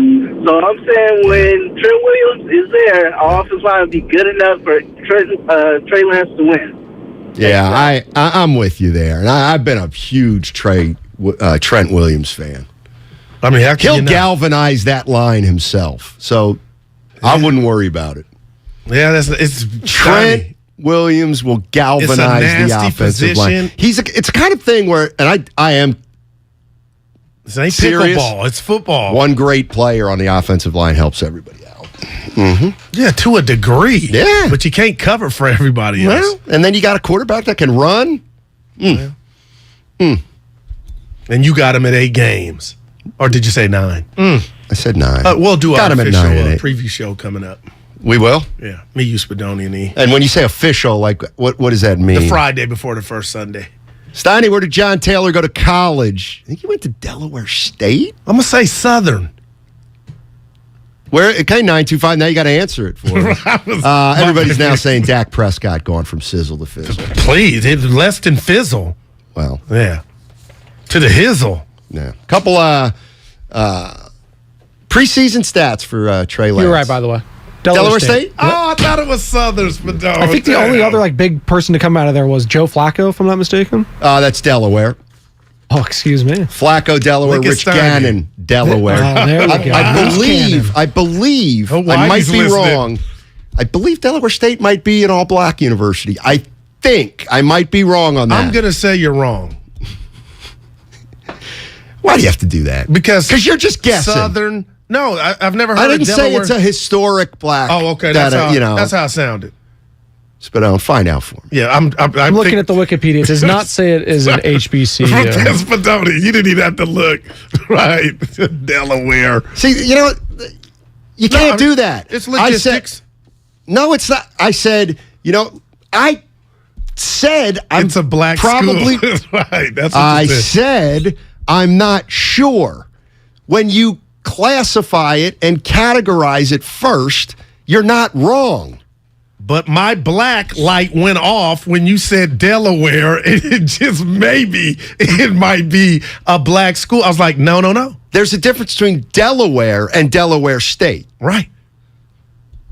Oh, so I'm reading now. 707, I am not wrong. I said. I know what you said. Go ahead. So I'm reading it now. So the Blue Hens are University of Delaware. Correct. The Hornets are Delaware State. So Delaware State is a historically black college, and University of Delaware has historically not wanted to play them yearly, and there was a whole debate about whether it was because of an HBCU. So there's some beef between those two schools. Steiny was right. What? Dude, I owe you a beer. I don't want a beer. But you weren't confident in it. I can't, but if you get it right, it counts. Yeah, no doubt. That's and one. They did start playing, by the way, back in 2011. They have a yearly match. Delaware has won all 9 meetings to date. What conference are they in, Spadona, if you got it there? MEAC, the Mid-Eastern, wow. Mid-Eastern Athletic Conference. That's a big L for your boy. It really is. No, because it had to do with the racial issue. Dude, my black card. Here it is, sir. Wow. Good knowledge. Thank you. I wish I would have been more sure. And I hate Spadoni looked it up. That's what he does. That's what our guys We strive for excellence here on Steiny and Guru. We absolutely do. You get love, man. People appreciated that. Thank you very much. University of Delaware is an HBC. No, Delaware State. Yeah, is a black university. Yeah, we got some time to play this. I wanted to. Where's the Shanahan? Here's what he said about the game overall last night. It was pretty rough. I mean, we didn't play clean at all. I think we struggled to stop the run on that first drive, which was tough. When we did play good defense, I thought we had a couple of bad penalties, kept them on the field. Offensively, just, way too much penalties. I think offense especially, but it was also defense and special teams. And then I just thought we struggled to execute. So I thought it was pretty sloppy play, and wish it could have been cleaner. How you feel about that? I mean, he wasn't lying. I appreciate the honesty, but again, there was nothing at stake. It was just like you said earlier, get out of there, no injuries. But with that said, in totality, the offseason, the question marks on the O-line, the running backs, we don't know what type of holes they're going to be. Elijah Mitchell, we don't know his availability. By all accounts, he'll be ready for week 1. McGlinchey, we don't know. With all that said, and the biggest question mark of the team is number 5, man. I just cannot wait until they start playing real football so we could come in here and start reacting to this kid's career and the team dynamic, because you kind of scoff at, that might be too strong, you let me know, at the experts or the pundits predicting a big season from the Niners. And I get it. I get why they're saying this team that had a 10-point lead in the fourth quarter on the road with an average quarterback, now you got a rookie quarterback. If he can just be average or better, then what are you looking at? I know. I get why. A lot of people think they're going to be good. I'm just saying, if you just take a step back and say, well, they got a quarterback who's unproven, and they got an offensive line right now that's shaky. 510 says, I played for Navy against Joe Flacco at Delaware. They were legit. Tell you who else was legit? Navy. Yeah. Back in the day. Roger Staubach. George Welsh. Remember him, right? Great coach. Coached at Navy. No, I say went on to Virginia. Him. Wow. Mm-hmm. Look at Steiny. I can do it all. I got some bad news for me. The black delegation suspended my black membership upon further review. Can I take it? Can I have it? You can put it in your wallet. You killed me with that one. All right, 888-957-9570. Trey Lance, how you feeling? 7 of 11, 49 yards. But what does the eye test tell you? We'll get into it on the other side. Also, at 1 o'clock, we got Rob Guerrera, Niners Nation podcast. And I was looking over his Twitter account. Interesting. I'm looking forward to talking to Rob Guerrera of Niners Nation podcast. That's coming up. Oh, Monday's going to be special because the GOAT, the Hall of Famer, the best wide receiver of all time, Jerry Rice will join the morning roast at 8:30 a.m. right here on 95.7 The Game to break down Trey Lance's preseason and preview this upcoming season of 49ers football only on 95.7 The Game. Sire? I just graduated first in my class at stonemasonry school. I know, that's why we hired you. Yeah, cool. But I was wondering why all I've been doing is sweeping the floors and providing slop for the hogs. Well, how else do you think you learned to stonemason? By stonemasoning, maybe? How does that make any sense? Throughout history, people have always been undervalued at work. That's why Monster lets you search salary by major. Find your job at monster.com or download the app. The roar of our engines, the pump of our heartbeats, the pedal to our metal, the sparks that ignite us, the pistons that push us, the passions that drive us. From the feelings that move us to the places that pull us on the roads that unite us. With nearly 6,000 stores and over 17,000 auto care centers, Napa has America's largest network of parts and care, here to keep you firing on all cylinders. Live on DAZN pay-per-view, September 17th, Part 3. Canelo versus Triple G. To take the trilogy, Bad Blood, a score to settle, controversy, brutality, pure hostility. For victory, for history, for the trilogy. Canelo Alvarez versus Gennady Golovkin. September 17th, live on DAZN pay-per-view. Visit DAZN.com. What's better than an award-winning education? A free award-winning education. Evergreen Valley College was named a 2021 Best College for an Associate's degree with the 4th most diverse faculty in the country. And with EVC alum earning more than any other California community college according to Newsweek and PayScale, you can take classes and transfer or fast-track your career. And now at Evergreen Valley College, tuition is free for fall 2022. Visit evc.edu for more information. Make connections that count with free tuition in the fall 2022 semester at evc.edu. Download the Odyssey app and stay connected with your favorite sports teams and hosts. Favorite 95.7 The Game to listen anytime, anywhere. Whether you're commuting to and from work or on a boat, chilling with Klay Thompson, entertaining sports talk in every single Warriors game at the tip of your fingers. Download the Odyssey app now and favorite 95.7 The Game. Sponsored by Comcast Business. Keeping businesses ready for what's next. Powering possibilities. Fremont Bank. If there's one thing we understand more than anybody, it's that it takes a local bank to really get the needs of local businesses. And more than anything, local businesses need access. Access to a knowledgeable banker and access to a full suite of business services. Can't come to the bank? We'll come to you. Our devotion to our clients ensures your business never misses a beat. That's why Fremont Bank remains the right choice for local and family-owned businesses. Learn more at fremontbank.com. Member FDIC. Golfers, it's time to tee it up at the Golf Mart with all the hottest brands in golf at the best prices featuring tailor-made stealth carbon woods and irons. Callaway's Rogue ST collection of woods and irons, Titleist's T-Series irons and Vokey wedges, and Ping's G425 woods and irons. All this and more at the Golf Mart. Swing by and receive a free custom fitting today. The Golf Mart, home of the 90-day satisfaction guarantee, or shop us online at worldwidegolfshops.com. I thought learning a language would be too much work, but Babbel makes learning fun. J'aime Babbel.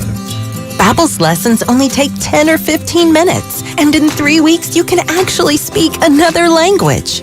Como si fuera magia. Babbel isn't robots talking. You learn words and phrases from real native speakers. I was ready for real-life conversations in just a few weeks. So easy.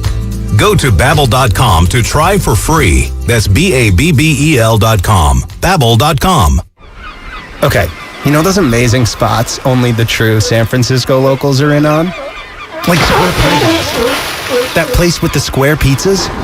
Or Mama Hoo-Hoo. The spot for sweet and sour chicken that's anything but so-so. Order up! You know, with the Granch dressing. And all the other spots the real SF locals know without us even saying them. Yeah, they're on DoorDash. San Francisco gets it. DoorDash has it. I'm Bob Burke, founder and chairman of Burke America Parts Group, a family of brands that includes RepairClinic.com, an appliance and HVAC parts solution company that's grown into an international brand. Before AmericanEagle.com, we partially launched a new technology platform developed by another firm.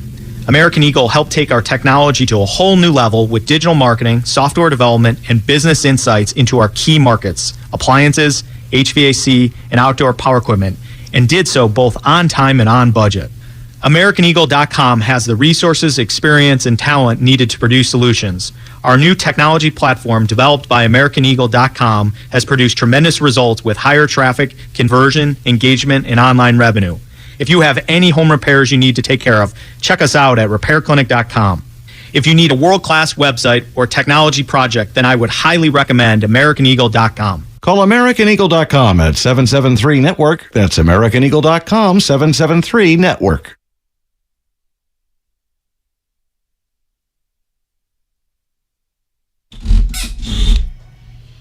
Don't be scared, dog. This is Tim Roy, and you're listening to Steiny and Guru on 95.7 The Game. I'll tell you what, I had some time to sit and reflect. That was a big win. A big win for Steiny. A lot of people on YouTube and Twitch didn't know. They thought I was right. Yeah, that's a big win. In case you don't know, just joining us. I knew Delaware State was an all-black university. Listen to that. And my black partner, Daryl the Guru Johnson, did not. Card revoke. Damn. You're getting some love.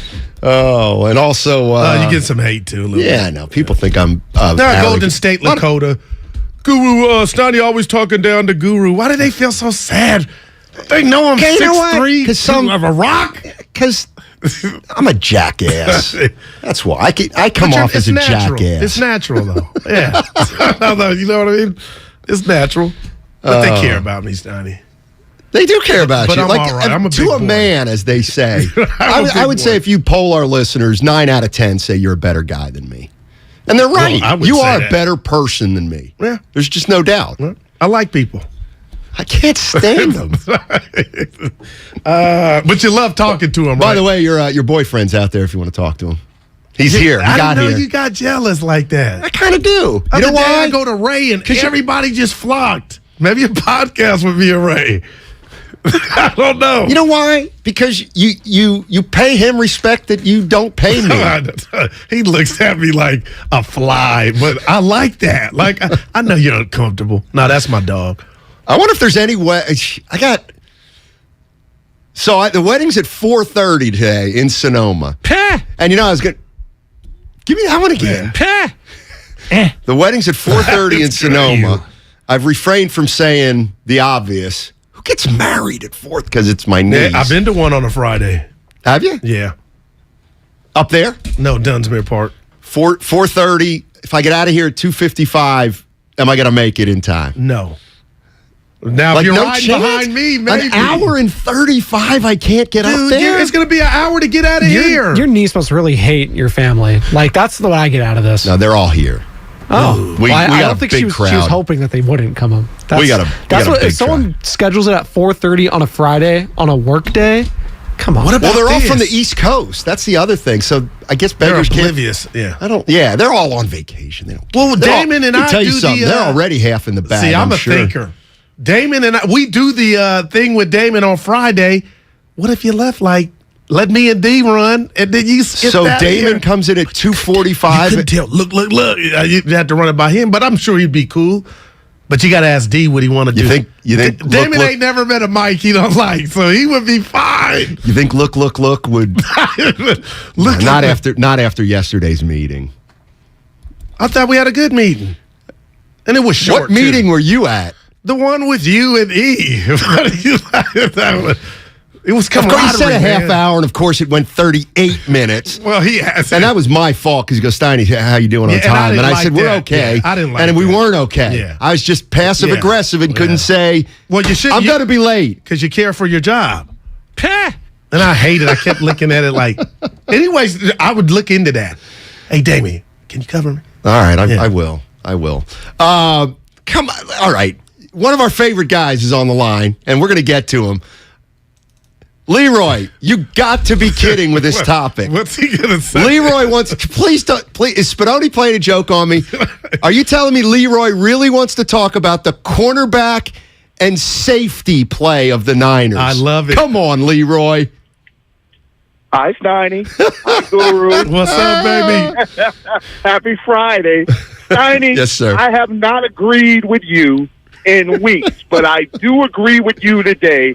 You are a jack. That's great. Now, I looked at Trey Lance. I have nothing different to say than I said yesterday about Trey Lance. He's ready to go opening day. What I'm looking at is what I've been looking at for the past 2-3 years, and that's poor play, missing assignments by the cornerbacks and the safeties. I don't know if Jimmy Ward is he got moved from corner to safety. I don't know if he's going to be healthy. I don't know about these defensive backs. And, putting the lipstick on the pig, Bosa, Armstead, they've made those corners look okay by the pass rush and the pressure that they've been getting. But when they're not able to get to the quarterback, Bosa, Armstead, and that defensive line, our cornerbacks have been in trouble. And so I'm just waiting to see some great cornerback and safety play. I mean, the special teams unit has gotten a lot better, which I've been hoping they've gotten better. And so I'm looking at them, and I think that's the weak spot. When Bosa and them can't get to the quarterback, But Leroy, that's almost every corner. But I'll say this to back you up. I told Steiny and anybody that would listen, all the listeners, YouTuber, Twitchers, I said I'm excited and I disrespected Jimmy Ward. And as soon as I said that, we find out he might be gone for weeks. Week one is, I don't even think he'll be on the field. That doesn't bode well for this defense. But that, to me, that's cornerbacks across the league. Cornerback's best friend, fellas, is a pass rush. And if you can't get home, you got problems. But Jimmy Ward, Steiny, he may not be available. Yeah. I mean, that's a hit. Every pro team's got to deal with injuries. It's part of the game. I hate when you say that. It's a fact. It is. It's but a you know game what? Of attrition. Here's the good news. When Bosa gets hurt, then everybody will have an excuse why they don't make the playoffs. And Kyle Shanahan gets to skate again. Leroy, we love you, buddy. We really do. Leroy's, I do like Leroy. He's got a great sense of humor. I like it. You know what I found? Here's what I found, Goo. I have the Comcast business text line is up. Okay. But I also have now learned how to check out the Twitter. I'm sorry, Twitch and YouTube. Like I'm doing. I'm gonna tell you something, dude. We got people. The Comcast business text line is so much more negative than the YouTube feed. I am going to start to just look at the YouTube comments. And I wonder if people are doubling and tripling up. Like if they got one at you know what I mean? They're doing both. And the 510, he just got, hey, Steiny, a 4:30 wedding on a Friday means all capital letters. What? They were trying to save money. Nothing wrong with that. It's a young couple. Man. Well, she's 29. He's 36. If I had it to do, well, I guess. Hey, by the way. Yeah. Just go to Reno Did I tell and do you? it. This pissed me off last night. This is why I can't stand working with kids. And you guys are all kids. You know why? Because you have no sense of history. So I'm at a rehearsal dinner last night, and I come to find out. How'd it go, by the way? What's that? How'd it go? It was great. I missed. No, I didn't miss anything. It was fine. What kind of food? They had some penne pasta. They had some fish tacos. They had some with cheese. I can't remember. Damn. Who puts cheese on a fish taco? Yeah, I don't know. So get this, Bay Area. Wow. Get this, people in Steinmetz's demographic. So I come to find out there was somebody there last night that, to me, is like, wow. A big boy? Oh, no doubt about it. No doubt. In fact, I believe he may have caught the biggest pass in the history of college football. The most well-known pass. Mm-hmm. That's crazy. Mm-hmm. Have you ever heard of Gerard Phelan? No, I haven't. Who? See, this is why, sometimes... Aspadoni, too. Aspadoni. He's 13 years old. You're at least a little older. But the dude I'm a is student of the game. Yeah, Come on. ask him. Never heard of him. Oh, well, you know what? You don't know sports. If you don't know your history of sports, how can you know the present? Who is he? Have you ever heard of the Miracle in Miami? Doug Flutie? Yeah. I was watching that game. He caught the ball. No one cares who caught it. Gerard Phelan caught the ball from Doug Flutie when they beat Miami when Bernie Kosar was laughing on the sidelines because they thought they won. Wow, that's pretty big. It's huge. So you recognized him as soon as you saw him, or did somebody? Hey, my niece was tell the truth, the roommate of his daughter. So the daughters knew each other, and they got to know the families because my niece went to Boston College. Okay. So Flyers. Huh? Eagles. Yeah, Eagles. Yeah. So Providence for. Anyway. So how did you go up to him? He came up to me. Oh. He said, I heard you were Matt Steinmetz. Yeah, please. Yeah. I said to him, of course, I said to him, can I ask you a question? How many, what percentage of people that you meet or conversations that start bring up the catch? Like Dwight how Clark. many? I said, and he's like, oh boy, I don't know. I'm like, come on, I bet it's 50%, ain't it? I bet it's 50. He goes, it's a lot of people. I said, does that get old? It's got to get old. No, it doesn't. He said, no, it doesn't get old. I'm like, come on, it's got to get old. He's famous for one thing. Let's do this. You think Damon knows? We'll play. Before you get out of here, you got to lay that out. You know, Damon's a P1. But I think he's already here. Did you guys ask Ray in between? Oh, Ray probably knew where ask him, Steiny. Ray will know. Okay. Ray will know. If we could only get him to come in here and we could ask him that question. I don't know if you know this about Ray. He gets in at about 10 a.m. Yeah. He sits in that seat, and he doesn't move for 4 hours till it's time until I go talk to him. Yeah. The best part, he's in there for 4 hours, and then he forgets his mic 5 minutes before the show starts and has to run down. Or to turn it on. Big dude? How tall is he? Not that big. Okay. No, not that big. I was picturing where you looked obviously up at he's in him. really good shape. Yeah. Oh, is he? Yeah. So are you? No, not like him. And then there was actually another guy. There's actually another former professional athlete there. Who? You've never heard of this guy. Ed Hospodar. Former hockey player for the Philadelphia Flyers and I believe the New York Rangers. Wow. Yeah. All flew into town. I didn't talk to him. Yeah. Why? You know how many goals he scored in his career? 17. Played 9 years. Come on. Eddie. Not much of a goal scorer, were you? Oh, he stinks. I couldn't because I was getting a little loose. And some people don't appreciate my humor when I get a little loose. How'd you drive? Who drove you home? We stayed at the place. Oh, that's OG stuff. You know, but you didn't have to drive. Steiny, 408.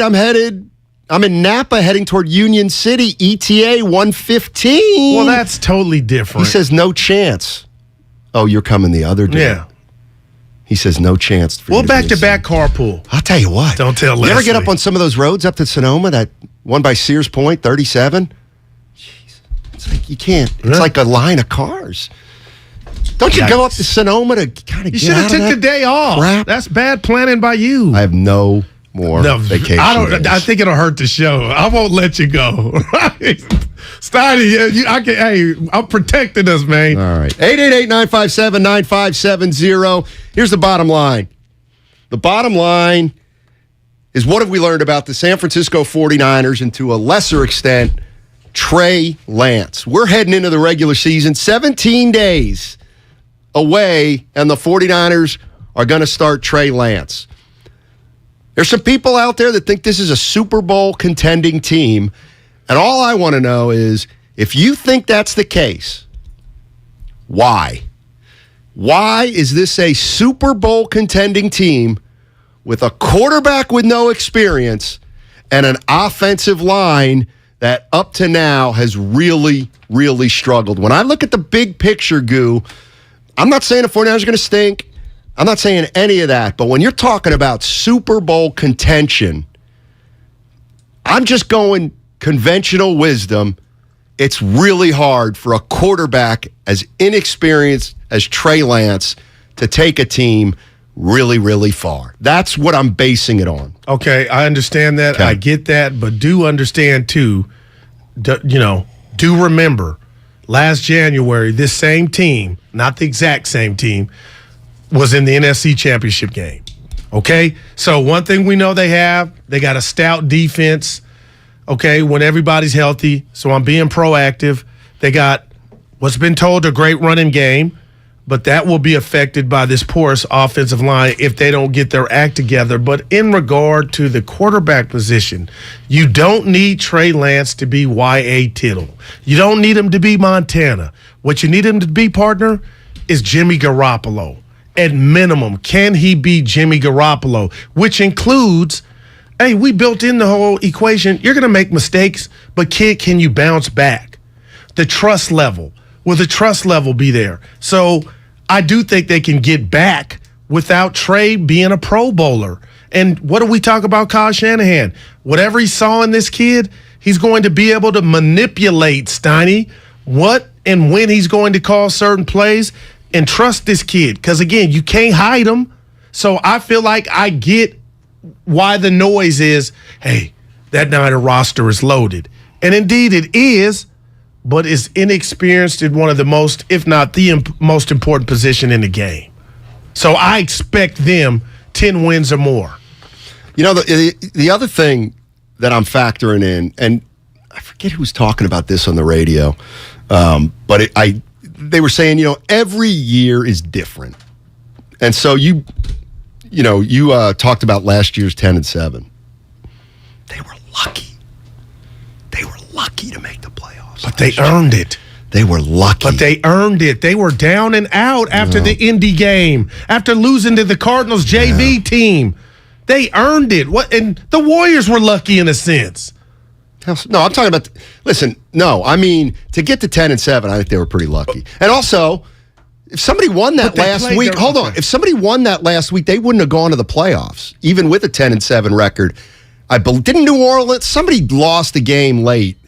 That help me out. You might be right. I think it was the Saints, but I don't. In other words, they needed help to get in, even with that win. I thought we can check that, but they were down in that game. They came back. If the Niners had lost that game, the Saints would have been in because the Saints needed to win and the Niners lose. That's what it was. Okay, so I was wrong. But you got to Dakota State. Well, actually, no, I wasn't wrong because the Saints would have had a win. Yeah. And they lost, right? So the Saints, did the Saints lose the last week? He's smelling a win. No, they won. No, never mind. No. Cow's wrong. Right, it's with those. I want to hear. But real quick, break down the luck as opposed to they start playing better ball. I get the luck. What is it? When hard work and preparation. If you're not going to say it right, don't say it. No, I'm asking you to say it. Fix it.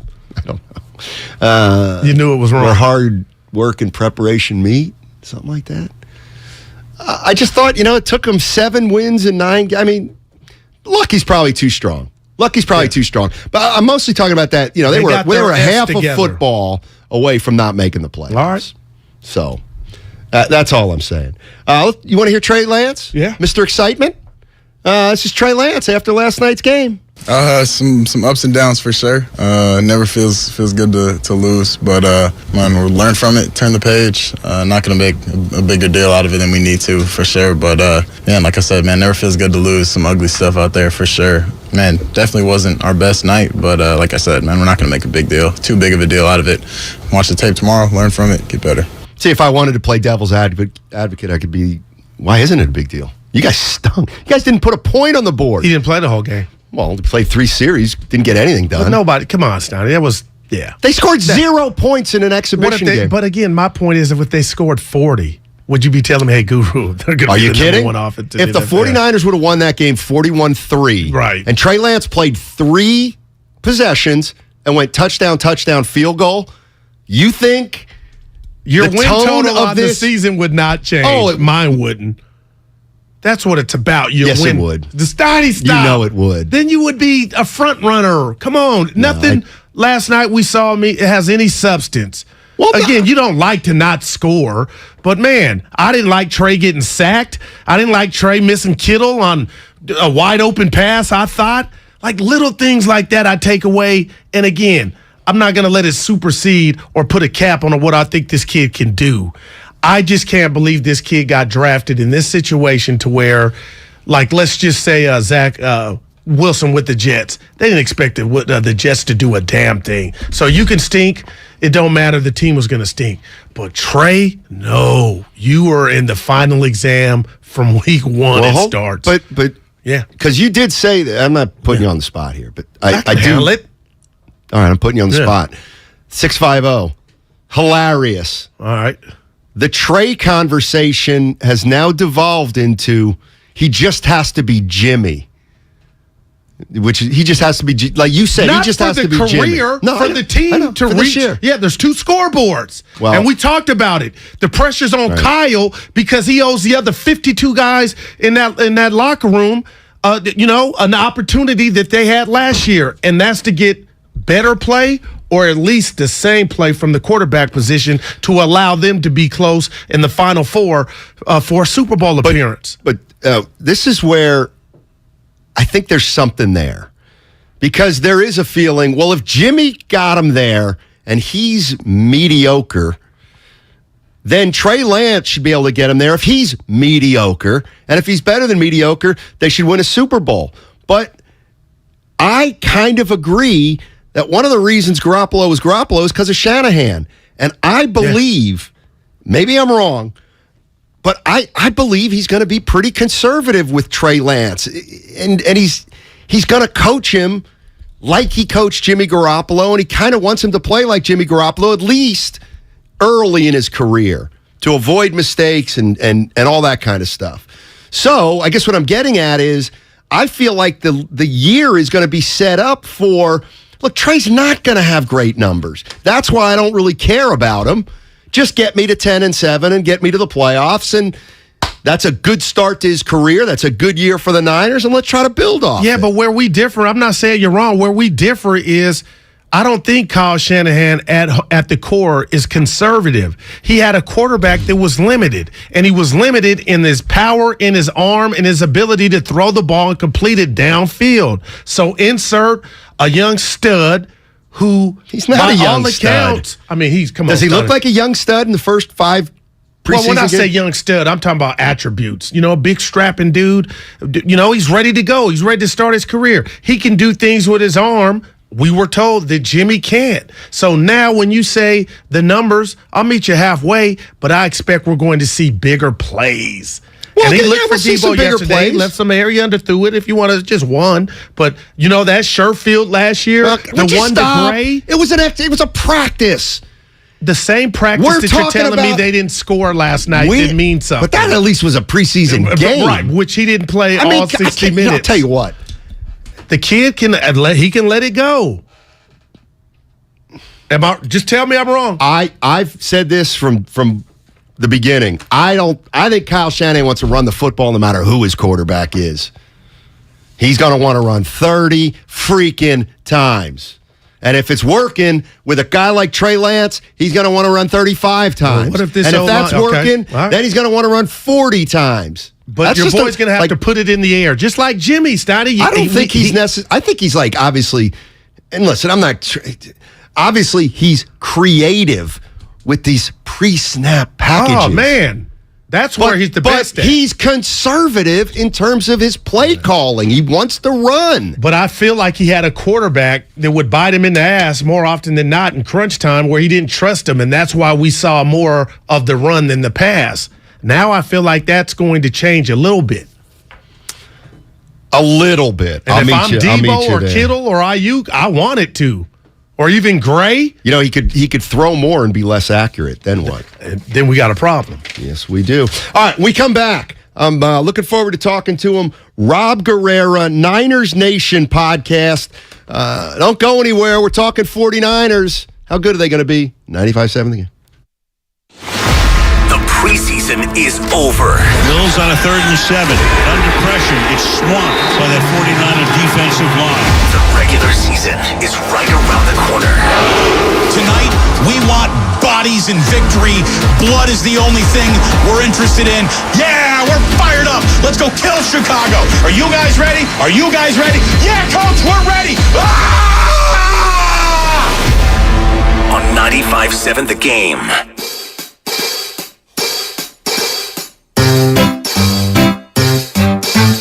1877 Cars for Kids. KARS Cars for Kids. 1877 Cars for Kids. Donate your car today.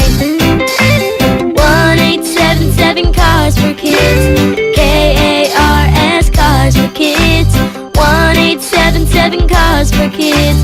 Donate your car today. Donate your car today at carsforkids.org. That's cars with a K.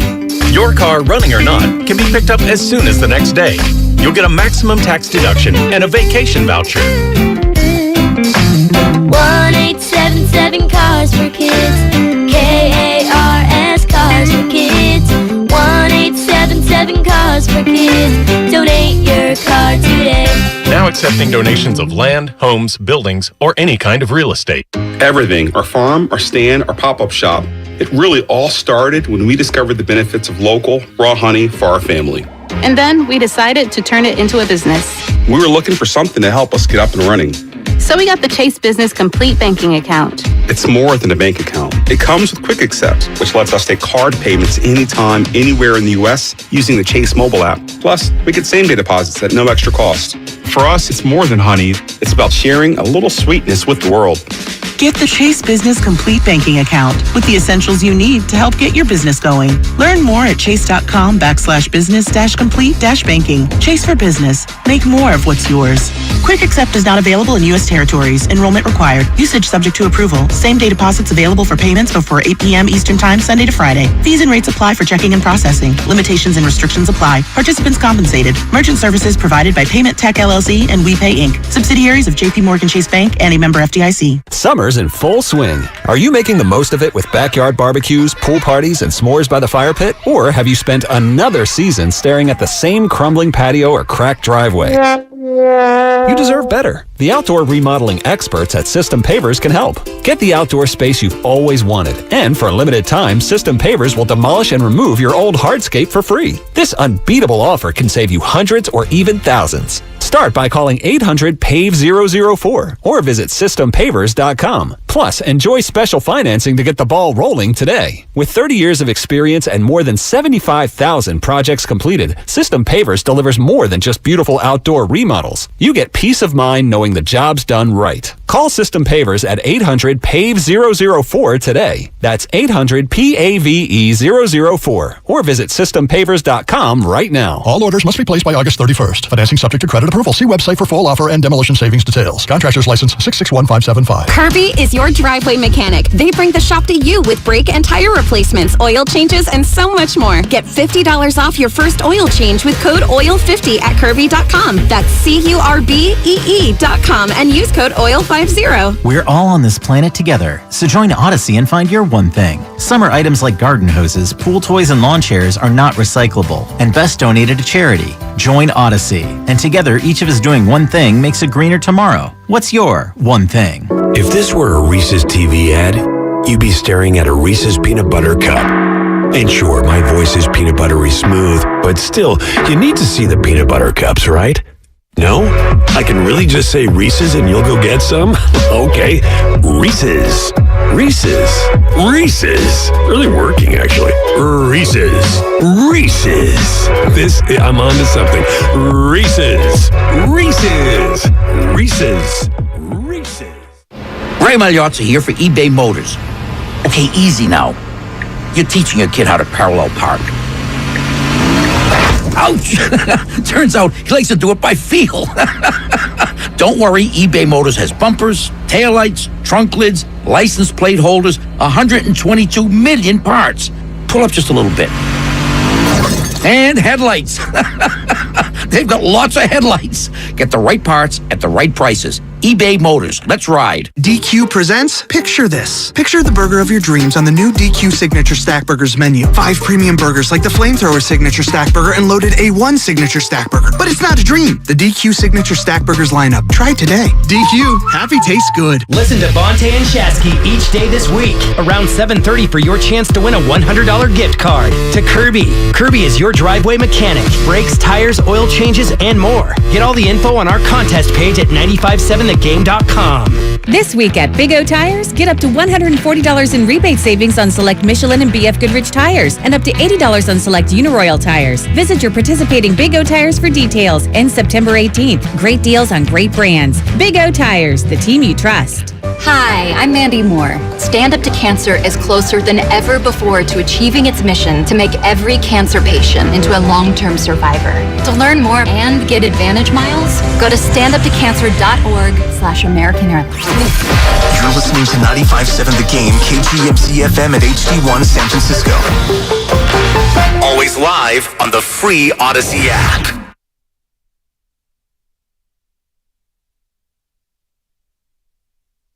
Now, back to Steiny and Guru on 95.7 The Game. All righty, Matt Stein, Matt Stowell, the Guru Johnson here for another hour. And then we'll turn it over to Ray Ratto and Damon Bruce. And, of course, Ray Ratto knew who Just Gerard amazing. Phelan was. I kind of wanted him not to know. Of course he was going to know. Most of the talk today centered on the San Francisco 49ers, and rightfully so. It's go time. They lose 17-0 to the Texans. And joining us right now, Rob Guerrera from Niners Nation podcast.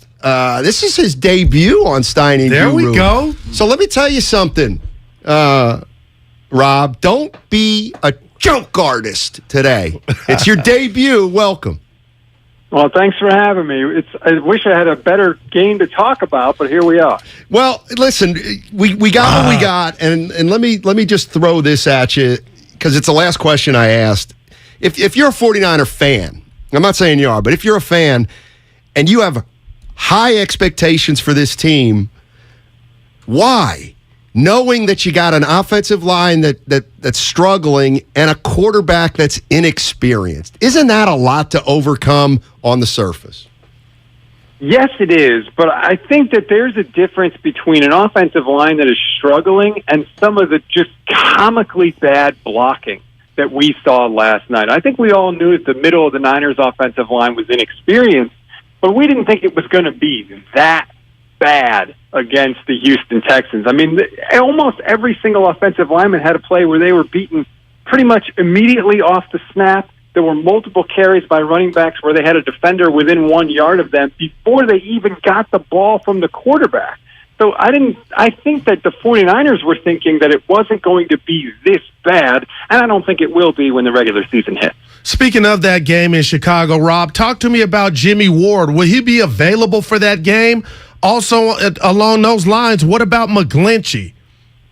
So Jimmy Ward is going to go on short-term IR, which means he's going to miss the first 4 games of the season for the Niners. So that means no Chicago, no Seattle, no Denver and Russell Wilson, and no Rams in Week 4. That is a crushing loss for a team that is not very deep at safety. And in terms of Mike McGlinchey, we're kind of in wait-and-see mode. Kyle Shanahan said he's going to ramp him up at practice as we get closer to the regular season and see what his pain tolerance is, which was not an encouraging quote. Yeah. Rob Guerrera joining us. He works for Niners Nation podcast, and he's joining 95.7 The Game. Let me ask you this about Jimmy Garoppolo. I think we all are expecting him to be cut on Tuesday. I'm assuming you think so too. If not, let me know. But where do you expect him to end up? I do think he's going to be cut. I expect him to end up in Seattle. They clearly have a need. He clearly would be in a good position there with the receivers that they have to kind of, rehabilitate the resume a little bit. So I think he's going to wind up in the Seahawks, which means we will get to see Jimmy G twice a year. Rob, last year at this time, actually week 1 of the preseason, we saw Trey throw that bomb to Sherfield, and I was one of the guys running around the base saying, let him start. He didn't start. He sat and watched. It's his show now, Rob. What have you seen, and just what does your gut tell you about how good Trey Lance and this Niner offense is going to be? Hey, I was on the train with you last year. I was a let him start guy from the second he was drafted. I always live by the philosophy, what must be done eventually must be done immediately. So I was right there with you. I think we're going to see, it's going to be up and down with Trey. I think it's going to be kind of feast or famine. You know, he is capable of hitting those big throws down the field, but even last night we saw in a couple of short throws, the precision placement of the ball where guys can catch it and run is not there with him. It's going to be very inconsistent. There was a throw to Malik Turner over the middle of the field last night where there is nobody within 5 yards of him. But because he had to go down to the ground to catch the ball, you don't get any of that benefit. And that's Kyle Shanahan's greatest strength, is getting guys the ball in space. But if you can't throw it where you need to throw it, you can't take advantage of that. So there's going to be big plays, but there's going to be some frustrating things too. Rob Guerrera joining us on 95.7 The Game.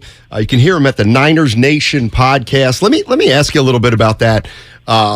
Trey Lance and Jimmy Garoppolo. You're right. One of the things Kyle Shanahan does is devise plays where there's significant yards after the catch.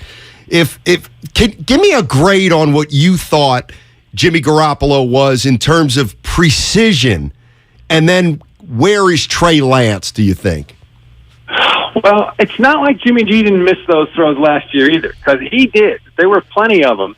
I think I got to give Jimmy hit those throws more consistently than I think Trey will, but there were also some huge misses down the field with Jimmy Garoppolo that I don't think we'll see with Trey Lance. Multiple times with Jimmy G, we would see Kyle Juszczyk leak out down the field and be wide open, and Jimmy couldn't even complete the play. I think Trey's not going to have trouble with that. You know, there was a long completion once to George Kittle against the Packers. I think it was in 2019. It was like a 60-yard completion for a touchdown. And after the game, Jimmy Garoppolo said, when he sees a guy that wide open, he gets nervous that he's going to blow the throw. And there were multiple times where he would have guys open downfield like that, and he would blow the throw. And I think that Trey doesn't have that. Trey, to me, wants to go deep down the field. When he sees guys open like that, he gets excited. He doesn't have that fear, and so I hope that that's where he will be better.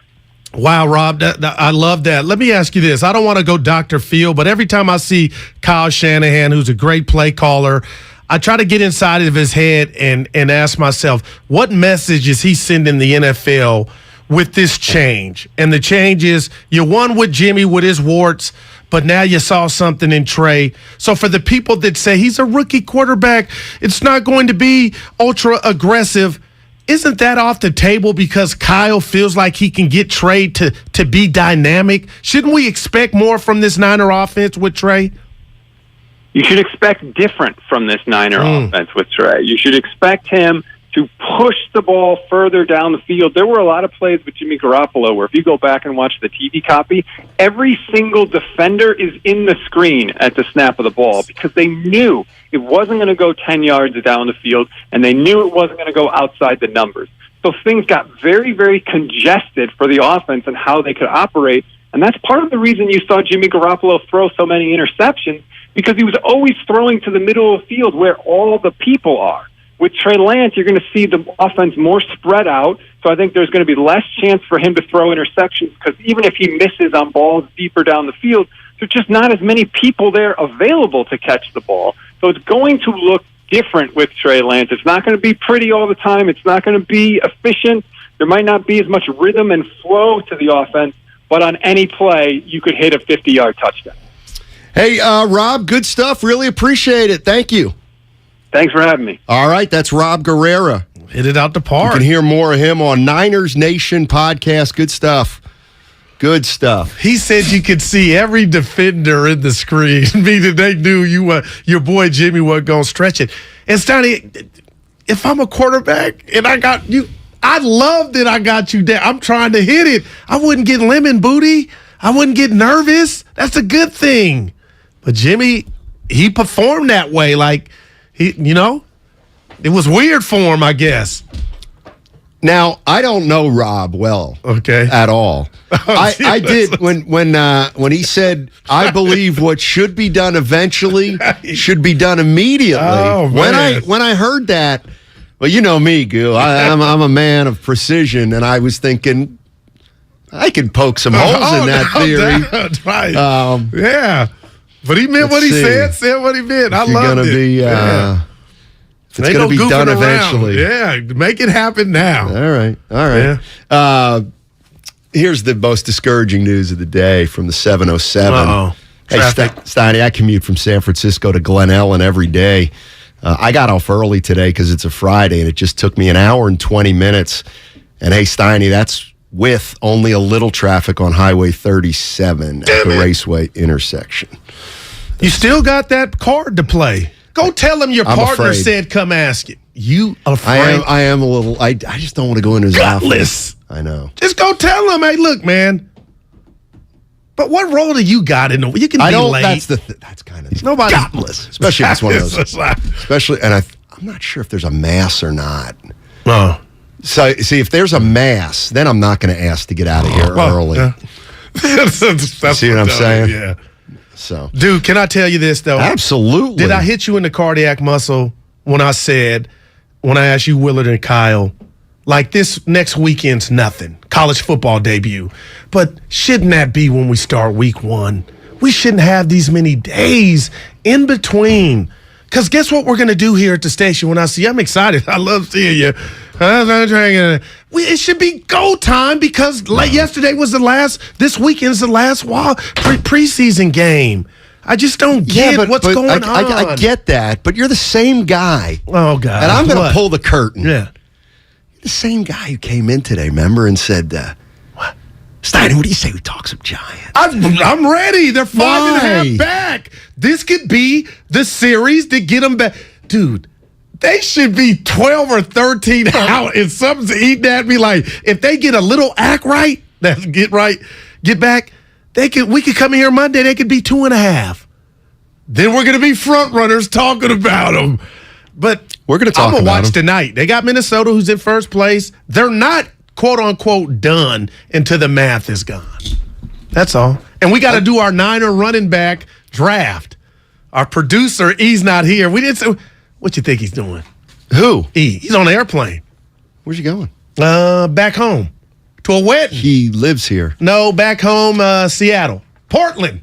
I know my teammate. He's Portland. from San Diego. Actually from El Cerrito. Yeah.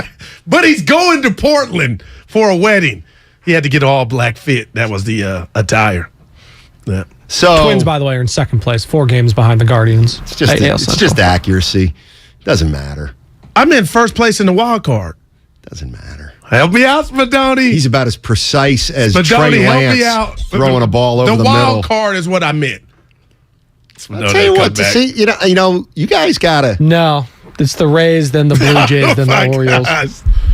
See, everybody knows I love a good. Check that. It's the Rays, then the Mariners, then the Blue Jays. But I know nobody cares. I do. Strive for accuracy here. No doubt. Where are my Rangers? Good Lord. God, they stink. What are you talking about? Aroldis Garcia. What about him? He might be good. Yeah, I like the Rangers stink. They're 10 games under. Simeon didn't help, huh? Hey, guess what? That other fantasy baseball league I'm in, guess what place we're in? 10th. And who is we? My buddy Johnny. I would never share fantasy. Well, you don't share anything. Especially a bill. Hey, I've been sharing a team's definitely soft. I'm with you, Go. Because I've been nice. And then the 150 at Carver Steakhouse.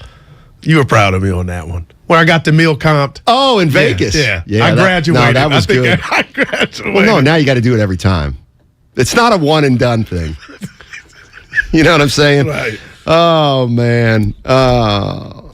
See? Yeah, don't read that one. Well. Yeah. I wonder where she's doing. What I'm saying.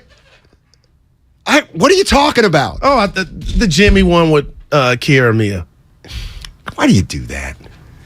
Like that puts me in an uncomfortable position. I don't want to talk about that crap. It's a Dulles. It was Garcia. worth a mention. Thank you, 510. What I say, porn star, Jimmy. There we go. I don't like that. I don't want to talk about that stuff. Remember you asked Stephen A. that, and he's like, "I never said it was a bad name." Right, that's good. I'm giving you a 3. I love it. Let's the text line. You know, I love your one-liners text line, but I'm detecting a touch of mean-spiritedness Let Steiny leave early for the wedding. He hasn't had a fresh take in years anyway. That's from the 650. I could have wrote that. Why am I laughing? I don't know why you're laughing that hard. But fresh take, not first take. Somebody fresh says 510. Steiny, you can leave early. The star of the show is Guru anyway, and he can carry the show without you. It'll be Damon and me. What are you laughing at? That was Dibs. JD, actually. No, you're dumb. Okay, JD, no, you're dumb. Steiny, act right is marijuana, it says here on the text line. I said get right. Did you? Yeah. All right. I said act right. That's enough of that. All right. The draft. We can do that now. Yeah. We're going to do it at 2:30. Let's do it now. I don't want you to be here at 2:30. I'll go speak to the boss for you. No, for real, for us. Damon has Would you really do that for me? Yeah, man, I did more, yeah. Are you sure you're not going to go in there and say you want a permanent host other than me? The fact that you would, I'd never do that. I could see Guru saying, hey, look. I don't get out like that. What do you say you let Steiny leave early today and never come back? I don't get out like that. I'll tell you first. I'm not happy. Yeah. I'll go speak to him at 2:25. It sounded to me like it might not matter. Anyway, I want to get into some of this Kyle Shanahan and Trey Lance sound. This is why it was important to play him last night. Yeah, absolutely. I've said it all year. Every rep, I feel like I get better and learn so much from every rep. Seeing pictures, banking pictures, memorizing different looks, just seeing as many things as I can and get as many live game reps as I can. Well, I ain't mad at the kid. Yeah. Man, this is going to be great. I know. You know what, though? You said something, and then, because your mind just goes boom, boom, here, there. I never got a chance to address it. Russell Crowe. Beautiful mind. I never saw that movie. Go ahead, man. That's just lethargic. Get better, man. Steiny needs to admit he was wrong on the commute. Well, when I'm late, I will. When I'm late to the wedding, I will. 408. It was, I'm with you with the 49ers not playing their opener for 17 days is stupid. I'm with you. That's a joke. That we got to wait 17 days now. I mean, give us a couple joint practices, something like what? I don't get it. The NBA, spring exhibition baseball, spring training. Come on, man. That's I'm kind of with you. Do you really believe they don't that Monday for the talking heads? It kind of makes some sense, but the places would be full, the stadiums, man. What would the end like Monday Night Football? You got Sunday Night Football on a holiday weekend. Monday, I'm just me. I don't get it. I'm wondering maybe Steiny and Damon and Ray and Bonte and Shesky are going to be off Monday, so we can't play. Because that's how I took Willard's out. No. You don't think Goodell is like, we can't play on a Sunday night if Steiny and Guru aren't going to be on doing their show on Mondays? No. I Goodell or Adele? I said Goodell. I think you said Adele. Shout out the singer. Beautiful voice. Why don't you go rewind the tape? Yeah, I'm going to go with Steiny. He did say, yeah, I heard you. Yeah. No, what I'm trying to figure out if the NFL cares if they aren't talked about on a Monday. But they'll be talked about by somebody. We don't go off the air. Right. You know? But you do get, if I were Goodell, this would be hog heaven. Labor Day weekend, we kick off Sunday. I want to say high school Monday. Start Labor Day, don't they? I think high school's already playing in some places. By the way, when did kids start going back to school? August 5th. I'm just out. My daughter goes September 1st. Yeah, after Labor Day is when school used to start. I'd have my first day of school outfit. I'll sleep with it, Steiny. Oh, boy, your boy was raw. You know, you have it picked out and you sleep with it because you're nervous. That would make it wrinkly. It was out, but you didn't sleep with it. Spadoni was out like Superman or Spider-Man's costume. Got you. This is where you and me are probably get thinking about the ladies. Different. Yeah. So if you get a nice shirt for Christmas, do you wear it it's right on away? In 5 minutes after the last gift is wrapped with a little cologne. Take that shower. Ain't nothing fresher than a Christmas fit. Now, I don't know why I'm such a tool. And I might rock it 2 days, Steiny. You know what's weird is I don't know why I'm such a tool, but like I have this goofy, stupid rule with myself that if I get a nice piece of clothing for Christmas. I will not wear it till the new year. That is because I don't want people to say, whack. "Oh, look what you got for Christmas." That's whack. How stupid is that? And my brother-in-law will be like, "You want to go to the store?" I'm like, "Sure, let's go anywhere. I'm clean right now, boy." Oh man. But yes, 17 days before the opener. That is odd. Yeah, I don't like it. Look at this. We got Shaka on the line. Okay. And I guess our Shaka's in Berkeley. Hey. What's up, man? Hey, Steiny. Hey. Steiny, yeah, I'm right here, man. Man, you got one of the greatest sports minds in history, man. On this show, man, you're one of the greats, man. And Goo, on this show, man, you be saucy, boy. You be dressing, boy. I'll be peeping you, man. You know what you doing, man. I wanted to have the knowledge, but I'll take the outfits. But go ahead. Hey, man. No, I want to talk about the 49ers, man. I'm going to make a prediction right now. So when the season starts, Minnesota Vikings are winning the Super Bowl, man. Kirk Cousins is going to win the MVP. I know it sounds crazy. But I want to say this about the 49ers. It's a situation where you put a quarterback in there. He hasn't played. Then now he's got all this idle time. I mean, how is that going to work? They're going to have to lean on their defense, man. So this might blow up in Shanahan's face, man. I just want to say that, man. Y'all have a great week here, man. You too, Shaka. Appreciate it. Yeah, man. This is all on one man, and it's Kyle Shanahan. No doubt. And if I could, I'm with you there, Shaka. And if I could, I said it. If I could fast forward 20 years from now, we look back on Trey's career, and there's a 30 for 30. I'm telling you this, and I mean this. And Spadoni, I'm gonna shock you. I honestly think we're going to find out years down the road that there was really something with Kyle and Mac Jones, and somehow the owner did so. There was some interference because the way this thing is playing up, it doesn't add up. And again, I say all that to say is I'm rooting for Trey, but man, Steiny, you talk about pressure out the gate. This guy has got it. It's more than Mac Jones. It's more than Justin Fields. It's the fact that Jimmy Garoppolo, on his worst day, could win a game with the Niners. He's went to a Super Bowl, 2 NFC championships. The ghost of Jimmy is real, and it starts week 1 in the Shy. I'm trying to think of what I agree with you that it's all on Shanahan, but he's not under any pressure. No. What did I say? No, I get you. Kyle, now, he's not. And because you feel like he's bought 4 more years because of this insurgent of Trey, right? That's what I want to see. I don't buy that. I don't like Kyle Shanahan contract. He's trying to win a Super Bowl, Steiny, and he's won. Well, I could say he's how 0-2. long is Kyle Shanahan's contract? Kyle Shanahan, the 49ers announced time. Okay, hold on. So he's had 6. I'm a guess. You know what? I'm done. Well, he got 6 in 16. Right. Then he got 3 more. So he's through 25. Right. But he's already lost the NFC Championship and a Super Bowl. That ain't good. Well, it's better than not making the playoffs. Oh, so when did you become that guy?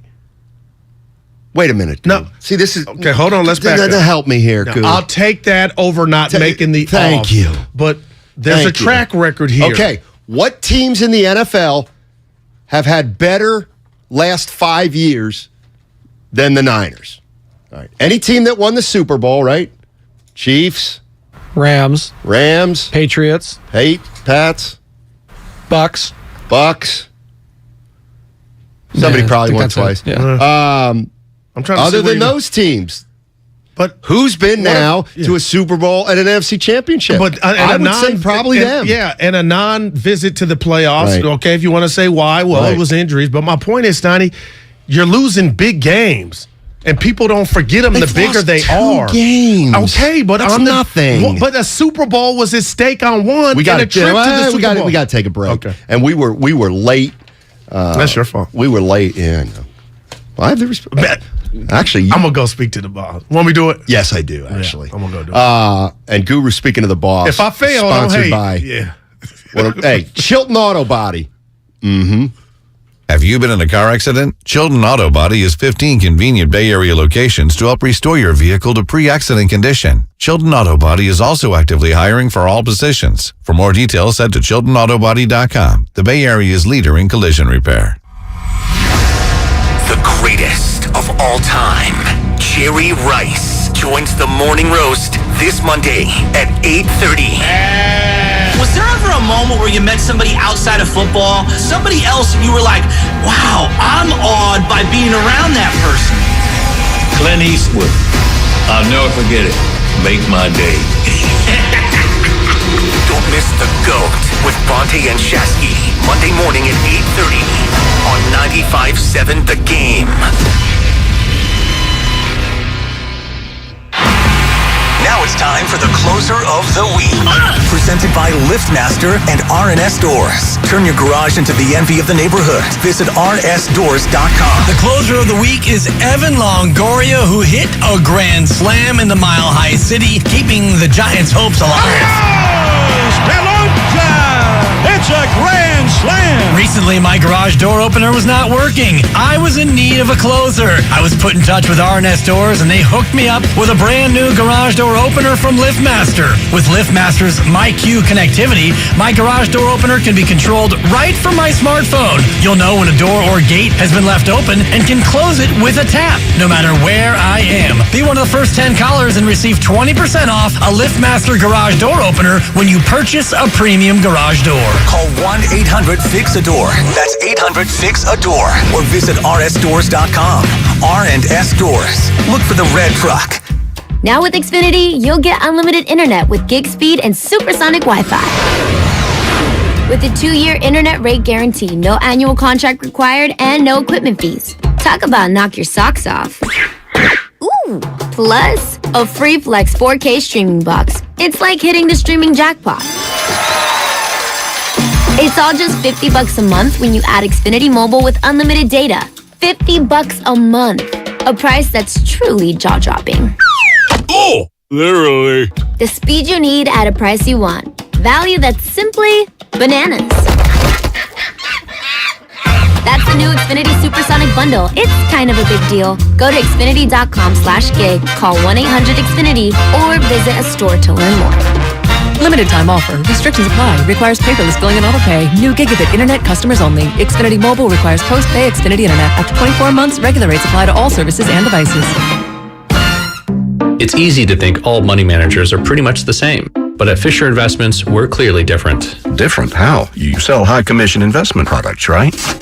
No. Fisher Investments doesn't sell any commission-based investment products. Well, you must earn commissions on trades. Nope, never at Fisher. We're a fiduciary, obligated to act in our client's best interest. It's the highest standard of care for a financial advisor. How do you know what's in their best interest? We get to know our clients and then tailor a portfolio based on their goals and needs. But you probably sneak in some hidden and layered fees. No, we have one transparent management fee, structured so we do better when our clients do better. Wow, you really do look out for your clients. That's because our top priority is helping them achieve a comfortable retirement. It might be why most of our clients come from other money managers. Visit FisherInvestments.com to find out why investors like you switch to us. Fisher Investments. Clearly different money management. Investments and securities involve the risk of loss.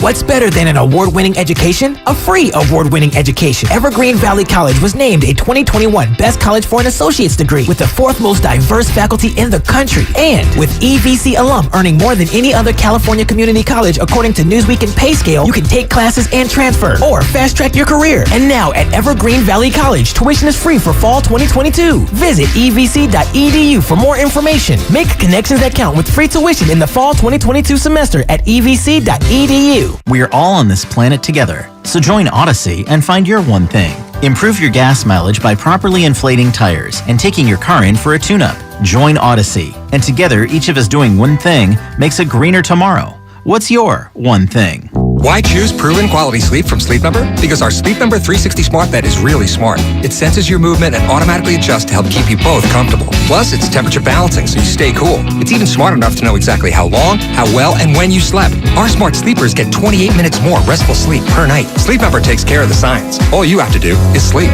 Don't miss our Labor Day weekend special where all smart beds are on sale. Save 50% on the Sleep Number 360 limited edition smart bed plus free delivery when you add a base. Ends Labor Day. To learn more, go to sleepnumber.com. Remember when you were told bigger is better? Well, that's just simply not the case. Do you want a big bill? No. A big burden? No. What about a big bulky tank water heater taking up space in your basement? No, I didn't think so. What you do want is to make all of those things smaller. Navien tankless water heaters are more efficient and take up less space than outdated bulky tanks, with cutting-edge features that improve safety, simplify processes, and increase capabilities. Once you go Navien, you'll never go back. Learn more at tanklessmadesimple.com. By now, you know that sound. It's the sound of the Home Depot.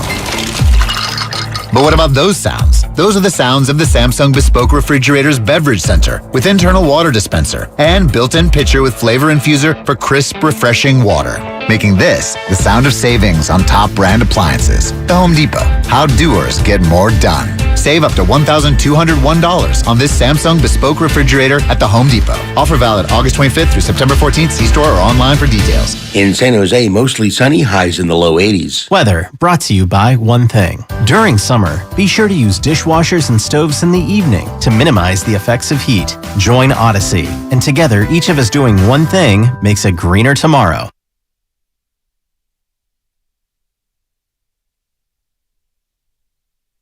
Now, back to Steiny and Guru on 95.7 The Game. What'd he say? He was in there with our guy, Mr. Bruce. So they were having a conversation, and that ain't how I envisioned coming in. You know, I hate interrupting. Shoot. Yeah. All right, well, I'll be here. Yeah.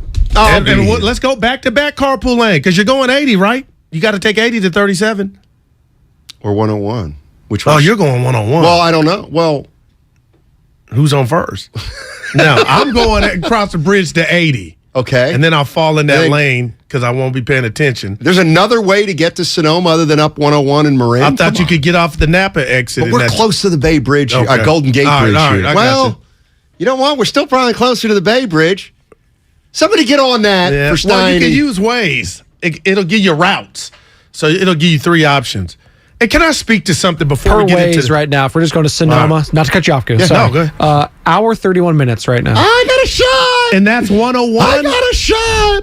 Yep, 101 North Santa Fe. You're going to make it. Well, no, we got 30 minutes. I know. Yeah, if I can leave now. If I can leave now. Listen, this text real quick. Mm-hmm. Come on, Guru. Mahomes lost the Super Bowl and 2 NFC championships. AFC championship. It wasn't about who's had a better run. My thing is the Niners under Kyle want to get that one. And they're getting close. Heartbreak Hotel. So that's a theme. And we're watching it again. And you just wonder, switching quarterbacks, is he any closer or is he further from that goal? That was my whole point. It wasn't what you did, and I ain't mad at you. Okay, let's see who's had the best. My thing is this dude has had his heart broken. And then you go back to the Super Bowl with the Falcons. Heartbreak Hotel for your boy Kyle. I'm looking at a map. I'm sorry. What you say? I'll let you looking at a map. Should I went in there? I could have not. I can't cross the Bay Bridge. No, I can't do that. That's going to see. That's where it'll kill you. Exactly. Yeah. It's such a pain. Okay, Chris doing a phenomenal job. Well, hold on a sec. There's a guy on hold. His name is John. Okay, but he's from Florida.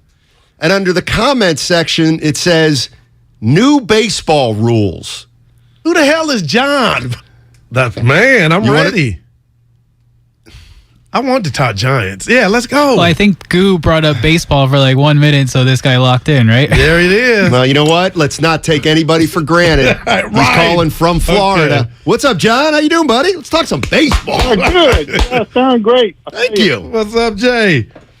All right, 2 problems in baseball. One is the intentional walk, which I loathe, and it's very unsportsmanlike. And the other one is not enough action, according to a lot of spectators. They say they want more action. My 2 rules would provide a solution for both, and one is called the 0-1-2 walk rule or 2-10 walk rule. And when ball 4 happens, if there are 0 strikes, the batsman goes all the way to third. I love it. 1 strike, second. If there's 2 strikes, he goes just to first. And that way, the pitchers are going to be forced to pitch more strikes. Therefore, there will be more ball batted into play action. And the other rule change is 3 balls instead of 4 for a walk. We've been on 4 balls for a walk since 1889. Time for a change. I mean, I don't endorse anything he said on the changes. I actually don't. Because they're going to do something with the shift next season, so I'm already happy for that. But get to thirds. John, you lost me. If you walk a guy on 4 pitches, the intentional walk is the biggest sign of respect when it's done because they fear you. Pujols in his prime, Barry with bases loaded, but what LaRussa's doing? In his prime? Albert Pujols, the machine. He used to get intentional walk left and right. Not like Bonds. Well, nobody like Bonds. He got walked with the bases loaded. Who was the manager that did? Oh, come on, dude, you're a machine. Except when it counts. I'm going Chocolate. You kind of freeze up. Hey, by the way, you do Garoppolo when an open receiver's downfield. You lock up.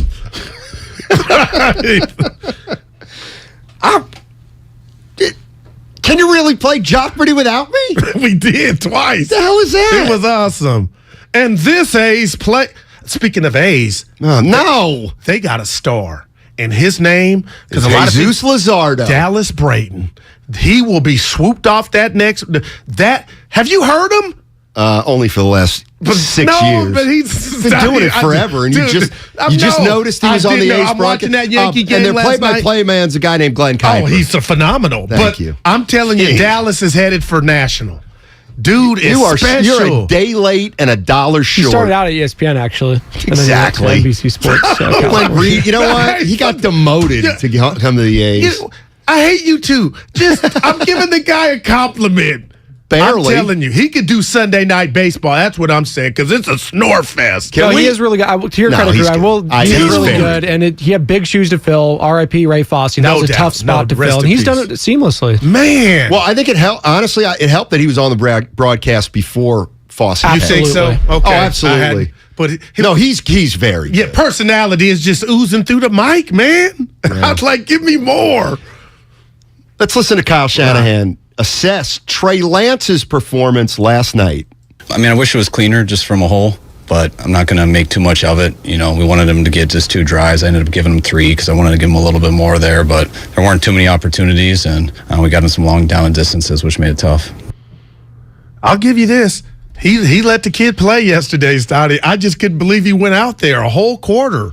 I'm like, damn, he got hit. And it's pretty funny that your material. What? Oh, a quarterback with the helmet and pads got tackled. Oh, did he? But Lance got hit. Like, he let him play.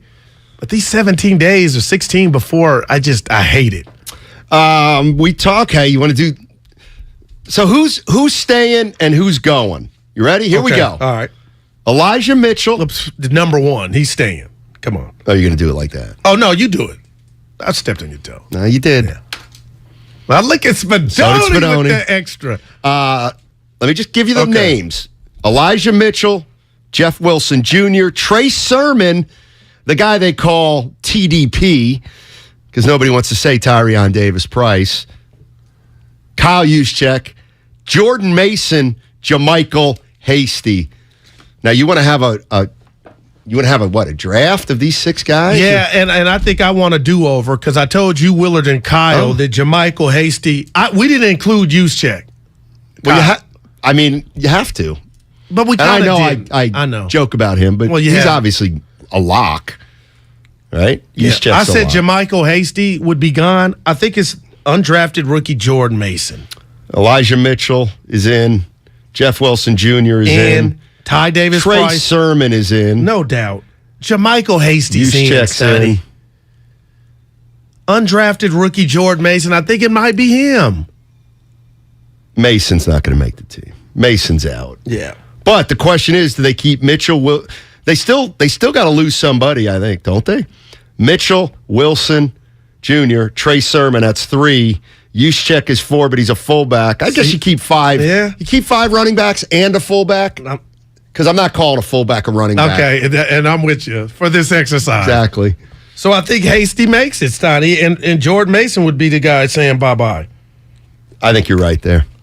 And now you got a quarterback, maybe you have trust issues, and you want your running game to be as strong as possible. So running backs have always gotten hurt, right? That's a constant. Yeah, because it's part of the system. Yeah. I mean, we've never held that against Kyle Shanahan. He's got no respect for the running back position. That's why Juszczyk is on the team, because he don't care. He caught a pass last night. Your boy rolled out won a game. 16 yards. And then the next one he threw it just hit the turf. Did you see that pass? Yes. Why did it hit the turf? I missed it. It was a quail. Sleeper pick Wilson Jr. will be cut, the 925 Oh, says. stop. They save money, and they showcased him last night. And the 925 with the topper, think about it. Oh, Special Ed. Yeah. Great rapper. Think about it. Oh, he was from Flatbush, New York. Think about it. That was his hit song. Yeah. Gotcha. Mm-hmm. What was I going to... So who was in talking to the boss? Damon. So is there a chance he doesn't come in? So not only am I not going to be able to leave... Oh, yeah, we ain't going to 15 minutes early. Yeah. Are you telling me he might not come in? Damon ain't met a mic he don't like. He's coming in. But if he's into it with the boss... No, they were having a discussion. Well, I know. And I probably shouldn't have said that, right? I mean, they weren't boxing. If Damon comes in here, we'll ask him if he's fired. Yeah. Oh, yeah. DB. I guess if he comes in here, it means he won't. He knows how many shows he's done in his career. That's a little. Me, like, what number are we on? I don't know. I'm mad I didn't count. And like, did the weekend go back and make up a number? Seriously. Dude, but it was dope. He had his, I think it was 4,000 show. I forget the numbers, but don't help me out. But it was dope, though. We got to start recording stuff because you never know when it can be our last. We just talked about the running backs. Shanahan was asked about that last night. Here's what he said. It's tough. I mean, it's. I feel like it's been tough every year here. I think we've always had some good practice squad guys. I mean, some good undrafted free agents. We've always, I feel like, brought in some pretty good vets for competition. And every year it's always tough to decide on those backs because, we've also gone through 4 every single year since our first year. So it's always an important decision. It's not just about the backs either. It's how they line up with all the other positions. And so we'll decide here over the next few days. Man. So you think along with this answer, we get the Jimmy news too? On Tuesday, Jimmy's gone. Wow, man. On Tuesday, Jimmy Garoppolo's gone. And by payday Friday, which is 3 days later, he'll be our guest said Seattle. Well, there's a report out there that one of the reasons the 49ers have held on to Garoppolo so long is because they know the Seahawks want him, and they just want to keep him from the Seahawks for as long as possible, which, believe it or not, I think that makes sense. Makes sense. This is part of the deal. His contract is his contract. They can hold on to him through Tuesday. Now, I think if they held on to him longer than Tuesday,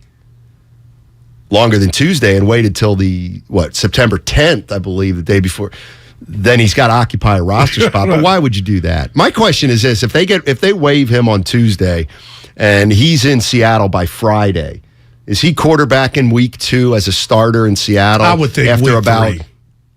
10 to 15 days of practice. Or do they want to see him throw the damn football? I mean, I don't know what you've seen, but I've seen him throw a couple throws. But, I mean, man, let's see how that shoulder is really up. And then he's got to do it physical.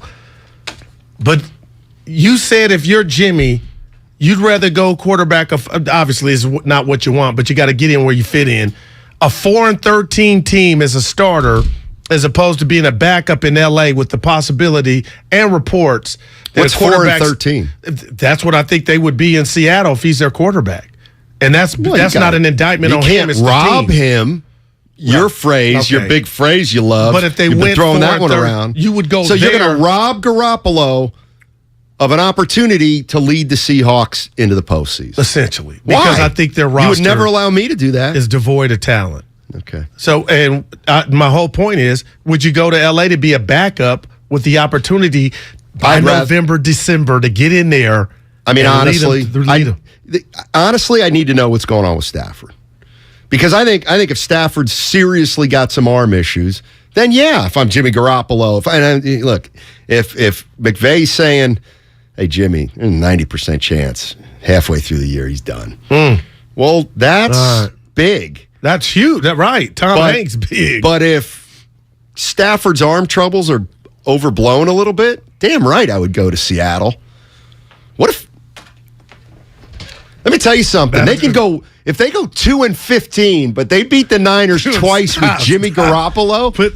Wow. We want Jimmy versus the Niners. Put it in my veins, right? We all want that. Wherever he goes, 2 games against the Niners. Somebody on the 650 wants to make a bet with you. How much, Guru, Seattle will have a better record than the Niners at the end of the season? If we could really make that bet happen, yeah, go ahead and make it. 200. Oh, 650. Not put your money where your mouth is. 200.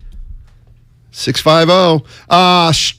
Today, a struggle for Guru. What happened? From the 510. He whiffed on the HBCU. I own that. And hip-hop history. Special Ed had 2 hits. Think about it, and I got it made. The guy saying I got it made came first. I didn't say what came first. Damn. Right. Stuff people hang on to. I kind of... And Braden was already on ESPN, Spadoni told me that. It was bigger. Dude's a star, man. Well, he got you about 5 times today, Spino. Shanahan on the backup quarterbacks, which Guru this is a big issue for you. Just to get them more playing time. I mean, both of them, I think, need it. Just the reps, the more, the better. I was trying such mixed emotions there at the end, trying to end the game so we didn't get anybody hurt, but also wanted to give Brock another 2-minute drill, which I thought he did a pretty good job getting us down there and giving us a chance to score. Both those guys were in some tough situations, though. Just that D-line, I thought, played pretty hard on them. I don't want to take anything away from them. We struggled with some of the penalties and the situations we got in, but I thought both the quarterbacks battled. Wish they would have been smarter with the ball in a couple of those. Let's welcome in Damon Bruce. I was like, he ain't gonna stiff us. He can't. What up, DB? What's going on? Luck is when preparation meets something. I don't know the saying either. Hey, we could ask Damon about the guy. I bet you Damon has heard of this guy. This is great. Unless he was in the car listening to us. Were you? I mean, what time were you talking? Because I was listening. I think it was 1:13. He'll tell us if he knows. Yeah, all right, here we go. All right. Tell him what. Set it up. You were at the wedding rehearsal. I met a guy last night who I was a hockey player with 17 goals. No, that's Ed Hospital. All right, yeah. No, the other guy. You were talking about. No, I didn't know. So I literally turned it on, and you were talking about the hockey player who wasn't good enough to shake his hand. So I texted these guys last night, and I said, "I'm at a party, and I just met this guy." And of course, these infants, I said, "Google him because you probably won't know him." And they said, "Well, if you got to Google him, he's not that important." Anyway, they didn't hear of him. And I said, I'll bet Ratto's heard of him. Of course, Ratto heard of him. And I'm saying Damon Bruce knows who he is. And here's the name. Gerard Phelan. Doug Flutie? Yes. Wow. There you go. Yeah. Yes, sir. There you go. Damn, DB. I do some more homework, guys. Do some more homework. That's right, Goo. But you didn't know him. They had to tell you. They had to give you the backstory on him. But, D, that was impressive. Yeah, that's right. Dude, so that, Flutie is happening right in my middle school years, early high. That's right in my wheelhouse of sports fond memories. BC beaten in Miami. I mean, that was a monster thing. That's big. I can't believe you pulled it. It was huge.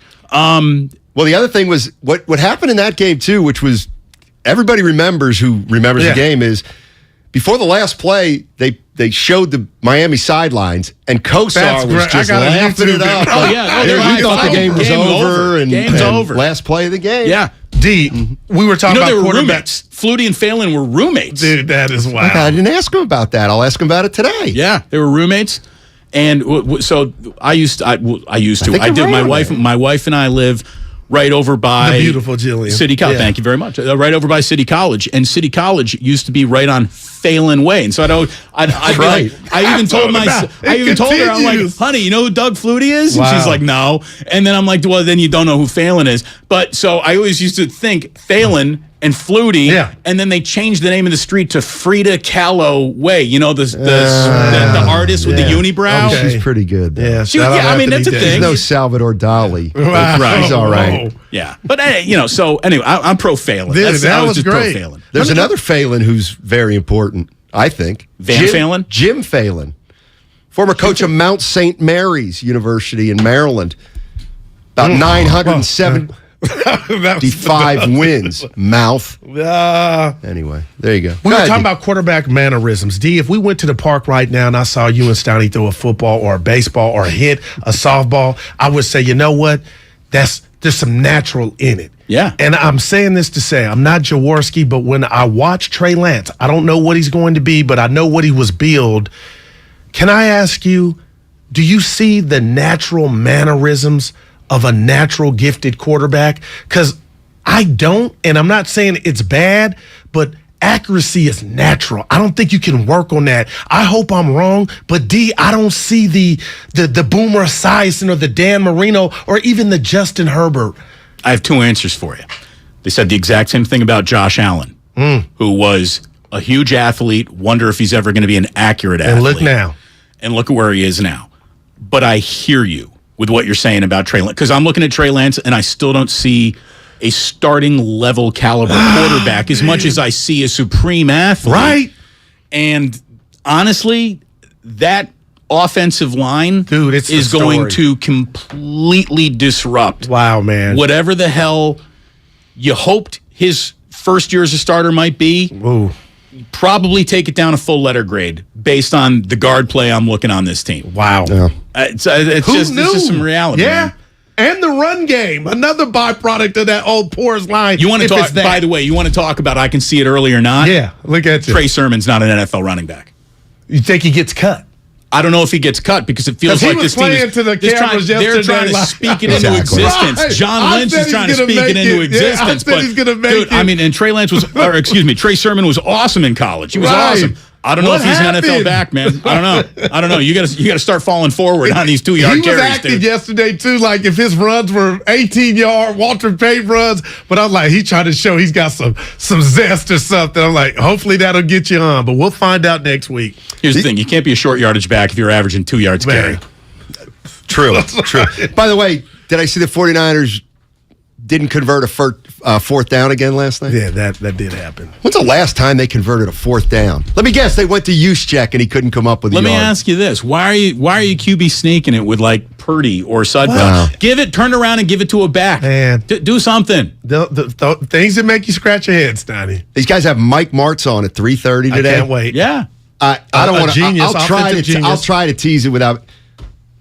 Did you hear what he said about the Chicago Bears? I think that's why we're having him on. That's why we're having him on. That was real, man. Oh, dude, those Lions so you teams out on fields. Isn't it too early though? If you say you're out, it's way too early. But I don't like what I saw during the rookie year. And running for his life. He is as set up to fail by his organization as any quarterback in football. It happens. We got to go. Have a great show. How much time we got to spend on? Done. Ever since I got the new Galaxy Z Flip 4, I've been learning all these new tricks with my dog Finn. Like how to take the best selfies at the park. I just set my phone down, put it in flex mode, and capture hands-free pics from multiple angles. Aww. Or how to capture our training sessions for his followers. I simply wave my hand to start recording video. Good boy! Plus, the Z Flip 4 is compact and fits perfectly in my pocket. Oh, wow! Visit Samsung.com today to get the new Galaxy Z Flip 4. At Right Way Garage Doors, we consider what we do inspired craftsmanship. We see our craftsmen as artists using wood, glass, and metal as their brushes, your home as their canvas, their work inspired by the vision you have for your home's first impression. Right Way Garage Doors has been delivering the highest quality work with the right value and the right customer experience for 42 years. So when inspiration strikes, our design pros are there to help bring your vision to life the right way. Schedule your mobile affordable showroom visit today at rwgaragedoors.com. The Labor Day event from Dell Technologies is here. End the summer strong by starting up a new season of productivity. Your business upgrade begins with up to 48% off top-rated laptops, like Vostro, taking performance to the next level with 12th Gen Intel Core processors. It's time to push your growing business even further. What's next for you?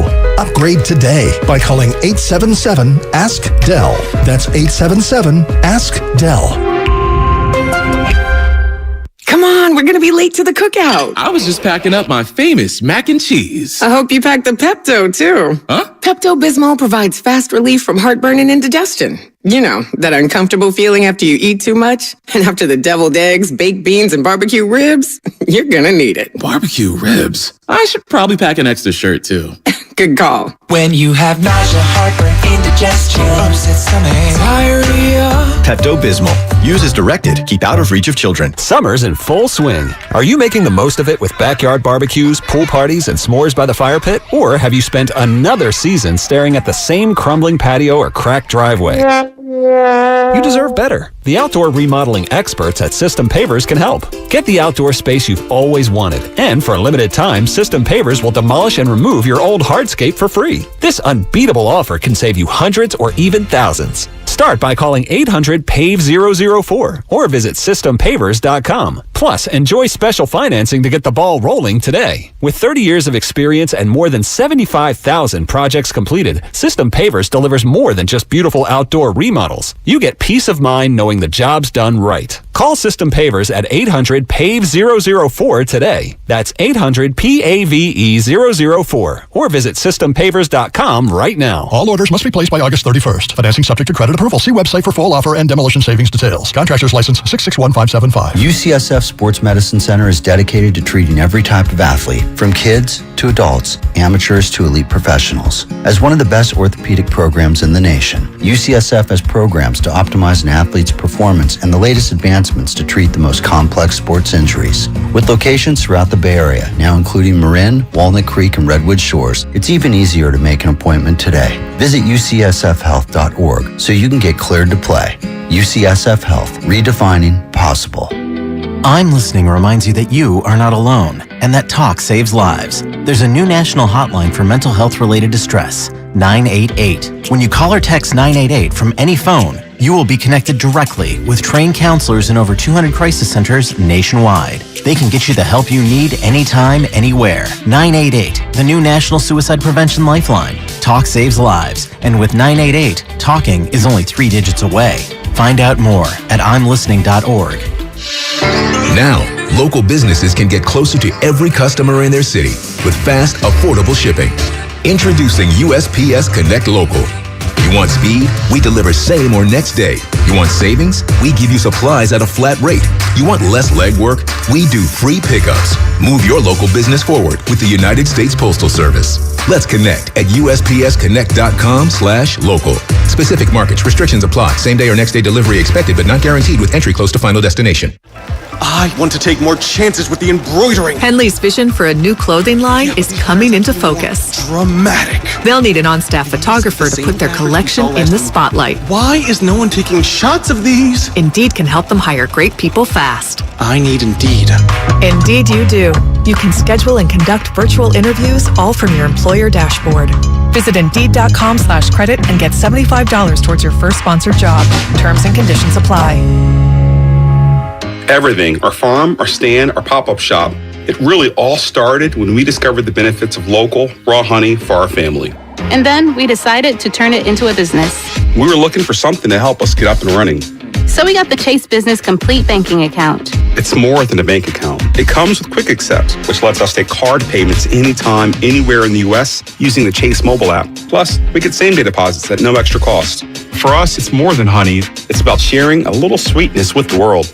Get the Chase Business Complete Banking Account with the essentials you need to help get your business going. Learn more at chase.com/business-complete-banking. Chase for business. Make more of what's yours. Quick Accept is not available in U.S. territories. Enrollment required. Usage subject to approval. Same-day deposits available for payment payments before 8 p.m. Eastern Time, Sunday to Friday. Fees and rates apply for checking and processing. Limitations and restrictions apply. Participants compensated. Merchant services provided by Payment Tech LLC and WePay Inc., subsidiaries of J.P. Morgan Chase Bank and a member FDIC.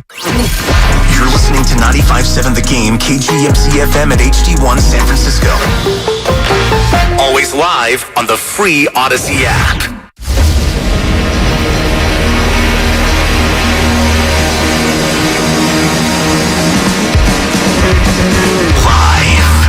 From the corner of Broadway and Battery, you're listening to Damon Bruce and Ray Ratto on 95.7 The Game, brought to you by BMW Fairfield. So it's real simple. We're not going to go changing our train of thought after something happens. The single most successful football game that the San Francisco 49ers could have had last night, I'm sure a lot of you, involved some scoring, a touchdown or two. That first team looking a little bit better on the first couple of drives, but you know what? The most important thing was to get the hell out of that game as healthy as possible, and they pretty much did it. Oren Burks left the game with a knee injury. Curtis Robinson hurt his ankle. Akeem Spence being cleared for concussion. Nothing too serious, no one too important. All due respect, gentlemen. That's kind of the way it goes. How was that third preseason game? It was fan-frickin-tastic. Because number one, nobody really important got hurt. Number two, it's over. You got 17 days now to tune this sucker all up carefully, quickly, however they want to go about it. Ray, how much fun did you have watching that third and final preseason game last night? I had as much fun as I expected to. And I think we know what that means. A lot of fun. You had a ton of fun. I loved it. It was a nightmare, but they all are.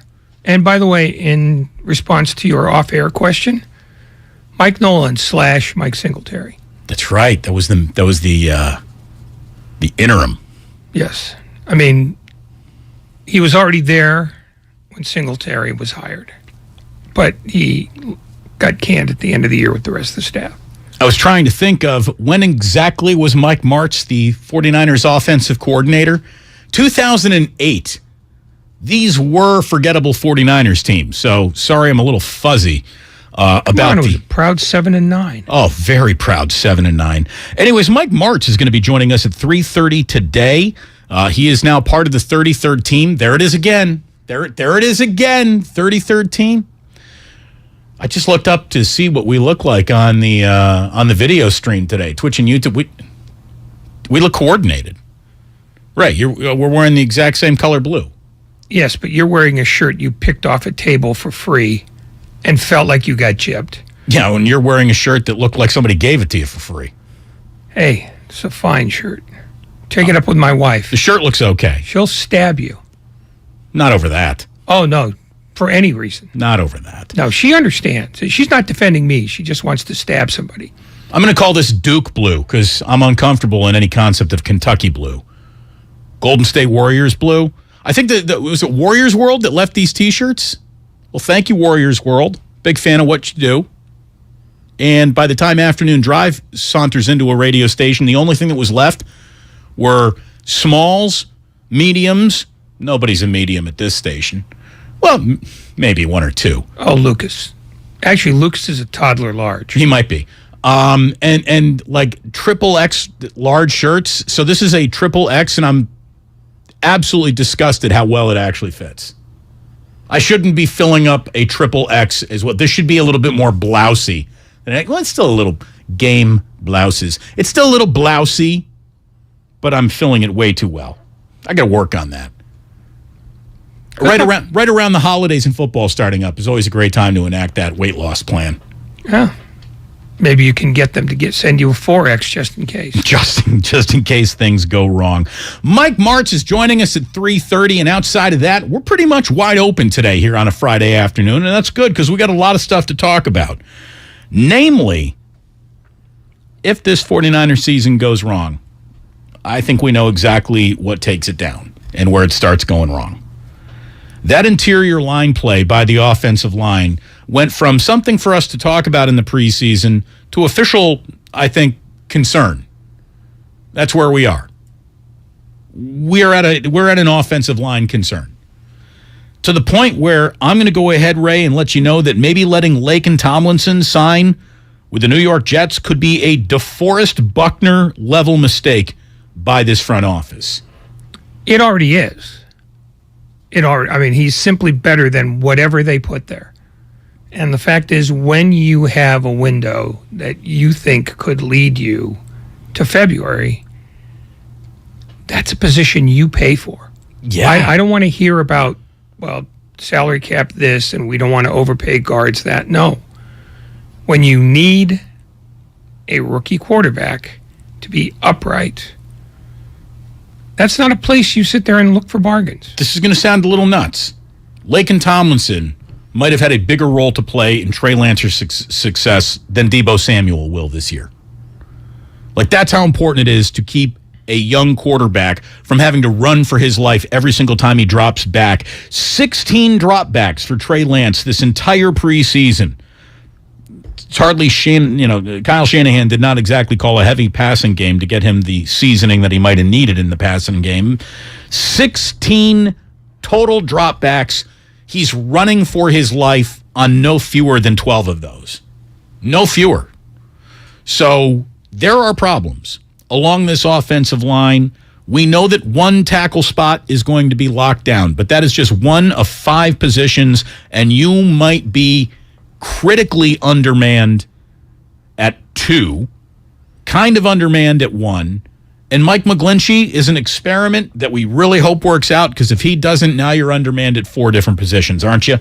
So that is where my concern is. When you're going to Chicago, week 1, what could trip you up? Well, not much against the Bears, because the Bears stink. But they do have a defense. And they got an interior defensive line that is a lot better than the backups than the Houston Texans have. And the Houston Texans backups were whooping you-know-what at the line of scrimmage last night. I mean, just on roller skates level whooping. So, if you want to know where it goes wrong, before the year even starts, let me tell you where it's probably going to go wrong. I'm not saying it's going to go wrong, but if it does go wrong, that's where it's going to be. And then whatever injuries throw you off your access. And again, that's sort of been the real theme of this season so far. As much as people want to expend air on the quarterback, the offensive line defines this team. I'm not sure that I would agree with you that Laken Tomlinson would have more to do with Trey Lance's success than Deebo Samuel, but it's close enough that we'll call it a tie. There's a conversation to be had. Yeah. It's a gamble they took. It's a gamble they might lose. And either way, Kyle Shanahan is safe. It's a funny time to be gambling in that part of the casino when you got your new dealer in Trey Lance. It just feels a little odd that you're going to throw someone who might not even be ready to play quarterback behind an offensive line that might not be ready to play itself. So this is where our concern is today. Otherwise, they didn't score last night. Who cares? Trey Lance was only, 7 for 11 last night and 49 yards. No big whoop. Who cares?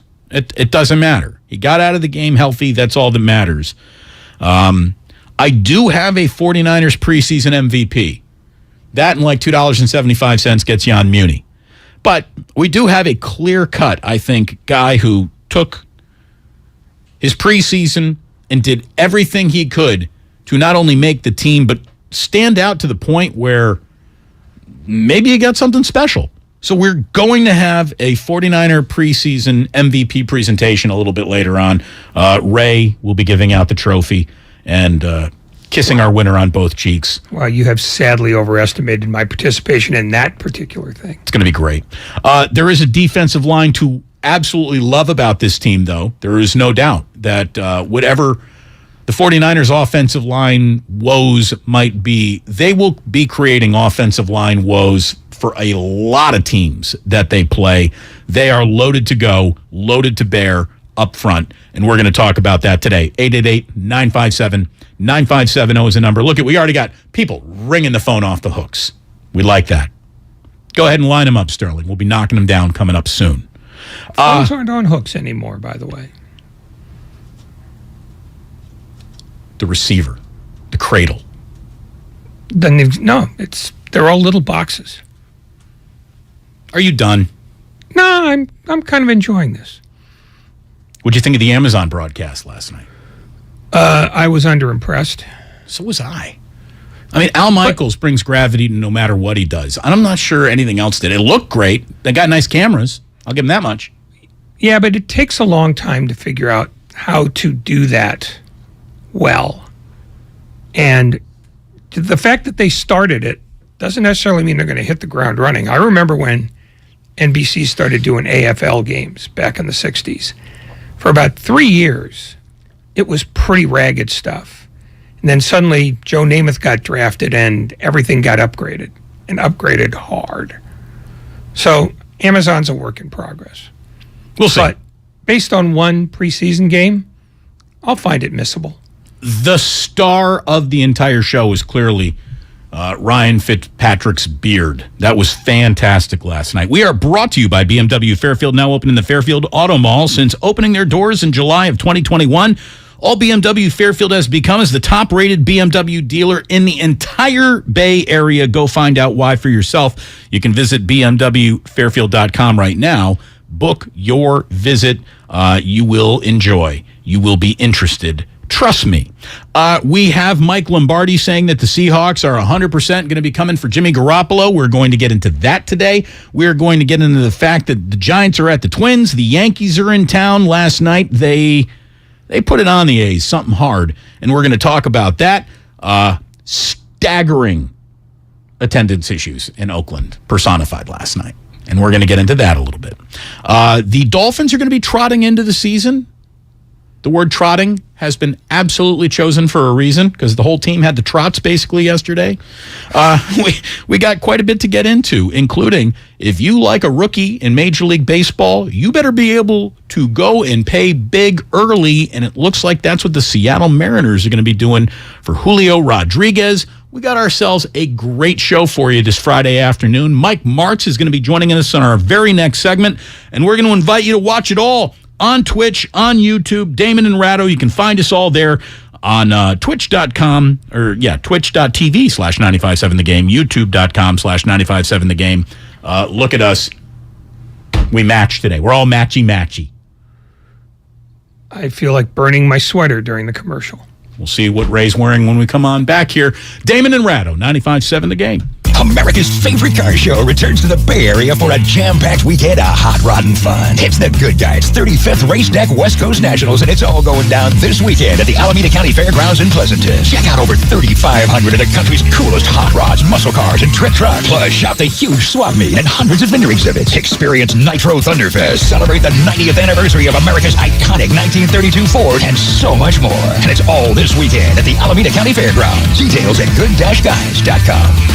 From carriage house to glass aluminum doors, R&S Doors has a full line of commercial and residential garage doors and gates to suit anyone's taste and budget. Visit rsdoors.com. R&S Doors. Look for the red truck. Are you ready for your palm reading, my dear? Yeah, let's do this. I sense that you crave something. More reliable. Right. You know you deserve better and want out of a relationship. Yes, with my big name wireless carrier. You're who now? My big name wireless carrier. That's why I switched to Xfinity Mobile. Now I get unlimited with 5G for $30 per month on the most reliable 5G network. Let's talk about your aura. It's so... And get this. They can even save you hundreds a year on your wireless bill over T-Mobile, AT&T, and Verizon. Wow, that's actually really impressive. Yep, but you already knew that, didn't you? Oh yeah, I definitely saw this coming. Start seeing savings today. Switch to the fastest mobile service, Xfinity Mobile. Now with the best price on 2 lines of unlimited, just $30 a line per month. Switch today. Xfinity Internet required. Price comparison for 2 unlimited lines under available 5G pricing plans of top 3 carriers. Taxes and fees extra. Reduced speeds up to 20 gigabytes of usage per line. Most reliable based on root metrics. US report. Comcast analysis of mobile Wi-Fi and cellular data from Ookla Speed Test Intelligence Q2 2022.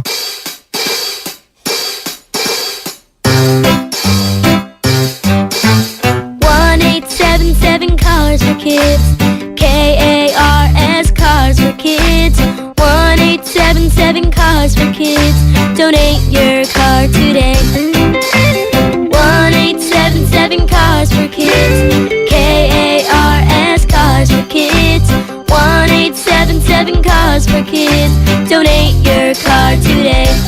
Donate your car today at carsforkids.org. Your car, running or not, can be picked up as soon as the next day. No title, no problem. Call 877 Cars for Kids or go online at carsforkids.org to donate today. 1-877 Cars for Kids. KARS Cars for Kids. 1-877 Cars for Kids. Donate your car today.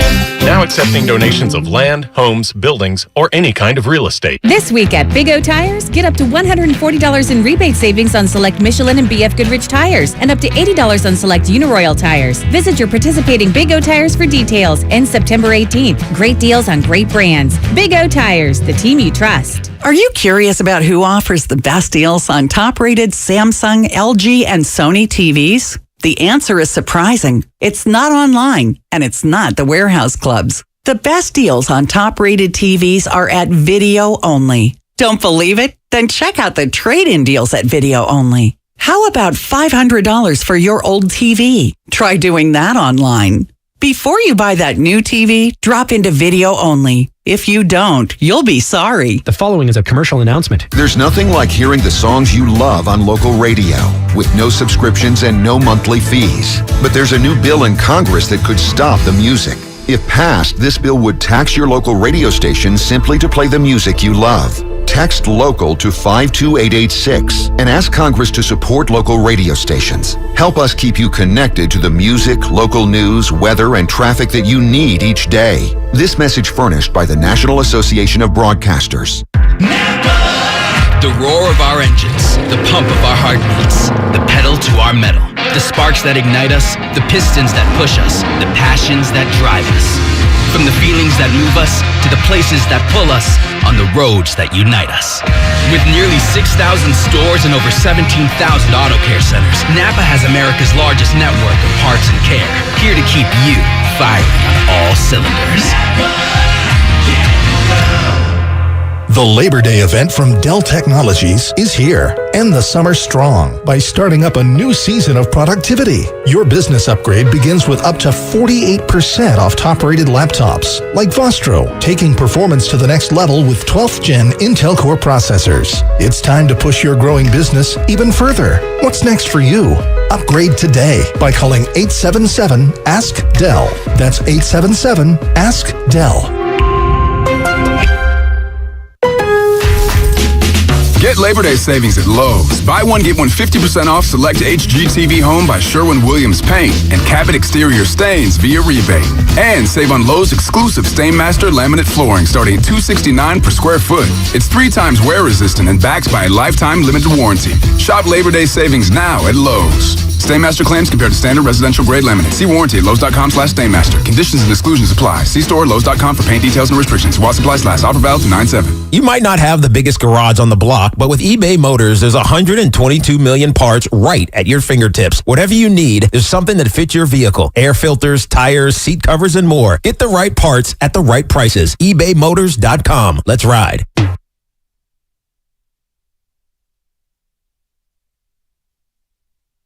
Now back to Damon and Ratto on 95.7 The Game. Brought to you by BMW Fairfield. Now open in the Fairfield Auto Mall. Visit bmwfairfield.com today to book your visit. Every stinking thing we do can be found on the free Odyssey app. Download it today. Bask in it. You'll be happy that you did. Mike Martz is going to be joining us in about 12 minutes, the bottom of the hour, to talk about the 49ers developing young quarterbacks, his time as a 49er offensive coordinator. He did not have much offense to coordinate. Man, the 2008 San Francisco 49ers sucked on paper. I mean, on paper, they were bad. They weren't that bad on the field, actually. They were 7-9. They were respectable, I guess. But, man, on paper, they stunk out loud. Sean Hill and J.T. O'Sullivan are your starting and backup quarterbacks. Frank Gore is the only guy on this team that really had a reputation about him. Deshaun Foster was your other running back. You had Michael Robinson at wide receiver, Jason Hill, Delaney Walker, who I always thought was an underappreciated, pretty decent tight end, Vernon Davis, Arnaz Battle, Allen Rossum, Josh Morgan. Oh, God, that team was bad. They could defend. They could, well, could they? I mean, they had Patrick Willis. Maybe the height of his powers, right? Takeo Spikes, all neck, no breaks. But Mark Roman. They won 7 games basically by keeping other teams from scoring. Paris Harrelson, remember Paris Harrelson? Oh, yeah. He was magic. Tully Bantakane. Oh, God, this was not a good football team. Manny Lawson. Walt Harris at your corner. Former Bear. Anyway, look, we have a whole bunch of reasons to talk to Mike Martz, but he was pretty much casting who the 49ers are going to meet in week 1 as one of maybe the worst offensive football teams of all time. Here he was talking on the 33rd Team podcast webpage. We'll figure it out. Fields is a guy that is not he makes a lot of mistakes, not particularly accurate at times. He's not a quick read and react guy, and he's on a horrendous team, talent-wise. But that's, I don't know if I've seen an offense that bad in talent since the 0-16 Detroit Lions. They just don't have anybody there. I think if you put Rodgers down there, Rodgers would be last in this list too. So, man, I tell you, it's a bad football team, the Bears right now. So he's right about that. I've been telling you for a long time now. The Bears still suck.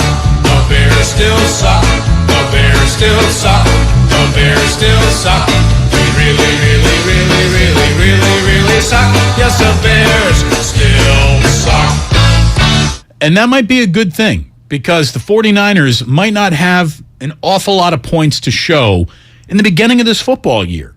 They've got 2 very, on paper, beatable opponents in the Chicago Bears and Seattle Seahawks to get them underway. And that's really, that's the launch angle that they're looking for.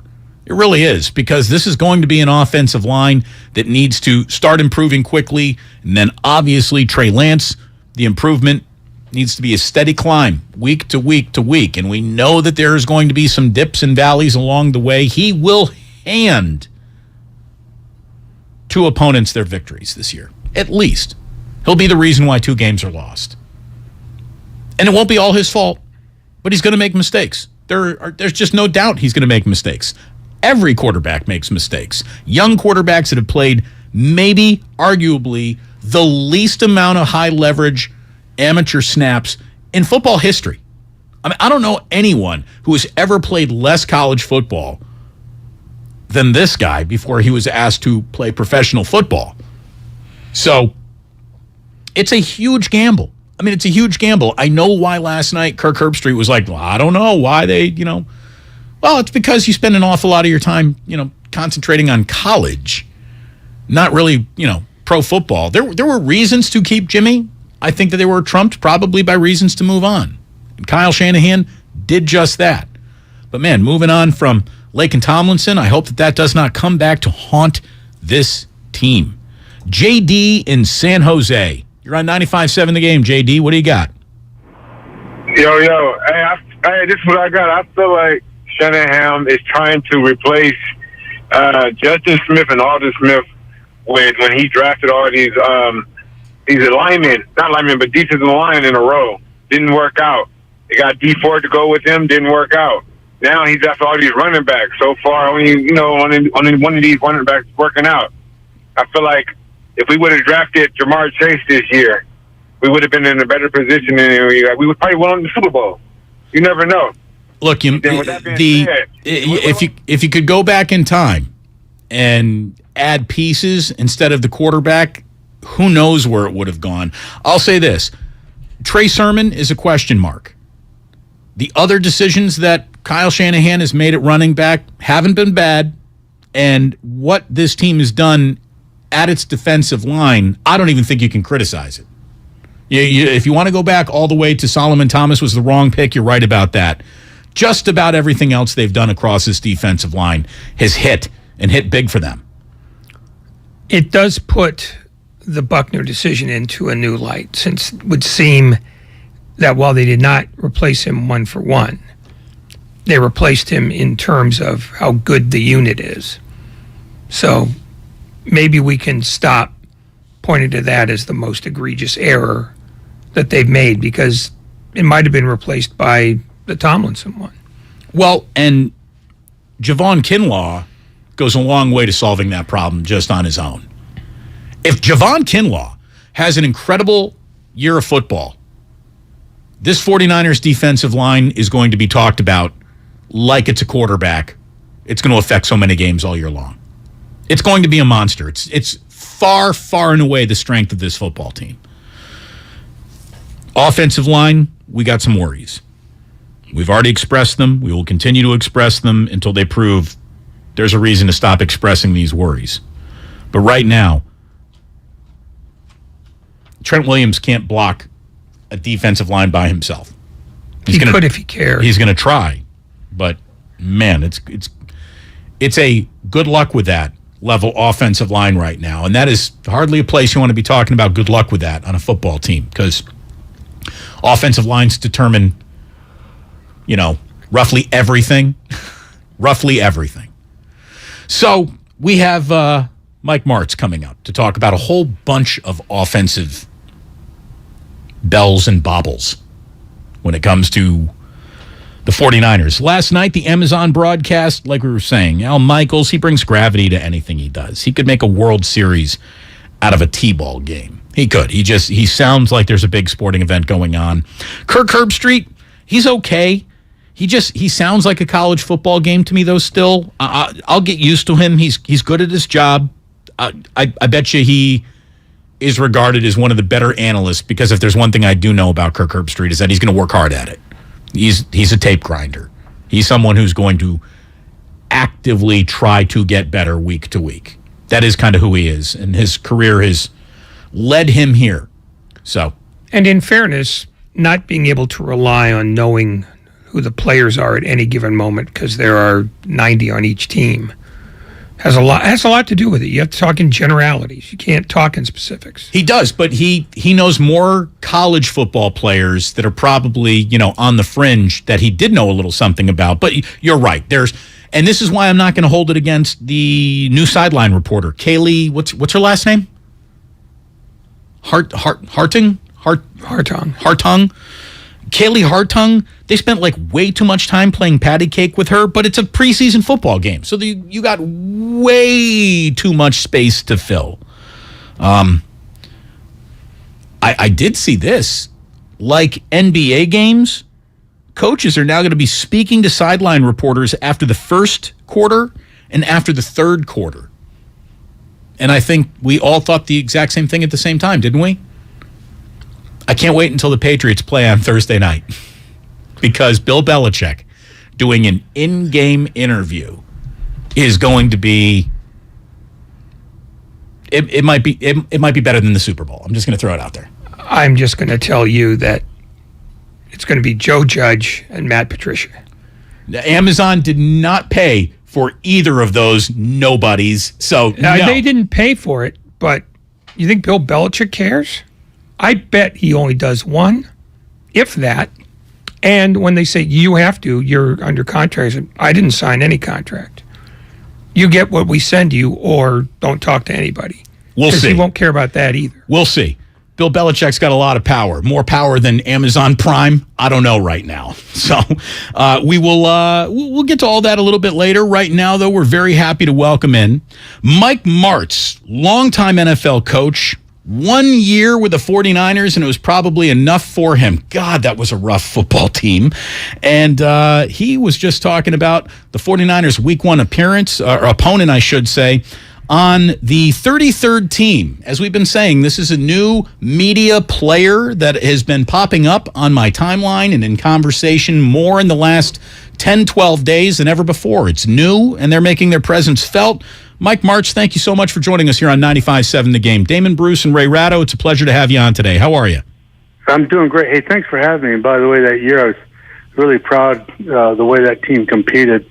We didn't have a whole lot of talent probably, but coming down the stretch, particularly that last game was a lot of fun against the Redskins.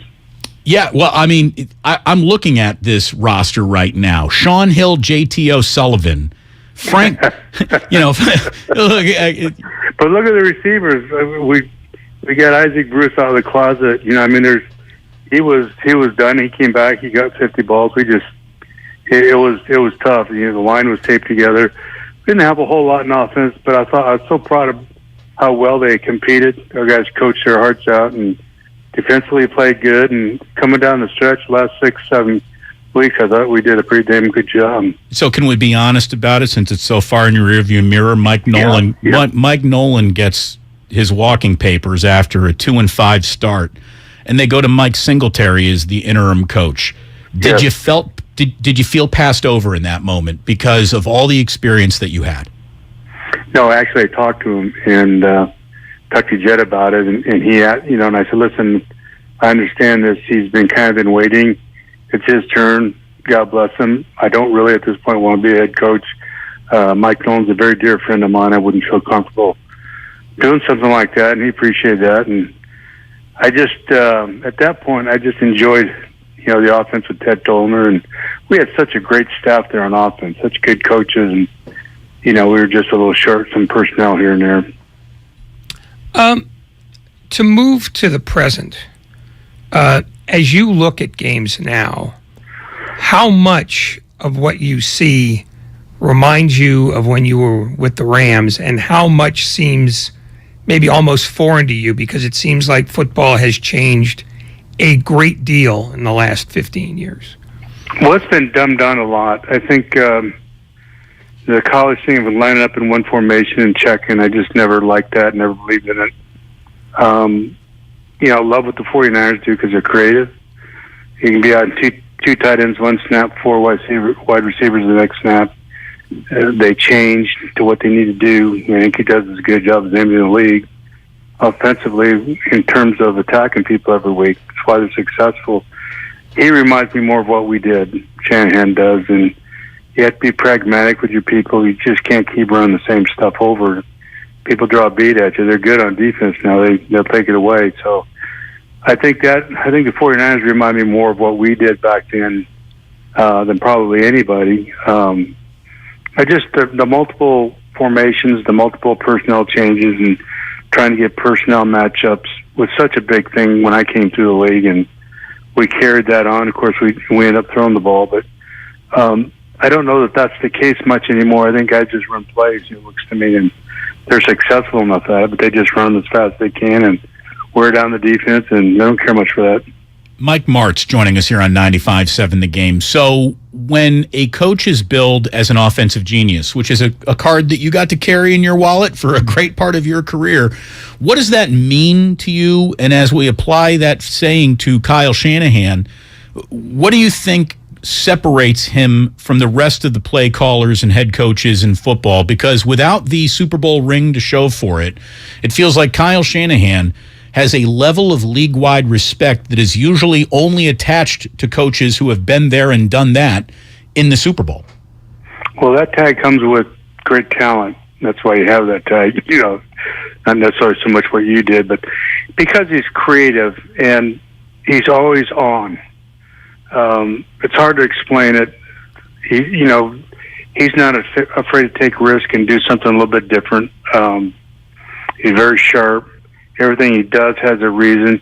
He attacks the defense as well as anybody in the league, and football people know that. They've been very close, and he'll win a Super Bowl before it's all over. I promise you he will. But who knows? Maybe it's this year. I don't know. But he's as good as there is. I said that about Mike Homer up at Seattle for a long time, and it just, if you know how hard it is just to win a game in the league, let alone the Super Bowl. And the stars kind of got lined up for you too. With the injury situation, I think that has a lot to do with who goes to the Super Bowl, who can persevere and lose less. I tell you what, go ask the Rams what they think of him as a coach, and I think he'd probably get a pretty good grade out of them. He does a great job. He just does. He knows how to attack people better than anybody on offense, and I have great respect for him. Is it mismatches that he finds or the ways that he strings plays together? I think he has a great rhythm when he calls an offense. And you can't practice that. You can't teach that. You either have it or you don't. So it's just the timing of it. The play, you just have a sense that the play, we have to run screen here. You don't think about it. You don't think, well, gee, they're really rushing us and da-da-da. It's just the right time. You get a sense of it standing on the sideline, and he has that rhythm. He knows. And what he does is he gets his players in position to make plays. It's not so much just, wide receiver on a corner, but, motion across. And on this structure of defense, they're reduced down to the side. We'll run a reverse over there, that kind of thing. So he understands attacking defense as well as anybody. He does a great job with it. Mike Martz now with the 33rd team here on 95.7 The Game. So you said that you like Kyle Shanahan because he takes risks, and he's certainly taking a risk on a young quarterback. Going from Jimmy Garoppolo to Trey Lance, we've only talked about it about 1 million on-air hours since the draft pick was made over 2 years ago. And here we are. It's going to be Trey Lance going up against Chicago, and we'll talk about what you think of the Bears here in just a minute, Mike.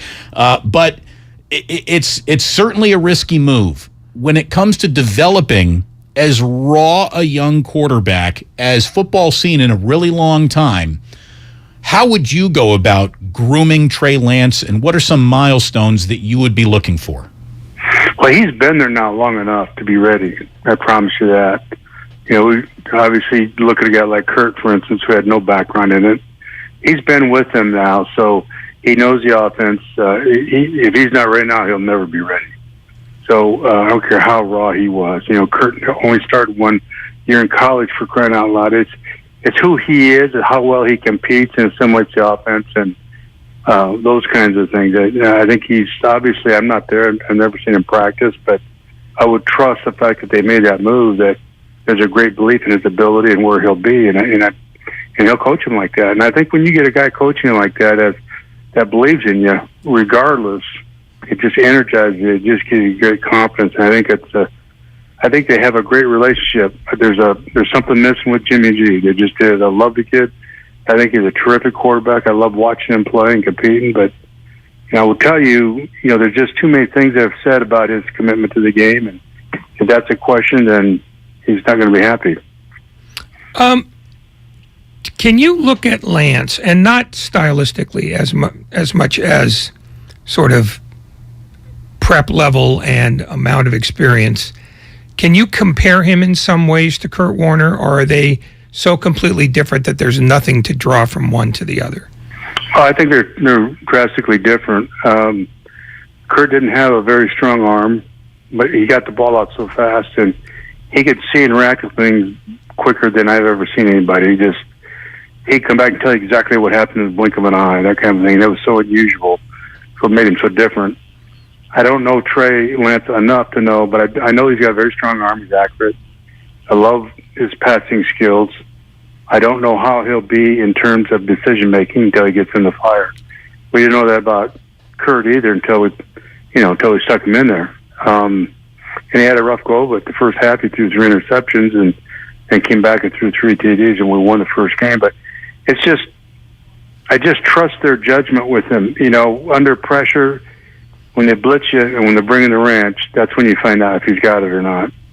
If he can take a hit and make that throw, and if he does, then they got a good one.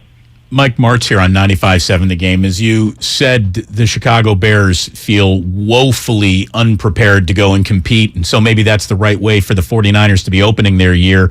But since we have so little time left, I'd like to talk to you about the 49ers Week 2 opponent, which is the Seattle Seahawks. And there is a big story out that Mike Lombardi thinks that the Seahawks are absolutely going to be coming after Jimmy Garoppolo, and the last thing that the 49ers can really control is when Jimmy would be getting on the plane to go up to Seattle and start learning and maybe be the guy coming in with the Seahawks in Week 2. Don't think that's an issue for him. And I say that not in disrespect, but for any quarterback to go in there within a week or two in an entirely different system, assimilate it, throw to those receivers, and come out and play at a high level, it's just not going to happen. Just isn't going to happen.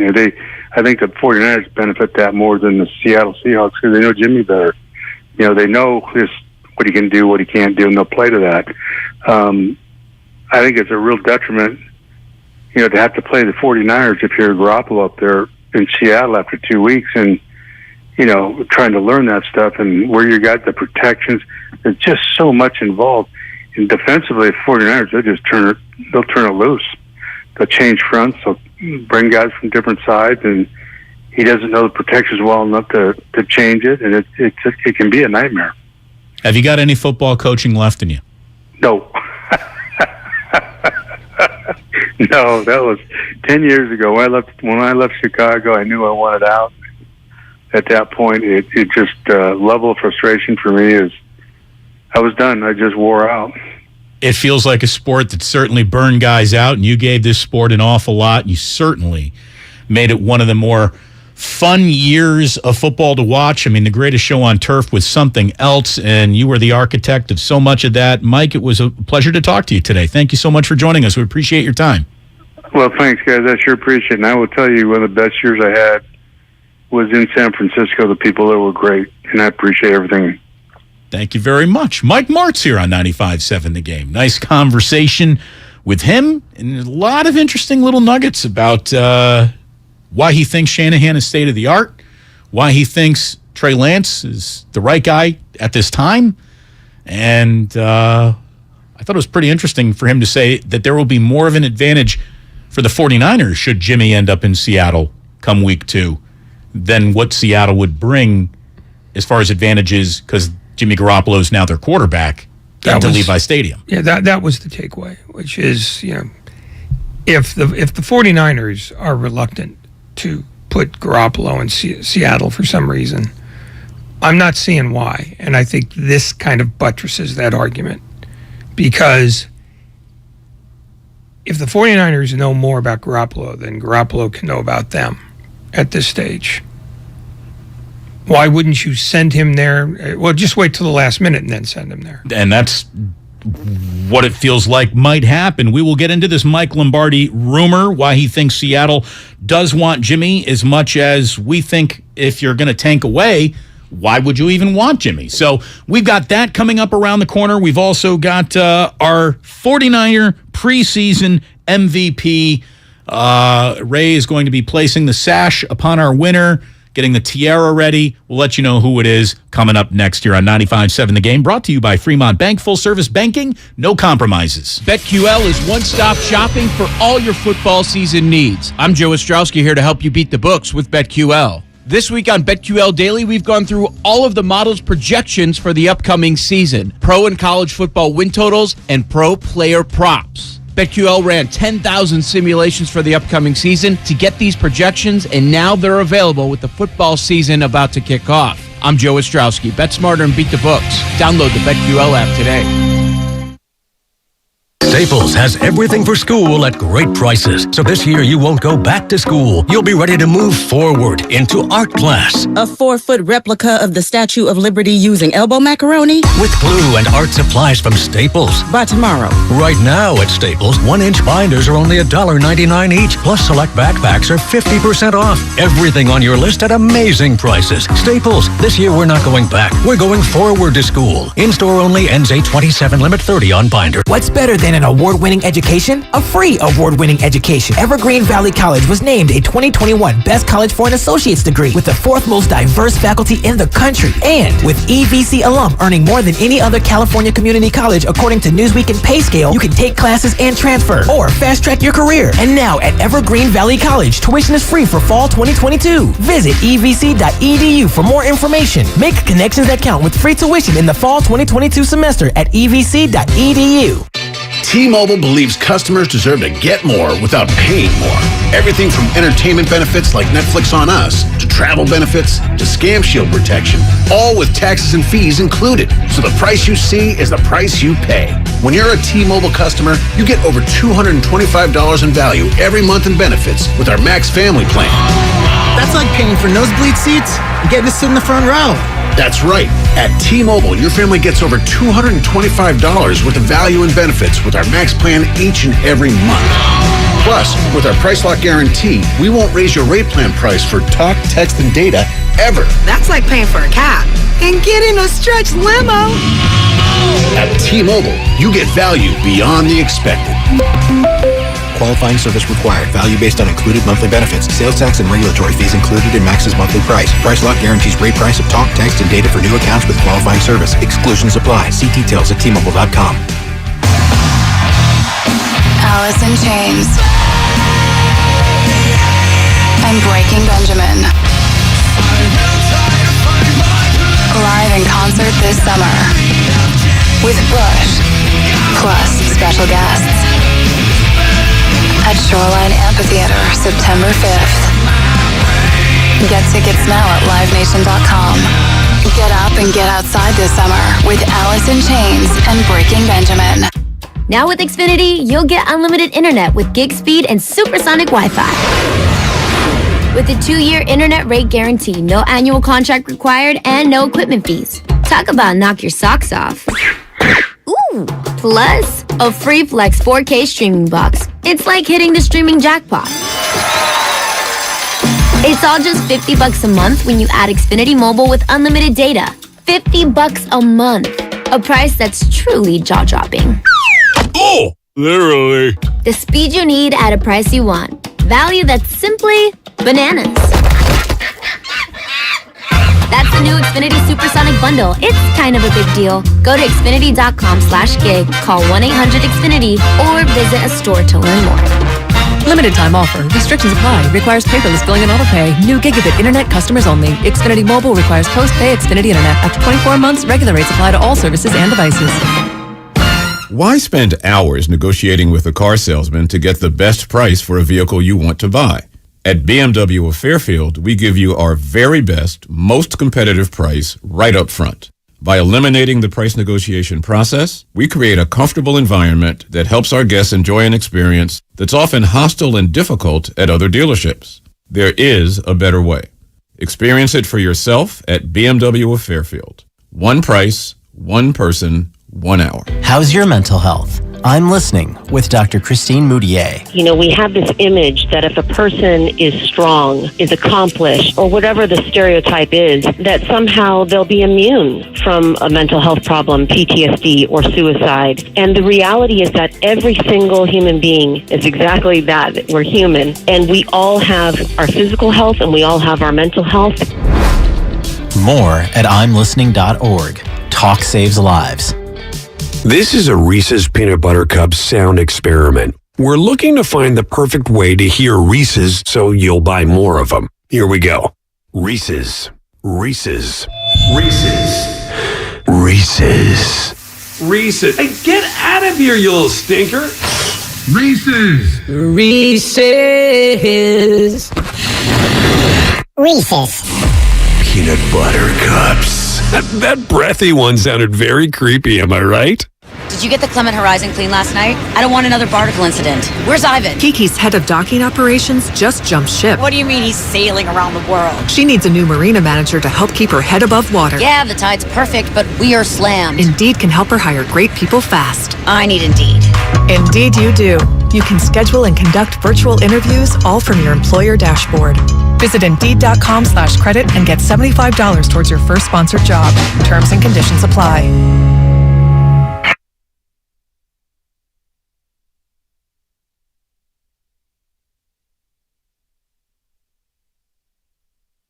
Now back to Damon and Ratto, brought to you by BMW Fairfield on 95.7 The Game. Are you thinking about a new car? Well, then I want you to think about going up to BMW Fairfield, now open in the Fairfield Auto Mall. They are serving their customers better than any other BMW dealership, according to customer reviews. Go check out for yourself. Visit bmwfairfield.com today to book your visit. Nice job booking Mike Martz there, Sterling. That was an interesting conversation. It really was.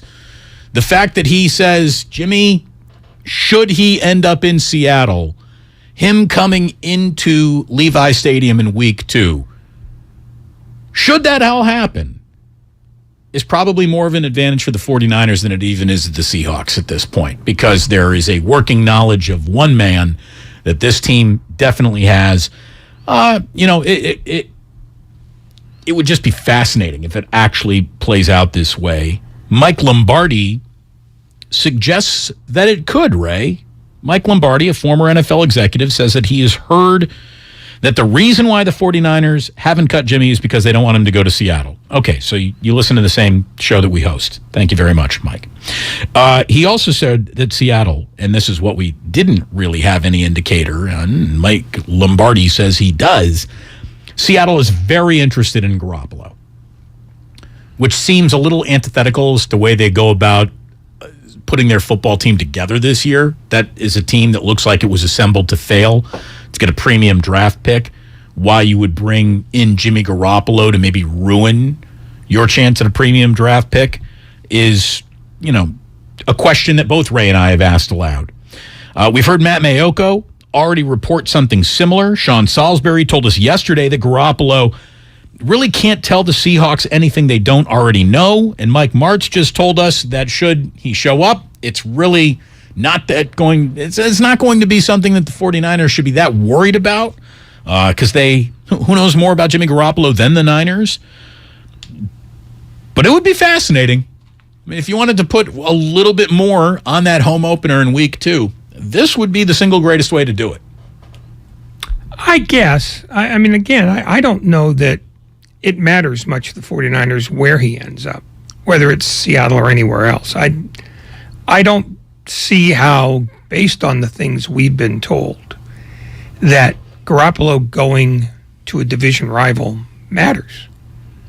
It just, I think they would just like him off the payroll.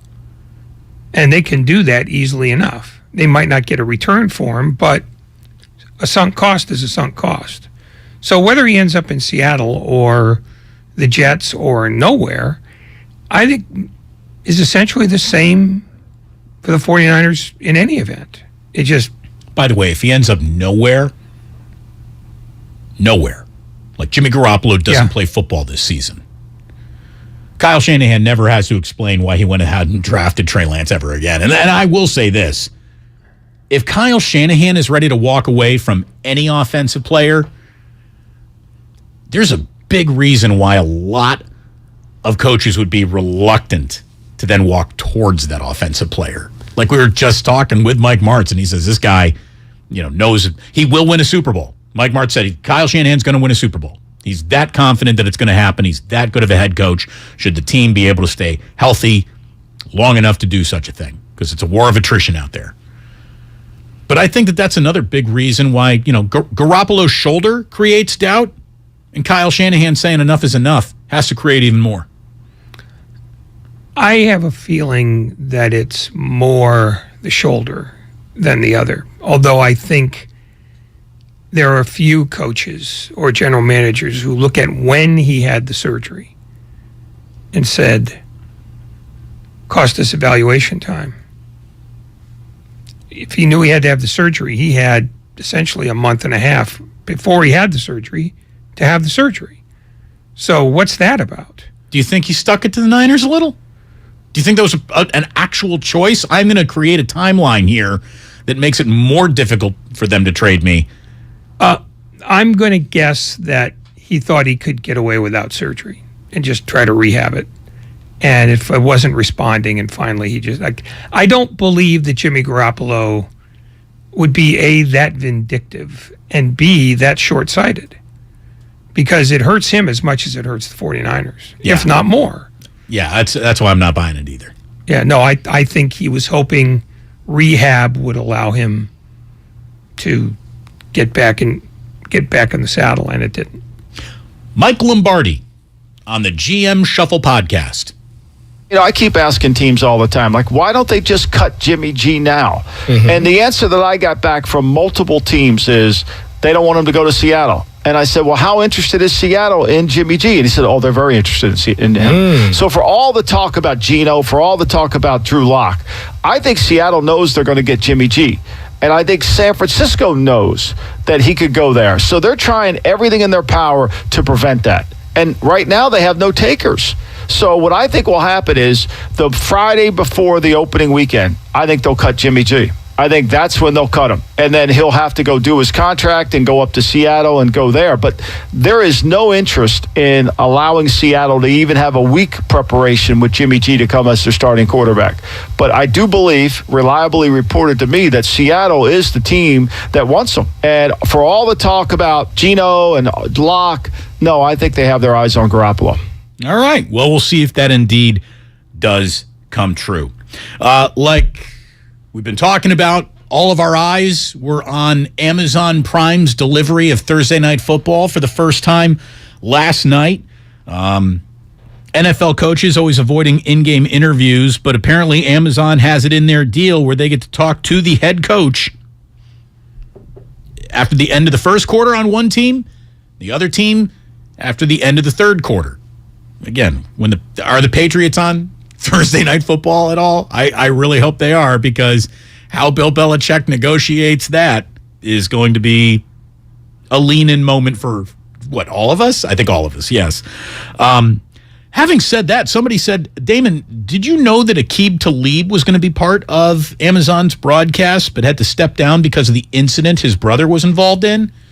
Yeah, I did hear that, and I'm guessing that's why Andrew Whitworth is now maybe kind of showing up, because he was around that broadcast last night and was part of zero pre-production that Carissa Thompson and company did about touting how Richard Sherman and Ryan Fitzpatrick and Tony Gonzalez were going to be the studio, if you will, with Al Michaels and Kirk Herbstreit and Kaylee Hartung. What's her name again? Hartung. Yeah. Hartung. Who, again, I think is going to be pretty good, but there was just way too much of her. But it's a preseason game, so there's a lot of time to fill. This Aqib Talib story is one that we haven't even touched on yet. But do you know what his brother did? Oh, yeah. I'm not even going to use the word alleged here because I saw the video. After a youth football game, Aqib Talib's brother walked over to and shot dead the football coach that he was arguing with over something stupid that happened in a youth football game. I don't have to. I know that he did it. I saw the video. So there's nothing. This man should never walk among us ever again. And, his lawyer is already saying, when we get to tell our side of the story, you'll be able to. I don't care what your side of the story is. Talib's attorney, Clark Birdsall, said, quote, that his client regrets the tragic loss of life, but self-surrendered this morning so he may have a chance to tell his side of the story. I don't care what your side of the story is.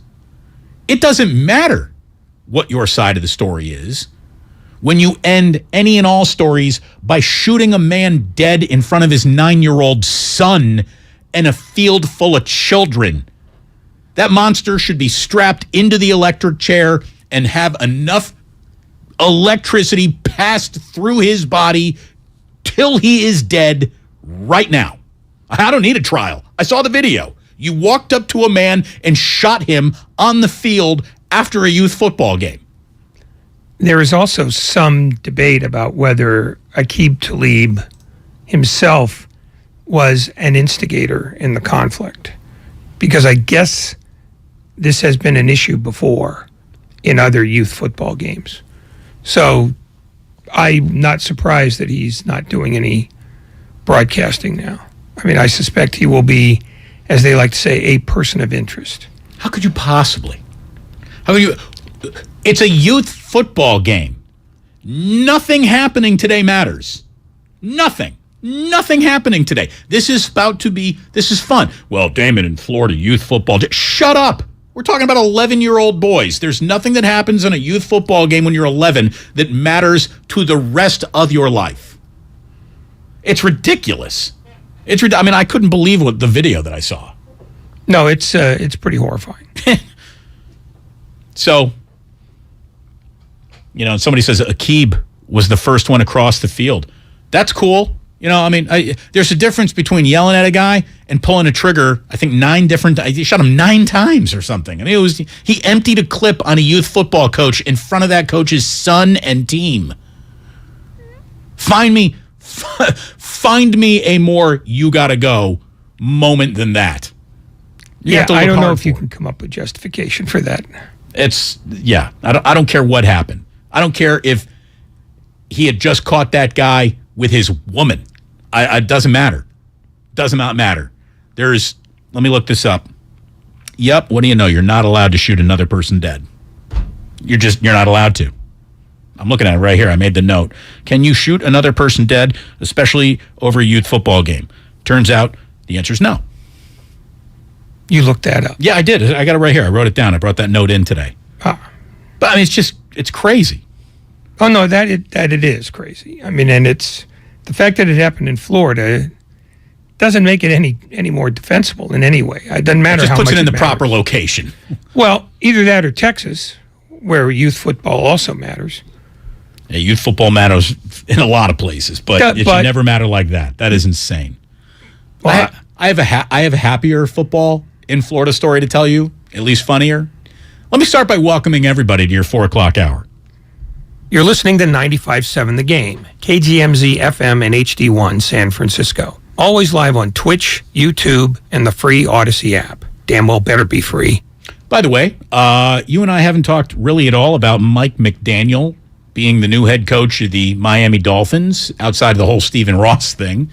Are you betting on or against Mike Daniel as a head coach? Are you betting on or against Tua as a quarterback? Do you think that Tyreek Hill brings the Dolphins to a new place of importance in the AFC East? What is your opinion? Quick thumbnail sketch of the Dolphins. They go from third to third. They go from being out of the playoffs to being out of the playoffs. I don't think Mike McDaniel can work miracles in a franchise where you can't find their last miracle was Dan Marino. They're a mediocre team run by a bumbling owner who, for all the years that he's owned this team, they're ranked like 25th in record and have had only one first-round pick that has mattered in all that time, and that was Ryan Tannehill, who didn't matter until he got to another team. So I think there are certain gravitational pulls that overcome whatever bright idea you might think Mike McDaniels is bringing with him. And I think he's going to bring a lot of bright ideas with him, but you're right. There is an organization that you need to overcome if you are the next head coach of the Miami Dolphins. It's just part of it. And let me tell you, they're one of the all-time sleeping giants. I mean, do you realize how big football is in the state of Florida? It's massive. It's absolutely massive. And for the Miami Dolphins to have basically abdicated themselves from any real conversation since, it was Dan Marino throwing him, Mark Clayton, duper. But that was it. I mean, the moment of the Miami Dolphins came with Don Shula, and then you had Dan Marino, and then you really haven't had anything since. Jason Taylor was a really good linebacker. We'll give him that. But man, this is the best story that I can share with you today. When I say that the Dolphins are trotting into the season, I mean the entire franchise. Well, maybe not the entire franchise, but enough of the guys coming out of the locker room had the trots to where they canceled practice. Do you realize that the only thing that cancels football practice is basically COVID and act of gods? I mean, it nothing cancels football practice. Lightning just moves it indoors. It doesn't cancel football practice. TMZ says that the Miami Dolphins were forced to cancel practice yesterday, and it's because a bunch of players could not stop puking, which is really trots from the other end, I guess. The Finns were set to have a joint workout with the Philadelphia Eagles, but as it turns out, some guys could barely sleep because they were blowing chunks all night long. NFL Network's Mike Garofalo says that some players were vomiting and they think it might have been food poisoning, but the team checked what everyone had been eating and hadn't found enough proof to back that theory. They think it might be this stomach bug that is just kind of flying around that locker room right now. But either way, they canceled an NFL practice because guys were throwing up and pooping their pants all over the place. Dolphins and Eagles play tomorrow. Take the under. I'm just going to throw that out there. Take the under. Yeah, I'd probably take the Eagles, too. If, that is, you're insane enough to bet practice football. Do you make preseason bets? Absolutely not. That's good. Lucas does. That's bad. Oh, no, he's been all over the Ravens. Well, aren't the Ravens they haven't lost They haven't a preseason lost since game? 2015. Yeah, it's been years. Who cares? I mean, here's the thing. It's one thing to win preseason games. They cover them too? Oh, they're a great cover. I think they're 20-2 in their last 22. So why aren't we betting the Ravens in preseason? Because I have dignity. You sure? I have dignity. I'm not betting a game where I don't know any of the players. It's just a rule I have. Did you ever bet on a Little League World Series game? No. Closest I ever came was I bet an 8th grade basketball game. In my daughter's class, the boys were playing another team. And I bet the other team was beating them soundly. And at halftime, I just said, man, if I was going to bet this game, I'd happily give 25 and go to bet the other side. Somebody leaned over and said, I'll take that action? Yeah. And so, because he had a kid on the team. So I'm up 2 with 9 seconds left. And hand to God, this happened. The team that's losing, which is my daughter's school team, kid's just dribbling around near half court. I'm going, oh, he's icing the 27-point win for me. All of a sudden, he just jacks one up from about 30, banks it in. I lose by 1. Look at you taking live bets on 8th grade girls basketball. No, boys basketball. Oh. I would never bet a game that my daughter was playing in. I'd fade the hell out of her. Again, dignity coming back into play. No, you can't get a line on those. That's fantastic. I hate that boy to this day. And he's turned out to be a wildly successful and decent kid, but for me, he's scum. He banked you into a loss. Yep. Did you call bank? No, I called game. No, he just they reacted like they had just won the NC2A championship without knowing how they had stabbed me in the stomach. Like I said, I hate the kid. From the Comcast Business text line, what's in the water that day? Who was the water boy? This is a good question. We should get Ace Ventura on the case, who someone else in the Nickel Dime says the last great thing to happen to the Miami Dolphins is when they appeared in Ace Ventura, Pet Detective. I mean, laces out. So, you ever see Ace Ventura, Pet Detective, Ray? Did you have to ask? Of course not. I mean, it's pretty funny. I'll take your word for it. It does, however, have the disadvantage, I believe, of having Adam Sandler in it, correct? No Adam Sandler appearances, I don't believe. Okay, no. Well, it's got Tone Loc in it. Oh, great. No, I never saw it. Sean Young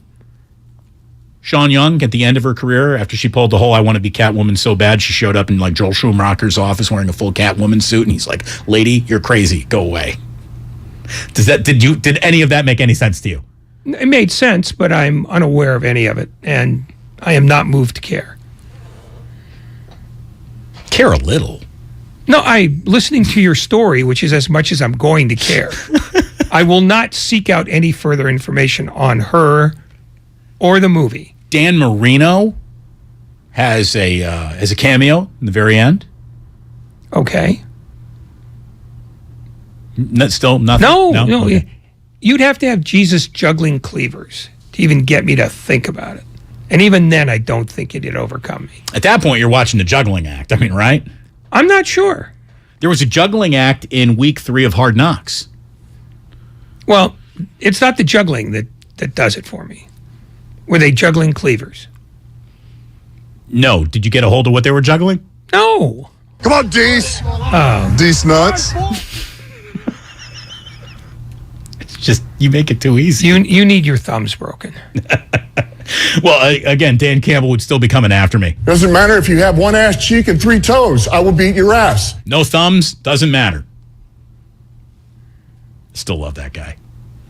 The Lions aren't going to be very good this year. There's one win for the Bears, and that might be it. That might be 2. I don't know. Jared Goff might be able to pick them apart. We'll find out together. We'll see what that offense looks like. Again, when you have the 2 cushy landing areas that it feels like this season has baked into the Niners, that's a good thing, especially with that offensive line play that we saw last night. But I did tell you that I was going to give you your 49ers preseason MVP, and to me, it's obvious. Samuel Womack III. And normally when a guy is a third, another nickname for someone who's a third is Trey. Between Trey Lance, Trey Sermon, how are we not going with Trey Womack? Who, by the way, is the name of a guy that I actually went to school with. He is going to be this team's starting nickel corner. He can also play corner straight up. I saw him do it last night, and he looked like he wasn't overmatched at all. He is always around this team's turnovers, if not creating them himself. Last night, he had a tipped interception. It was him. This kid has got a nose for the ball. Rookie out of Toledo. I mean, anybody in football could have drafted him. He was not no one had ever even heard of him until the 49ers took him, and you're like, all right. Kid's a player, man. Kid is a player. He is without a doubt this preseason MVP. So congratulations, Samuel Womack III, Trey Womack. Well, if you wanted to be Trey Womack, don't you think you would be? Maybe. I'm just giving him some marketing. I mean, it's you got Treys on. So if you have 3 Treys all on the same team, you got 9. Feels like it. Feels like that's a good way to break the space-time continuum. Well, he clearly has made a choice that he doesn't want to follow anybody. How many Samuels did they have? Well, there were at least 2 more before him. I'm talking on the roster. Oh. Well, there's only 1. Thank you. If he's the only Samuel, he's an individual. But he's not. There's Deebo Samuel. You're now physically hurting me. I don't want to do that. Yes, you do. You know who's physically hurting? A's attendance. And oh my God. Last night, you figure the Yankees, they're going to bring in 25,000, 30,000 because that's what the Yankees do. That didn't happen. We need to talk about this. We need to talk about Michael Kay examining a possum cage because that happened last night. It was a bad night for the A's in all kinds of ways. We'll see whether or not the Giants are going to have a good day at all or a good series, good weekend in Minnesota. We have much to talk about and plenty of time in which to still do it this afternoon here on 95.7 The Game. So it's good to have you around. Damon and Ratto, we're brought to you by On Deck Small Business Loans. Brought to you by On Deck Small Business Loans. When you own a small business, sometimes you need funds fast. So go to OnDeck.com, America's largest online small business lender. OnDeck makes it easy to apply in minutes. Apply for your loan today at OnDeck.com. Experience the crown jewel of Hot Rod with family and friends at America's favorite car show. It's the Good Guys 35th Race Deck West Coast Nationals this weekend at the Alameda County Fairgrounds in Pleasanton. Explore over 3,500 hot rods, muscle cars, and trucks through 1997. Plus, don't miss the Good Guys CPP Autocross Series racing action featuring the FiTech West Coast Shootout. And see who takes home the Good Guys 2022 BASF America's Most Beautiful Award. It's all this weekend at the Alameda County Fairgrounds. Details at good-guys.com. Wildfire is coming. Get set by knowing what to take and where to go. If you need to evacuate, go early to protect your family and community. Wildfire is coming. Do you have a plan? Learn more at readyforwildfire.org. We're all on this planet together, so join Odyssey and find your one thing. Summer items like garden hoses, pool toys, and lawn chairs are not recyclable and best donated to charity. Join Odyssey, and together each of us doing one thing makes a greener tomorrow. What's your one thing? Everything. Our farm, our stand, our pop-up shop. It really all started when we discovered the benefits of local, raw honey for our family. And then we decided to turn it into a business. We were looking for something to help us get up and running. So we got the Chase Business Complete Banking Account. It's more than a bank account. It comes with Quick Accept, which lets us take card payments anytime, anywhere in the U.S. using the Chase mobile app. Plus, we get same-day deposits at no extra cost. For us, it's more than honey. It's about sharing a little sweetness with the world. Get the Chase Business Complete Banking Account with the essentials you need to help get your business going. Learn more at chase.com/business-complete-banking. Chase for business. Make more of what's yours.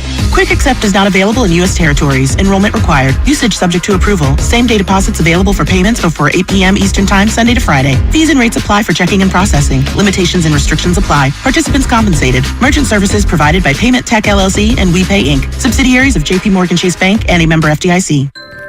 Are you ready for your palm reading, my dear? Yeah, let's do this. I sense that you crave something. More reliable. Right. You know you deserve better and want out of a relationship. Yes, with my big name wireless carrier. You're who now? My big name wireless carrier. That's why I switched to Xfinity Mobile. Now I get unlimited with 5G for $30 per month on the most reliable 5G network. Let's talk about your aura. It's so... And get this. They can even save you hundreds a year on your wireless bill over T-Mobile, AT&T, and Verizon. Wow, that's actually really impressive. Yep, but you already knew that, didn't you? Oh yeah, I definitely saw this coming. Start seeing savings today. Switch to the fastest mobile service, Xfinity Mobile. Now with the best price on 2 lines of unlimited, just $30 a line per month. Switch today. Xfinity Internet required. Price comparison for 2 unlimited lines under available 5G pricing plans of top 3 carriers. Taxes and fees extra. Reduced speeds up to 20 gigabytes of usage per line. Most reliable based on root metrics. US report. Comcast analysis of mobile Wi-Fi and cellular data from Ookla Speed Test Intelligence Q2 2022. Live on DAZN pay-per-view, September 17th, Part 3.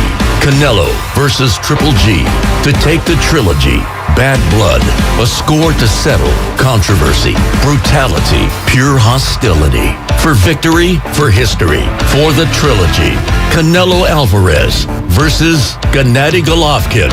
September 17th, live on DAZN pay-per-view. Visit DAZN.com. The Labor Day event from Dell Technologies is here. End the summer strong by starting up a new season of productivity. Your business upgrade begins with up to 48% off top-rated laptops, like Vostro, taking performance to the next level with 12th Gen Intel Core processors. It's time to push your growing business even further. What's next for you? Upgrade today by calling 877-ASK-DELL. That's 877-ASK-DELL. When people have a craving to explore new and traditional Asian cuisines, they head to P.F. Chang's, where scratch-made dishes come from the 2,000-year-old tradition of wok cooking. P.F. Chang's wanted to explore new possibilities for their website. They turned to AmericanEagle.com. AmericanEagle.com re-architected P.F. Chang's website, integrating multiple third-party systems to create a unified digital experience. The results? Improved page speed and performance, personalized content based on users' location, intuitive online ordering, an increase in organic search visibility, and a 40% increase in new users. For scratch-made Asian cuisine, visit your local P.F. Chang's or go to pfchangs.com for website design, development, digital marketing, and hosting that produce efficiency, revenue, and results. Visit AmericanEagle.com. P.F. Chang's and AmericanEagle.com. Another example of the best businesses in the world. Turning to the best in the business for websites, go to AmericanEagle.com or call 877-WEB-NOW1. That's 877-WEB-NOW1. In Berkeley, mostly cloudy overnight, lows in the mid-50s. Weather brought to you by one thing. Cut up six-pack rings and reduce your use of plastic to help keep it out of our waterways and oceans. Join Odyssey, and together each of us doing one thing makes a greener tomorrow. Sammy Hagar and the Circle's Crazy Time Tour is rocking Shoreline September 9th with special guests George Thorogood and the Destroyers. For your shot at tickets, head to 957thegame.com.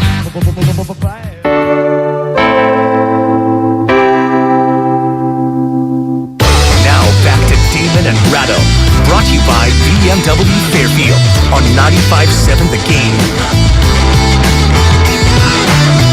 All the best 49ers preseason coverage from 95.7 The Game is free to you. It's on the Odyssey app. Just go bask in it. It's available. Check it out. Giants are at the Twins. Starting tonight, Alex Wood against Joe Ryan. Alex Wood is 8-10 with a 4.54 ERA. Joe Ryan is 9-6 with a 3.86.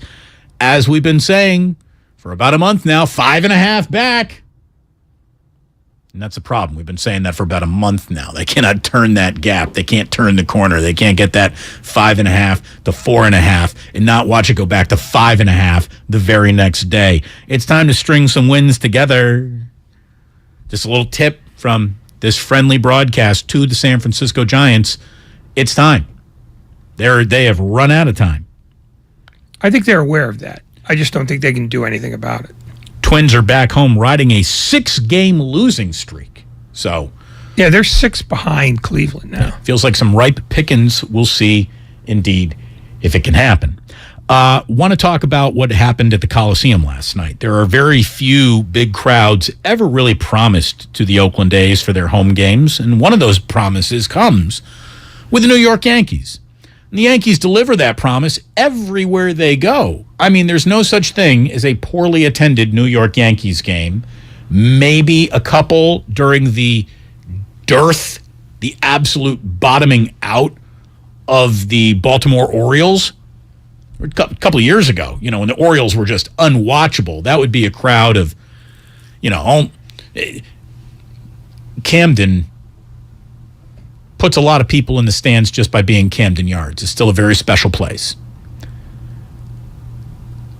And there are some 15,000, 18,000, 20,000 games for the Yankees at Camden Yards, which means there's nobody here tonight watching the Yankees. That got brought to a whole other thing last night.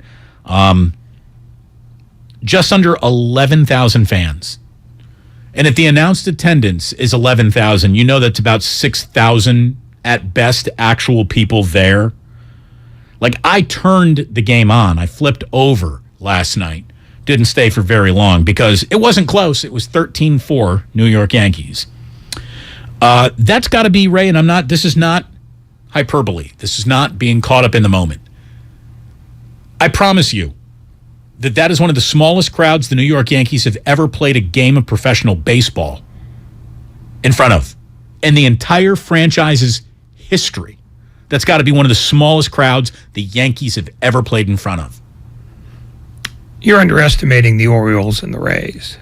They played about 5 games, about 12,000 people. Again, 12,000 would have been double the actual crowd last night. Double. Well, then by that math, they would have had 6,000 in those other games. I'm just saying that the Yankees are a draw in a lot of places. But in places where drawing is hard to do, they're just as hard to draw with. Yeah, except no, you're wrong. The Yankees are a draw wherever they go. Now, Tampa Bay Rays, they don't draw no matter really what. No one goes to Tampa. Nobody in Tampa Bay cares about the Rays. People in Baltimore do care about the Orioles, but they were so bad that crowd turned their back on them for a little while. But the Yankees are just about the easiest ticket to sell in terms of who's coming to town this week in sports history. They are. There is no brand bigger. So that was that's something else that's going on over in Oakland. When you're drawing just under 11,000 paid, in truth, maybe 6,000 actual people there, that's just, things are so bad that the franchise should be taken away from the caretaker who has clearly ruined things to the point of things are irrevocably ruined. It just, I hate the Fishers so much. I don't think it's irrevocable, but you just mentioned the reason why it's not. You change owners, you'll get bounce back. Because I believe that much of their drawing difficulty this year, it's not due to the team. It's due to an organic boycott that hasn't been advertised or organized. Just people going, what do I want to do today? Well, nobody do wants I want to go to the A's? No, I don't want to give that guy money. Well, not only do I not want to give that guy money, but we give detestable owners money all the time. I don't want to be treated like a schmuck. But there you go. It's when you're told, we're not going to try. And this is like the 4th cycle of that in the last 20 years. A's fans simply said, I'm done. That's why the fact that they drew 10,000 last night, I applaud that. They shouldn't go. They shouldn't go until there's an ownership change. Yeah. I mean, that's the thing. what I really hope happens is that John Fisher spends half of his fortune building his new ballpark and Abu Dhabi all around it. And then once that happens, nobody goes. Because it's a full-on, John, you got to go for us to come back. I would love that. Whatever makes John Fisher go away, that's what needs to happen. And somebody says, is there a way to force Fisher to sell? There isn't. No. There isn't a way. Although, if there is one, this is pretty good. This approaches a possibility of that happening. Because this is what happened in 1979, the year before Charlie Finley finally gave up. They drew 308,000 that year. And they had 2 games in which they drew three figures. One was 750, which I think was an estimate. And the other was like 653. And then they had another 20 games where they couldn't draw 2,000. Basically, the fan said, I'm not giving you any more money. And in Oakland, since that tactics worked before, it seems to me that if you're going to do something to try to move him out, that's the best way to do it. Just keep your wallet in your pocket. You have a combination of I'm not coming and I don't want you to come that's going on here. There is no doubt that John Fisher and Dave Cavill are doing all they can to suppress attendance. And A's fans themselves have chosen to do all they can to suppress attendance. And we got a perfect storm of nobody's going to this baseball team that is unwatchable, even though they got some interesting pieces. I mean, that's the thing. The A's always have young, interesting pieces. It's just they never hold on to them when they become really interesting and valuable. When they become valuable. Right. Shea Langoliers, his second career home run last night. He was 3 for 4 with 2 RBI. This late season rookie call-up is hitting .294. He is better than any young prospect that the San Francisco Giants have called up since Buster Posey. And I'm not just saying that because he's also a catcher. Like, this Langoliers kid looks awesome. Awesome so far. Well, I mean, but see, that's one of the other things that buries the A's. They're so good at finding guys in trades like him. Problem is, those trades come at the expense of the people who were the core of your team when they were good. So they're good at regenerating themselves. But when this team becomes good, let's say hypothetically in 3 or 4 years, everybody who gets interested in them will know the shelf life is 3 years, and it doesn't matter whether they win a championship or not, because they won't hold on to them. As soon as they can go into arbitration and get 10 figures, they're done. Not 10 figures, but 8 figures. Right. They lost their 80th game of the year last night. They're 0-5 against this Yankees team. And again, they go down last night 13-4. James Caprillion got pounded for a career-high 8 earned runs. He tied a career high with 6 walks. He gave up 7 hits in 2 2/3. And that's the best thing that pretty much happened. J.P. Sears goes against Garrett Cole tonight. Garrett Cole's 9-6 with a 3.41. J.P. Sears is 5-0 with a 1.93 ERA. He came over in the Frankie Montas Lou Trevino trade. So it's just, it is the worst ownership group in America. And I really think that even includes Daniel Snyder. I really do. I think it includes the Washington Commanders because they seem to be incapable of competence at every single organizational level. Like, there's always questionable rosters. There's always a questionable GM. There's a questionable coach. There's a questionable, Bruce Allen is in there. That guy's squirrely as hell. And we all know that Daniel Snyder and the people that he's had working for him, the people that John Fisher has actually hired to do their jobs, especially when Bob Melvin was still in the picture. I mean, there was competence to be found all over the place. You had Billy Beane, you had David Forst working together. Those 2 guys knew what they were doing. It wasn't organizational incompetence. But man, it's all John Fisher. John Fisher should be thrown out of sports, never to be allowed again. I saw him the night that I went to the Chase Center as a fan against the Dallas Mavericks. In the closeout game against the Mavericks, my buddy, nice enough to bring me into the ritzy seats. And there was John Fisher. It was all I could to not walk up to him and throw my drink in his face. You care about your drink too much. Yeah, those prices, you bet I do. But man, that guy shouldn't be allowed to enjoy sports because he has ruined sports enjoyment for so many thousands of fans here in the Bay Area. Gene in Oakland, you're on 95.7 The Game. Hello. Hey, guys. So you're mentioning my team, or what used to be my favorite team, the A's. I've followed for 50 years since I moved here from Boston. But, yeah, I remember the Charlie Finley days very well. I remember going to the stadium in 79 when they had, hundreds of people and there was a broken scoreboard. I mean, at that point, Charlie was doing then to the fans what Fisher is doing to us now.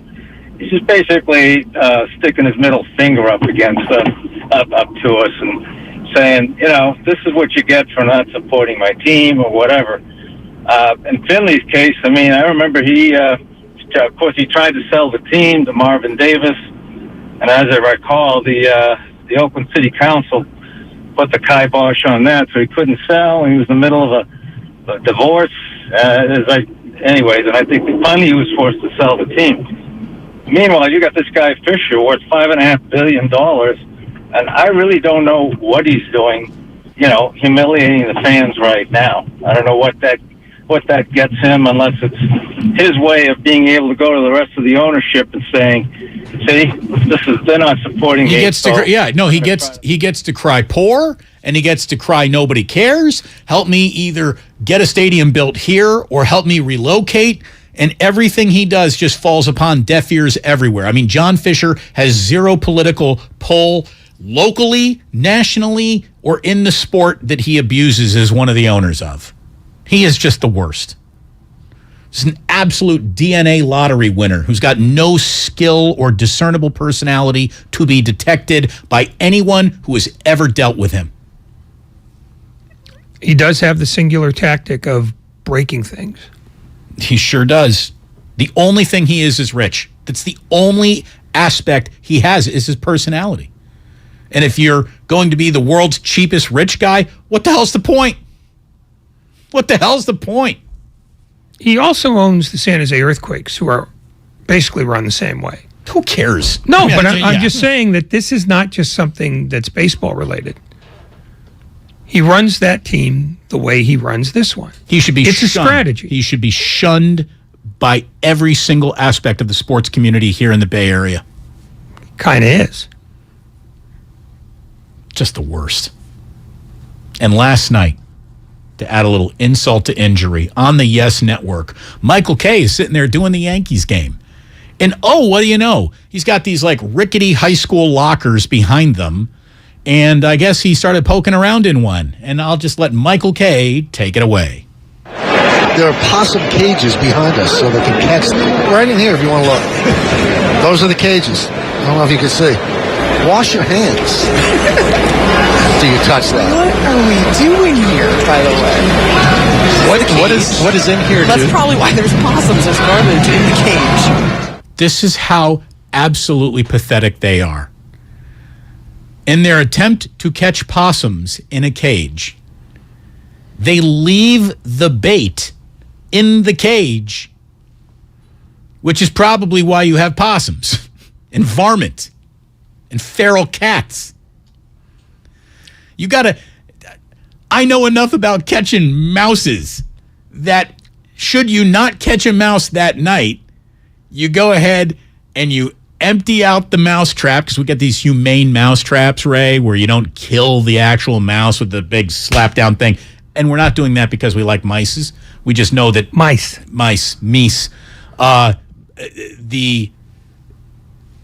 Number one, we got kids, right? And there's nothing more tempting to go play within a mousetrap to a kid than a mousetrap.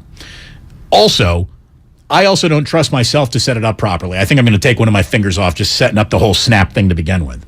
So that sounds like something Jillian has to handle. You'd think.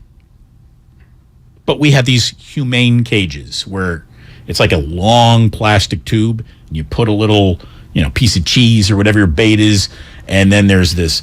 As soon as the mouse walks into the tube for the cheese, a door closes behind it, and then you got mouse in a tube.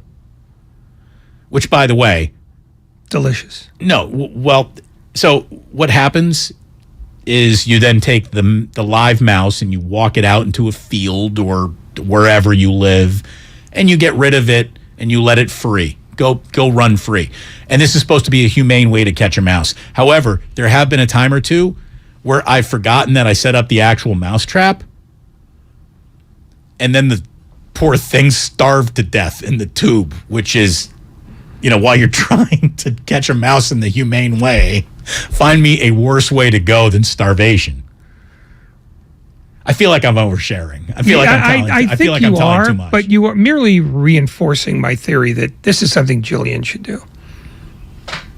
Because either you're an incompetent or you are deliberately doing a bad job well. There's a little bit of both in play, but I got to give Jillian this. At some point in time, she looks around and she'll be look, I know that we live in a world without gender roles, but you take out the garbage, you take out the recycling, and you do the mouse traps, and you kill the spiders. And I'm like, okay, I guess I signed up for that. That's what I do. See, those aren't gender roles. She doesn't want to do them. That's gender. Well, anything she doesn't want to do turns into a gender role for me, I guess. Only if you look at it that way. I look at it as she doesn't want to take the She's garbage engendered out. To want me to do it. She's not engendered to want you to do it. She just doesn't want to do it, and the only other choice is you. I mean, she can't get Jack to do it yet. She certainly can't get Ozzy. Ozzy, frankly, is a little bit lazy for my taste. He's just not getting. He's not a good earner. He's not getting anything. No, at this point, he's a doorstop. Adorable doorstop, but that's it. Nevertheless, no, I don't think this is about gender. I think this is about, I don't want to do it. I'll make him do it. Yeah, you, because you're, I think, physically afraid of her, you do it. I do it. So this is not gender. She put her foot down and said, I don't want to do a crappy job. What do you think would happen if Julio Rodriguez played for the Oakland A's? He'd be in Seattle now. Well, he's happy to be in Seattle right now because Seattle has decided that they're going to start playing Major League Baseball at the Major League Baseball level, paying good Major League Baseball players Major League Baseball salaries to stick around. His rookie season, no matter how it ends, has already hit ka-ching. Today, the Seattle Mariners have an agreement on a huge extension with their rookie sensation, Julio Rodriguez. It is a 14-year contract with a base of, first of all, I mean, I can't believe I say things like that. A 14-year contract to an athlete? It's just nuts. It's nuts. It's crazy. But that's what the market is bearing. A 14-year long contract with a base salary of $210 million and a top value of, I saw 400, then I saw 450, then I saw 470.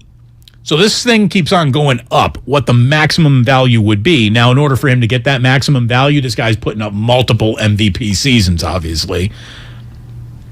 Some more details, though, from Jeff Passan. The base of the deal starts basically at 8 years, $120 million. After year 7 of the deal, the Mariners then have a team option. And the team option can either be 8 or 10 years. So they can add on 1 more or 2 more. At that point in time, depending how he's playing, will be the decision maker. He's got at least $320 million in guaranteed, the first 7 years included, if the Mariners do intend to pick up that team option. If the Mariners don't pick up the team option after 7 years, Rodriguez has a player option after year 8 that could bear out at 5 years and $90 million.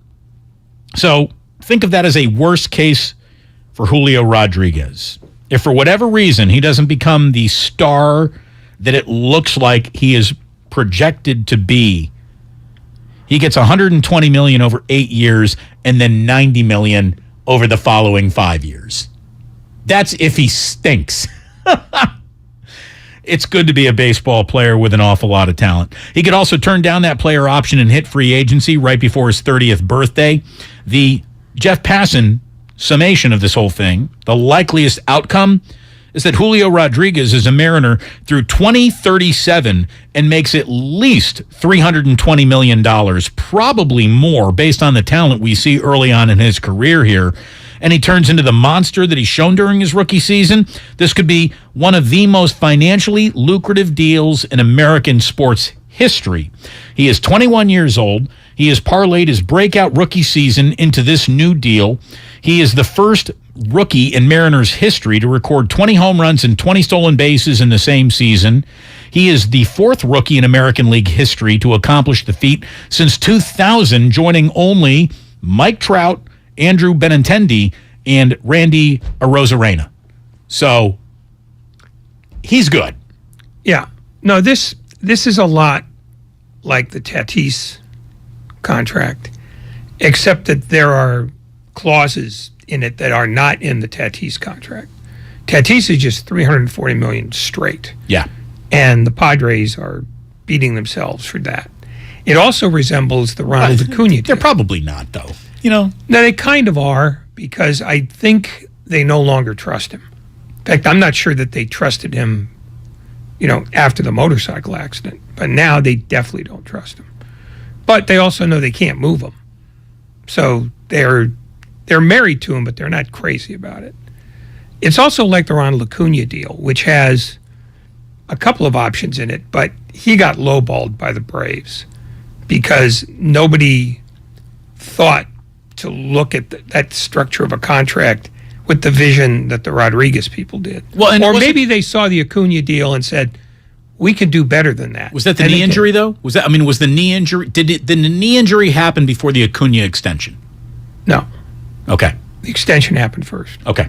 But, because this, it's got windows, I guess, at 8, 13, 16, and 18 years.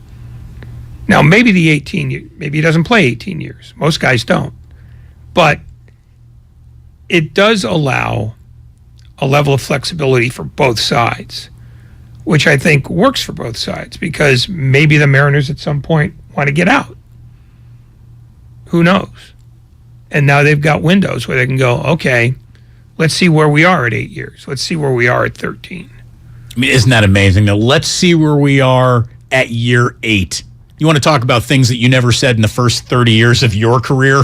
I didn't talk like this in the first 17 years of my career. These new contracts that are going out to guys on their rookie deals in baseball are just letting you know, like, hey, San Francisco Giants, you actually ever hit on anybody, you better have like $400 to $500 million ready to rip for a guy who's had 400 major league at-bats. But that's the whole point. It's this one hits everybody else, because that's the new standard.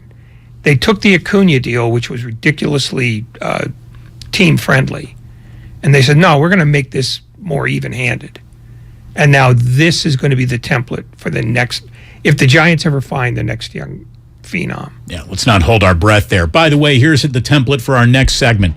It is the longest of the day. It is the most commercial-free segment of the entire day, so stick around. Much more with Damon and Ratto coming up here on 95.7 The Game, brought to you by Fremont Bank. Full-service banking, no compromises. What's up, everybody? Nick Costos here with the Sports Betting Minute, brought to you by Bet River Sportsbook, your hometown sportsbook. Hey, it's Ken Barkley filling in for Nick Costos. Fall is almost here. Let's check out the pro football markets, especially win totals. Take Chicago under 6.5 wins. Probably the worst roster in the league. Young quarterback with no help around him. And I really like the other 3 teams in the division. That's it for this Sports Betting Minute, brought to you by Bet River Sportsbook, your hometown sportsbook. Check out the latest lines at betrivers.com. I'm Nick Costos. Keep it locked here for more throughout the day. Is online casino and sports betting not yet legal in your state? BetRivers.net offers all of your favorite casino games and sportsbook free. Visit BetRivers.net and create your account today. It's 100% free to sign up and play. BetRivers.net offers a variety of games like slots, table games with live dealers, and so much more. You can share the excitement with other players online anywhere, anytime from your desktop or mobile device. Don't miss out on the fun. Create your free account at BetRivers.net today. BetRivers.net is a play for fun site for entertainment only. Must be 21 or older.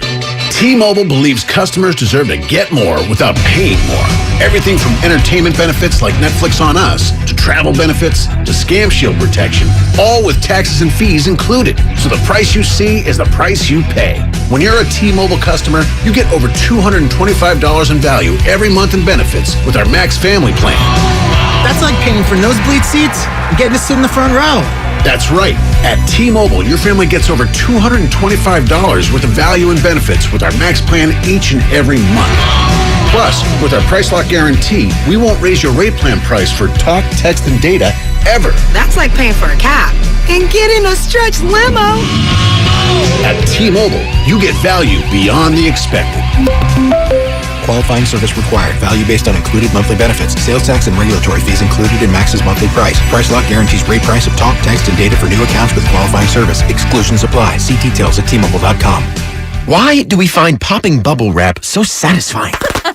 Why do we say boop when we touch somebody's nose? Boop? Why do we turn anything and everything into drums? Honey, I need those pots to start dinner. Why do we sing in the shower? I'm taking a shower. And outside the shower. This conference call is boring. Rick, you are not on mute. Why? For the same reason we play scratchers from the California Lottery. Because a little play can make your day. Please play responsibly. Must be 18 years or older to purchase, play, or claim. At BMW of Fairfield, our guests work with one client advisor through the entire transaction. No handoffs to multiple car salesmen. No waiting for a finance manager to take you to a back room. Client advisors at BMW of Fairfield are thoroughly trained in every aspect of the process, so they can lead you efficiently and effectively through the purchase from start to finish. There is a better way. Experience it for yourself at BMW of Fairfield.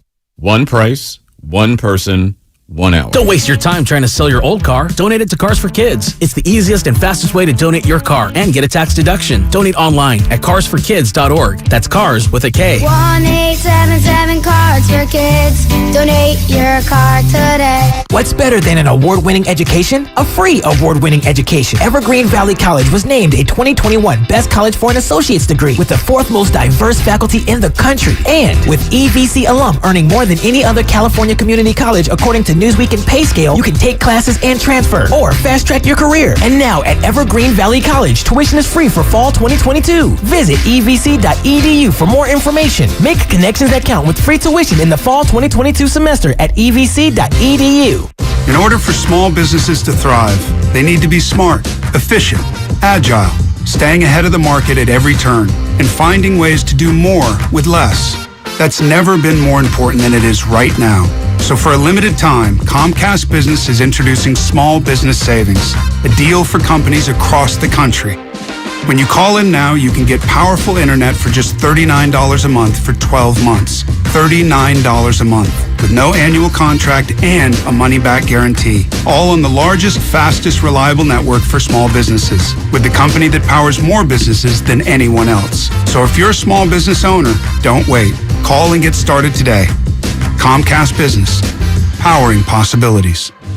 Offer ends 9/21/22. Restrictions apply. New Comcast Business 50 megabits per second internet customers only. Requires EcoBill and AutoPay. Equipment, taxes, and fees extra and subject to change. Call or go online for details. After promo, regular rates apply. Get in zone, AutoZone. Welcome to AutoZone. Thinking about gas mileage?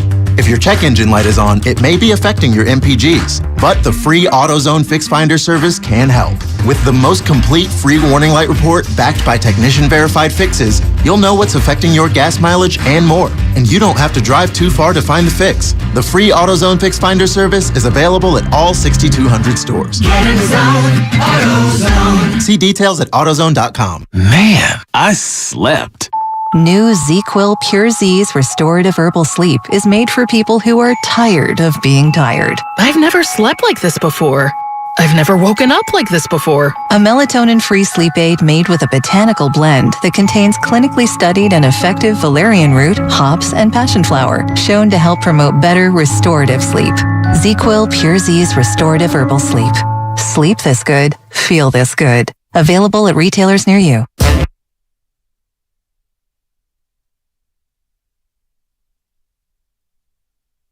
Now back to Damon and Ratto, brought to you by BMW Fairfield on 95.7 The Game.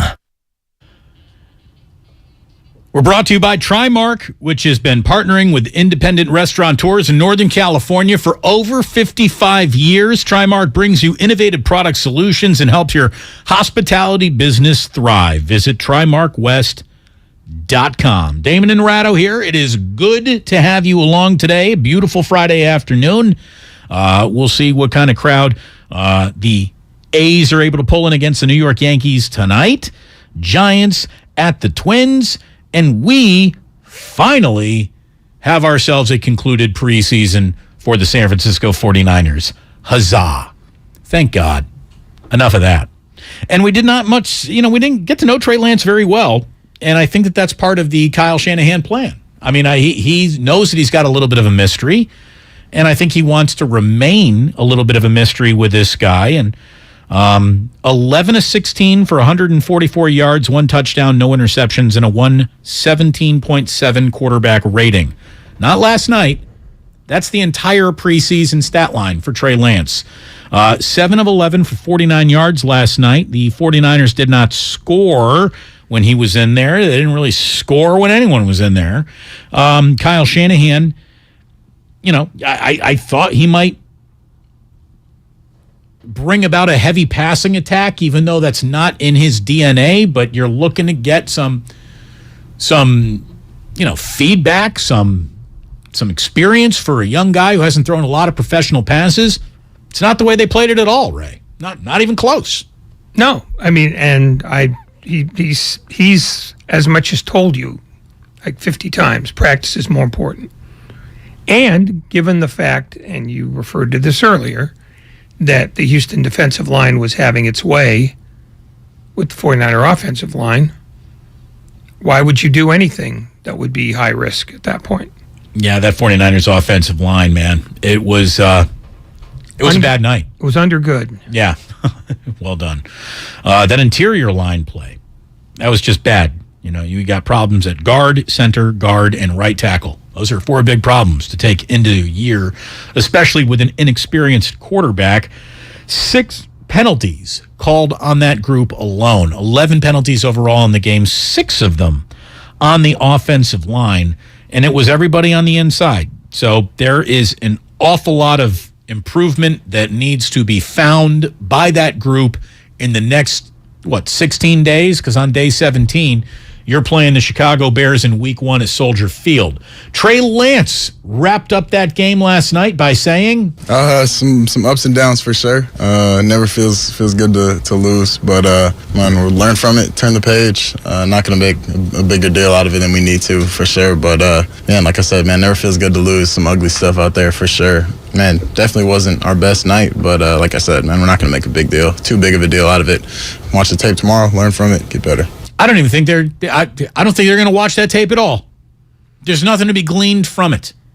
What could that tape tell you other than that offensive line looks to be a problem? And kid, you were running for your life. Let's see, you dropped back 11 times.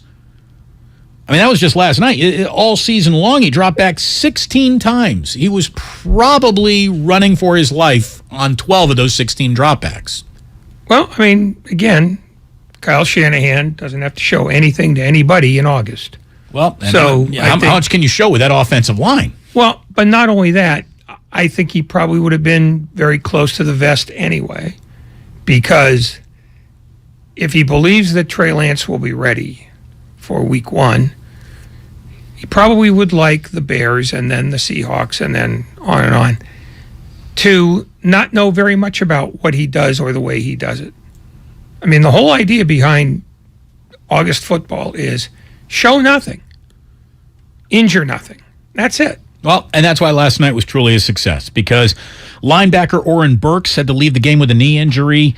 Curtis Robinson, who's probably not on this team, nor is Akeem Spence probably on this team. They were also hurt. Nothing serious, so hopefully it doesn't prevent them from finding another home should this home say, you can't stay home, and cutdown day is on Tuesday. Trey Lance, that offensive line was rough last night. Yeah, they've been doing a great job. Man, they did their job tonight. A couple ones I could have got the ball out faster for sure. Yeah, they're doing their thing. They're doing a great job in stacking days. God bless them.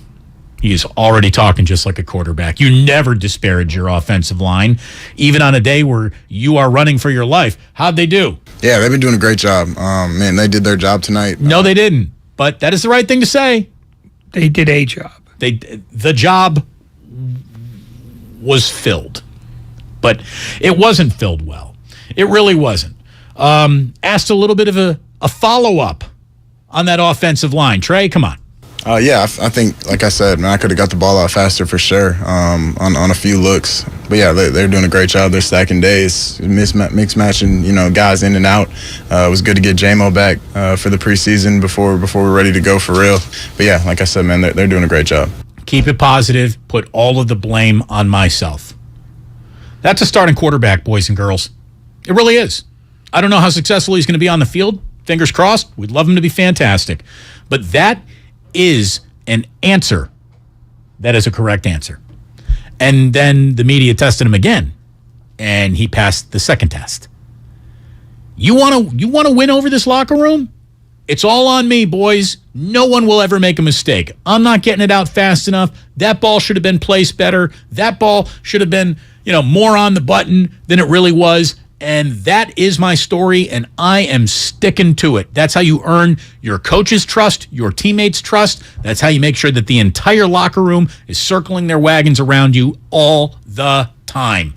And winning the press conference, it's important.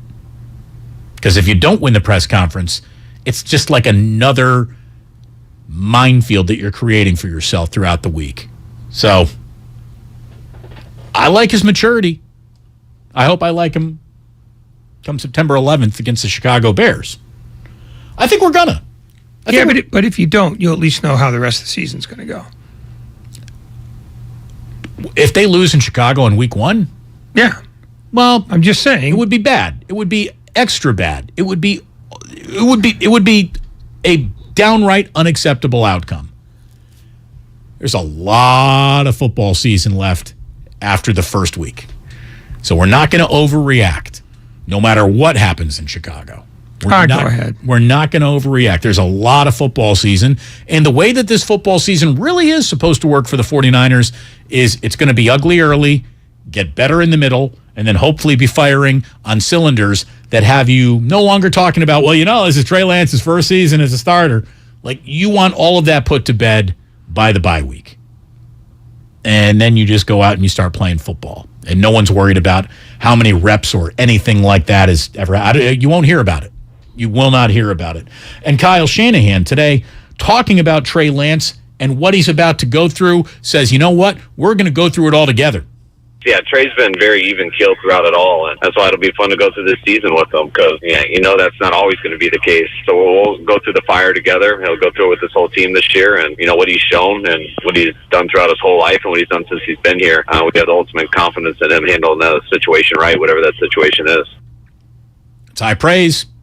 It's high praise. I have ultimate confidence in him that he's going to handle the situation right, whatever the situation is. And if he doesn't, I'm screwed because he's what I got. Kind of. No doubt about it. Nate Sudfeld nor Brock Purdy cloaked themselves in any glory this preseason, which, again, $24 million is an awful lot for a backup quarterback, but Jimmy Garoppolo is better than either of those guys. But we need to move on. We all need to move on. Kyle Shanahan, what'd you think of that game last night? This was him last night. It was pretty rough. I mean, we didn't play clean at all. I think we struggled to stop the run on that first drive, which was tough. When we did play good defense, I thought we had a couple of bad penalties, kept them on the field. Offensively, just, way too much penalties. I think offense especially, but it was also defense and special teams. And then I just thought we struggled to execute. So I thought it was pretty sloppy play, and wish it could have been cleaner. Did not see much out of Trey Lance. What did you see, Kyle? I mean, I wish it was cleaner just from a whole. But I'm not going to make too much of it. We wanted him to get just 2 drives. I ended up giving him 3 because I wanted to give him a little bit more there. But there weren't too many opportunities, and we got in some long down and distances, which made it tough. And the reason why you had long downs and distances, the reason why there weren't an awful lot of opportunities, is because that offensive line did not get the job done last night. Kyle Shanahan. It's been sporadic each week, so hopefully we'll get Trent back. Hopefully we'll get McGlinchey back. We've been mixing these young guys in there, so it's been good for them to get a lot of reps. You always want more, but we got 17 days here to week 1, so hopefully we'll get some guys back, and if you don't, it's got to keep working on that continuity throughout the year. Continuity. Get some. You're going to need it. 5 guys playing as one. That's what an offensive line is. Trent Williams cannot do it all by himself. So they have a huge, huge sore spot, and it's been identified, and we know it, and we see it, and so does the rest of the NFL. And the guys who are going to make up this offensive line have a ton of work to do. Aaron Banks, I don't know, man. I don't know. I don't know if this guy is a starting or even rostered caliber football player. He looks bad. Jake Brendel, okay, getting better. Daniel Brunskill, don't know yet. Hasn't played. Mike McGlinchey, jury's still out. Jalen Moore, haven't seen enough. Spencer Burford, yeah. Colton McKivitz, yeah. Jason Poe, I keep on hearing that you're supposed to be this really pleasant surprise. You need to be. There are snaps out there for anyone who plays well. So go play well.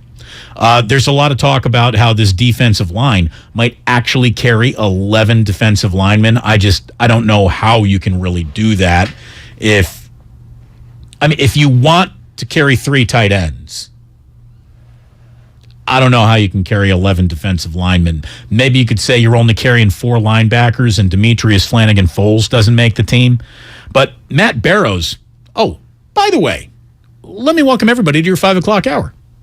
You're listening to 95.7 The Game, KGMZ FM and HD1 San Francisco. Always live on Twitch, YouTube, and the free Odyssey app. Damn well better be free. We had ourselves a very interesting conversation with former offensive coordinator Mike Martz at the San Francisco 49ers, former head coach as well. So early on in the show that I'm guessing many of you missed it. It was a really interesting conversation. We're going to jog it past you again coming up at 5:25, 5:30, whatever. Go ahead and set me up with our first questions in the box here. We know how to do it. Matt Barrows in The Athletic said the 49ers typically like to keep 10 defensive linemen to begin the season, but have 11 keepable ones right now on that roster. Bosa, Armstead, Kinlaw, Samson Ibukam, Drake Jackson, Kevin Givens, Hassan Ridgeway, Charles Omenihu, Kerry Hyder, Jordan Willis, and Toure. Ridgeway is the only run-stuffing player of the group, according to Matt Barrows. Omenihu at the back end of the 5. Obviously, we know what Nick Bosa, Eric Armstead, and hopefully Javon Kinlaw can do. But Ridgeway is the only run stuffer of the back end of that group. Omenihu gives this team an outside-inside versatility and even had a sack last night. Hyder has proved his worth after Bosa's 2020 injury. Willis's burst off the snap is second to only Bosa's, and he had a sack against the Texans. Toure has looked every bit like the kind of defensive end that Chris Kasurik would want on his backup or Bravo group, so maybe the solution is to keep all 11 of them. I just don't know how you can keep 11 defensive linemen if you are all. I mean, look at it this way. Do you want to keep Brock Purdy? Because if you want to keep Brock Purdy, you can't carry 11 defensive linemen. Do you want to keep 5 running backs? Well, then you can't carry 11 defensive linemen. And this brings us to Trey Sermon, who just does not look the part. Now, we don't get to see practice. And last night, John Lynch on the Amazon broadcast on the postgame show was talking about how, another disappointing preseason game out of Trey Sermon isn't necessarily weighing on them when they're talking about whether or not he should stay or go. They're very happy with what they've seen out of Trey Sermon. Trey Sermon, Kyle Shanahan did a great job. Trey came in, and like a lot of young backs, they want to bounce everything. And they realize in this league, you better get north and south. And so we really challenged Trey to do that. He worked incredibly hard, and he's had a tremendous offseason. Hasn't showed up in the games, but throughout training camp, been one of our best players. So we're excited about him. Ty Davis-Price, our third-round pick. I love him because he just looks for contact. Right. He wants to run people over, and we like that kind of physicality. I'm going to tell you right now, I'm giving every single Trey Sermon carry to Ty Davis-Price and feeling really good about it based on what I've seen. Again, what this guy does in practice, he must be one of the all-time practice All-Americans, Ray, because everything we've seen in a game from him stinks. He stinks. Special teams. It's probably what he's there for. Then that's a terrible draft pick. Maybe. Maybe? That's your analysis? No, Maybe? I mean, we don't know. It doesn't look great right now. But what was he, a fourth rounder? Third. Second? What? Second rounder? Third rounder? I thought he was farther down in the draft. I don't remember. No.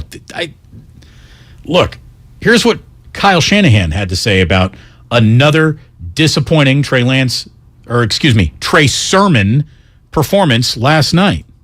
I think definitely so. I mean, they didn't have much opportunities and much room. I thought he had a real good play on I think it was a 3rd and 1 or 2nd and 1 where we had an unblocked guy in the hole that he made miss and almost made a big play when nothing was there. But Trey's come a long way here in this year, and he's someone we can count on, and it's not just him, it's the whole group. So all these guys, I think, are good enough to help us. We just got to figure out which direction we're going to go. What are they seeing? I mean, I do not know what they are seeing. I mean, Trey Sermon, last night he had 20 yards on 8 carries. He's had 39 yards on 19 carries. That's a 2.1 yard average. That is the textbook definition of not getting it done. He doesn't fall forward. He gets buried in the backfield all the time. And you could say, well, the offensive line is a part of that. He, making the reads, wanting to bounce everything out, not going inside seems antithetical to the way that they want him to run. He doesn't seem to be running the way they want him to run. He's not producing the way that he does run. And I'm not impressed by Trey Sermon at all. At all. Where was he drafted, Ray? Third, low third. Well, there's a 6th rounder on this team who's doing more than him. So I'm just not into it. I'm not into him at all. That if you want to carry 11 defensive linemen, sorry, Trey Sermon. I don't think it's working out. Now, obviously, John Lynch and Kyle Shanahan feel differently. I'm just going based on what I've seen on the football field.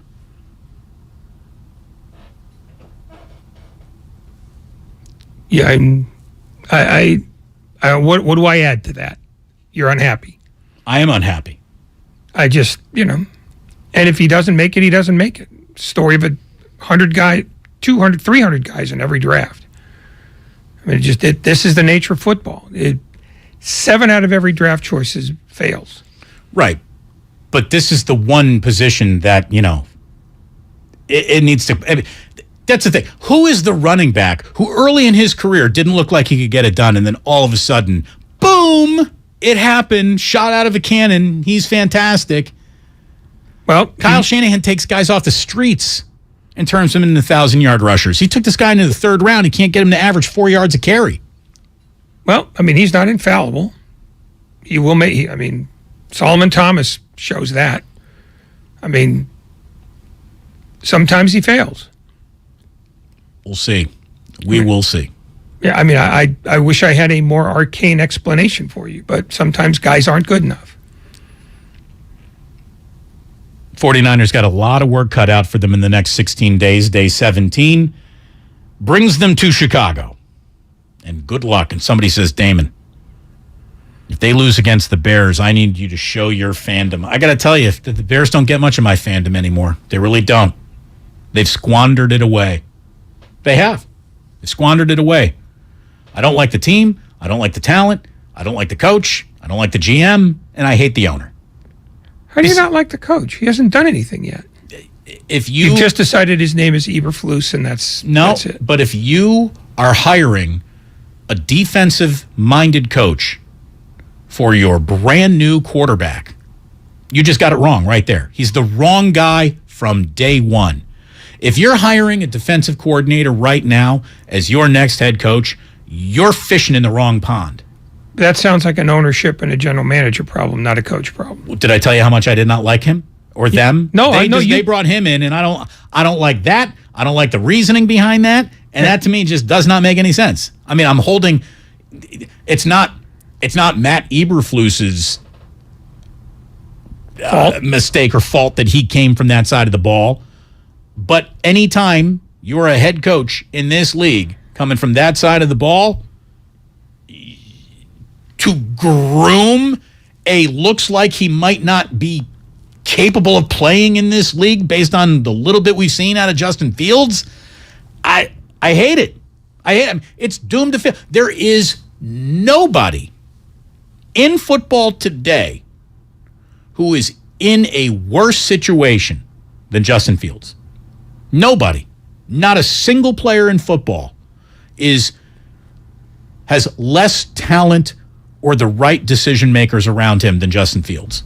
The kid is so set up to fail, like every other Chicago Bears quarterback that has ever lived, but he is doubly set up to fail. And I won't argue that, but I think Trevor Lawrence might be in the same boat. He may be a better quarterback. I'm not disputing Doug Peterson won a Super Bowl. That guy can coach. But it's the Jags. Right. And there's gravity that's involved in that. It's a badly run operation. They still don't have any talent around him. He could be a very good quarterback who gets nowhere. That said, Justin Fields is in a terrible situation. Damon, what about Zach Wilson? Similar in a lot of ways. Yeah, I think specialist. I think Robert Saleh's fired by the end of this year. That's what I think about Zach Wilson, because you do not want a defensive coordinator laying down the entire vision for a football team anymore. It's just, that's not the way the league. The league hands you a rule book. The rule book screams offense. Offense, offense, offense. Somebody just says, Damon, all you are is a goofy-ass white dude. Why you a racist? Who cares what you like or think or dislike? Well, obviously you do, because you're listening to my show, you dope. You just gossip your opinion with goofy-ass Ratto. Oh, I'm a white dude, but you're goofy. Gee, I'm honored. You're the Wendy Williams of Bay Area Sports Talk. Oh, dude, then look at the trash you listen to. I mean, who's forcing you to listen to this? You're volunteering to listen to something that you claim to hate, which means you the sucker. Sucker. I'm getting pissed off, Ray. I can tell. That's why I tell you not to read that. I warn you every day. I know what football looks like. I know who running backs look like. I know that position. I get the fact that Trey Lance doesn't hit a hole, doesn't see daylight, doesn't fall forward, looks like he's slow. He ain't the one. I'm just telling you right now, he ain't the one. I'm listening to the station, not you. That is the dumbest text I have ever been sent in my life. 408. I almost want to give out your entire phone number for the audience so they can all call you to tell you how stupid you are. I don't know that you want to do that. Oh, my I don't know that you want to interact with these guys. But you gots to do what you gots to do. Thank you very much.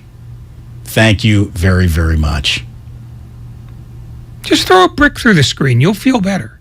Are you ready for week 0? You ready for week 0 in college football? We've been going through month 0 in the NFL. It's upon us. We got 11 games on the dance card for tomorrow. You can wake up in Ireland. Nebraska at Northwestern from Ireland. 9:30 in the morning on Fox. I'm not going to give you the entire slate, but I know that you're already thinking about that Duquesne-Florida State matchup. I know it. I can feel it. Grandy tried to wave this at me before you got here, and I told him in no uncertain terms that I demanded his silence. Florida A&M at North Carolina. I'm going to tell you right now, the best part of that game is going to be halftime if they give the Florida A&M band a little run on television. Well, they're going to have to give them a lot of run because Florida A&M has 20 ineligible players that can't play. Hey, then maybe the band will actually be playing. Like the band is out on the field, but to and play. stays there. But to play, yeah. Vanderbilt at Hawaii is how you get tucked into bed by your week 0. Now, next week, starting on Thursday, we get lots of games. And next Saturday is officially week 1. Thursday night, Cal Poly at Fresno State. You rolling with Fresno State in that one, Ray? I'm not watching a minute of it. Oh, come on. Portland State at San Jose State. That's Thursday night. Saturday, September 3rd. Are you ready, Grandy? You might have the biggest early college football game of the entire year. Number 11, Oregon at number 3, Georgia in Atlanta. Thank God you don't have to go to Athens. Is Oregon going to travel well? You know what? I couldn't believe how well the Niners traveled last night. The Niners had more fans in that stadium than the Houston Texans did. Not surprising. The people who live in Houston know the Texans intimately and refuse to go. 49ers travel well. They really do. That's been established. They really do. UC Davis at Cal, week 1. Colgate at Stanford. Number 5, Notre Dame. Number 2, Ohio State. Sorry, Grandy, you just got trumped in terms of early season game of the year. There you go. UMass Tulane. UMass Tulane? You got to throw out the record books because neither of them have ever entered it. This is Rich in Fremont. What do you got, Rich? What's up, Damon? What's up, Ray? Hey, Damon, you tell those pencil necks that have been texting you talking about, you don't know what you're talking about. They need to understand and recognize you are Damon Bruce. You are sports talking the Bay Area. If they don't like what they're saying, what you're saying, then tell them to turn off the radio, turn the station. Oh, that's the thing. I'm not forcing anybody to listen to this. If you're listening to something that you hate, that's on you. Rich, thank you very much. Check's in the mail. Mike Martz joined us a little bit earlier today. He was fantastic. Really kind of interesting walk down the 2008 San Francisco 49er memory lane. Not a lot of good memories. That was the Mike Nolan got fired after 7 games, giving away to Mike Singletary. And I even asked Mike Martz whether or not he felt passed over. So you're going to have to listen to that. You're going to have to listen to that. Damon, who does Indiana open up against? Oh, thank you for asking. I didn't think anyone would. Illinois on a Friday night in Bloomington. And Illinois has a week 0 game. So they're going to get a little practice in before taking on Indiana, which to me is unfair.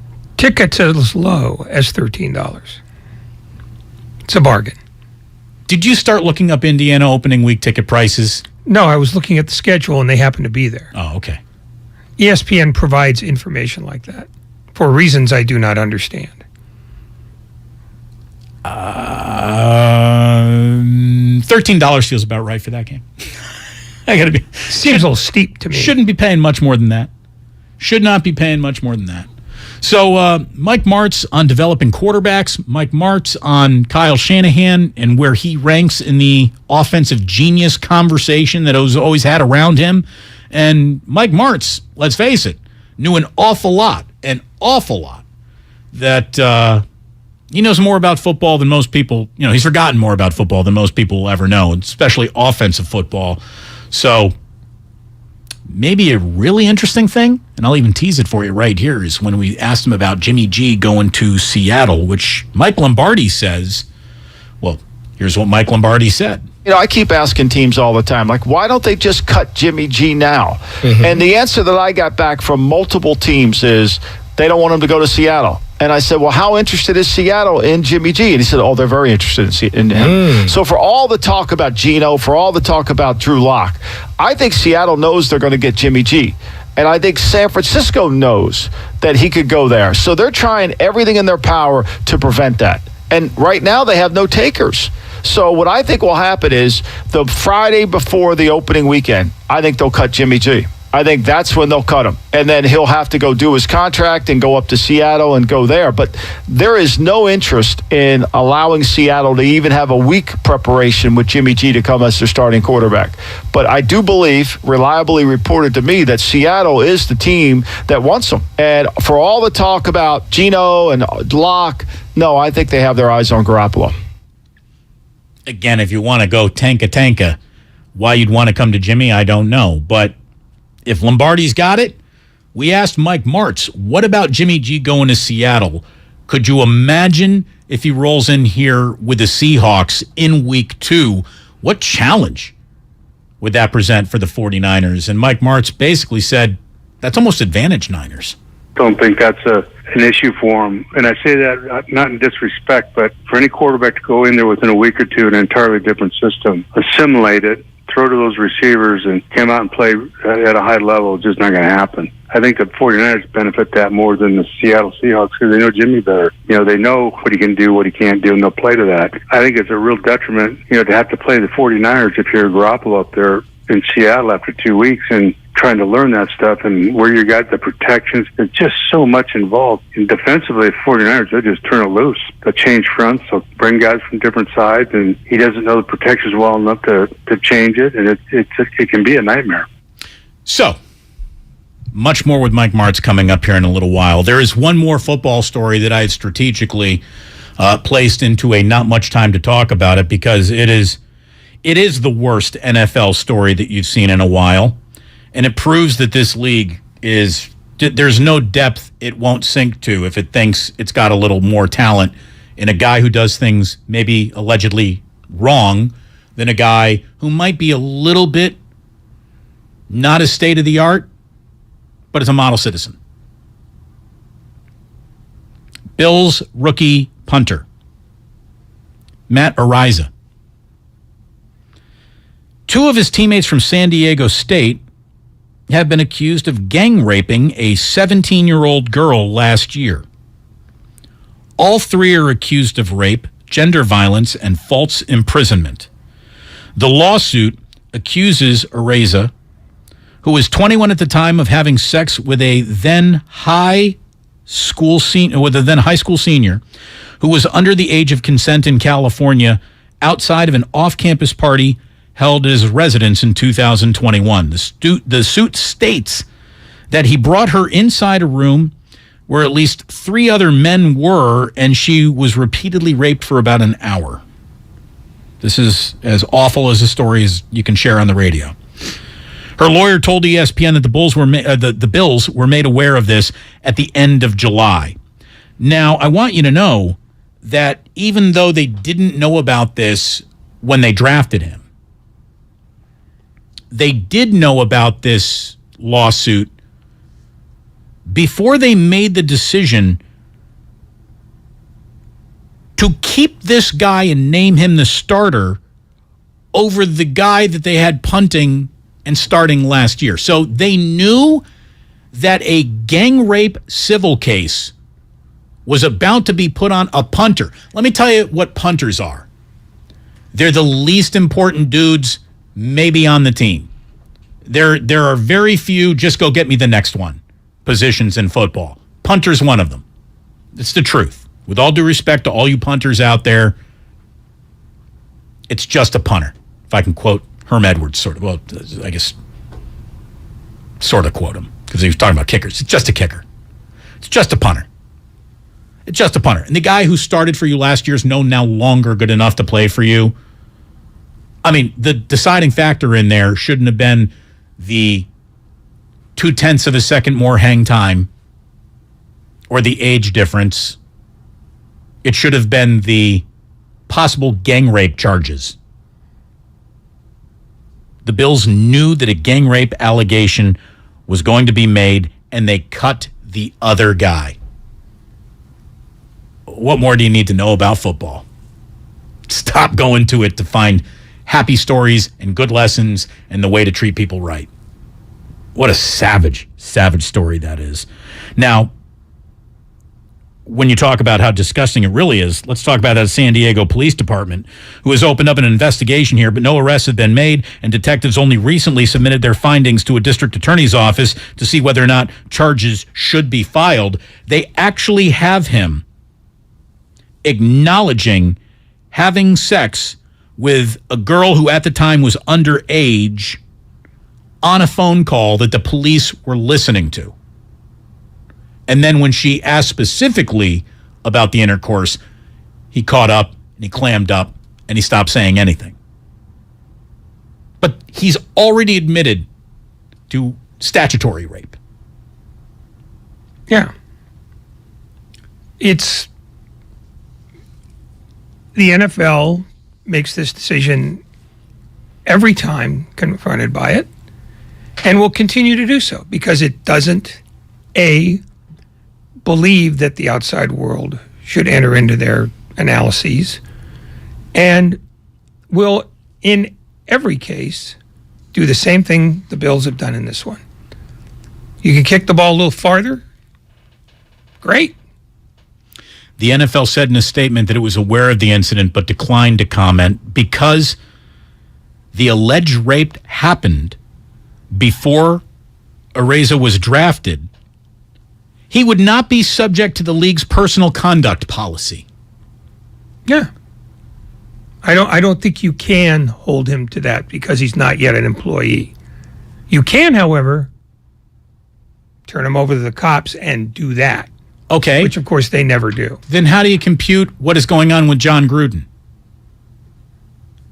Because that, allegedly all happened when he wasn't an NFL employee, but they still they determined that it was grounds for dismissal. I mean, it's just that to me like, oh, well, he did this before he got here, so we're not going to hold him accountable for it. Oh, I mean, look, everyone is innocent until proven guilty, but again, he's already admitted to statutory rape. What more do we need to talk about here? Well, I mean, the NFL makes up its own rules in every case. And I suspect that they'll probably be talking to Terry and Kim Pagula, the owners of the Bills, going, what are you doing to us? And they knew about the allegations before they made the roster move. Yes, because they don't care. Wow. Anyway, I didn't want to spend much time on that because that's the kind of thing that could get me really mad. So you're already there, so knock yourself out. Well, let's get to Mike Martz, who was just fantastic earlier today. The former 49ers offensive coordinator back in 2008. Obviously, he was the offensive coordinator of the greatest show on turf that won the Super Bowl. He knows a thing or two about offense. He knows a thing or two about quarterbacks, and we talked to him about all of it, starting with a Mike Martz. Thank you so much for joining us. How are you doing? I'm doing great. Hey, thanks for having me. And by the way, that year I was really proud the way that team competed. We didn't have a whole lot of talent probably, but coming down the stretch, particularly that last game was a lot of fun against the Redskins. Yeah, well, I mean, I'm looking at this roster right now. Sean Hill, JT O'Sullivan, Frank, But look at the receivers. We got Isaac Bruce out of the closet. He was done. He came back. He got 50 balls. It was tough. The line was taped together. Didn't have a whole lot in offense, but I was so proud of how well they competed. Our guys coached their hearts out and defensively played good. And coming down the stretch, last 6-7 weeks, I thought we did a pretty damn good job. So can we be honest about it since it's so far in your rearview mirror? Mike Nolan, Mike Nolan gets his walking papers after a 2-5 start, and they go to Mike Singletary as the interim coach. Did you feel passed over in that moment because of all the experience that you had? No, actually, I talked to him and talked to Jed about it, and he, and I said, listen, I understand this. He's been waiting. It's his turn. God bless him. I don't really at this point want to be a head coach. Mike Nolan's a very dear friend of mine. I wouldn't feel comfortable doing something like that, and he appreciated that. And I just, at that point, I just enjoyed, the offense with Ted Dolner, and we had such a great staff there on offense, such good coaches, and, we were just a little short some personnel here and there. To move to the present, as you look at games now, how much of what you see reminds you of when you were with the Rams, and how much seems maybe almost foreign to you because it seems like football has changed a great deal in the last 15 years? Well, it's been dumbed down a lot. I think the college thing of lining up in one formation and checking, I just never liked that, never believed in it. You know, I love what the 49ers do because they're creative. You can be out in two tight ends, one snap, four wide receivers the next snap. They change to what they need to do. I think he does as good a job as anybody in the league offensively in terms of attacking people every week. That's why they're successful. He reminds me more of what we did, Shanahan does, and you have to be pragmatic with your people. You just can't keep running the same stuff over. People draw a beat at you. They're good on defense now. They'll take it away. So I think the 49ers remind me more of what we did back then than probably anybody. The multiple formations, the multiple personnel changes, and trying to get personnel matchups was such a big thing when I came through the league, and we carried that on. Of course, we ended up throwing the ball, but I don't know that that's the case much anymore. I think guys just run plays, it looks to me, and they're successful enough at it, but they just run as fast as they can and wear down the defense, and they don't care much for that. Mike Martz joining us here on 95.7 The Game. So when a coach is billed as an offensive genius, which is a card that you got to carry in your wallet for a great part of your career, what does that mean to you? And as we apply that saying to Kyle Shanahan, what do you think separates him from the rest of the play callers and head coaches in football? Because without the Super Bowl ring to show for it, it feels like Kyle Shanahan has a level of league-wide respect that is usually only attached to coaches who have been there and done that in the Super Bowl. Well, that tag comes with great talent. That's why you have that tag. You know, not necessarily so much what you did, but because he's creative and he's always on. It's hard to explain it. He's not afraid to take risk and do something a little bit different. He's very sharp. Everything he does has a reason. He attacks the defense as well as anybody in the league, and football people know that. They're they've been very close, and he'll win a Super Bowl before it's all over with. I promise you he will. But who knows? Maybe it's this year. I don't know. But he's as good as there is. I said that about Mike Homer up at Seattle for a long time, and it just, if you know how hard it is just to win a game in the league, let alone Super Bowl. And the stars kind of got lined up for you too. With the injury situation, I think that has a lot to do with who goes to the Super Bowl, who can persevere and lose less. I tell you what, go ask the Rams what they think of him as a coach, and I think he'd probably get a pretty good grade out of them. He does a great job. He just does. He knows how to attack people better than anybody on offense, and I have great respect for him. Is it mismatches that he finds or the ways that he strings plays together? I think he has a great rhythm when he calls an offense. And you can't practice that. You can't teach that. You either have it or you don't. So it's just the timing of it. The play, you just have a sense that the play, we have to run screen here. You don't think about it. You don't think, well, gee, they're really rushing us and da-da-da. It's just the right time. You get a sense of it standing on the sideline, and he has that rhythm. He knows, and what he does is he gets his players in position to make plays. It's not so much just wide receiver on a corner, but motion across, and on this structure of defense, they're reduced down to the side. We'll run a reverse over there, that kind of thing. So he understands attacking defense as well as anybody. He does a great job with it. Mike Martz now with the 33rd team here on 95.7 The Game. So you said that you like Kyle Shanahan because he takes risks, and he's certainly taking a risk on a young quarterback. Going from Jimmy Garoppolo to Trey Lance, we've only talked about it about 1 million on-air hours since the draft pick was made over 2 years ago. And here we are. It's going to be Trey Lance going up against Chicago, and we'll talk about what you think of the Bears here in just a minute, Mike. But it's certainly a risky move. When it comes to developing as raw a young quarterback as football's seen in a really long time, how would you go about grooming Trey Lance, and what are some milestones that you would be looking for? Well, he's been there now long enough to be ready. I promise you that. We obviously look at a guy like Kurt, for instance, who had no background in it. He's been with them now, so he knows the offense. If he's not ready now, he'll never be ready. So I don't care how raw he was. Kurt only started 1 year in college, for crying out loud. it's who he is and how well he competes and assimilates the offense and those kinds of things. I think he's obviously, I'm not there. I've never seen him practice, but I would trust the fact that they made that move, that there's a great belief in his ability and where he'll be, and he'll coach him like that. And I think when you get a guy coaching you like that, that believes in you, regardless, it just energizes you. It just gives you great confidence. And I think they have a great relationship. There's something missing with Jimmy G. They just did. I love the kid. I think he's a terrific quarterback. I love watching him play and competing. But I will tell you, there's just too many things I've said about his commitment to the game, and if that's a question, then he's not going to be happy. Can you look at Lance, and not stylistically as much as sort of prep level and amount of experience? Can you compare him in some ways to Kurt Warner, or are they so completely different that there's nothing to draw from one to the other?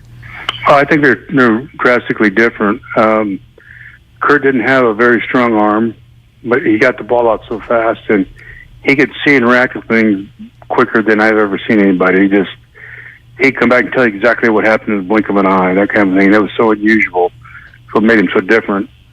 I don't know Trey Lance enough to know, but I know he's got a very strong arm. He's accurate. I love his passing skills. I don't know how he'll be in terms of decision-making until he gets in the fire.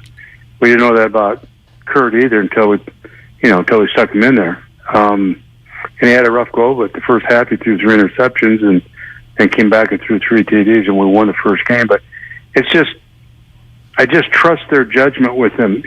Under pressure, when they blitz you and when they're bringing the ranch, that's when you find out if he's got it or not. If he can take a hit and make that throw, and if he does, then they got a good one. Mike Martz here on 95.7 The Game. As you said, the Chicago Bears feel woefully unprepared to go and compete, and so maybe that's the right way for the 49ers to be opening their year. But since we have so little time left, I'd like to talk to you about the 49ers Week 2 opponent, which is the Seattle Seahawks. And there is a big story out that Mike Lombardi thinks that the Seahawks are absolutely going to be coming after Jimmy Garoppolo, and the last thing that the 49ers can really control is when Jimmy would be getting on the plane to go up to Seattle and start learning and maybe be the guy coming in with the Seahawks in Week 2. Don't think that's an issue for him. And I say that not in disrespect, but for any quarterback to go in there within a week or two in an entirely different system, assimilate it, throw to those receivers, and come out and play at a high level, it's just not going to happen. Just isn't going to happen. I think the 49ers benefit that more than the Seattle Seahawks because they know Jimmy better. They know what he can do, what he can't do, and they'll play to that. I think it's a real detriment, to have to play the 49ers if you're Garoppolo up there in Seattle after 2 weeks and, trying to learn that stuff and where you got the protections. There's just so much involved. And defensively, the 49ers, they'll turn it loose. They'll change fronts. They'll bring guys from different sides, and he doesn't know the protections well enough to change it, and it can be a nightmare. Mike Martz here today on 95.7 The Game, and I really do think that last point that he made, and he knows more about quarterbacks than Ray and I could ever pretend to, he does not think that the Seahawks really get any advantage by coming in here with Jimmy, should they sign him in Week 2, because of how late this all happened. So maybe this is the 49ers, protecting their best interest, kind of doing Jimmy's interest wrong, but it's the right thing to do. And, when we were talking to Sean Salisbury about this, he basically said, even if Pete Carroll wanted a full-on interrogation, there's not a lot that Jimmy could teach him. But as Mike Martz just said, there is an awful lot that the 49ers have to use against Garoppolo should he be showing up in Week 2. Yeah, well, it basically boils down to one thing. The better team will beat the worst team because the better team will know how to deal with the guy who's on the worst team. And if we've all decided that Garoppolo cannot win games by himself, then being on the inferior team means he's likely to make a ton of a difference. Sean Salisbury talking about, what the Seahawks could get out of the soon-to-be former 49er quarterback. You go in if you're Jimmy, and you sit in and say, okay, here's their audible checks. Well, Kyle's not an idiot. Of course they change the color or the number, and you get so caught up in game planning, you're not even thinking about, hey, Jimmy. There may be a few tendencies like Jimmy could say, Kyle loves Trey Lance on the edge on 3rd and 4 or less once you cross midfield. But the tape's going to tell you everything you need to know. So it is probably as overrated as anything on the planet. I don't care if it's Tom Brady going in the division to the New Orleans Saints. They're not getting a great advantage because players still got to do it. And I learned so much on tape, and it's so instantaneous now with video and on the sidelines. There's nothing Jimmy's going to tell him about the 49ers that the Seahawks don't already know if he goes there. So it feels like this is all a fait accompli now. The Niners are going to get to Tuesday. They'll cut Garoppolo. Garoppolo's on an airplane that day up to Seattle if Mike Lombardi's sources really are right, unless something dramatic happens. In tonight's slate of NFL preseason games, in tomorrow's slate of preseason NFL games, there are opportunities for starting quarterbacks to go down and go down hard. So we'll see if that happens. By the way, Ray, you familiar with the phrase, if it plays in Peoria? Yeah, it's about as old as mankind. Yeah, it's an old vaudeville phase. And it basically means that Peoria is such middle-of-the-road America that if your show can play in Peoria, it's got an awful lot of appeal because Peoria's got enough people who are from the business sector and enough people from the hayseed sector to where you're getting quite a swath of Americana just right there in Peoria. It's an old vaudeville phrase. Well, Mom's Night in Peoria, Illinois. Maybe the best preseason football practice we have seen from a high school team. Washington High School in Peoria, Illinois, had the players' moms learn about equipment and rules and how to play the game. And then, just so it wasn't a condescending, like, ladies, let's teach you a little bit about football that you might know or want to know, they actually put the moms in pads and let them hit their sons in tackling drills. I've seen the video. Not a single mom pulls up. Not one of them pulls up on their kid. Every single mom is like spearing their kid into a mat. It's fantastic. I hope you've seen the video. It will bring you joy. I haven't. It's the only kind of parenting I would tolerate. It's fantastic. Moms just laying the wood on their kids. Like you hear a few of the kid boys go, oh, some of those moms are big. Some big ladies in Peoria. Well, I mean, point is, they birthed all those kids. They've got some revenge. There it is. There it is. Let me tell you, if we ever put Jillian in pads, both Jack and Ozzy are in big trouble. And I'm not convinced that she might not hit you away from the ball. No, yeah, there's definitely a 15-yard penalty for unnecessary roughness on the back end of that play. So, look. Yeah, they'll no-call that. Yeah, there's no way they're going to go to the booth on that one. When we do return, would you like some sneaker news? Because we've got really impressive sneaker news and sneaker news that is less impressive. Both from sports. Stick around. That's how we're wrapping up this Friday here on 95.7 The Game. And we're going to remind you that if you are looking for all your best 49ers content from the preseason, luckily, that's almost all over. But text the word 49ers to 20357, and you can find it all there just by hitting the subscribe button on that Odyssey app, which we remind you once again is free to download from anywhere on the planet. Enjoy.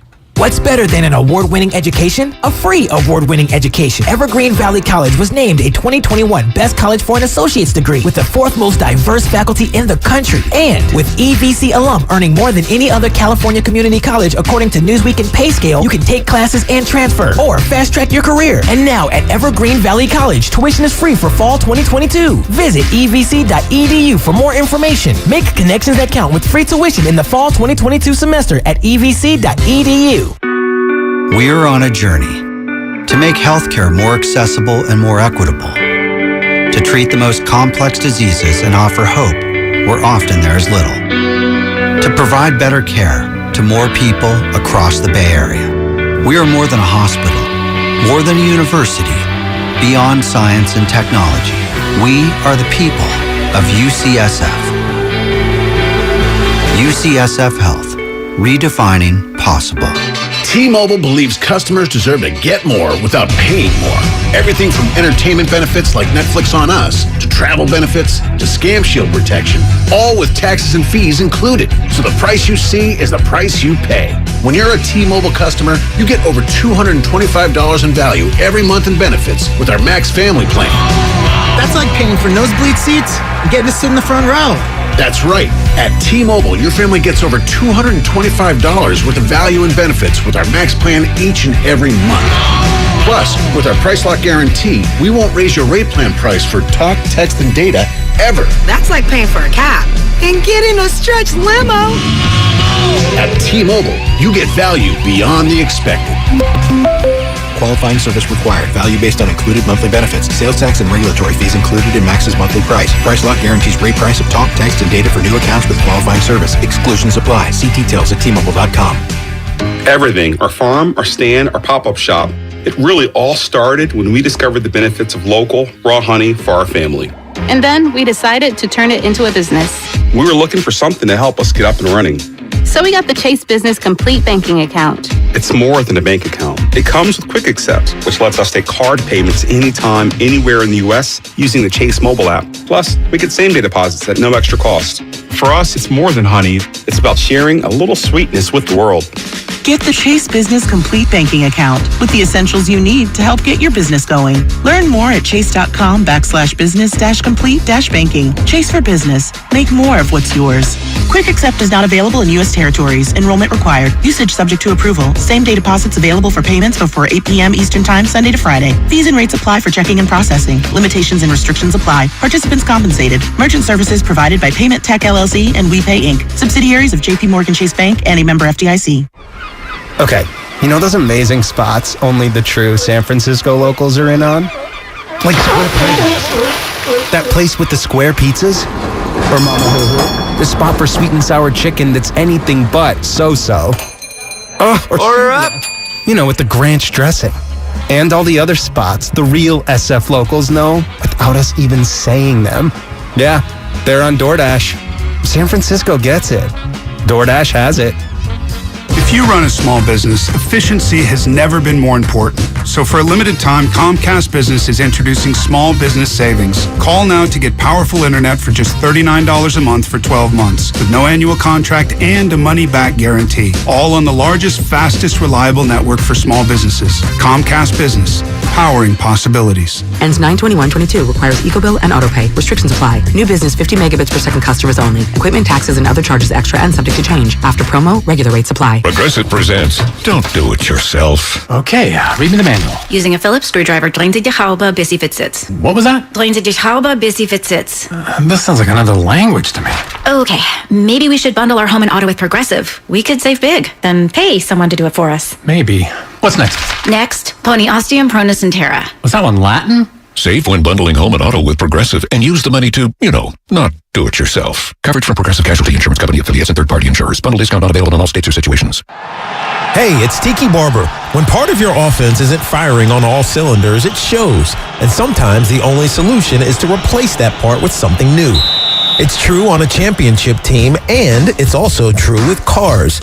That's why I love eBay Motors. They have all the right parts at the right prices.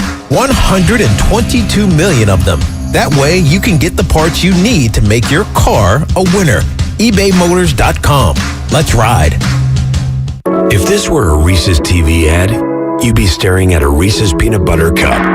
And sure, my voice is peanut buttery smooth, but still, you need to see the peanut butter cups, right? No? I can really just say Reese's and you'll go get some? Okay, Reese's. Reese's. Reese's. Really working, actually. Reese's. Reese's. I'm on to something. Reese's. Reese's. Reese's.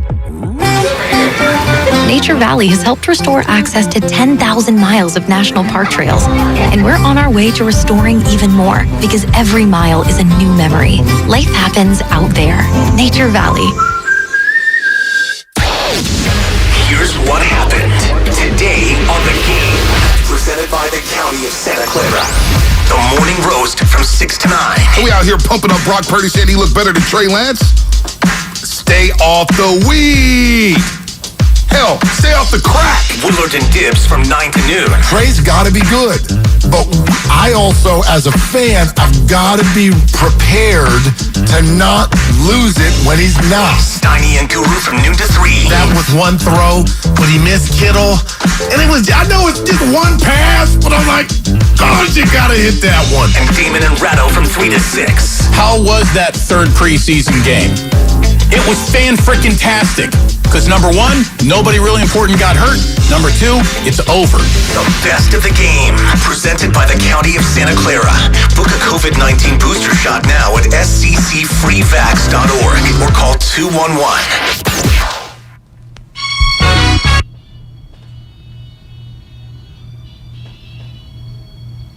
Now back to Damon and Ratto, brought to you by BMW Fairfield on 95.7 The Game. I know two things about Dan Devone and Alan Stiles. Number one, they're happy preseason is over. And number two, they're coming up next to talk about it. So stick around here this Friday night on 95.7 The Game. I'm going to put you in the Wayback Machine here, Ray. Remember 1984? No idea. Well, it was a year, and it was the year that Nike signed this guy named Michael Jordan to a whopping, and at the time I do mean whopping, $500,000 contract with a $250,000 signing bonus. Everybody in the sports equipment world thought Nike was out of its mind. It's far and away, at the time, the largest endorsement contract ever signed. Nike had the goal to sell $3 million worth of Jordan brand business over the next 4 years. Well, by the end of 1984, they had already done $126 million in business. It's one of the all-time bet on a young guy, paid off huge deals in sports history, to the point where, catching all the way up to 2022, Nike, remember, they had one goal. Let's do about $3 million in the next 4 years. Now Nike generates $3 million in Jordan brand sales every 5 hours of the day. That's a monster. That's a good deal. Yeah, they did well. The current Jordan brand net worth is over $3.6 billion, and he is one of the richest athletes of all time because of that contract alone. And remember, Michael Jordan retired 3 different times, in 1993, in 1999, and in 2003. And even though this man has been retired for 19 years now, he's still the biggest name in the sport. There is nothing like him in the history of sports or sports business. He is in a category of one. It all fell down to a brilliant idea that I think nobody was aware of at the time. People like to wear the equipment of athletes, but there are so few things in the equipment of athletes that you can reasonably wear. Sneakers are one of them. Hat's the other. Yeah. And, you know, in 1984, nobody was thinking, well, Nike didn't make hats. But they said, well, we do make shoes. Basketball shoes could work because you're not buying cleats, you know, to play football or baseball. You're not buying skates because you're not going to walk around on them. You're not going to buy track shoes because you don't run track. Now, I know you'd never be caught wearing another man's jersey, right? That's correct. So a comedian named Mike Malloy on Comedy Central about wearing sports jerseys. I love sports, but as I've gotten older, there's a lot about sports that's pretty silly as you get older, like sports jerseys. That's pretty silly as you get older, because when you're a little kid, you're wearing like your hero's jersey. That's different. When you're older than the players, now you're just wearing some young boy's work shirt.